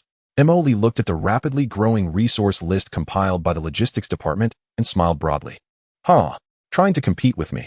It's still a few hundred years too early. I'm on a roll." He gleefully considered his communications video with Shadow Crow. "Once we digest this batch of raw materials, we can explode with a wave of ships. Oh no, I mean a wave of warships. By then it won't just be about this bit of business." The giants of the universe were mutually damaging, while atop the ruins they left behind, a smoke-free commercial war was just beginning. With unconventional methods, Emily had already gained an absolute advantage in this competition. The C-77 Screw Factory main base, along with several scattered subbases in the Ashes and Barsastar regions, was now operating at unprecedented high speeds. High-purity metals recovered from the battlefield, rare elements procured or borrowed from various channels, and minerals mined by the base itself were continuously sent into the manufacturing sequence. The core of the base roared, delivering energy to every construction dock. Emily stood in front of the giant holographic star map in the central control room of the main base, watching countless light points representing his construction progress flicker and converge, ultimately forming the outlines of massive warships, grinning from ear to ear. "We've made it. This time we really have made it." He excitedly spun around in place. "We have so many resources that we can't use them all. It's time to scale up the fleet. The previous small-scale skirmishes are no longer sufficient. If we don't explode with troops now, when will we? Unit, rev up the engines, go all out for production." Command confirmed. All available docks have been activated. Resource supply is stable. Manufacturing sequence is optimizing. In an instant, within the giant docks constructed by the system's black technology distributed across various bases, brilliant light shone. Countless silver beams, guided by pre-input energy and material flows, began to visibly construct the hull's armor, weapon systems, and core power reaction units of massive ships. The first to be completed and exit the dock were larger-scale Kanglong-class heavy cruisers and Invincible-class light battleships, continuously joining the fleet sequence like dumplings. But soon Emily's gaze fell upon a newly unlocked icon on the system interface, radiating a dark golden light. Is there another new toy unlocked? He curiously clicked on it. Titan Overlord-class heavy battleship unlocked. Length 7,100 meters. Core positioning, fleet flagship, decisive firepower platform. Core weapons. Divine Punishment class dual-mounted supermassive antimatter annihilation cannon X5 bow axial layout range, and power far exceeding Invincible class. Heavenly Fire vertical launch array X 135 units capable of launching various munitions against ships, against stars, and intercepting. Judgment Close Defense Turret Group Heavy Energy Particle Cannon X 204. Absolute Domain Point Defense Network X 2000. Defense System. 5th Generation Immortal Fortress Level Composite Shield System. Overlord Type Adaptive Composite Armor Energy Deflection Coating applied to critical areas. Features the ultimate battleship integrating firepower defense and command, possessing absolute strength surpassing conventional battleships, truly the core and pillar of the fleet. Emily gasped at the data, then burst into ecstatic joy. Oh my god. This is going to take off. It's much larger than the Invincible class. This is what should be called Overlord. Build it. We must build 50 ships to be safe. Resource and creation points being deducted. Titan Overlord class heavy battleship added to the manufacturing sequence. With the addition of this new giant ship, an unprecedentedly large fleet was forming at a visible speed. Emily looked at the group of light points on the star map representing his fleet, which were rapidly expanding, stroked his chin, and made a significant decision. The fleet size is increasing, the previous organization is too limited and no longer sufficient. We need to reorganize. He snapped his fingers. Shadow Crow, immediately contact the base staff and give me a reasonable fleet reorganization plan. Receive, Commander. Executing immediately. A few days later, Shadow Crow reported to M.O. Lee with the reorganization plan formulated by the staff. Commander, based on the quantity and quality of starships we currently have and those soon to be completed, the staff recommends the following reorganization of the main fleet.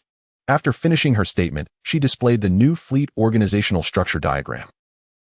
On the holographic projection, the fleet tree diagram clearly unfolded. External intelligence subfleet maintaining the status quo, stationed operating within various factions. Direction of the Kalan Empire deep space mining escort fleet. The commander will be succeeded by the original commander Junfeng's deputy. The structure remains unchanged, predominantly consisting of camouflaged Wolverine class, Jingjin class, and a small number of Kanglong class to maintain the image of a mining company. Direction of the Aelan's Federation distant star development escort fleet. The commander will be succeeded by the original commander Luinous deputy. The structure and mission are similar to that of the Empire direction. Direction of the Tattoo Principality Iron Felt Security Transport Escort fleet. The commander will be succeeded by the original commander Sampus deputy. The structure and mission are similar. These three fronts cannot be discarded. They must continue to develop cautiously. Emily nodded. Let those deputies perform well and not expose any flaws. 2. Headquarters Main Battle Fleet Group newly established, stationed in the Ashes Star region and executing mobile combat missions. Shadow Crow pointed to the core part of the structure diagram. The Headquarters Main Battle Fleet Group will detach from commercial camouflage and serve as our screw factory, direct military force subordinate to 3 main subfleets along with an independent external fleet. She introduced one by one. First Fleet, codenamed Dawn, commander transferred from the Imperial side's deep space mining head Juanfeng, with the original position taken over by his deputy. Core vessels 20 ships of the Titan Dominator class heavy battleship, auxiliary vessels approximately 300 ships of the Tsanglong class heavy cruiser, 150 ships of the Fearless class light battleship, 600 ships of the Gungjin class light frigate along with supporting ships such as mecha transport ships. Positioning frontline assault positional defense, the backbone of fleet warfare. Second Fleet, codenamed Judgment, commander transferred from the Federal side's Far Star development head Loanasai, with the original position taken over by his deputy. Core vessels 10 ships of the Titan Dominator class heavy battleship, auxiliary vessels approximately 150 ships of the Tsanglong class heavy cruiser, 100 ships of the Fearless class light battleship, 500 high-speed assault ships destroyers, 400 ships of the Gungjin class frigate, as well as electronic warfare and reconnaissance specialized vessels. Positioning high-speed maneuvering flank assault tactical interspersing rear disruption. Third Fleet, codenamed Thunder, commander transferred from the Principality's Iron Shield security head Samp, with the original position taken over by his deputy. Core vessels 20 ships of the Titan Dominator class heavy battleship, auxiliary vessels approximately 250 ships of the Tsanglong class heavy cruiser, 150 ships of the Fearless class light battleship, 450 various missile ships and bombardment ships, 500 ships of the Gungjin class light frigate, as well as heavy fire support ships. Positioning long-range fire coverage saturation strikes area suppression. Detached Fleet, codename Shadow, high-speed decapitation fleet commander temporarily commanded by Nya. Core vessels no Titan Dominator class vessels consisting of the newly unlocked Assassin class stealth assault ships, Thunderbolt class high-speed cruisers, and modified Tsanglong class ships, with enhanced speed and evasion capabilities totaling approximately 150 vessels. Positioning intelligence, support high-speed reconnaissance, key target decapitation, enemy rear infiltration, and sabotage. Emily nodded slightly after hearing Yinjia's detailed report. Approved. Let's proceed. Start the reorganization immediately. Have Jiuanfeng Luanasai and Samp complete the handover quickly and bring back our precious main fleet. Yes, I will immediately notify the staff to execute the reorganization order. Inya immediately performed a military salute. A massive war machine began to operate with unprecedented efficiency. Countless clone crew members, mecha pilots, and ground soldiers were produced in bulk, imparting knowledge and immersing them in simulated combat experience, injecting them into the newly offline warship positions. The three newly appointed fleet commanders, Jiuanfeng Luanasai and Samp, quickly took over their respective posts and hurried to the designated Gathering Star region to assume command of their large new fleet. In a remote and desolate star system away from the main routes, the newly formed headquarters, First Main Fleet, was assembling. Junfeng stood on the bridge of a newly offline Titan Dominator-class heavy battleship, Dawn, gazing at the immense fleet composed of over 1,000 various starships centered around heavy battleships, taking a deep breath and feeling the weighty responsibility. The logistics department was busy coordinating vast amounts of supplies, ensuring that every single screw and every ounce of energy was adequately supplied. The three newly appointed fleet commanders, Jiuanfeng Luanasai and Samp, were busy as soon as they arrived at the gathering area. They needed to familiarize themselves with the new fleet composition, formulate new tactical regulations, integrate newly commissioned crew members, and coordinate with other fleets. The last Gengjin-class frigate assigned to the Third Fleet exited the dock, marking the official completion of this unprecedented large-scale military expansion and fleet reorganization. On the new star map interface, three giant symbols representing the Screw Factory main combat forces shone brightly: First Fleet Dawn Commander Junfeng, Second Fleet Judgment Commander Luanasai, Third Fleet Thunder Commander Samp, and a smaller yet striking independent symbol, Detached High-Speed Fleet Shadow Commander Inya. Over 300 main battleships, nearly 1,000 cruisers, thousands of frigates, and auxiliary vessels. This vast torrent of steel quietly hovered in their respective station star regions, exuding an overwhelming sense of pressure.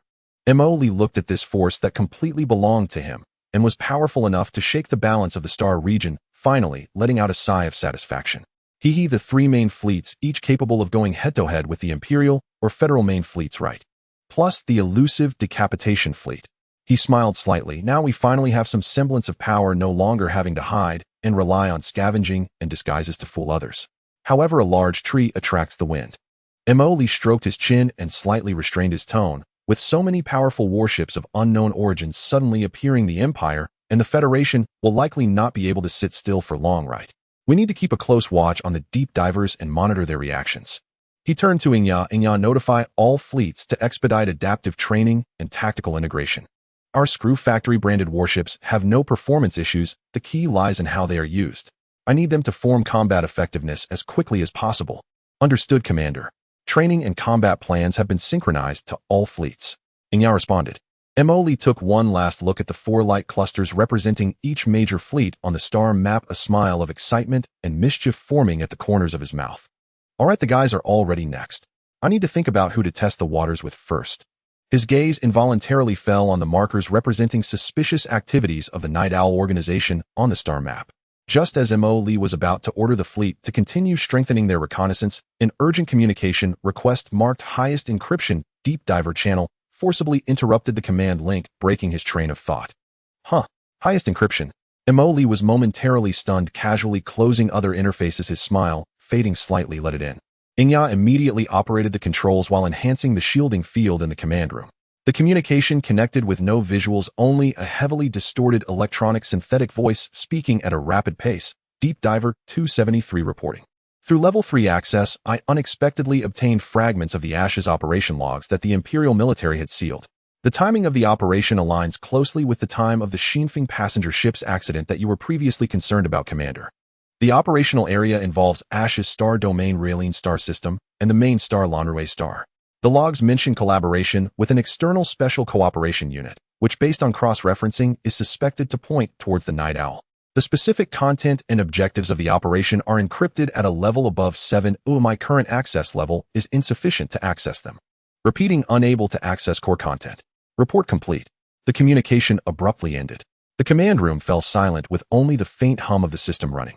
The relaxed expression on Mo Lee's face gradually faded. He put down his snacks, sat up straight, and his fingers unconsciously tapped on the console. Xinfeng. Imperial Military. Night Owl. Rualene Star System Lanrue Star. He murmured these keywords, his gaze sharpening. Finally. There's some lead. He suddenly looked up at Inya. Inya, pull up all data regarding the Rualene Star System and Lanrue Star. Public, non-public, everything we deep divers can obtain. Data retrieved. Inya quickly responded, and the main screen immediately displayed the star map of the Rualene Star System, highlighting Lanrue Star. The data showed that the Rualene Star System is located in the Ashes Star domain, close to unexplored star regions, although geographically remote. Its economy is exceptionally developed. Lanrue Star is the administrative main star of the Rualene Star System, with significant Imperial defensive forces. Mo Lee stroked his chin, his eyes flickering. Imperial Military Secret Operation Night Owl Collaboration, Xinfeng Shipwreck. This combination seems highly problematic. Ash's Operation. The name sounds ominous. He looked at Inya. Do we have any higher-level deep divers in the Imperial military, especially in the Rualene Star System garrison or nearby command centers? Those who can access information encrypted above level 7. Inya quickly searched and shook his head. Currently, the highest authority of the deep diver in this area and related command chain is level 5. Unable to access the core logs of Ash's operation. Emoli pouted. This makes things difficult. Forcing a breach of the Empire's military level 7 encryption. The risk is too great, and they could easily trace us back. Is there no other way, Yiya? He inquired again. Commander, our deep diver is currently at too low a level to verify. He paced a couple of steps in the command room, then suddenly stopped and snapped his fingers. Since the undercover's authority is insufficient, let's go have a look ourselves. The more I think about it, the more feasible it seems. He became excited. Just in time. Isn't the Shadow Fleet just formed and in need of practical training? Let's treat this as a long-distance drill. Target the Rualene Star System Lanrue Star. Immediately commence deployment. Order 1. The Shadow Fleet will end the training simulation, immediately conduct combat readiness checks, and replenish supplies. 1 hour later, we will depart for the Rualene Star System. 2. Route planning. Avoid major trade routes and military control zones using multiple short jumps to conceal our movements as much as possible. 3. Notify the deep divers active in the Rualene Star System and nearby star regions to remain vigilant. Watch for any unusual movements related to the Empire's military and Night Owl, but do not investigate proactively to avoid exposure. 4. Prepare necessary reconnaissance equipment and tools for friendly communication. He winked, meaning clear. Orders have been issued. Inya confirmed, adding, the Shadow Fleet has entered the final preparation stage before departure. 1 hour later, the Shadow Fleet, temporarily commanded by Inya, quietly departed the C-77 asteroid belt, vanishing into the vast sea of stars. The fleet strictly followed the predetermined route, moving silently through the desolate star region. The spatial fluctuations caused by multiple short jumps were suppressed to the lowest possible level. Days later, at the edge of the gravity well of the Rualene Star System, the Shadow Fleet quietly appeared. We have arrived at the outskirts of the target star system, Inya reported. Scan the situation within the star system, focusing on Lanrue Star and its surrounding space, Emoli ordered. The sensors silently began scanning. The traffic flow in the star system is normal, primarily consisting of mining transport ships and local passenger boats. A large Empire space station was detected in orbit around Lanrue Star, defended by a standard Imperial garrison with a fleet size of approximately 1 of various starships. No abnormal energy concentrations detected. Everything seems normal, perhaps even overly mundane. On the surface, it's calm. Emoli gazed at the scan results. The more it looks like this, the more it indicates something is amiss. That Ash's operation record cannot be unfounded. After thinking for a moment, he made a decision. The fleet will remain on standby at the outskirts of the star system, maintaining a hidden status. I will take a small team, disguise ourselves as passing research vessels, and get closer to Lanrue Star for close reconnaissance. Yiya, I will temporarily hand over the fleet command to you. Maintain communication silence, or do not reveal our position without my orders. Understood. Commander, please be careful. Inya nodded in response. Don't worry, with my current physical strength and the nano armor, I could probably withstand a hit from a ship's cannon. Soon a research vessel disguised by the Dark Blade assault ship, appearing unremarkable, detached from the main force of the Shadow Fleet and slowly approached the gray-blue planet. Emoli stood on the bridge, watching Lanrue Star gradually enlarge in his field of vision, his eyes sparkling with curiosity. Lanrue Star. Xinfeng. Night Owl. The Empire's secret operations. What secrets are you hiding? He muttered to himself. The Dark Blade assault ship, disguised as a research vessel, followed a small transport fleet, passing through the routine checks of the near-Earth orbit of Lanrue Star without any issues. and slowly docked at the exclusive spaceport Starshine, port of the largest city Morning Light City. The dark blade docked at an ordinary commercial berth according to the spaceport's guidance. The hatch slowly opened, revealing Mo Lee disguised in a set of research attire accompanied by dozens of guards posing as attendants as they descended the gangway.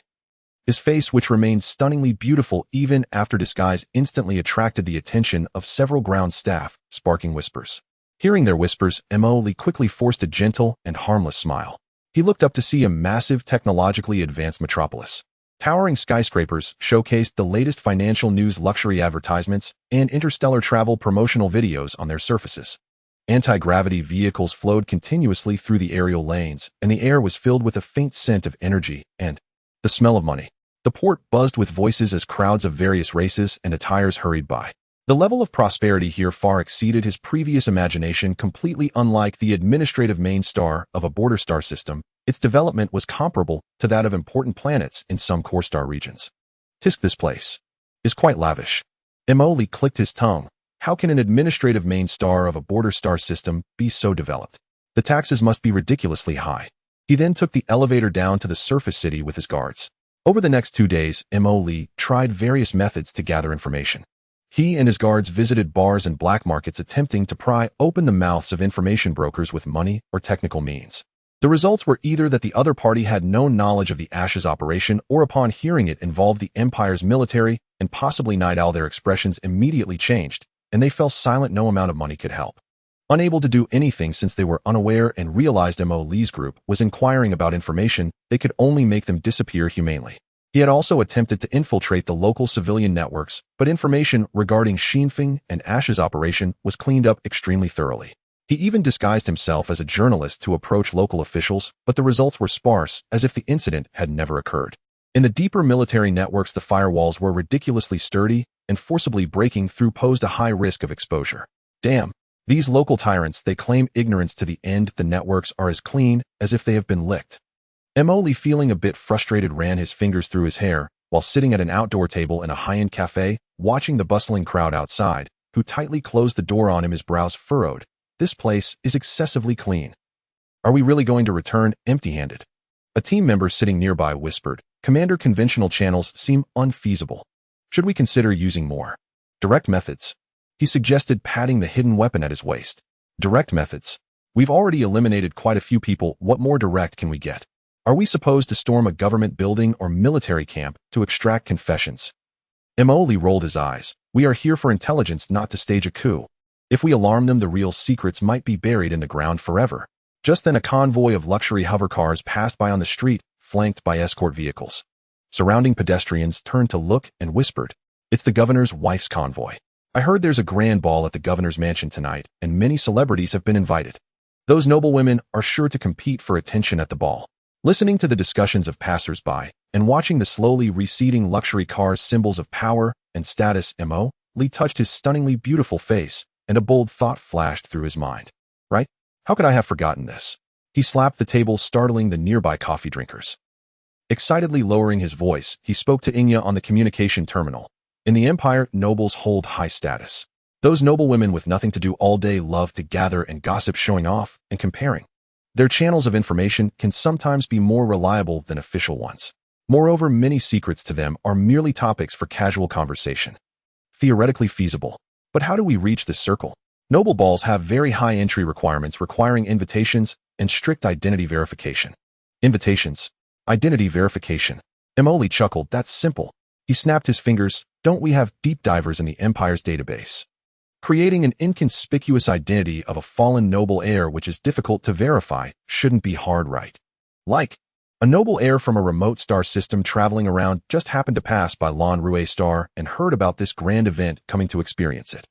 Can be arranged. Inya confirmed. Identity documents and invitation will be prepared and sent to you within 2 hours. Identity secured. It's settled then. Well, infiltrate tonight's governor's ball. With the plan decided, they immediately began execution. Mo Lee instructed Inya to quickly forge an almost perfect identity through the deep diver network as a descendant of a long-established, but now impoverished noble family from a remote star system named Morris von Alder, who came to Lan Rue star to explore investment opportunities. The system generated an ancient family crest, identity documents, and even some heirloom trinkets, all complete. With the identity issue resolved, I need to change my outfit as well. Having decided to infiltrate the high society ball to gather intelligence, he followed the navigation to the stellar shopping center known as the paradise of luxury goods in the largest city of Lonrue Star. He stepped into a high-end men's custom clothing store exquisitely decorated, where even the air was infused with expensive fragrances.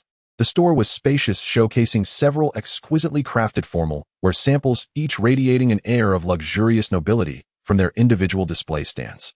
In the background, faint classical music played. At this moment, Mo Lee's ordinary casual attire worn for disguise felt utterly out of place in the surrounding opulence. A male salesperson dressed in a fitted black suit with meticulously combed hair and a standardized smile on his face approached him. His gaze quickly scanned Mo Lee, lingering for a moment on his somewhat ordinary casual wear and unbranded shoes.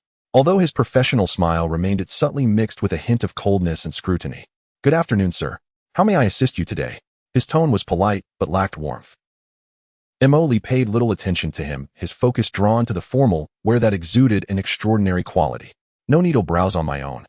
He glanced around and was instantly captivated by a deep blue velvet suit, with intricate dark patterns displayed in the window, moving closer and reaching out instinctively to touch the garment. "Sir, please be careful. This is stellar weaving fabric, very delicate." Mo Lee turned to look at the male salesperson who had spoken. "Oh, I know." Mo Lee nodded, pointing at the suit. "This one, please try it in my size." The salesperson assessed Mo Lee's outfit again, his smile fading slightly, his tone taking on a dismissive edge. "Are you sure you want to try it on, sir? These pieces are limited editions from our store, crafted by masters, and the prices may not be very friendly." He specifically emphasized prices. "Oh, really?" Mo Lee chuckled, feeling slighted. "How much? Just give me a number." The salesperson promptly quoted a staggering figure that could buy a small commercial spaceship on ordinary planets, then watched Mo Lee intently, as if waiting for him to back down. Mo Lee raised an eyebrow, about to speak, when a bald, middle-aged man dressed like a wealthy businessman interrupted him, loudly arguing with a heavily made-up woman beside him. "Hey, how did you let this store open? Do you allow just anyone in here?"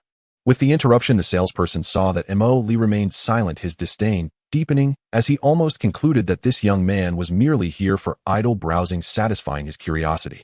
Maintaining his professional smile, but with a hint of discouragement in his tone, he stated, "Sir, we primarily serve esteemed member clients, offering comprehensive customization and image consulting services.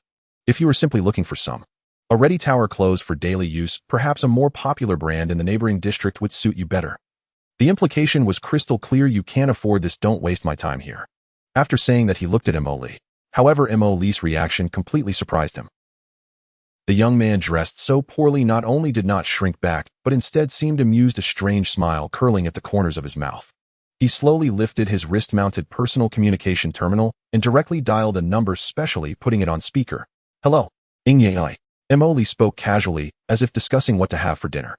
The cold voice of Inye came from the communicator. "Received, please instruct." "Nothing major, just someone looking down on me." "Isn't that interesting?" Mo Lee chuckled twice, speaking into the communicator. "I fancy a couple of outfits, and they are afraid I can't afford it.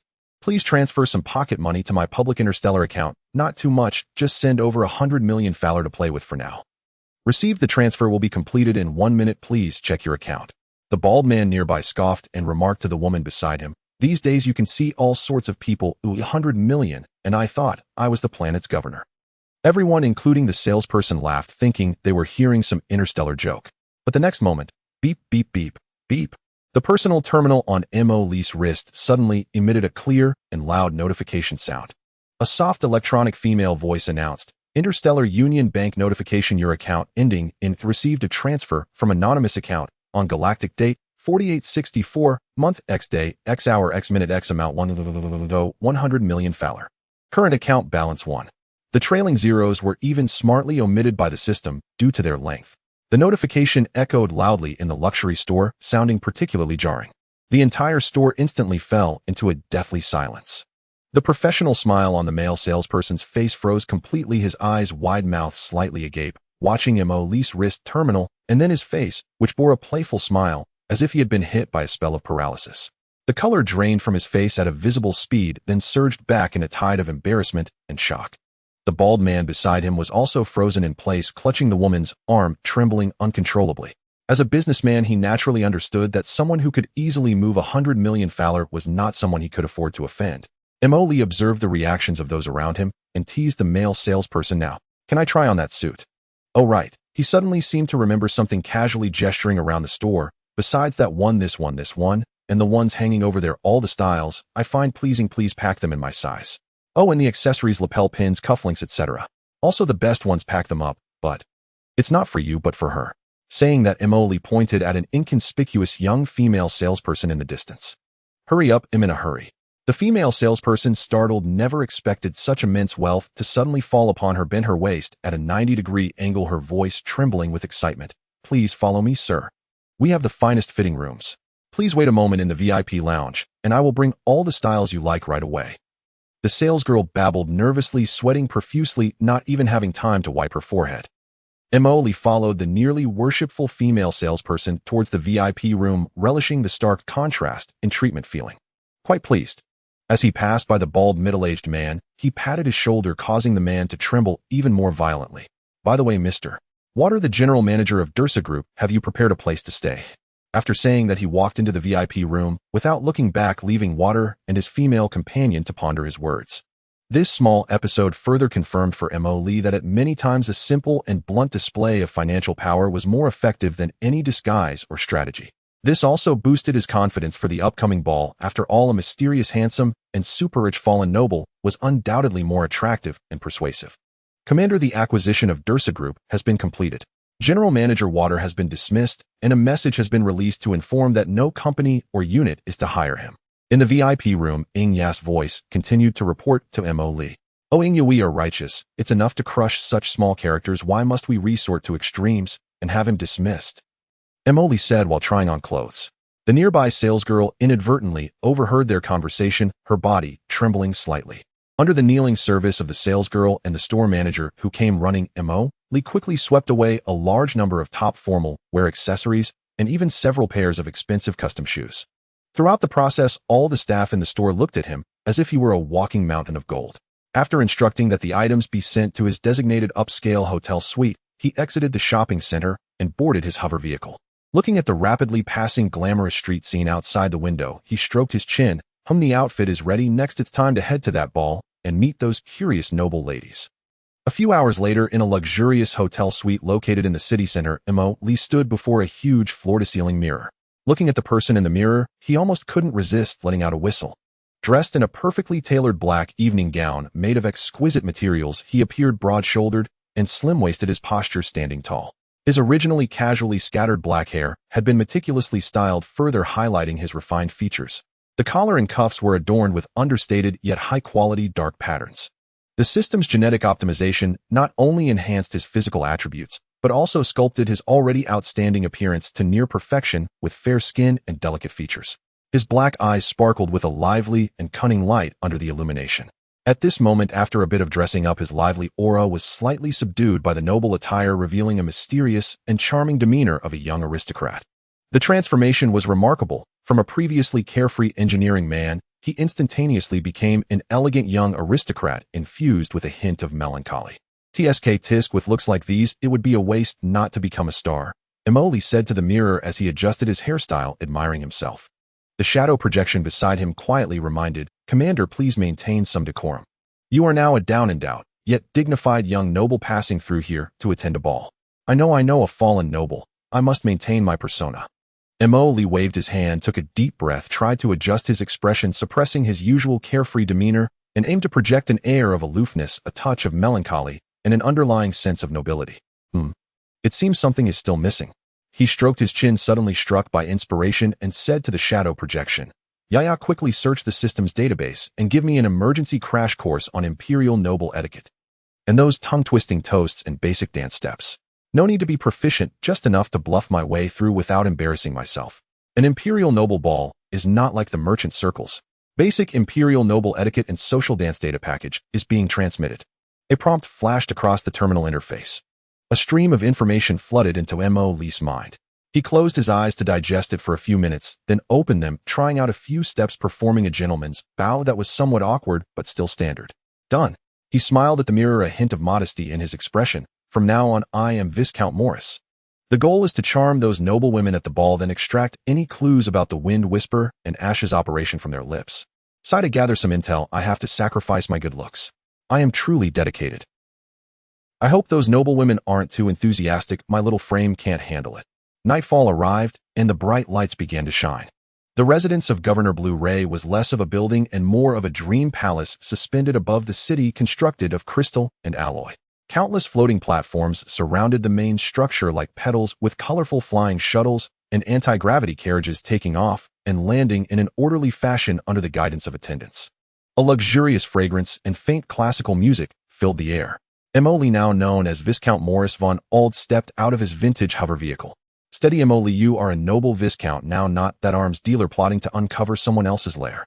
He encouraged himself, adjusting his expensive velvet outfit, recalling the etiquette stances he had practiced earlier, and put on a practiced noble smile that carried a hint of detachment and melancholy as he walked toward the governor's residence entrance. Upon presenting the electronic invitation prepared by the shadow projection, the imperial soldier guarding the entrance merely scanned it briefly and respectfully allowed him to pass. Clearly his face and attire had successfully passed the visual inspection.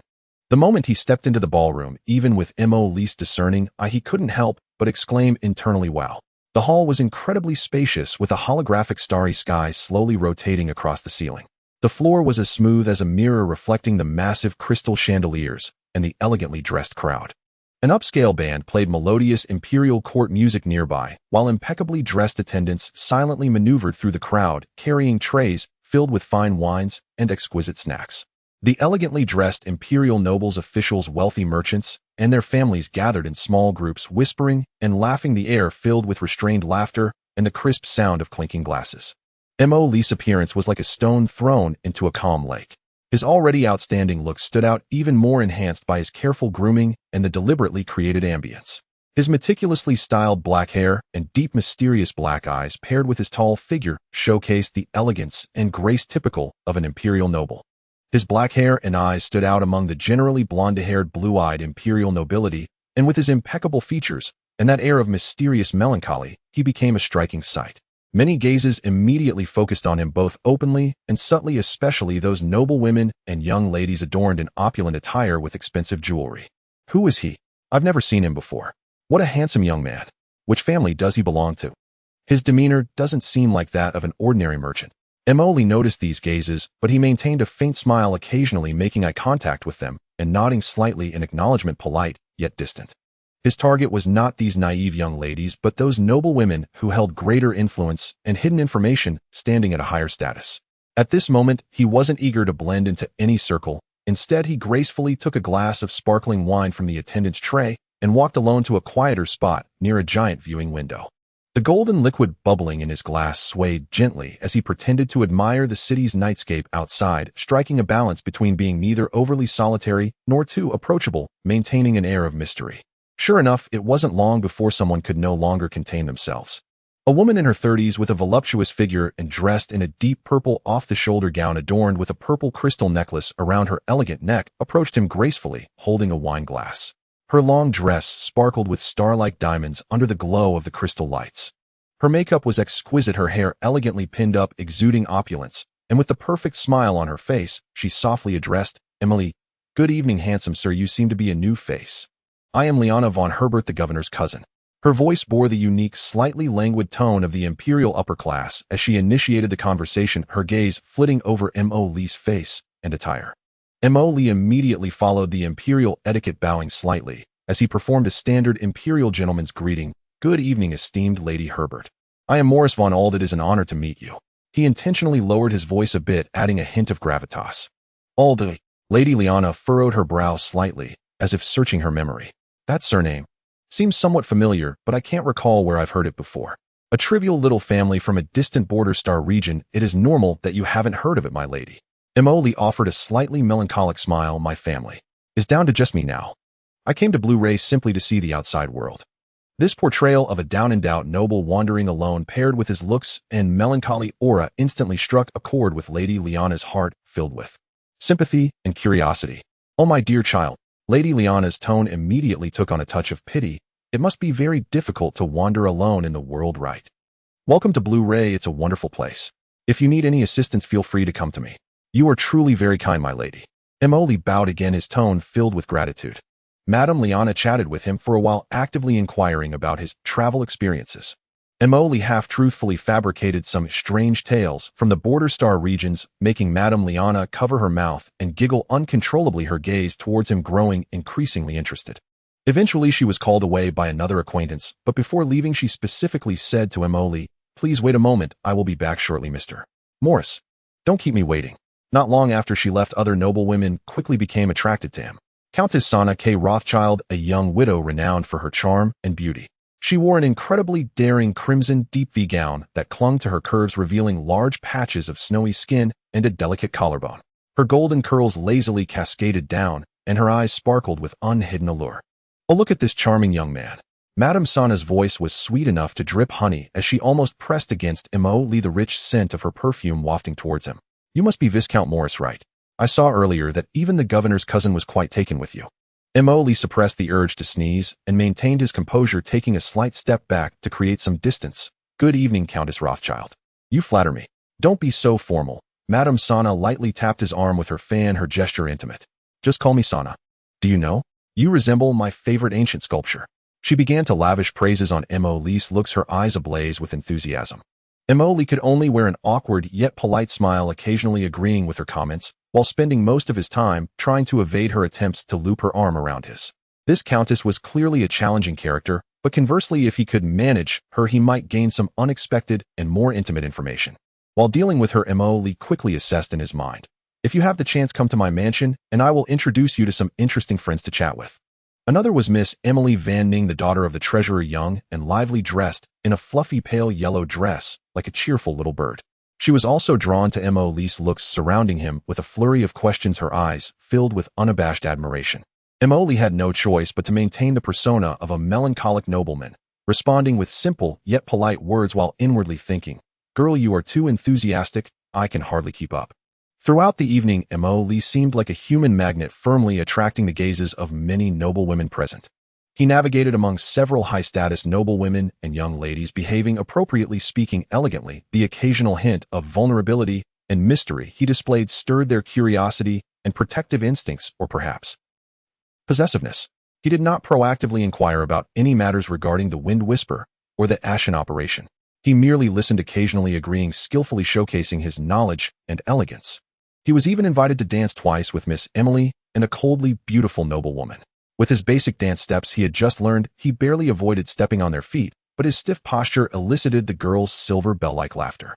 He hadn't even had the chance to ask the name of the other coldly beautiful noblewoman. Throughout the dance, she hardly spoke, only looking at him with inquisitive eyes, making Emily feel a bit uneasy.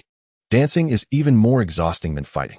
He lamented inwardly, but his face still maintained a perfect smile. As the midnight bell tolled and the ball approached its end, Viscount Morris had successfully left a profound impression in the top-tier circle of noblewomen in Blue-Ray Star. He received several invitations to private salons or tea parties and remembered quite a few faces that might be useful in the future. Even that coldly beautiful noblewoman handed him a business card with a cool fragrance which only featured a name, Isabella Ravenclaw, and an encrypted communication code. Ravenclaw. I still remember Harry Potter, why so mysterious? Emily tucked the card away, muttering to himself. After the ball ended, Emily walked out of the governor's mansion, returned to the hovering vehicle, and immediately collapsed onto the seat, loosening the tie that had made it hard for him to breathe, letting out a long sigh. Phew. I'm exhausted. My face is about to freeze in a smile. He rubbed his cheeks, returning to his lively self. Dealing with these noblewomen is more tiring than fighting with a night owl. Each of them looked at me as if they wanted to devour me. A voice came from the communicator. Commander, the initial social groundwork has been laid. The target's relational network has been recorded. How shall we proceed next? Emily looked at the rapidly passing neon lights outside the window, a smirk of successful planning tugging at his lips. No rush. The fish have already noticed the bait. Let them digest it for a while. Next will be a patient wait and selectively attending appointments. Emily stretched lazily, his eyes shimmering with a light named mischief. I hope the afternoon tea with these noblewomen will be worth the charm I sacrificed tonight. He paused and added, pay special attention to that Isabella Ravenclaw. She seems to know more than those ladies who only gossip. The escort responsible for picking him up started the vehicle, silently merging into the stream of cars in the night sky. A few days later, the results of the governor's mansion ball exceeded Emily's expectations. Ever since he appeared that night as the mysterious, handsome, and melancholic Viscount Morris von Alder, he had been receiving a flurry of invitations at his temporary upscale hotel suite almost every day. Private invitations piled up like a small mountain on the coffee table in the living room. Various private luncheons, garden tea parties, charity galas, art salons, interstellar opera premieres. With so many names, they almost covered all social activities of the upper class and Blu-ray star. Goodness, did I stir up the noble women's nest? Mo Lee, wearing a bathrobe and nibbling on a nutrition bar, flipped through those exquisitely crafted invitations, even carrying a hint of fragrance, and clicked his tongue in wonder. Then he caught sight of the electronic invitation from Madame Liana von Herbert, the governor's cousin, inviting him to a smaller, but more prestigious private dinner at her estate. According to Madame Liana's invitation, this was to introduce him to a few truly interesting friends. Oh, I've hooked a big fish. Mo Lee waved the high-quality, subtly fragrant invitation at the projection of Shadow Crow. The Herbert family, related to the governor of the star system, holds significant influence in both the imperial business and political realms, especially given the strong control over information in the planet where the family resides. That evening, Mo Lee changed into a more understated, yet exquisitely tailored silver gray suit, losing some of the flamboyance from the ball and gaining a touch of composure. Riding in the luxurious private hovercar sent by Madame Liana, he arrived at the sprawling Herbert family estate located on the outskirts of the city. In contrast to the open luxury of the governor's mansion, the Herbert estate displayed a more reserved and deep-rooted elegance. The ancient stone buildings, meticulously maintained gardens, and ever-present well-trained servants all showcased the owner's extraordinary status and wealth. The banquet was held in a hall at the center of the estate with only a dozen carefully selected guests, all of whom exuded an uncommon grace, their conversations kept at a low volume. Mo Lee's arrival still stirred a slight commotion, with many gazes landing on him filled with scrutiny and curiosity. Madame Liana approached him warmly and embraced him. "Our mysterious Viscount Morris. Welcome. Your charm from last time has spread throughout half of Blu-ray Star's upper class." "You flatter me, madam. Receiving your invitation is truly an honor." Mo Lee maintained an appropriate smile. "You flatter me, my lady. Oh, it is an honor to receive your invitation," Mo Lee replied with a composed smile. He was then introduced by Lady Liana to several distinguished guests present, including the female president of the Imperial Bank's planetary branch, the governor's wife of a resource planet, and several renowned female scholars from the academic circle. Mo Lee navigated the conversations with care, speaking little and listening more, maintaining his persona as a mysterious noble.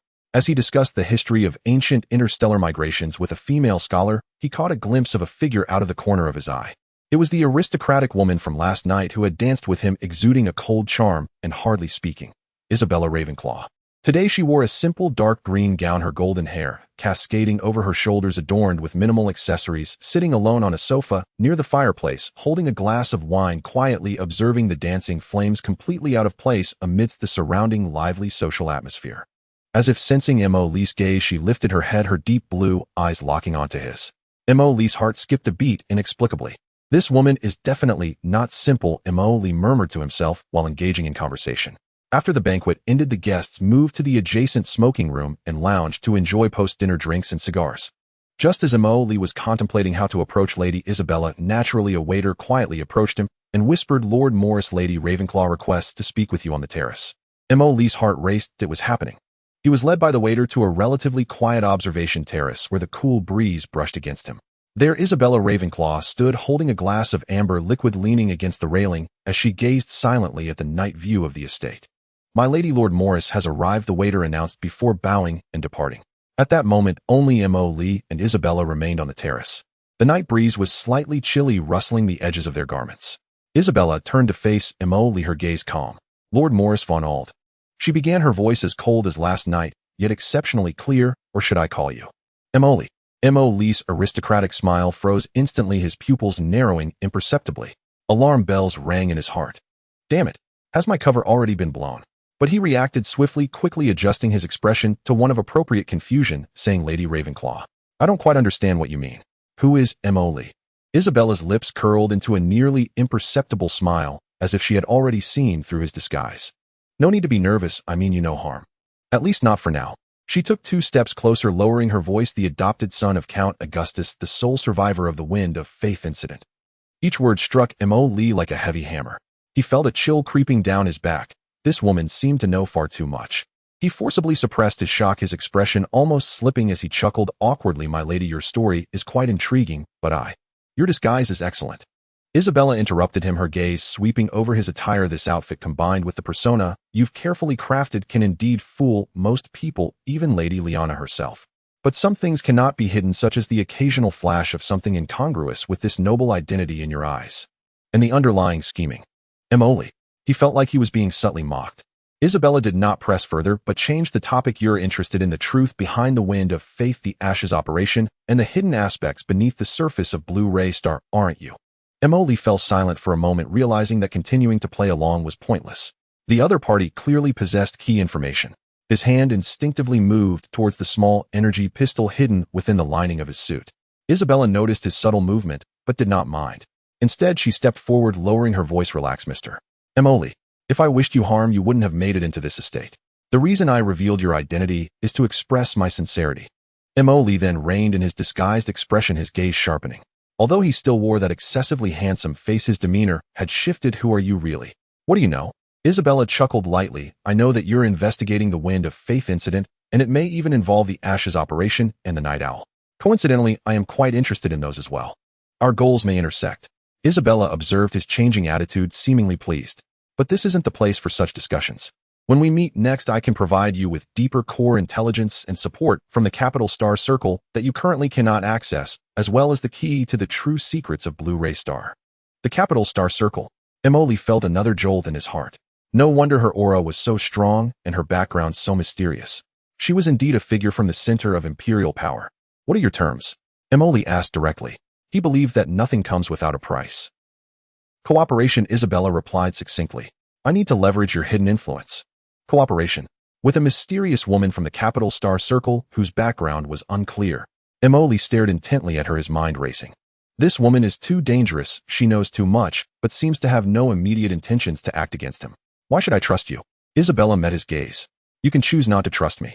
Isabella's tone was calm. Continue using your charming looks to mingle among those noble women and see if you can pry any information from them. Or take a gamble, cooperate with me, which might be more efficient, but could also carry greater risks. This Isabella Ravenclaw, with her enigmatic identity and unclear motives, indeed held key information and considerable power. Cooperating with her would undoubtedly accelerate the investigation, but it was akin to playing with fire. I need to think about it. Emoli did not immediately agree. That's fine. Isabella seemed to anticipate this response. You have my contact information. When you've made up your mind, reach out to me. However, let me remind you, time waits for no one. The Night Owl and certain individuals lurking in the shadows of the Empire are moving faster than you might think. After she finished speaking, she gave Emoli a slight nod and turned to leave the observation terrace, leaving him standing alone in the night breeze, his thoughts swirling. Damn, did I mess up? Emoli rubbed his brow, feeling that the developments were beginning to spiral out of control. What exactly is this woman's background? The Capital Star Circle. Which faction does she represent? The Imperial family? A major aristocrat? Or something else? He initially just wanted to fish for a few local fish in Blue-ray Star, yet unexpectedly attracted a great white shark from the center of imperial power.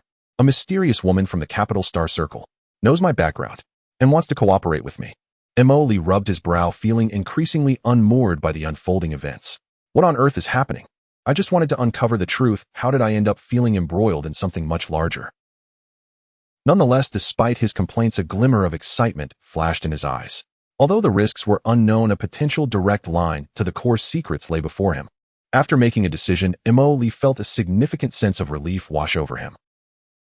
Returning to the banquet hall, Emoli once again donned that impeccable noble smile, but internally, he began to strategize on how to obtain what he desired from this great white shark. After the private dinner concluded under the reluctant gazes of Madame Liana and a few ladies, Emoli boarded the floating car for his return journey. Upon returning to the hotel where he was temporarily staying, the facade of the melancholic noble on Emoli's face was instantly shed, replaced by a solemn expression. Shadow Crow, urgent situation. He tugged at his constricting cravat, while quickly informing the remote projection of Shadow Crow beside him. That Isabella Ravenclaw. There's definitely something wrong. Emoli spoke rapidly. This woman knows too much about me, yet we know nothing about her. Check her out. Mobilize all our available deep divers. Regardless of whether they are in the Imperial Government Military Intelligence Department or within the noble circles of the Capital Star Zone. At all costs, conduct a thorough investigation into Isabella Ravenclaw.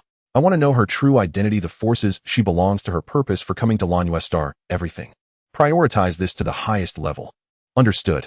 Orders have been issued to activate all deep divers in the Imperial Capital, Starzone Internal Affairs Intelligence Departments, and related information nodes. The efficiency of Shadow Crow's operations was remarkably high.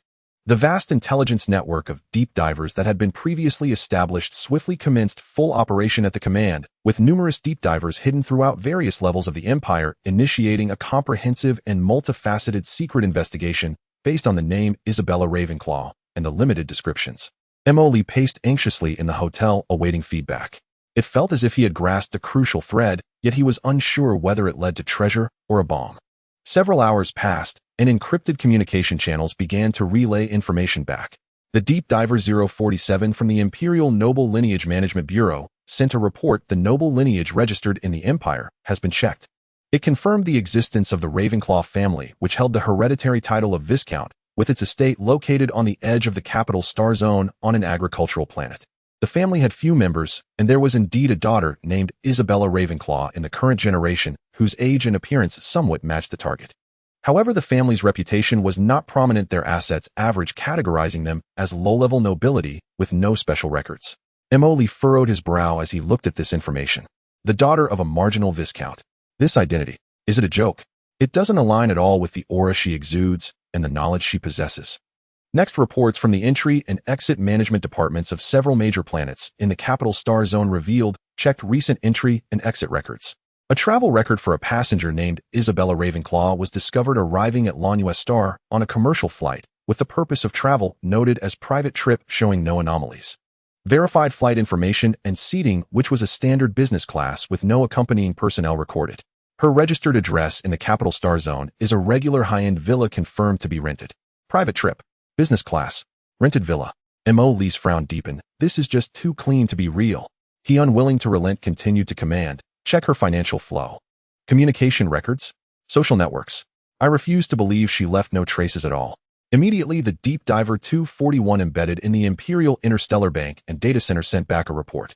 The funds in the target's public accounts are flowing normally with amounts consistent with her noble status, showing no significant anomalies in transactions. No frequent or abnormal encrypted communication records were found for the target.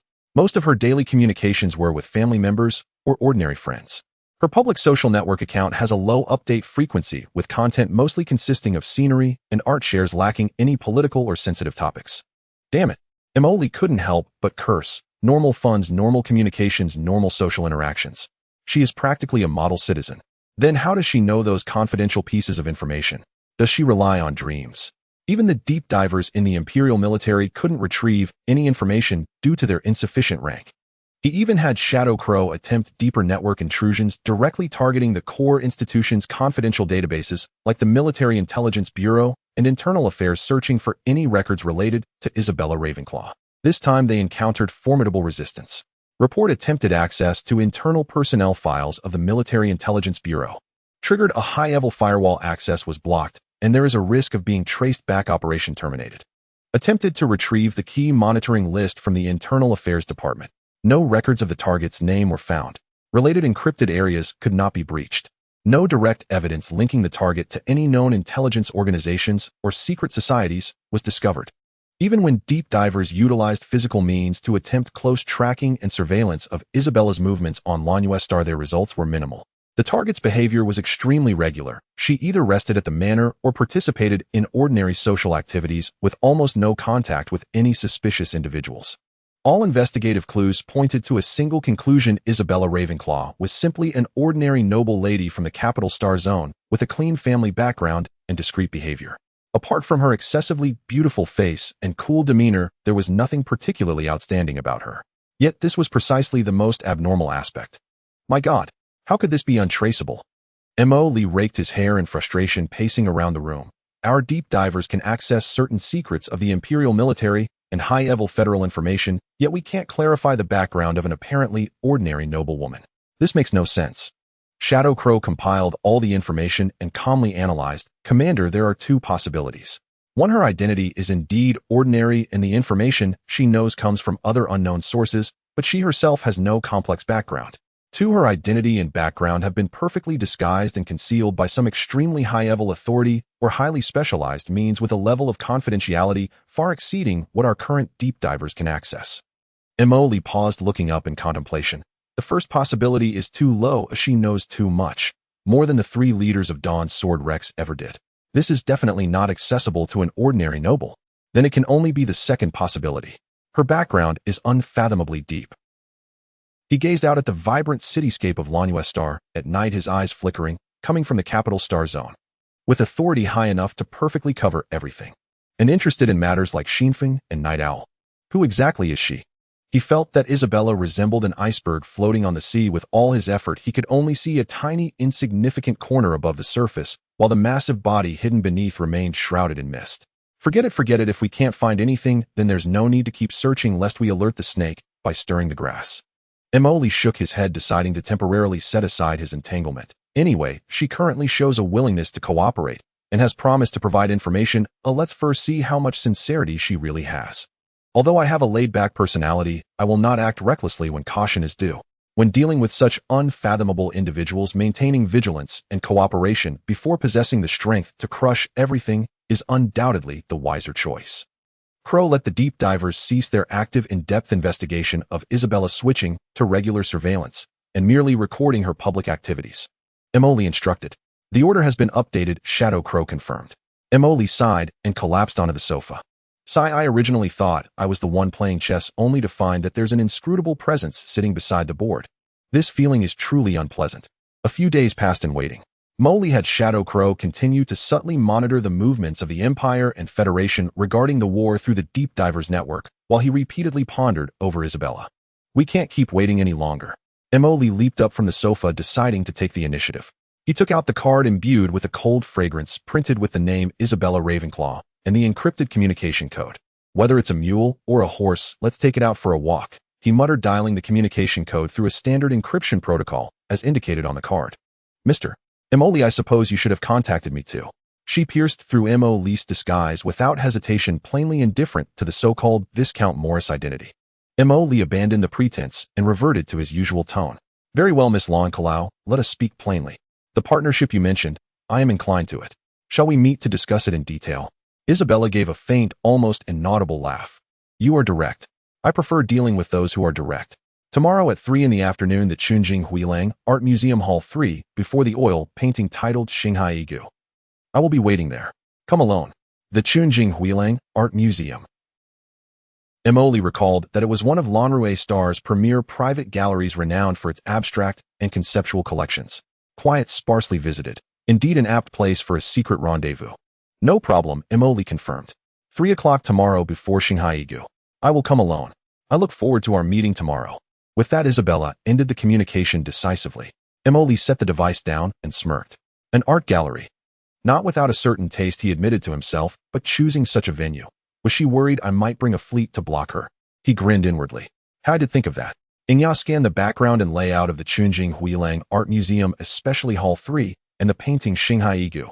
Also, before 3 tomorrow, I want live surveillance of the area around the gallery and a Yueying squad placed in covert readiness at all times. If anything goes wrong, be ready to extract her at once. Or seal the whole gallery off. Though Isabella demanded he come alone, Emily would not arrive unprepared. Caution has kept him alive across the stars, it was a cardinal rule. Collection of target information has begun. One Yueying assault team has been assigned, and will deploy to prearranged concealment points around the museum. Inya replied swiftly through the microcom. At 2:50 the next afternoon, Emily appeared alone at the entrance of the Chunjing Huilang Art Museum, dressed casually, like any other art enthusiast. He bought a ticket and entered. The interior matched its name, serene. Polished marble floors and pristine white walls, soft lighting washing over varied artworks. Only a handful of visitors dotted the rooms. Emily followed the signs to Hall 3. His gaze seemed casually observant, but he had already memorized several key entrances and surveillance blind spots. Internal surveillance partially secured. No armed anomalies detected. First team in position, Yinji's voice reported through his earpiece. Hall 3 was more spacious than the previous halls, its exhibits even more abstract and obscure. The gallery was empty, obviously cleared out on purpose. Emily immediately spotted the painting hung on the far edge of the hall, Xinghai Igu. The canvas leaned toward darkness. Deep blues, inky blacks, and somber purples dominated. Jagged abstract strokes suggested shattered nebulae and solitary drifting objects, imparting a profound sense of dislocation. Before the painting stood Yishabila Kalau in a simple gray gown quietly gazing up at the work. Her profile caught in the gallery's gentle light was tranquil and graceful. Emily walked over and stood beside her feigning admiration of the canvas. A rather oppressive painting, isn't it? Yishabila murmured without turning as if speaking to herself. Yes, it leaves one with a tightness in the chest. Emily agreed aloud though inwardly he scoffed. What is this even supposed to be? Looks like something I splattered paint on in elementary school.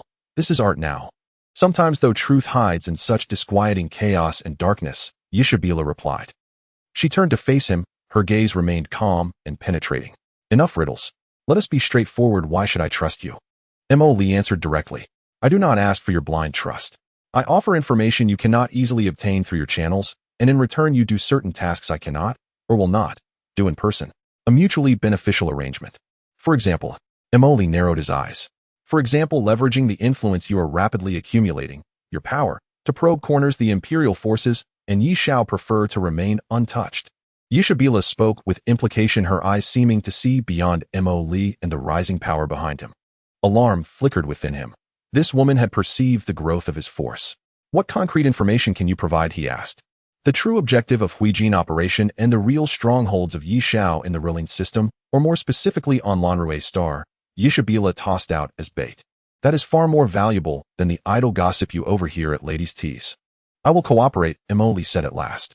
But the rules must be clear, information shared mutually, our operations led by me. You must not interfere. If you do, then even if our cooperation fails, you will still be dealt with. Believe me, I do what I say. Yishabila frowned at his words. The congeniality between them plummeted to an icy standoff. Emily ignored her reaction and continued. I also need to know your basic stance. Who do you represent? The Empire? Or some other power? Yishabila paused, then relaxed her brow and replied evenly. I hail from the capital star cluster, that much is indisputable. But for now I represent only my personal objective in some long-buried matters. You may understand me as a lone seeker of truth. Are you satisfied with that answer? She clearly had no intention of divulging her full background. Emily scoffed inwardly at the evasiveness. He knew pressing further would yield little. Achieving this level of cooperation was already a pleasant surprise. He nodded and extended his hand. Very well. Then, may our cooperation be fruitful, Miss Kalau. Likewise, Mr. Emily. Their palms closed briefly. Now, Miss Yishabila, can you disclose what you know? Emily asked directly. Impatient, Yishabila asked softly. Time does not wait. Emily shrugged. Especially when you suspect someone is watching you from the shadows and you remain ignorant of who your enemy is. Yishabila nodded slightly and withdrew a thin data chip from a compact handbag, placing it on the gallery railing and sliding it toward Emily. This is the first part, she said.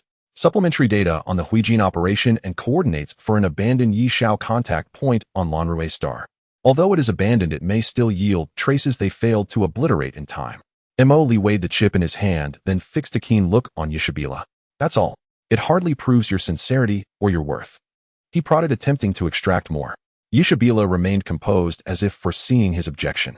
The value of information lies not in quantity, but in its crux. That abandoned contact point was one of Yi Shao's operational nodes on Lanrue Star before and after Operation Huijin. They withdrew in haste. This is something I verified through special channels.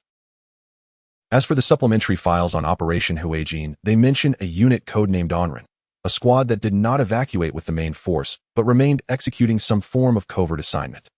The mention of the Dark Fong team. Infiltration. Emily's gaze sharpened. This was indeed information he had no prior knowledge of. More will be revealed once you demonstrate the corresponding abilities and cooperation results. Isabella looked up at the oil painting. Cooperation is mutual, Mr. Emily.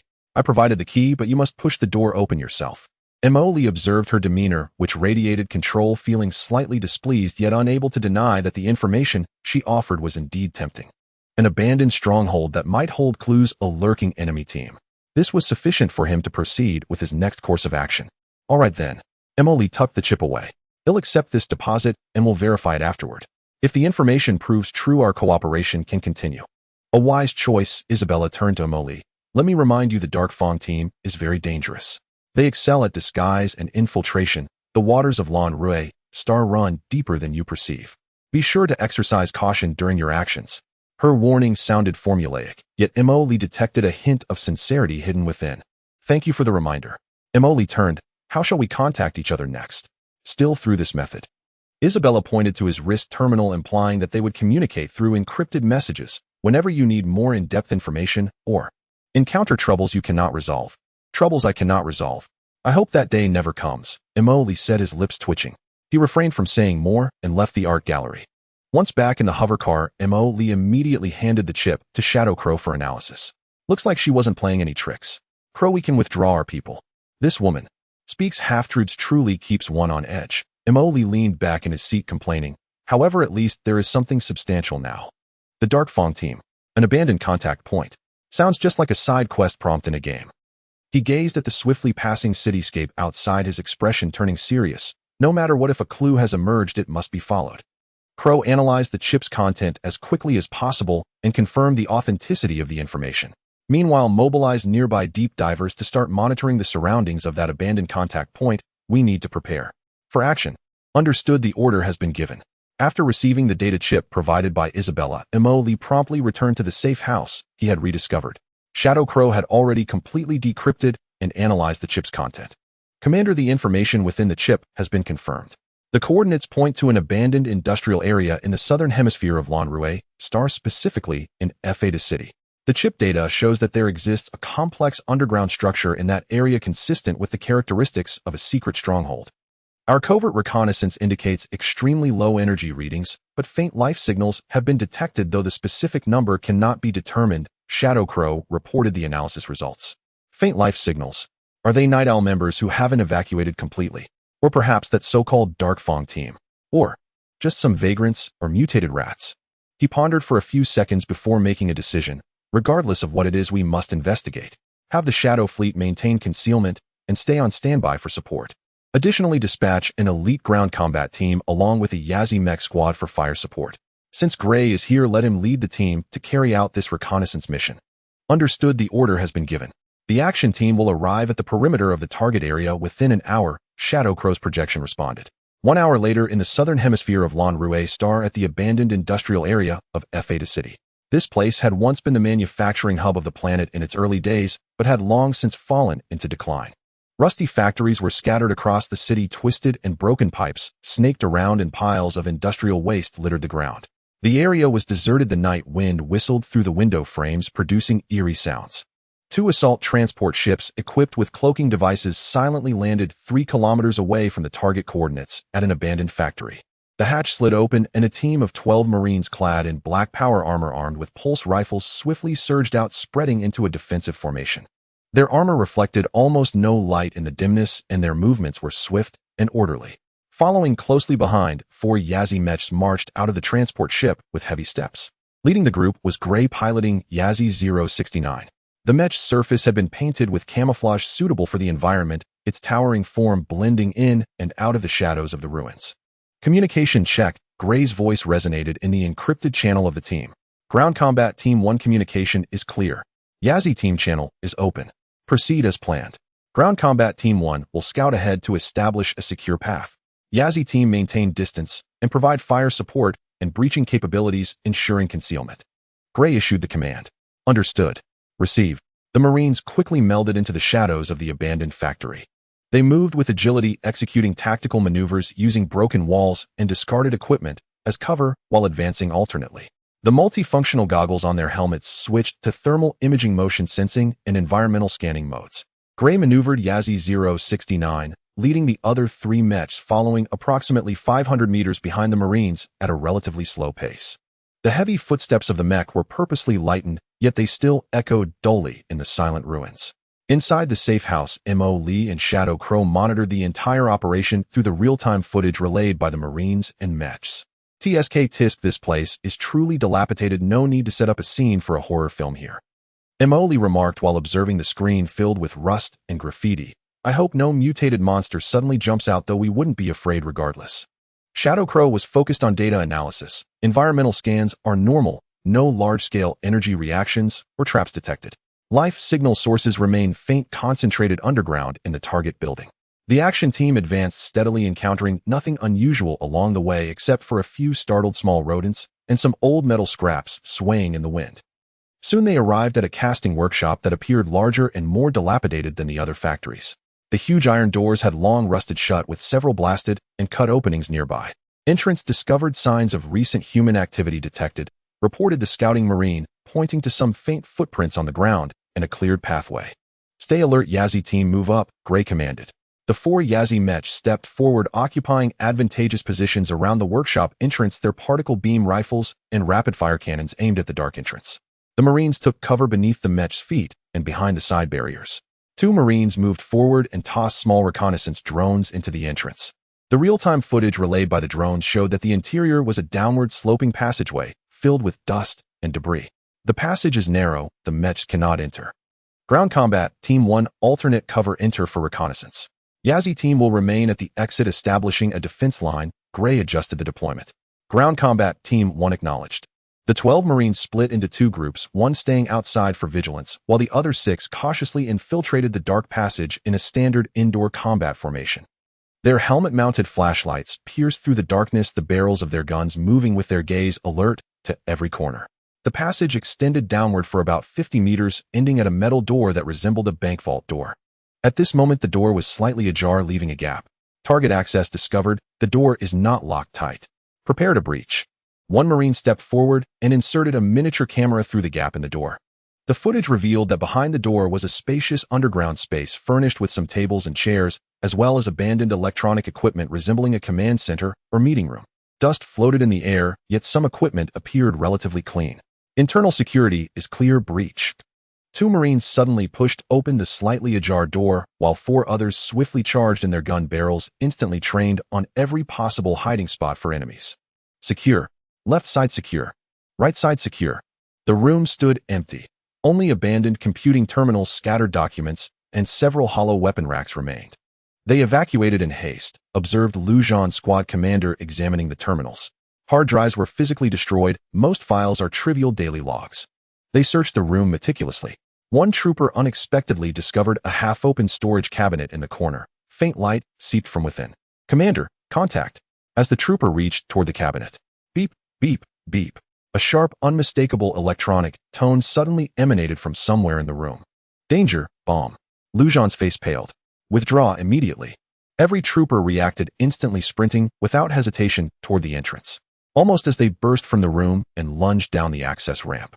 Boom. A violent explosion erupted behind them. Scorching blast waves and fire instantly consumed the subterranean chamber. A powerful shockwave surged upward through the corridor, rattling both the Marines stationed at the entrance and their armored mechs. Dust and debris gushed violently from the entrance. Report status. Gray's voice carried urgent intensity. Cough, cough. Report Marine Team 1. Full personnel accounted for.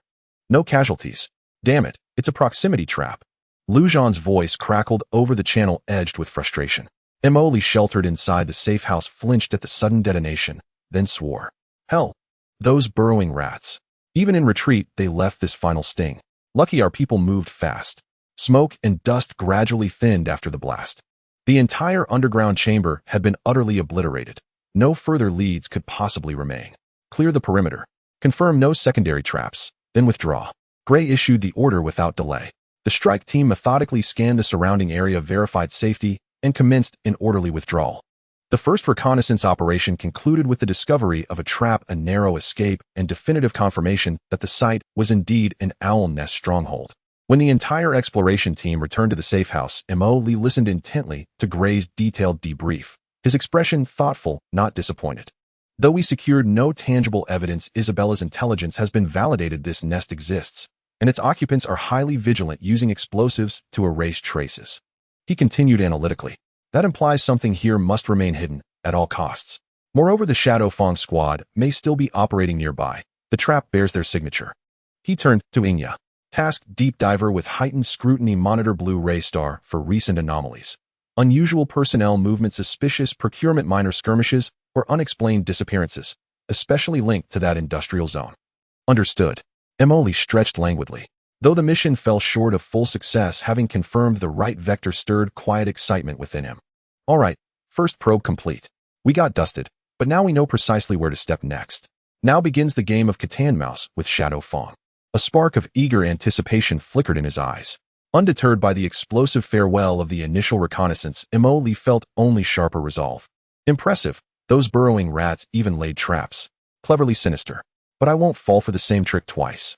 In the safe house, he rolled his shoulders, already plotting the second operation. Their hasty departure, yet deliberate countermeasure suggested remnants, perhaps overlooked fragments, or even intentional misdirection. Or perhaps the Shadow Fong squad remained active nearby, watchful waiting. This time, we shift tactics. Emily declared to Inya. Last attempt was too rushed. Now we execute a perimeter sweep. Expand search radius to 5 kilometers centered on the exploded site. Prioritize alternate entries, ventilation shafts, emergency tunnels, escape conduits, or any trace they might have dropped during retreat. Sift every rat hole they could conceivably hide in. Prioritize operational security. Our first move startled them. They'll be alert. Deploy Marine units broadly, assign Jazzy mechs for heavy fire support and structural breaching, and reinforce with combat engineers and microrobots. Understood. Inya swiftly devised a revised operational plan, search grid recalibrated. Additional micro-reconnaissance units and environmental scanners deployed. Days later, under cover of deep night, the reinforced reconnaissance team, led once more by Gray, slipped silently into the derelict industrial sector. This time alongside 16 Marines and 4 Jazzy mechs, 8 combat engineers equipped with precision scanning and ordnance disposal gear joined the operation, as did 50 palm-sized hexapadal micro-reconnaissance robots. All units, deploy per designated grid.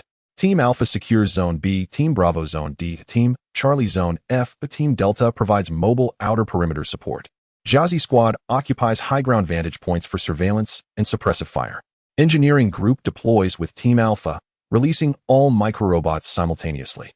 Gray issued commands over the encrypted channel, com precise. Alpha copies. Bravo is in position. 50 microrobots launched first, humming softly as they dispersed, vanishing into the shadows of ruined factories, ductwork, and rubble-choked fissures. Their miniature sensors activated immediately, transmitting real-time data, thermal signatures, metallic compositions, residual energy traces. Marines advanced in paired units, alternating cover and movement. Energy rifle muzzles tracked subtly with helmet-mounted optics, trained on every ambiguous recess. Tactical boots crunched softly over gravel and shattered metal. Engineers followed closely, operating specialized equipment. Team 1 swept floor and wall surfaces with handheld scanners resembling metal detectors, their displays pulsing with cascading data streams. Team 2 deployed tripod-mounted ground-penetrating radar, emitting low-frequency pulses into the earth. Inside the safe house, Emily faced a massive screen divided into dozens of live feeds, each showing real-time video and sensor telemetry from robots and troopers. His gaze darted rapidly across the windows. Gamma-ray residue detected in Sector B7, reported an engineer. Consistent with activation signatures of compact spatial full-jump devices. Exact coordinates. Locked. Concealed hatch, behind the derelict substation. Team Alpha and Engineering Unit 1. Proceed to B7 for verification. Jazzy Units 3 and 4. Move to B7 for overwatch. Gray ordered instantly. Screen feed shifted to Sector B7. Marines carefully stripped away camouflage netting and debris from the hatch, revealing a gleaming metallic circular airlock beneath. An engineer stepped forward to scan it. Confirmed emergency jump node. Launch base intact, but core transit engine and navigation module removed. Reverse destination tracing impossible. Predictable, the earlier blast spooked them. They fled clean. Emily smirked faintly in the safe house, biting into an energy bar. Simultaneously, another channel crackled. Sector D3, high-frequency friction marks on ventilation duct interior, non-natural corrosion. Indicates repeated passage of heavy equipment or personnel. Sector F11, shallow geological scan, reveals a geometrically precise cavity 3 to 5 meters below surface. Structure unknown, inconsistent with blueprints of known nests. Oh, more secrets buried. Emily sat upright. Prioritize F11 cavity. And don't neglect D3 ducts. Teams split instantly. Alpha and Engineering Unit 1 continued forensic analysis of the jump node. Bravo began infiltrating the vast ventilation network of D3. Meanwhile, Charlie and Delta, led personally by Gray, accompanied by Engineering Unit 2 and 2 Jazzy mechs, moved decisively towards Sector F11. The F11 area is a vast outdoor materials storage site where mountains of rusted metal barrels and broken conveyor belts form a steel labyrinth. The heavy footsteps of the Jazzy mech struck the ground, kicking up a cloud of dust. According to the scan, the cavity entrance is right below this pile of garbage. The engineer pointed at a blinking light on the radar screen. Jazzy 1 and 2 keep watch around us. Team C establish a defensive perimeter. Team 2 clear the entrance. Gray commanded. 2 engineers stepped forward, first using a handheld scanner to precisely locate, then carefully cutting open a few obstructive metal barrels with a small laser cutter. Soon a vertical passageway about 1 meter in diameter covered by heavy steel plates was revealed. The inner wall of the passage was smooth alloy with a makeshift climbing ladder. The passage depth is approximately 20 meters with no biological signals or energy fluctuations detected. The air composition is normal, but the dust density is low, indicating recent activity. Here we go again. Can't you be a bit more straightforward? Emily complained, staring at the screen. I will lead the way down. Gray immediately ordered. First, let the reconnaissance robots search the area below carefully. Yazzie will stay behind. Team C, send the first and second assault teams with me down. Team D's third and fourth squads will guard the entrance above. Understood. The robots entered first to investigate, and after confirming there were no explosives, Gray climbed down the passage using the metal ladder, followed closely by 4 Marines. At the bottom of the passage there was a narrow pipeline that could only accommodate 2 people walking side by side. Old lighting cables hung from the walls, but they had long since stopped working. The team could only rely on the lights from their armored helmets for illumination. The pipeline was unusually quiet, with only the members' slight breathing and the rustle of clothing. After walking about 200 meters, a rusty iron door appeared on one side of the pipeline. The door hinge stuck. Confirming no traps, an engineer stepped forward and reported after checking with instruments. Attempt to open the door, stay alert. A Marine approached and placed a demolition cord on the door lock. Demolition ready. 3, 2, 1. After a slight muffled sound, the door lock was blown open. Another team member immediately stepped forward and used a hydraulic door breacher to force open the heavy iron door.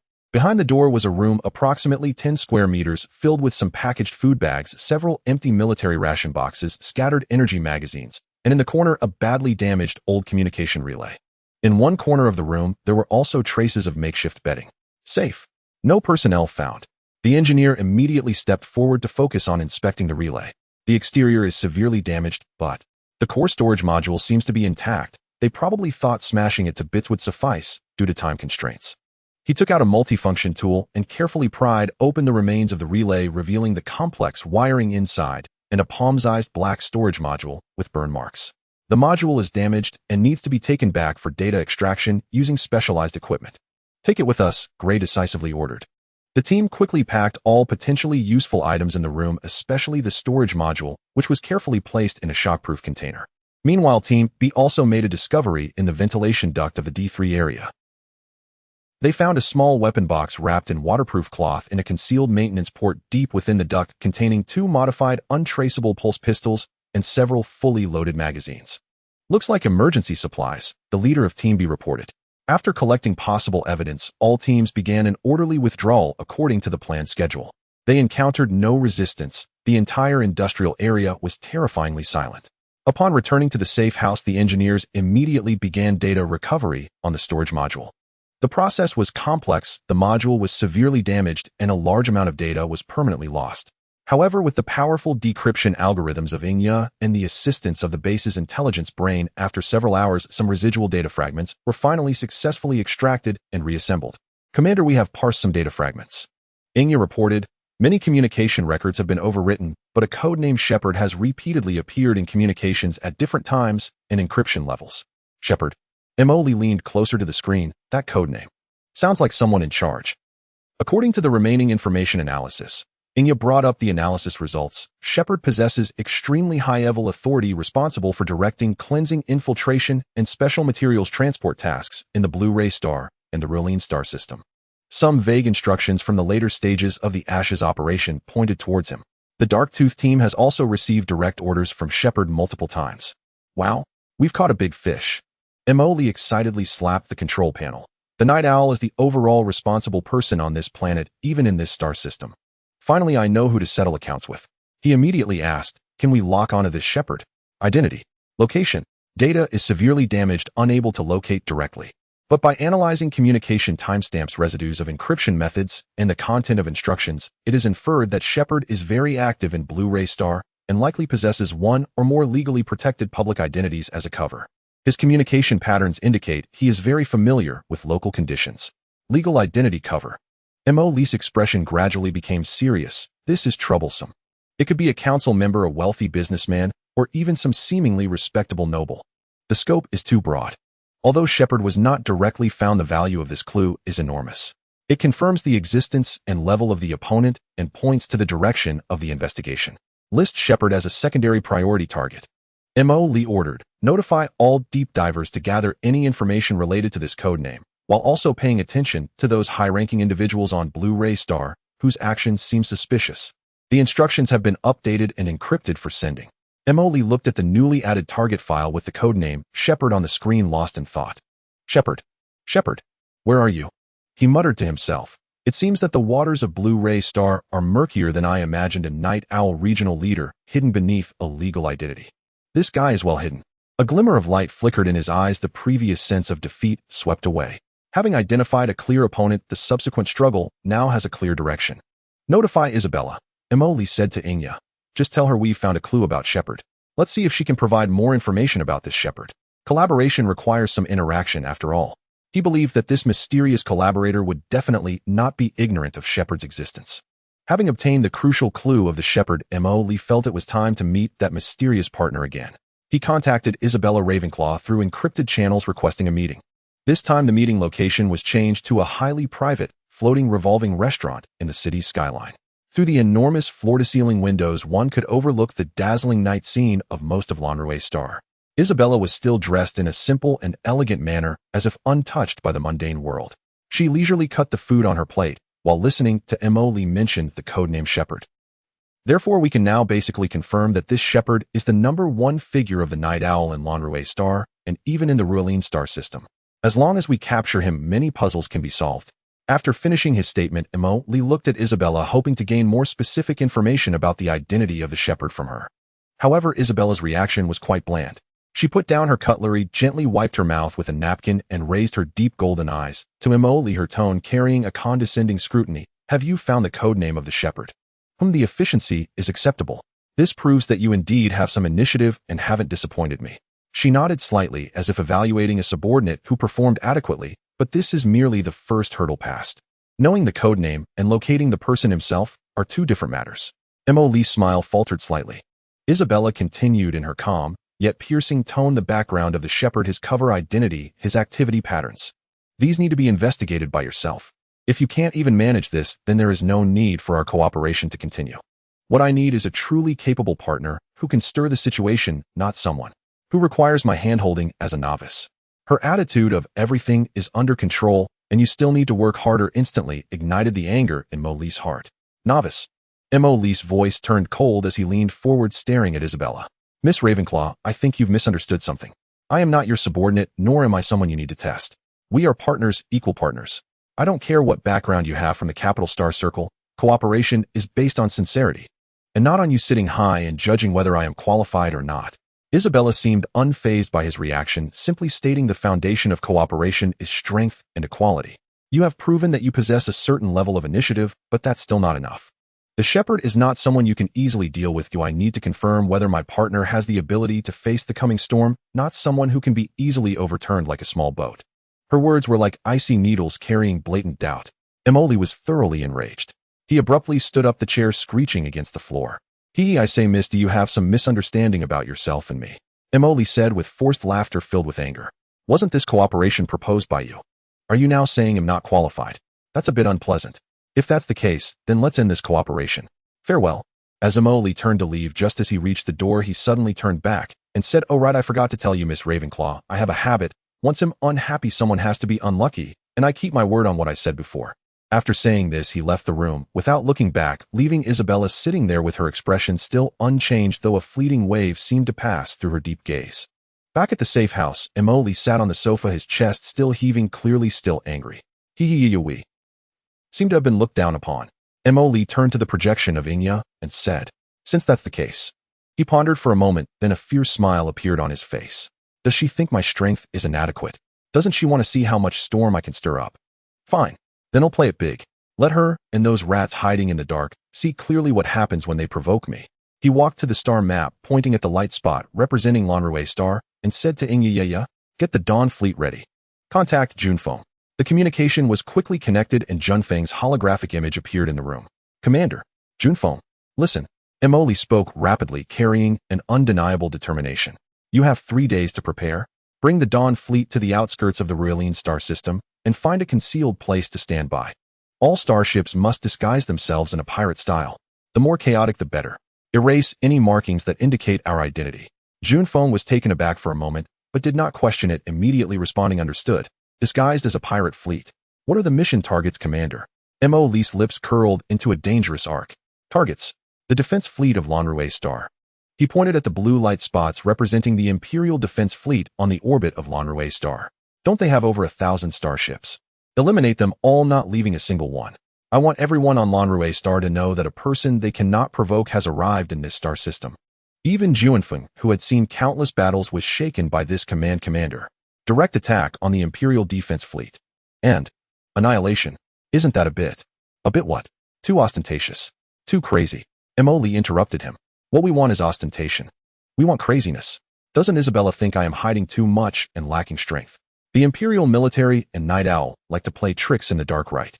Have we been too low-key, giving them the illusion that we are easy to bully? If that's the case, then he'll just flip the table. Let them see clearly who has the right to set the rules. He stared at Junfeng's holographic image, saying each word clearly. Remember. It's total, complete annihilation. No prisoners, no damaged ships. I want that area to be left with nothing but us and floating wreckage.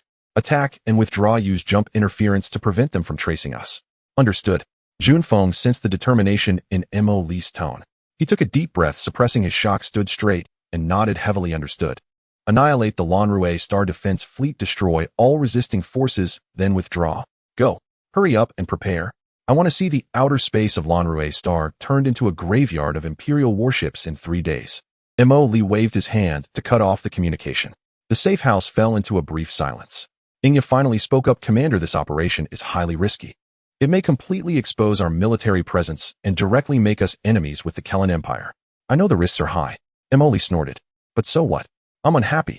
Very unhappy. Isabella's attitude makes me unhappy. The rats of Night Owl hiding and peeking make me unhappy, and the possibility of the Imperial military being involved with the Xinfeng incident makes me even unhappier. With me, if I am unhappy, then someone has to be unlucky. He crossed his arms, staring at the star map with sharp eyes. Moreover, this isn't just venting. We need an opportunity that forces everyone to take us seriously. Hiding in the dark to investigate is too passive. This time we will take the initiative to jump out and flex our muscles. Let's see if after knocking out the Imperial Defense Fleet, that Shepard can still sit still. Let's see if Isabella dares to speak to me in that tone again. He paused and added, of course our cover company still needs to stay intact for future use, so this time we'll do it under the identity of space pirates. Strike, and then run, leaving them with nothing to trace. The plan was set, and a violent strike aimed at proving strength and venting dissatisfaction against the Imperial regular army was quietly brewing. Like to test the waters, huh? They'll give you something big. Let's see who can't hold on first. He murmured to himself, his face revealing a smile mixed with anticipation and wicked delight. In the shadows of a dense asteroid belt on the outskirts of the Rillan galaxy, the once silent void suddenly trembled with intense spatial fluctuations as the Dawn fleet, cloaked in disguise, boldly transitioned through space. 20 nearly 8-kilometer-long Titan Sovereign-class heavy battleships first revealed their formidable presence, surrounded by light battleships and cruisers forming the absolute core of the fleet. Over 600 Jingjing-class light frigates patrolled in the outer areas, while numerous mecha transport ships and auxiliary logistical starships hid deep within the formation.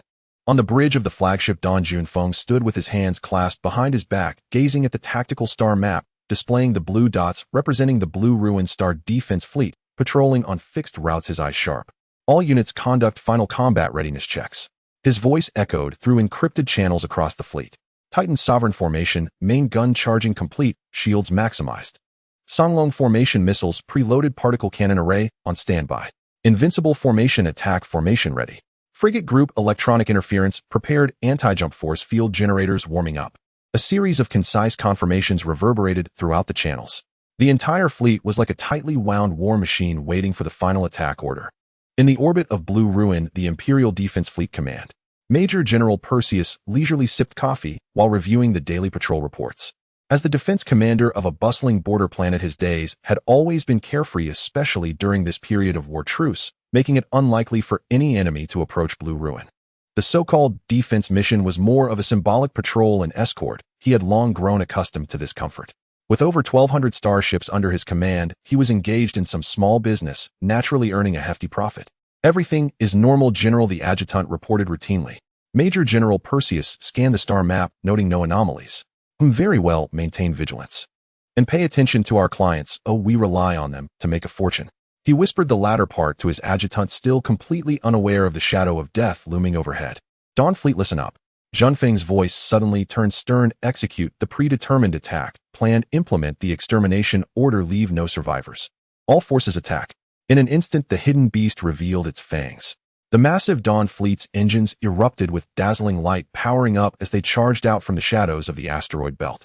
Their cloaked Star Thief armor shone particularly brightly under the stellar light. Alarm! Alarm! A large, unknown fleet has appeared on the outskirts of the galaxy. Energy readings are spiking. Identified as numerous battleship-level signals. The numbers exceed 1,000. Heaven help us. The sensor department of the Blue Ruin Defense Fleet instantly fell into chaos and panic. The shrill alarm echoed throughout the command hall of the headquarters. Report, General. A large-scale unknown fleet signal has been detected. They are rapidly approaching from the outskirts of the galaxy. The numbers exceed 1,000. The energy readings are extremely high. The sensor officer's voice trembled with disbelief and terror. Major General Perseus' hand shook, spilling coffee all over himself. What? An unknown fleet? Over 1,000 ships. Where did they come from? Did the Federation attack us? He rushed to the main console, looking at the screen filled with a tidal wave of red signals, his face turning pale. No, they don't resemble Federation standard ships. The identification signals are chaotic. It's like Star Thieves. Another officer stammered. Star Thieves? Are you telling me there are over 1,000 battleship-class Star Thieves? And they've come here? Major General Perseus roared, his voice distorted by fear. Quick. Sound the highest combat alert. All ships assume battle positions. At the same time, request reinforcements from the Empire's homeland. Hurry. The entire Defense Fleet command descended into chaos. The piercing alarm echoed on every Imperial warship. Soldiers, no longer calm, scrambled to their battle stations, while officers shouted hoarse orders for various combat preparations. The once orderly patrol formation attempted to hastily turn to form a defensive line, but progress remained slow, chaos and panic spreading like a plague. As the Imperial Defense Fleet's formation began to adjust, the Dawn Fleet's attack suddenly descended upon them. Lock onto target areas. Titan Sovereign Formation, fire main cannons in unison, covering the enemy's core assembly area. Songlong Formation flanked from the sides, cutting through their formation, while the Invincible Formation advanced. Gungjin Formation advanced to interfere, clear small targets. Junfeng's voice was calm and unwavering, as if directing a drill. The bows of the 20 Titan Sovereign-class battleships, the fearsome Divine Punishment dual-mounted super giant particle lances, began to gather destructive energy. Detecting super high energy response coming from enemy giant vessels. Unable to estimate power. It's the enemy's main cannon. On the side of the Blue Ruin Defense Fleet, Major General Perseus stared at the screen, where dozens of brightness levels were rapidly climbing, energy readings off the charts, his face turning ashen. What kind of weapon is that? Quick. All ships. Maximum power shields. Evade. Evade quickly. But his orders came too late. Buzz. Dozens of thick, dark red, super giant energy beams like divine judgment erupted violently from the bows of the battleships. They ignored the long distance, instantly crossing the void, and crashed fiercely into the core area where the Imperial Defense Fleet was attempting to gather. Boom. Boom. Boom. Boom. Destructive energy erupted wildly within the Imperial fleet. The shields of the Imperial starships shattered instantly, their hulls completely ionized and obliterated within a fraction of a second. Even the explosion fireballs didn't have time to fully expand before turning into streams of fundamental particles and scorching metal vapor. The starships slightly further out had shields, overloaded armor, melting structures twisting and breaking under the invisible force, triggering a chain of explosions. Intense energy shockwaves swept outward, sending the more distant Imperial starships tumbling and rolling, their shields flickering wildly. In just a single volley, the core area of the Imperial fleet was brutally erased, leaving behind a massive void burning with plasma and metallic vapor. No. Major General Perseus let out a desperate scream aboard the flagship Resolute as he watched nearly 100 Allied signals vanish from the screen, his entire being slumping in the command chair. Why is this happening? He muttered to himself. Songlong Invincible Formations flank from the left and right. Fire at will. Gungjin Formation entangle the enemy's small vessels, cover the main forces. Junfeng's orders were clear and concise. 300 Kanglong-class heavy cruisers and 150 Invincible-class light battleships fiercely crashed into the chaotic left and right flanks of the Imperial fleet. The Kanglong-class side-mounted Thunder heavy particle beam cannons opened fire, continuously launching thick blue energy beams that slammed into the shields and armor of the Imperial starships. The shields held for a second or two before collapsing, and the armor was instantly melted through triggering internal explosions. The Invincible class, leveraging its powerful Star Destroyer triple-mounted main cannons, executed precise strikes. They specifically targeted those attempting to organize a counterattack or larger Imperial cruisers, often incapacitating or even destroying the target with a single hit. Each shot resulted in an Imperial cruiser or large destroyer attempting to organize a counterattack being blown into pieces. Commander, the left flank is encountering large numbers of enemy cruisers and battleships. The right flank is being flanked too. Our communications are experiencing severe interference.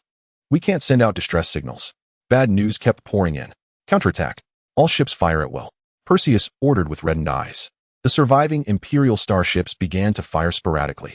Streams of various energy beams and dense missiles, deep space torpedoes shot towards the Dawn fleet. But the effects were minimal. The Titan Sovereign-class heavy battleships easily withstood these attacks thanks to their thick, immortal shields, not even causing a ripple in the shield's glow. The Kanglong-class and Invincible-class shields were also far sturdier than their Imperial counterparts. Occasionally, a few heavy artillery strikes would hit, merely dimming the shield's light momentarily before it quickly restored. Missiles intertwined in the starry sky, forming a web of death. The Dawn fleet's Meteor and Judgment Day missile array systems unleashed a barrage of projectiles, most of which were highly penetrating anti-ship missiles aimed specifically at the engines and weapon systems. The Empire's intercepting missiles and Closian guns appeared powerless against such a dense, saturated attack, with missiles continuously breaking through defenses, crashing violently against the Empire's warship shields or armor, erupting into fiery explosions. The counterattack from the Imperial fleet was sporadic and weak. Their particle cannons struck the enhanced shields of the Dawn fleet, only causing ripples. Most of the launched missiles were blown apart by the dense Closian fire network established by the Jingjing-class frigates. The battlefield situation was entirely one-sided in terms of slaughter. The number of Imperial warships was visibly decreasing. Captain, the port side shield is about to overload. We are locked on by 3 enemy heavy cruisers. We can't escape. The engine room has been hit. Power is dropping. The communication channels of the various Imperial ships were filled with panicked reports and desperate cries. Seeing the fleet formation about to completely collapse, Major General Perseus gritted his teeth and ordered launch all onboard mechas and assault boats. Engage in ship-to-ship combat. Disrupt them.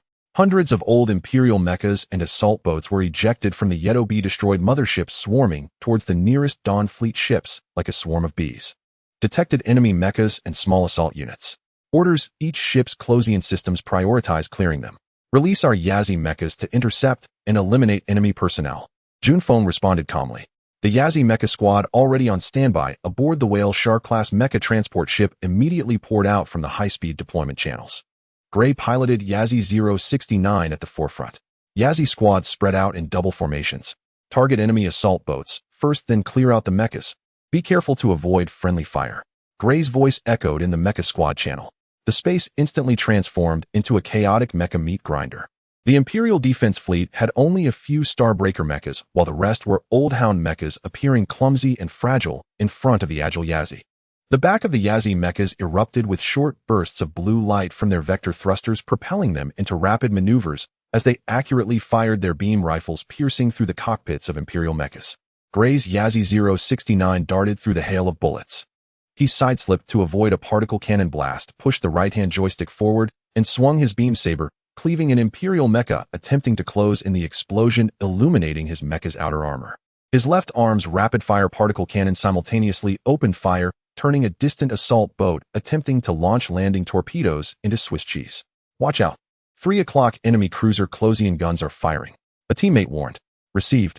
Gray maneuvered his mecha into an emergency descent as dense shells whizzed past his head. He stabilized his mecha, raised his hand, and fired a particle beam, accurately blowing up one of the cruiser's Closian turrets. The mecha battle displayed a one-sided trend. Thanks to the absolute advantage in performance and pilot quality, the Yazi mechas quickly cleared out the Imperial mechas and assault boats, ensuring that the main ships of the Dawn fleet remained undisturbed. Meanwhile, the massacre at the fleet level continued. The Titan Dominator class fired its main guns in a second round, erasing dozens of Imperial ships attempting to regroup. The Zonglong and Fearless formations had completely divided and surrounded the Imperial fleet. Commander, the enemy's will to resist has collapsed, and their formation is completely disintegrated. The remaining ships are fighting individually, trying to escape, reported the adjutant. Order all units free hunt. Clear all remaining targets to ensure mission objectives are met.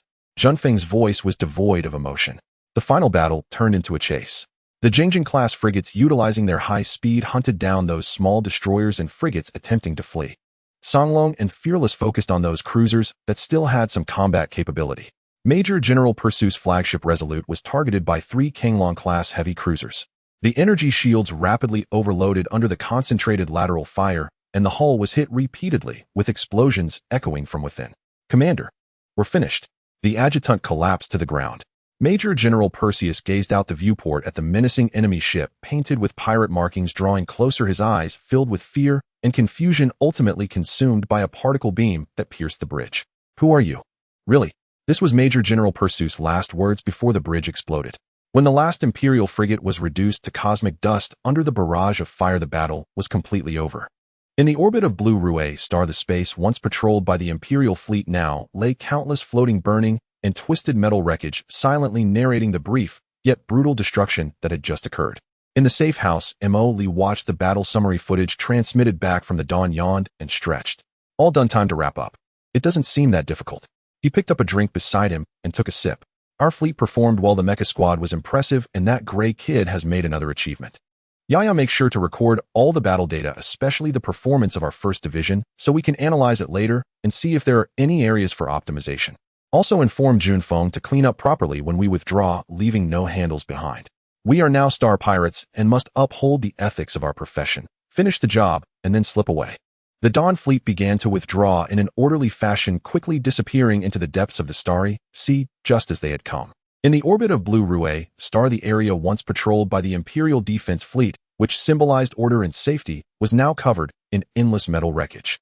Gigantic warship fragments, frozen corpses, and twisted armor plates hung chaotically in the outer space of the planet. After the brief and intense exchange of fire, silence enveloped this space, swiftly transmitting the panicked emotions like a plague to the planet's surface. The Planetary Defense Command has now become a mere shadow of its former self. Inside the massive command center, red lights continued to futilely spin, and the blaring alarm had long ceased, as there were no signals left to alert. All screens either showed static or displayed cold characters like "signal lost" or "unit destroyed."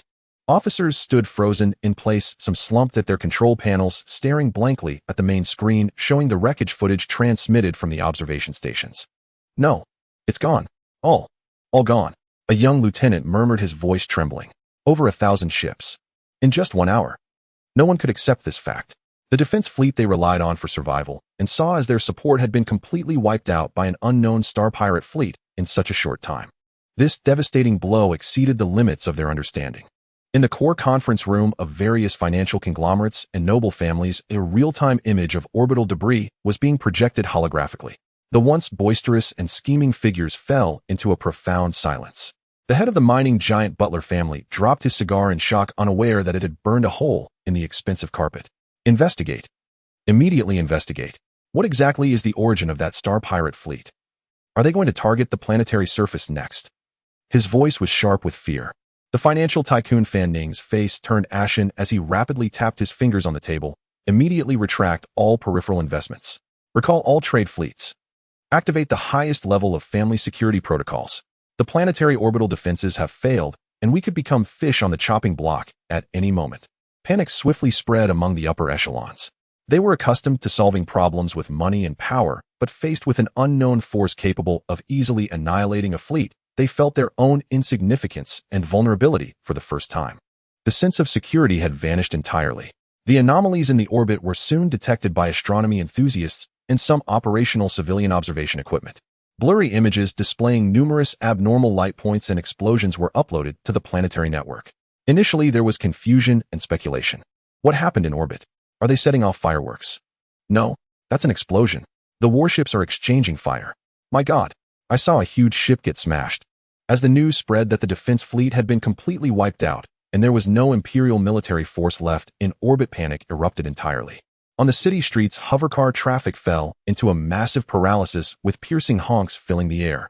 People rushed out from office buildings and shopping malls in a state of panic, trying to return home or find what they considered a safe place. Supermarkets and supply stores were cleared out, and the order-maintaining robotic police were toppled and trampled by the agitated crowd. Online forums and news channels exploded. The Imperial Defense Fleet has been completely annihilated. How is that possible? Did the Federation attack? It's the Star Pirates. What we observed was their markings. What kind of Star Pirates could have over 1,000 main battleships? This must be a disguise from some major power. We have been abandoned. The Empire has given up on us. Help! Can anyone save us? Despair, anger, suspicion, fear. Various emotions intertwined and fermented online. The prosperous and orderly facade of Blue-ray Star was completely torn apart, revealing the chaos and helplessness beneath. In the temporary residence of Isabella Ravenclaw, she stood calmly in front of the observation equipment, holding a wine glass and gazing at the debris in orbit on the screen. Her face still showed little expression, but her fingers holding the wine glass tightened slightly. Complete annihilation. Quite decisive and ruthless indeed. She murmured to herself, her tone ambiguous as to whether it was praise or something else. It seems the response to the probe is far more intense than I imagined. She spoke softly, a slight curve forming at the corner of her mouth, directly appending the chessboard. Emily, you truly are a madman who plays by your own rules. A complex expression flashed in her eyes, a mix of surprise and gravity perhaps. A trace of being moved by such a blunt and direct approach. She set down her wine glass, walked to the communicator, and sent an extremely encrypted message. The content is unknown, but it was clear that Emily's brutal display of power had caught her high attention and disrupted some of her original plans. In the safe house, Emily watched the chaotic scenes from the planetary news channel and various panic-driven comments online, smacking his lips in satisfaction. Not bad. It seems everyone has received this gift. He grinned at Inya. Look at these scared people rushing to buy supplies and getting stuck in traffic. What's the fuss? It's not like we said we were going to strike down. He switched between different surveillance feeds, watching the panicked expressions of the once high and mighty figures, feeling a sense of relief from his previously pent-up frustration.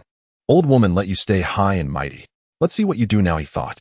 But this commotion is indeed a bit too big. I estimate the Empire back home will soon be jumping up and down. Just as Blue-ray Star fell into panic and chaos due to the complete destruction of the defense fleet, the Shadow Fleet, which was hovering at the outskirts of the star system and maintaining a hidden state, was closely monitoring all activities on and around the planet as per Emily's orders. On the bridge of the flagship Darkblade of the Shadow Fleet, various sensors were operating at full power, filtering through the massive electromagnetic signals from Blue-ray Star, chaotic public communications, official emergency broadcasts, encrypted corporate channels. Anomalous signal flow detected. A monitoring officer on the bridge suddenly reported capturing Inya's attention. Immediately locate the signal source. Analyze the signal characteristics. Attempting to locate. The signal is obscured by debris interference. Positioning is unclear. Preliminary judgment indicates the source is on the surface of Blue-ray Star. Concentrate all available sensors, filter background noise, and conduct deep scans and enhance reception on that specific frequency band. Activate signal tracing algorithms to improve positioning accuracy. Inya ordered. Time passed second by second. Data was being processed rapidly, and positioning accuracy was gradually improving. Signal source coordinates are converging. Major interference sources eliminated. Positioning complete. Signal source coordinates Blue-ray Star, Northern Hemisphere, First Continent, Central Administrative District. Target locked. Planetary Governor's Office. This result surprised everyone on the bridge. At a time when the planetary defense fleet had just been completely destroyed and chaos reigned, the governor's office was not busy stabilizing the situation or seeking higher assistance, but rather secretly sending a non-standard encrypted signal. This was highly unusual. A glint flashed in Inya's eyes. Analyze the signal characteristics and attempt to separate and decrypt it. The signal characteristics do not match any known Imperial military or civilian codes. Its structure is complex with a self-destruct protocol trigger mechanism. Attempting separation. Separation successful. Starting decryption. Encountering high-intensity resistance. In the safe house, Emily also received Inya's synchronized report. Not a public distress signal. Interesting. After just beating up his family's fleet, this old man isn't busy writing a self-reflection report, but is secretly sending signals. Who is he sending it to? Emily became interested, sitting up straight from a lazy position. The signal encryption level is extremely high, far exceeding ordinary military levels. The band is concealed and the power is extremely low. If not for our continuous high-sensitivity monitoring, it would easily be overlooked. Its transmission mode has features that evade conventional detection. Oh, is he feeling guilty? Emily's eyes lit up. Inya, can you crack it? It requires time and the deployment of some computational resources from the Shadow Fleet. For brute force cracking, the signal structure is complex and carries self-destruct risks. Inya replied. Break it. It must be broken. Emily slammed his thigh. I want to see who this governor is secretly colluding with at such a critical moment when his own fleet has just been written off. Perhaps it's related to the Shepherd or Night Owl. Use resources freely and get it done as soon as possible. Command confirmed. Beginning to allocate a large amount of computing resources from the fleet to attempt decryption. Inya immediately took action. The supercomputer array aboard the Shadow fleet began to operate at full power with a massive flow of data crashing against the firewall of the encrypted signal. The decryption process was not easy. The opponent's encryption methods were exceptionally sophisticated, layered, and constantly changing keys. Several times the self-destruct program's pre-warning was triggered, but the Shadow AI system forcibly suppressed and bypassed it with even greater speed. Decryption progress 10, 25, 40. Encountered core encryption lock algorithm unknown. The operator reported. Invoke the backup decryption protocol library and conduct a brute force breach. Analyze the patterns of the signal transmission and potential receivers in parallel. Inya calmly commanded. Time passed slowly. Emoli began to feel restless in the safe house. These guys are really thorough with their secrecy. He complained, could they be sending secret messages to a lover? No, with this level of encryption, love letters are far too extravagant. Just as he was about to lose his patience, a report came through the communicator. Commander, decryption successful. Partial core information has been obtained. Emoli rushed to the screen quick. Let's see it. A stream of information that had been successfully decrypted but still incomplete appeared on the main screen. It contained some scattered text records, processed audio segments, and a few blurry images. Text record segments.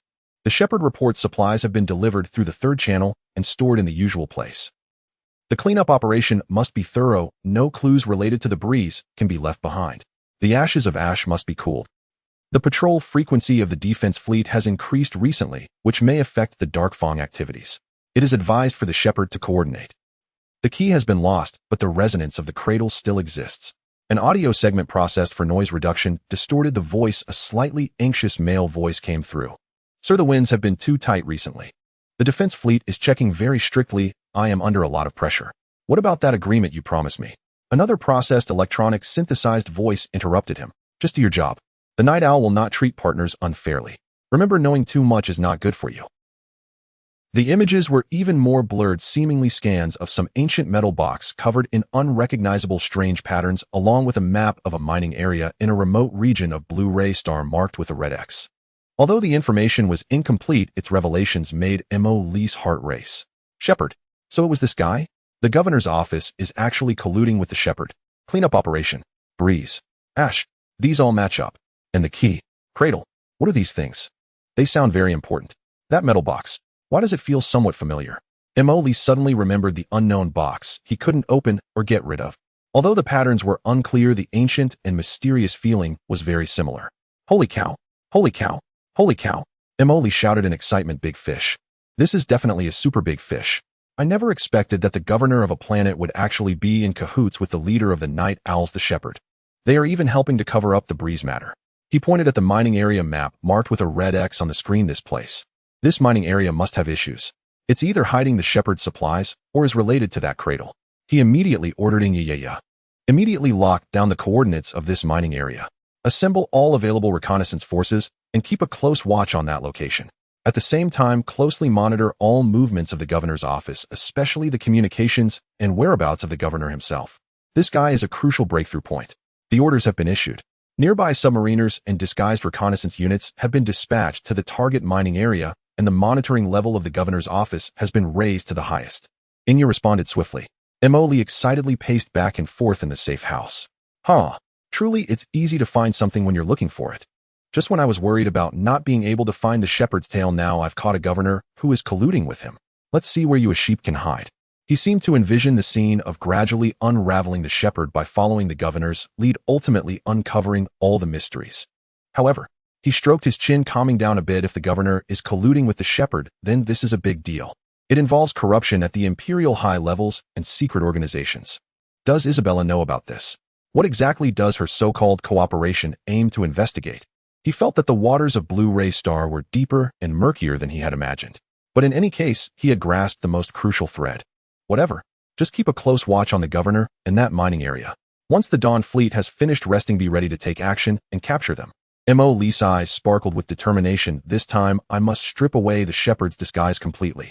After decrypting the secrets of the governor's office and holding the key evidence, Lee felt it was time to meet that high and mighty Miss Isabella Ravenclaw again. This time he decided to change the way of communication.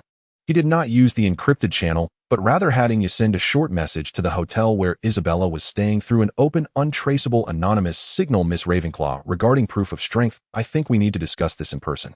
Location: City Center, eye of the starry sky observation deck. Time 1 hour later. I hope you weren't scared off by our previous friendly interaction.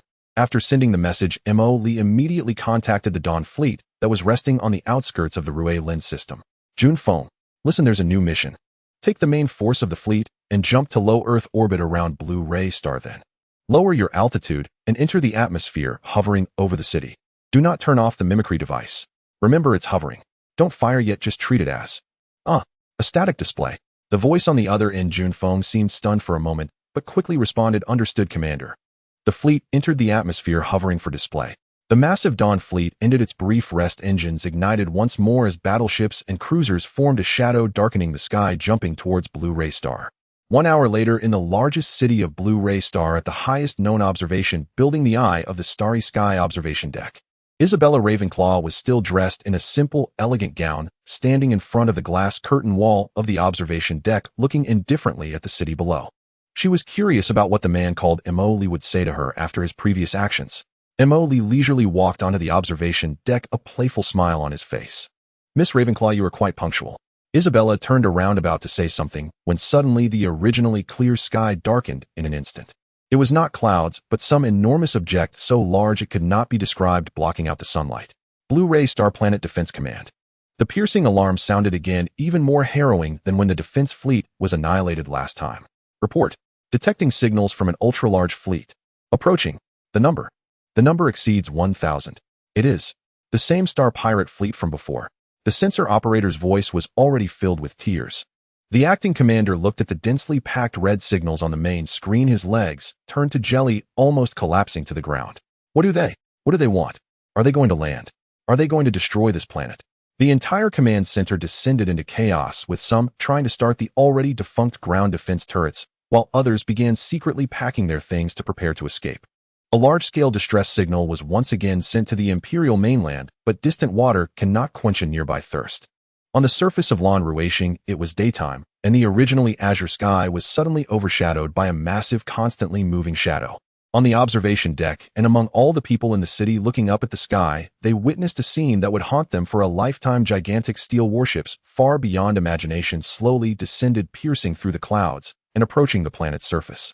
They were close enough to clearly see countless menacing cannons aimed at the ground. The entire Dawn fleet silently hovered there, casting a vast shadow over the entire city. The deep rumble of the engines pressed against everyone's eardrums and hearts. The sheer number and metallic presence created an overwhelming pressure, making those who saw it feel as if the sky were about to collapse. What is that? It's the Star Pirates. The ones who annihilated the fleet. They're here. They're right above us. Run. In an instant, the streets fell into chaos. Vehicles were gridlocked, people ran, and panic cries and screams echoed everywhere, while many others stood with their mouths agape, staring blankly at the steel leviathans that covered the sky. The social order, already in panic due to the fleet's obliteration, was on the verge of total collapse at this moment, with fear spreading like a plague in every corner of the city. On the eye of the starry sky observation deck, Isabella Ravenclaw's eternally unchanged expression finally showed a crack. Her pupils slightly constricted and her fingers gripping the railing turned pale from the strain. Looking up at the massive fleet that seemed almost within reach, feeling the sheer brute force of its intimidation, her breath momentarily halted. She finally understood what Mo Lee meant by scenery and proof of strength. This was not comparable to the long-range strikes that had previously annihilated the defensive fleet. This was the manifestation of destructive power, directly and crudely suspended over everyone's heads, hovering above Isabella Ravenclaw herself. Mo Lee looked with satisfaction at the fleeting shock and loss of composure on Isabella's face. He walked over to her side, leaned against the railing in her manner, and spoke with a tone as relaxed, as if commenting on the weather. So how is it? Miss Ravenclaw, isn't this scenery quite nice? Isn't it more spectacular than any starry sky you have ever seen? He deliberately paused, then continued. Now do you think my strength is enough to qualify for cooperation with you? Or do you still think I am merely a small boat that can be easily overturned? Oh, by the way, Mo Lee seemed to have just thought of something. Now it seems it is you who is not qualified to cooperate with me, Miss Ravenclaw. Isabella took a deep breath, forcibly suppressing the turbulent waves in her heart, striving to keep her voice steady, but if one listened closely, a faint tremor could still be detected. Mr. Mo Lee, you are truly astonishing. Astonishing. This is just the beginning. Emily chuckled, pointing at the fleet above. This is merely part of my assets. So what do you think? Do you like it? Now can you tell me everything you know? For example, about the shepherd hiding in the governor's mansion and his collaborator. As soon as Emily finished speaking, the cannons of the fleet all pointed toward the direction of the planetary governor's mansion. Isabella suddenly turned to Emily, her eyes flashing with sharp light. You found out about the governor. Otherwise, Emily shrugged. Did you think I destroyed the defensive fleet just to show off? I had to bring back some valuable information. Unfortunately for you, that esteemed governor of yours had a conversation with the shepherd that my people accidentally overheard just a little bit. He watched Isabella's face change slightly, feeling even more pleased. So, can we have a proper chat now? For instance, sharing intelligence about the key and the cradle. Isabella looked at Emily's triumphant expression of "I knew you would react this way," glanced once more at the imposing fleet above, fell silent for a moment, and finally nodded slowly. It seems I do need to reassess the foundation of our cooperation, Mr. Emily. Her tone carried a hint of compromise for the first time. Emily smiled, knowing that the effect of this demonstration of strength had been achieved. That's more like it. Let's go, it's windy here. Let's find a quiet place to chat slowly. As for these big guys. He looked up at the hovering fleet, waved his hand casually. Let them hang around for a while longer, giving the citizens of Lan Ruishing a free lesson on interstellar safety awareness. After saying that, he no longer looked at the complexly expressive Isabella and turned to stroll leisurely down from the observation deck.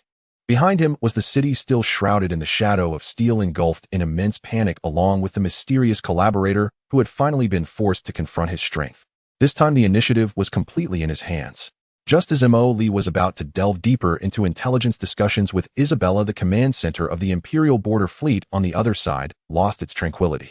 In the Kulan Empire, the command center of the Ashen Star Region Border Fleet is located on a military stronghold planet within a highly militarized star system.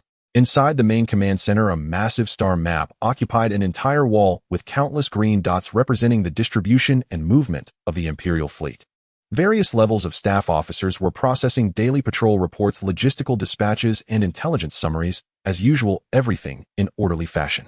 The first to break the calm was a few extremely faint and intermittent distress signal fragments received by the communications department from the Raylene star system. Encountering an unidentified fleet. Large scale. Attacking. Requesting urgent support. Defensive fleet. Unable to withstand. Heavy losses. The signal was heavily disrupted and the information was incomplete, but the key phrases made the duty communications monitor tense up immediately. Report. Received an unidentified distress signal from the direction of Lan Ruishing in the Raylene star system. The content mentions encountering a large-scale, unidentified fleet attack. The duty staff officer immediately stood up in surprise. Unidentified fleet. Large scale. Verify the source of the signal and the authenticity of the content. Contact the Lan Ruishing Defensive Fleet Command. Yes. The monitor immediately responded. Returning to his position, he attempted to contact the Lan Ruishing Defensive Fleet Command and all known ship communication codes, but all failed. There was only a dead silence and a busy tone with strong interference noise. Report. Unable to contact any units of the Lan Ruishing Defensive Fleet. Both public and military communication channels are severely blocked and disrupted.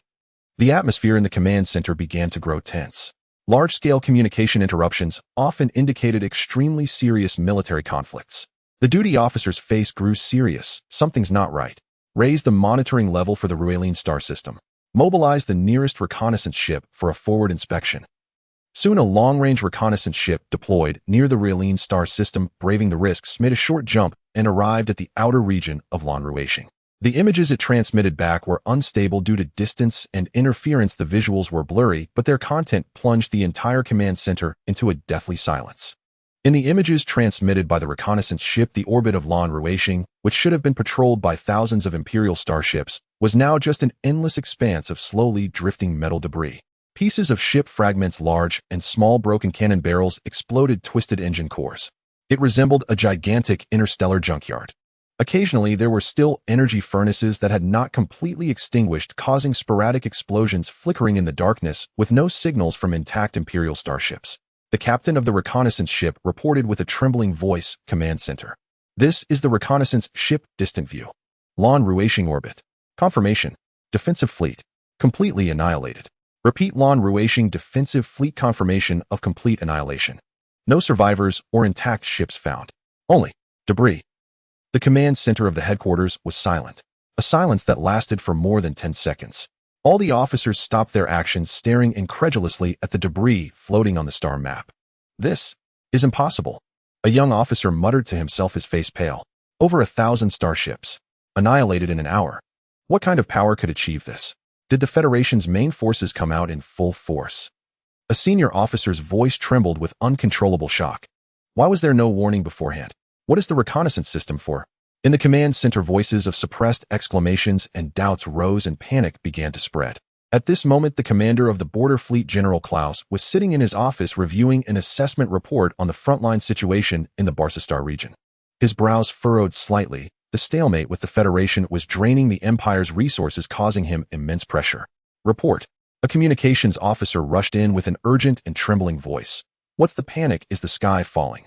General, we have received an emergency distress signal from the defensive command of Blurry Star. After investigation, it has been confirmed that the defense fleet has been completely annihilated. What a Blurry Star? The defense fleet has been completely wiped out. How could this be possible?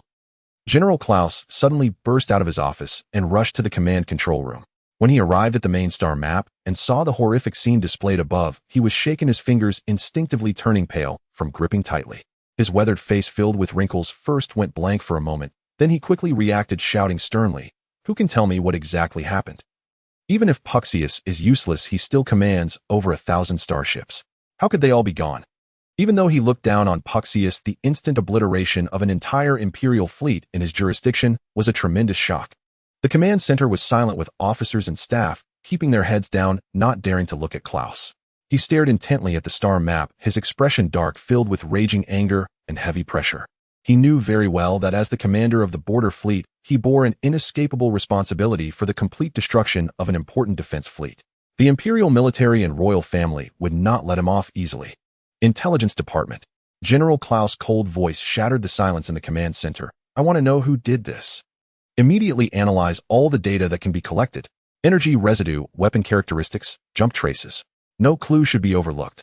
Communications Department. Try to restore contact with the surface of Blurry Star. I want to know the current situation of the planet. Operations Officer. Immediately assess the current border defense situation. Calculate the enemy's possible next target. Orders were given one after another, carrying the veterans' suppressed fury and the decision to respond to the next crisis immediately. The officers suppressed their panic and quickly returned to their posts to start working. Various data streams flickered on the console, and preliminary analysis reports began to form. General, the preliminary analysis results indicate that the attackers did not use standard Federation weapons. The energy characteristics are unfamiliar and the ship models are unidentifiable. It resembles some unknown force or highly disguised space pirates. Space pirates, an officer questioned in confusion. What kind of space pirates could have over 1,000 capital ships and annihilate our defense fleet in just an hour? That's the most terrifying part. Another officer whispered, if it's not the Federation, it means a brand new, unknown enemy with terrifying military strength has emerged on the Empire's border. General Klaus listened to the officer's analysis and debates, his expression dark enough to drip water. An unknown enemy was more dangerous than the known Federation. We cannot wait any longer. General Klaus said solemnly, order. All the officers straightened up immediately.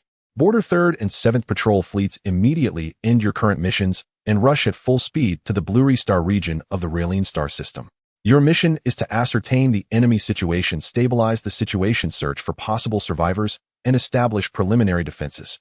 If encountering the enemy's main forces, avoid direct confrontation, focus on reconnaissance, and delay and wait for further orders.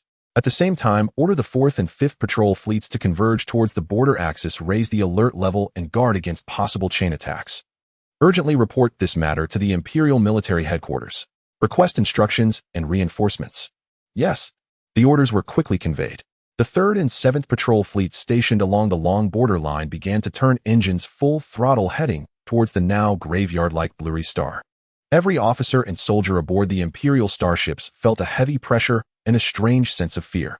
General Klaus stood alone before the massive star map, watching as the light points representing the 3rd and 7th Fleets began to move, his gaze firmly locked on the debris field of Blurry Star. No matter who you are, he murmured, his voice laced with cold, killing intent, those who dare to strike against the Empire must be prepared to endure the Empire's wrath. However, deep within him a sense of unease lingered. Could the Empire's wrath truly easily incinerate an unknown foe capable of effortlessly erasing 1,000 ships?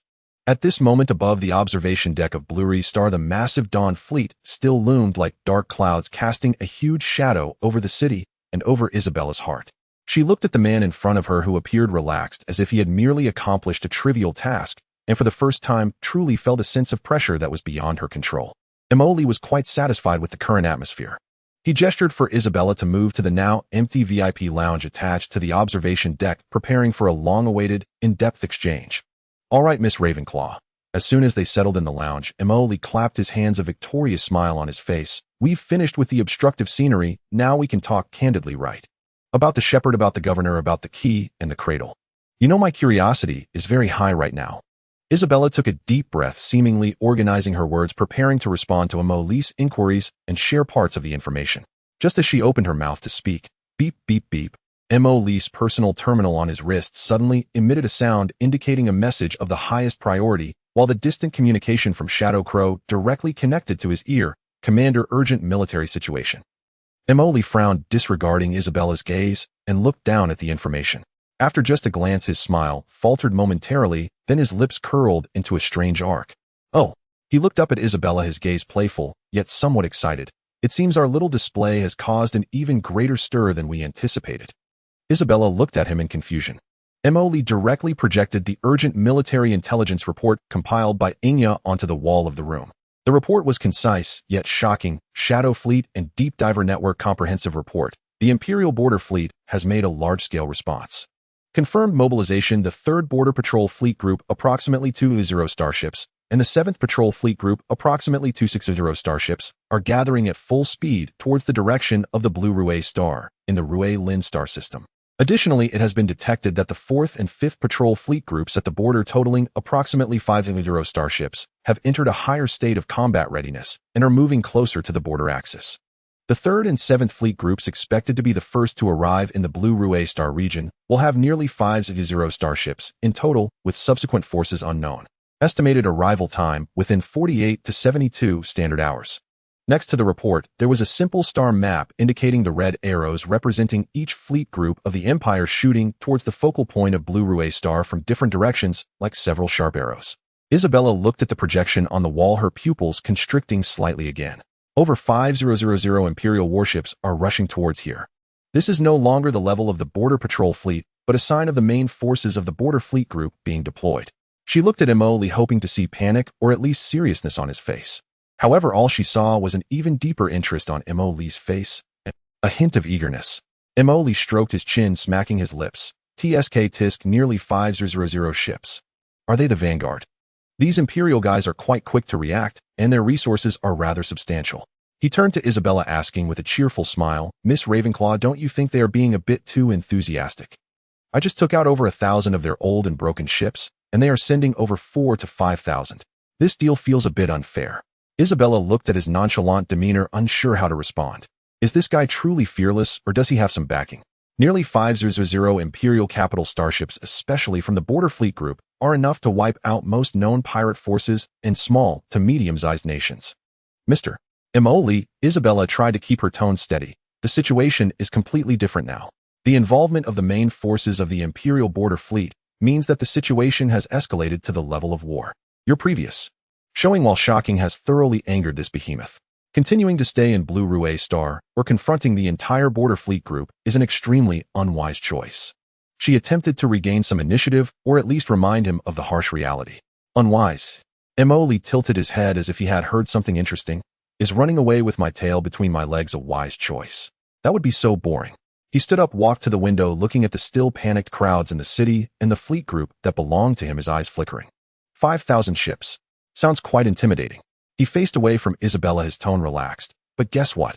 Hey, I'm not a person with a good temper, especially when I don't like being threatened. The bigger their display, the less I want to let them have their way." He suddenly turned around, wearing that familiar expression that Isabella had begun to recognize, a mix of madness and exuberance. And just in time they came. "I was just worried about not finding an audience of sufficient weight." He spoke into the communicator, not minding Isabella's presence, and excitedly ordered, "Yeah. Notify June Foam. The Dawn Fleet is to maintain its hovering position. Keep it firmly nailed to the sky. Let those Imperial guys see clearly that we are right here waiting for them." Also let the Judgment and Thunder fleets in their standby status maneuver to the periphery of the Rue-Lin star system, find a good hiding spot, and await my orders. Make sure Luo Nisi and the others bring me all the ammunition so we don't run out halfway through the fight. And tell all our spies to closely monitor every move of the Imperial fleet. I want to know what their commander had for lunch. I even want to find out what color their underwear is and what style it is. A series of orders were issued without hesitation or fear-filled, instead with excitement for the challenge. Isabella watched the decisively commanding and even somewhat exhilarated Mo Li falling into complete silence. She realized that her previous judgment of this man might have been greatly mistaken. He possessed not only powerful military strength, but also a kind of unpredictable madness and confidence. After giving his orders, Mo Li returned to the sofa, crossed his legs, looked at Isabella with a radiant smile. All right, Miss Ravenclaw, the little interlude has passed. Now we can continue our previously interrupted in-depth exchange. You see, the audience is almost in position and the stage is already prepared. Shouldn't we make this performance even more spectacular? For example, revealing the dealings of their governor and the shepherd right under the noses of the Imperial fleet. He blinked. What do you think of this script? Is it stimulating enough? Isabella looked at his handsome face, which was filled with the words, causing trouble feeling a sense of powerlessness for the first time. This man simply didn't care about the Imperial army, he just wanted to make the sky bigger and stir the waters murkier. At this moment, the reception room fell into a brief silence. So can you, or rather your true identity, speak now, eh? Mo Li sat on the sofa and suddenly said playfully to Isabella across from him. Isabella remained silent, her slightly furrowed brows indicating her struggle with this complex psychological battle. At this moment, the atmosphere in the reception room became even more delicate due to the news of the Imperial Army's advance. Mo Li's nonchalant and even eager attitude made Isabella realize that conventional negotiation and concealment strategies had completely failed in front of this man. The massive fleet hovering above is a silent threat, while the unpredictable style of action of the man before her poses an even greater risk. She took a deep breath, seemingly determined to make a certain decision. Mr. Mo Li, she began, her voice a little less cold than before, more serious. You are right. Under the current circumstances, continuing to conceal and probe is not beneficial for either side. Therefore, to make up for my previous offense, I am willing to reveal my identity to salvage our cooperation. Mo Li raised an eyebrow, gesturing for her to continue, casually picking up a drink from the side and taking a sip, appearing all ears. Isabella paid no attention to his expression and continued, first, regarding my identity, you guessed half right, but it's not entirely accurate. She paused, meeting Mo Li's gaze. I am indeed not Isabella Ravenclaw. That was a disguise used for operations on Blue Rue Star. The Ravenclaw family indeed exists, and they are willing to provide some insignificant cover. She slightly raised her chin, a sense of dignity and pride belonging to the highest nobility inadvertently revealing itself. My true name is Irina VI Augustine. The Duke of Augustine in the Empire is my father, and I am his first daughter. My true name is Irina Wei Augustine. The Duke of Augustine in the Empire is my father, and I am his eldest daughter. A synchronized inquiry report from Inya also echoed in Mo Li's earpiece. According to the investigation, Duke Augustine is one of the top nobles in the Empire, and his family has been managing the Empire's finances and internal affairs for generations, holding significant weight before the Senate and the royal family. After Irina finished speaking, she paused for a moment, observing Mo Li's reaction. The anticipated shock, bewilderment, or evident emotional fluctuation did not occur. Mo Li simply nodded lightly and said, Irina Wei Augustine. The name is certainly more pleasant than Isabella's, so what? The Duke's daughter, and then? How does that relate to your investigation of Night Owl and your approach to me? His indifferent reaction left Irina somewhat at a loss, as if the identity of the Duke's daughter held no more significance to him than the daughter of the neighbor Wang. Irina fell silent for a few seconds, seemingly organizing her words as if trying to calm a slight sense of frustration caused by his indifferent response. This relates to my motive for investigating Night Owl and the foundation of our cooperation. Irina continued, her tone returning to its previous calmness. The Augustine family has old grievances with Night Owl. Some long-standing events involve the disappearance of family members. I suspect it is related to Night Owl and its underlying Cradle project. She did not elaborate on the specific old grievances, but mentioned the Cradle project.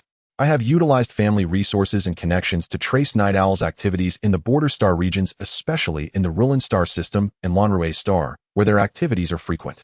It may be connected to the Zinfingo incident and the Ashes operation, so I disguised my identity to come here for investigation. However, my mobilization power is limited and Night Owl is very cautious and wary of my family. Progress with conventional investigative methods has been slow until you appeared. You, someone who was supposed to vanish in the Zinfingo incident, have risen at an astonishing speed, possessing numerous powerful and unknown forces, and you are also investigating Night Owl. You are a significant variable and a potential cooperation partner. So you came to test me. Emily scoffed and put on a superior demeanor. Irina did not deny it. I need to confirm whether you have the qualifications and capability to become a pawn that breaks the deadlock, or a partner in cooperation. After all, cooperating with someone of unknown identity and unpredictable behavior carries high risks. Do you think I qualify now? Emily pointed at the ceiling, indicating the hovering fleet. Your display of strength has indeed exceeded my expectations, Irina readily admitted, and the approaching Imperial fleet has made my investigation time more urgent. We may really need each other's strength. All right, I've finished discussing identity and motivation. Emily tapped the table. Let's get to the meat of the matter. How much do you know about Night Owl? Irina organized her thoughts. Her lips parted as she began to narrate slowly. What I know is not everything. This organization is highly secretive. At the bottom level, there are numerous peripheral personnel, star pirates, black market merchants, and corrupt low-level officials, all acting as their eyes and ears. They handle the dirty work, but know nothing about the core of the organization. Moving up, there are leaders of various regional strongholds like Lonrue Star, such as the shepherds we mentioned. They hold higher authority, responsible for specific actions in a star system or planet, reporting directly to higher levels, with elite action teams, like Dark Fong, also under their command. Further up, the structure becomes even more obscure. I know there are several high-level managers referred to as gardeners, each responsible for different nurseries, that is, various functional areas of Night Owl, such as intelligence, operations, research, resources, etc. The shepherds typically report to a specific gardener. Above the gardeners, there is said to be a supreme decision-making body known as the Council, whose membership is extremely mysterious, and they hold a very high status in the outside world. The Cradle project that I know of seems to be directly promoted by the Council. As for the specific meanings of key and cradle, my knowledge is limited. The key seems to be related to some ancient relic, while cradle may involve some biological experiments or dimensional technology, which is also one of the focuses of my family's investigation. She looked at Emily. This is the general situation I understand about Night Owl. Many pieces of information are fragmented and still need in-depth verification. After listening, Emily stroked his chin, digesting this information. From the periphery to the shepherds, then to the gardeners and council, the structure is clear and hierarchical. The gardeners, the council. The names are quite poetic. Equipped. After all this, you, the Duke's daughter, know only a little more than I do from my blind fumbling. You can't even determine who the shepherd specifically is. Irina's face showed a hint of barely noticeable embarrassment. The confidentiality work of Night Owl is very well done, and the information I can access is also limited. All right, at least there's a bit of direction now. Emily waved his hand, seemingly not too concerned about how much she knew. So our current goal is to catch hold of this shepherd thread and see if we can reach the gardeners above or even get a glimpse of the council. Right. He stood up, stretching his muscles. Since the foundation for cooperation has been reconfirmed and the goal is clear, let's not waste time. The Imperial fleet won't arrive for over a day, so we need to get down to business during this time. He looked at Irina, his familiar mischievous smile, returning. Miss Irina, would you be interested in accompanying me to visit your empire's rather unruly governor? By the way, let's see what good things he has been hiding for the shepherd. He extended the invitation, but his gaze carried an air of unyielding determination. Irina looked at Emily and then glanced out at the imposing fleet outside, knowing she had little choice left. Cooperating with this dangerous man is currently the fastest and perhaps the only way to break the deadlock and uncover the truth. She nodded slightly. All right. I need to know your specific plan. Plan? Well, think as we go, Emily said nonchalantly, leading the way to the door. After all, our fists are strong enough, but we can just smash the door and ask. Simple and crude, my favorite. Irina silently followed, watching his back. Having obtained part of the intelligence provided by Irina and grasped evidence of the governor's collusion with the shepherd, Emily no longer delayed. The Imperial fleet was approaching, and he had to thoroughly clean up the big fish in the murky waters of Blue Rue Star before they arrived.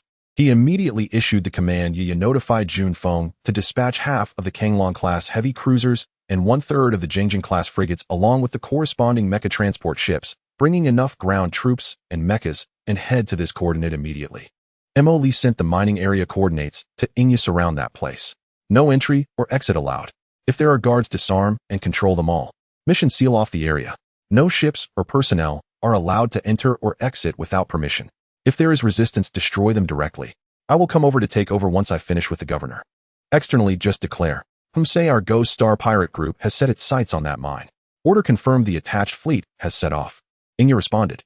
Soon from the massive fleet hovering above the city, a relatively smaller fleet was deployed, adjusting its direction as the roar of the engine reaction chambers, sharply intensified blue vortexes, erupted, racing towards the target mining area on the other side of the planet.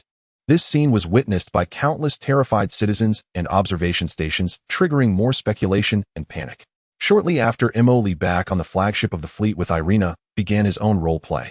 He donned a flamboyant leather coat with a pirate style equipped with built-in nano-energy armor and wore a metallic mask that covered the upper half of his face, depicting a sinister ghost face. He specifically selected 3 of the most imposing Titan Dominator-class battleships to temporarily serve as his vehicle and escort, along with dozens of assault transport ships filled with ground troops and Yazi mecha. From now on, this outfit represents the leader of the Ghost Star pirate group, code name Ghost. Emily adjusted his mask in front of the mirror, quite satisfied with his new appearance. "Yeah, inform our people to cooperate in the act and make sure the momentum is strong." A few minutes later, this small fleet of dozens of starships detached from the main force and headed straight for the heavily guarded governor's mansion located above the city center. This fleet made no effort to conceal its movements, boldly traversing the city skies, causing vehicles to flee in panic, and screams echoed everywhere. Such blatant actions immediately triggered greater panic. The shrill air raid sirens echoed throughout the entire city. The airspace and streets around the governor's mansion were quickly cleared, heavy alloy gates descended, and countless hidden automatic defense turrets rose from buildings and the ground. The energy shield generator of the governor's mansion began to hum, and a layer of light blue energy barrier rapidly enveloped the core building complex of the governor's mansion. At this moment, the atmosphere inside the governor's mansion was heavy, revealing a sense of oppressive silence. With the pirate fleet pressing in from outside, the internal situation was naturally one of anxiety. The governor himself was like an ant on a hot pan, pacing back and forth in the fortified command center of the governor's mansion, sweat soaking through his luxurious governor's attire.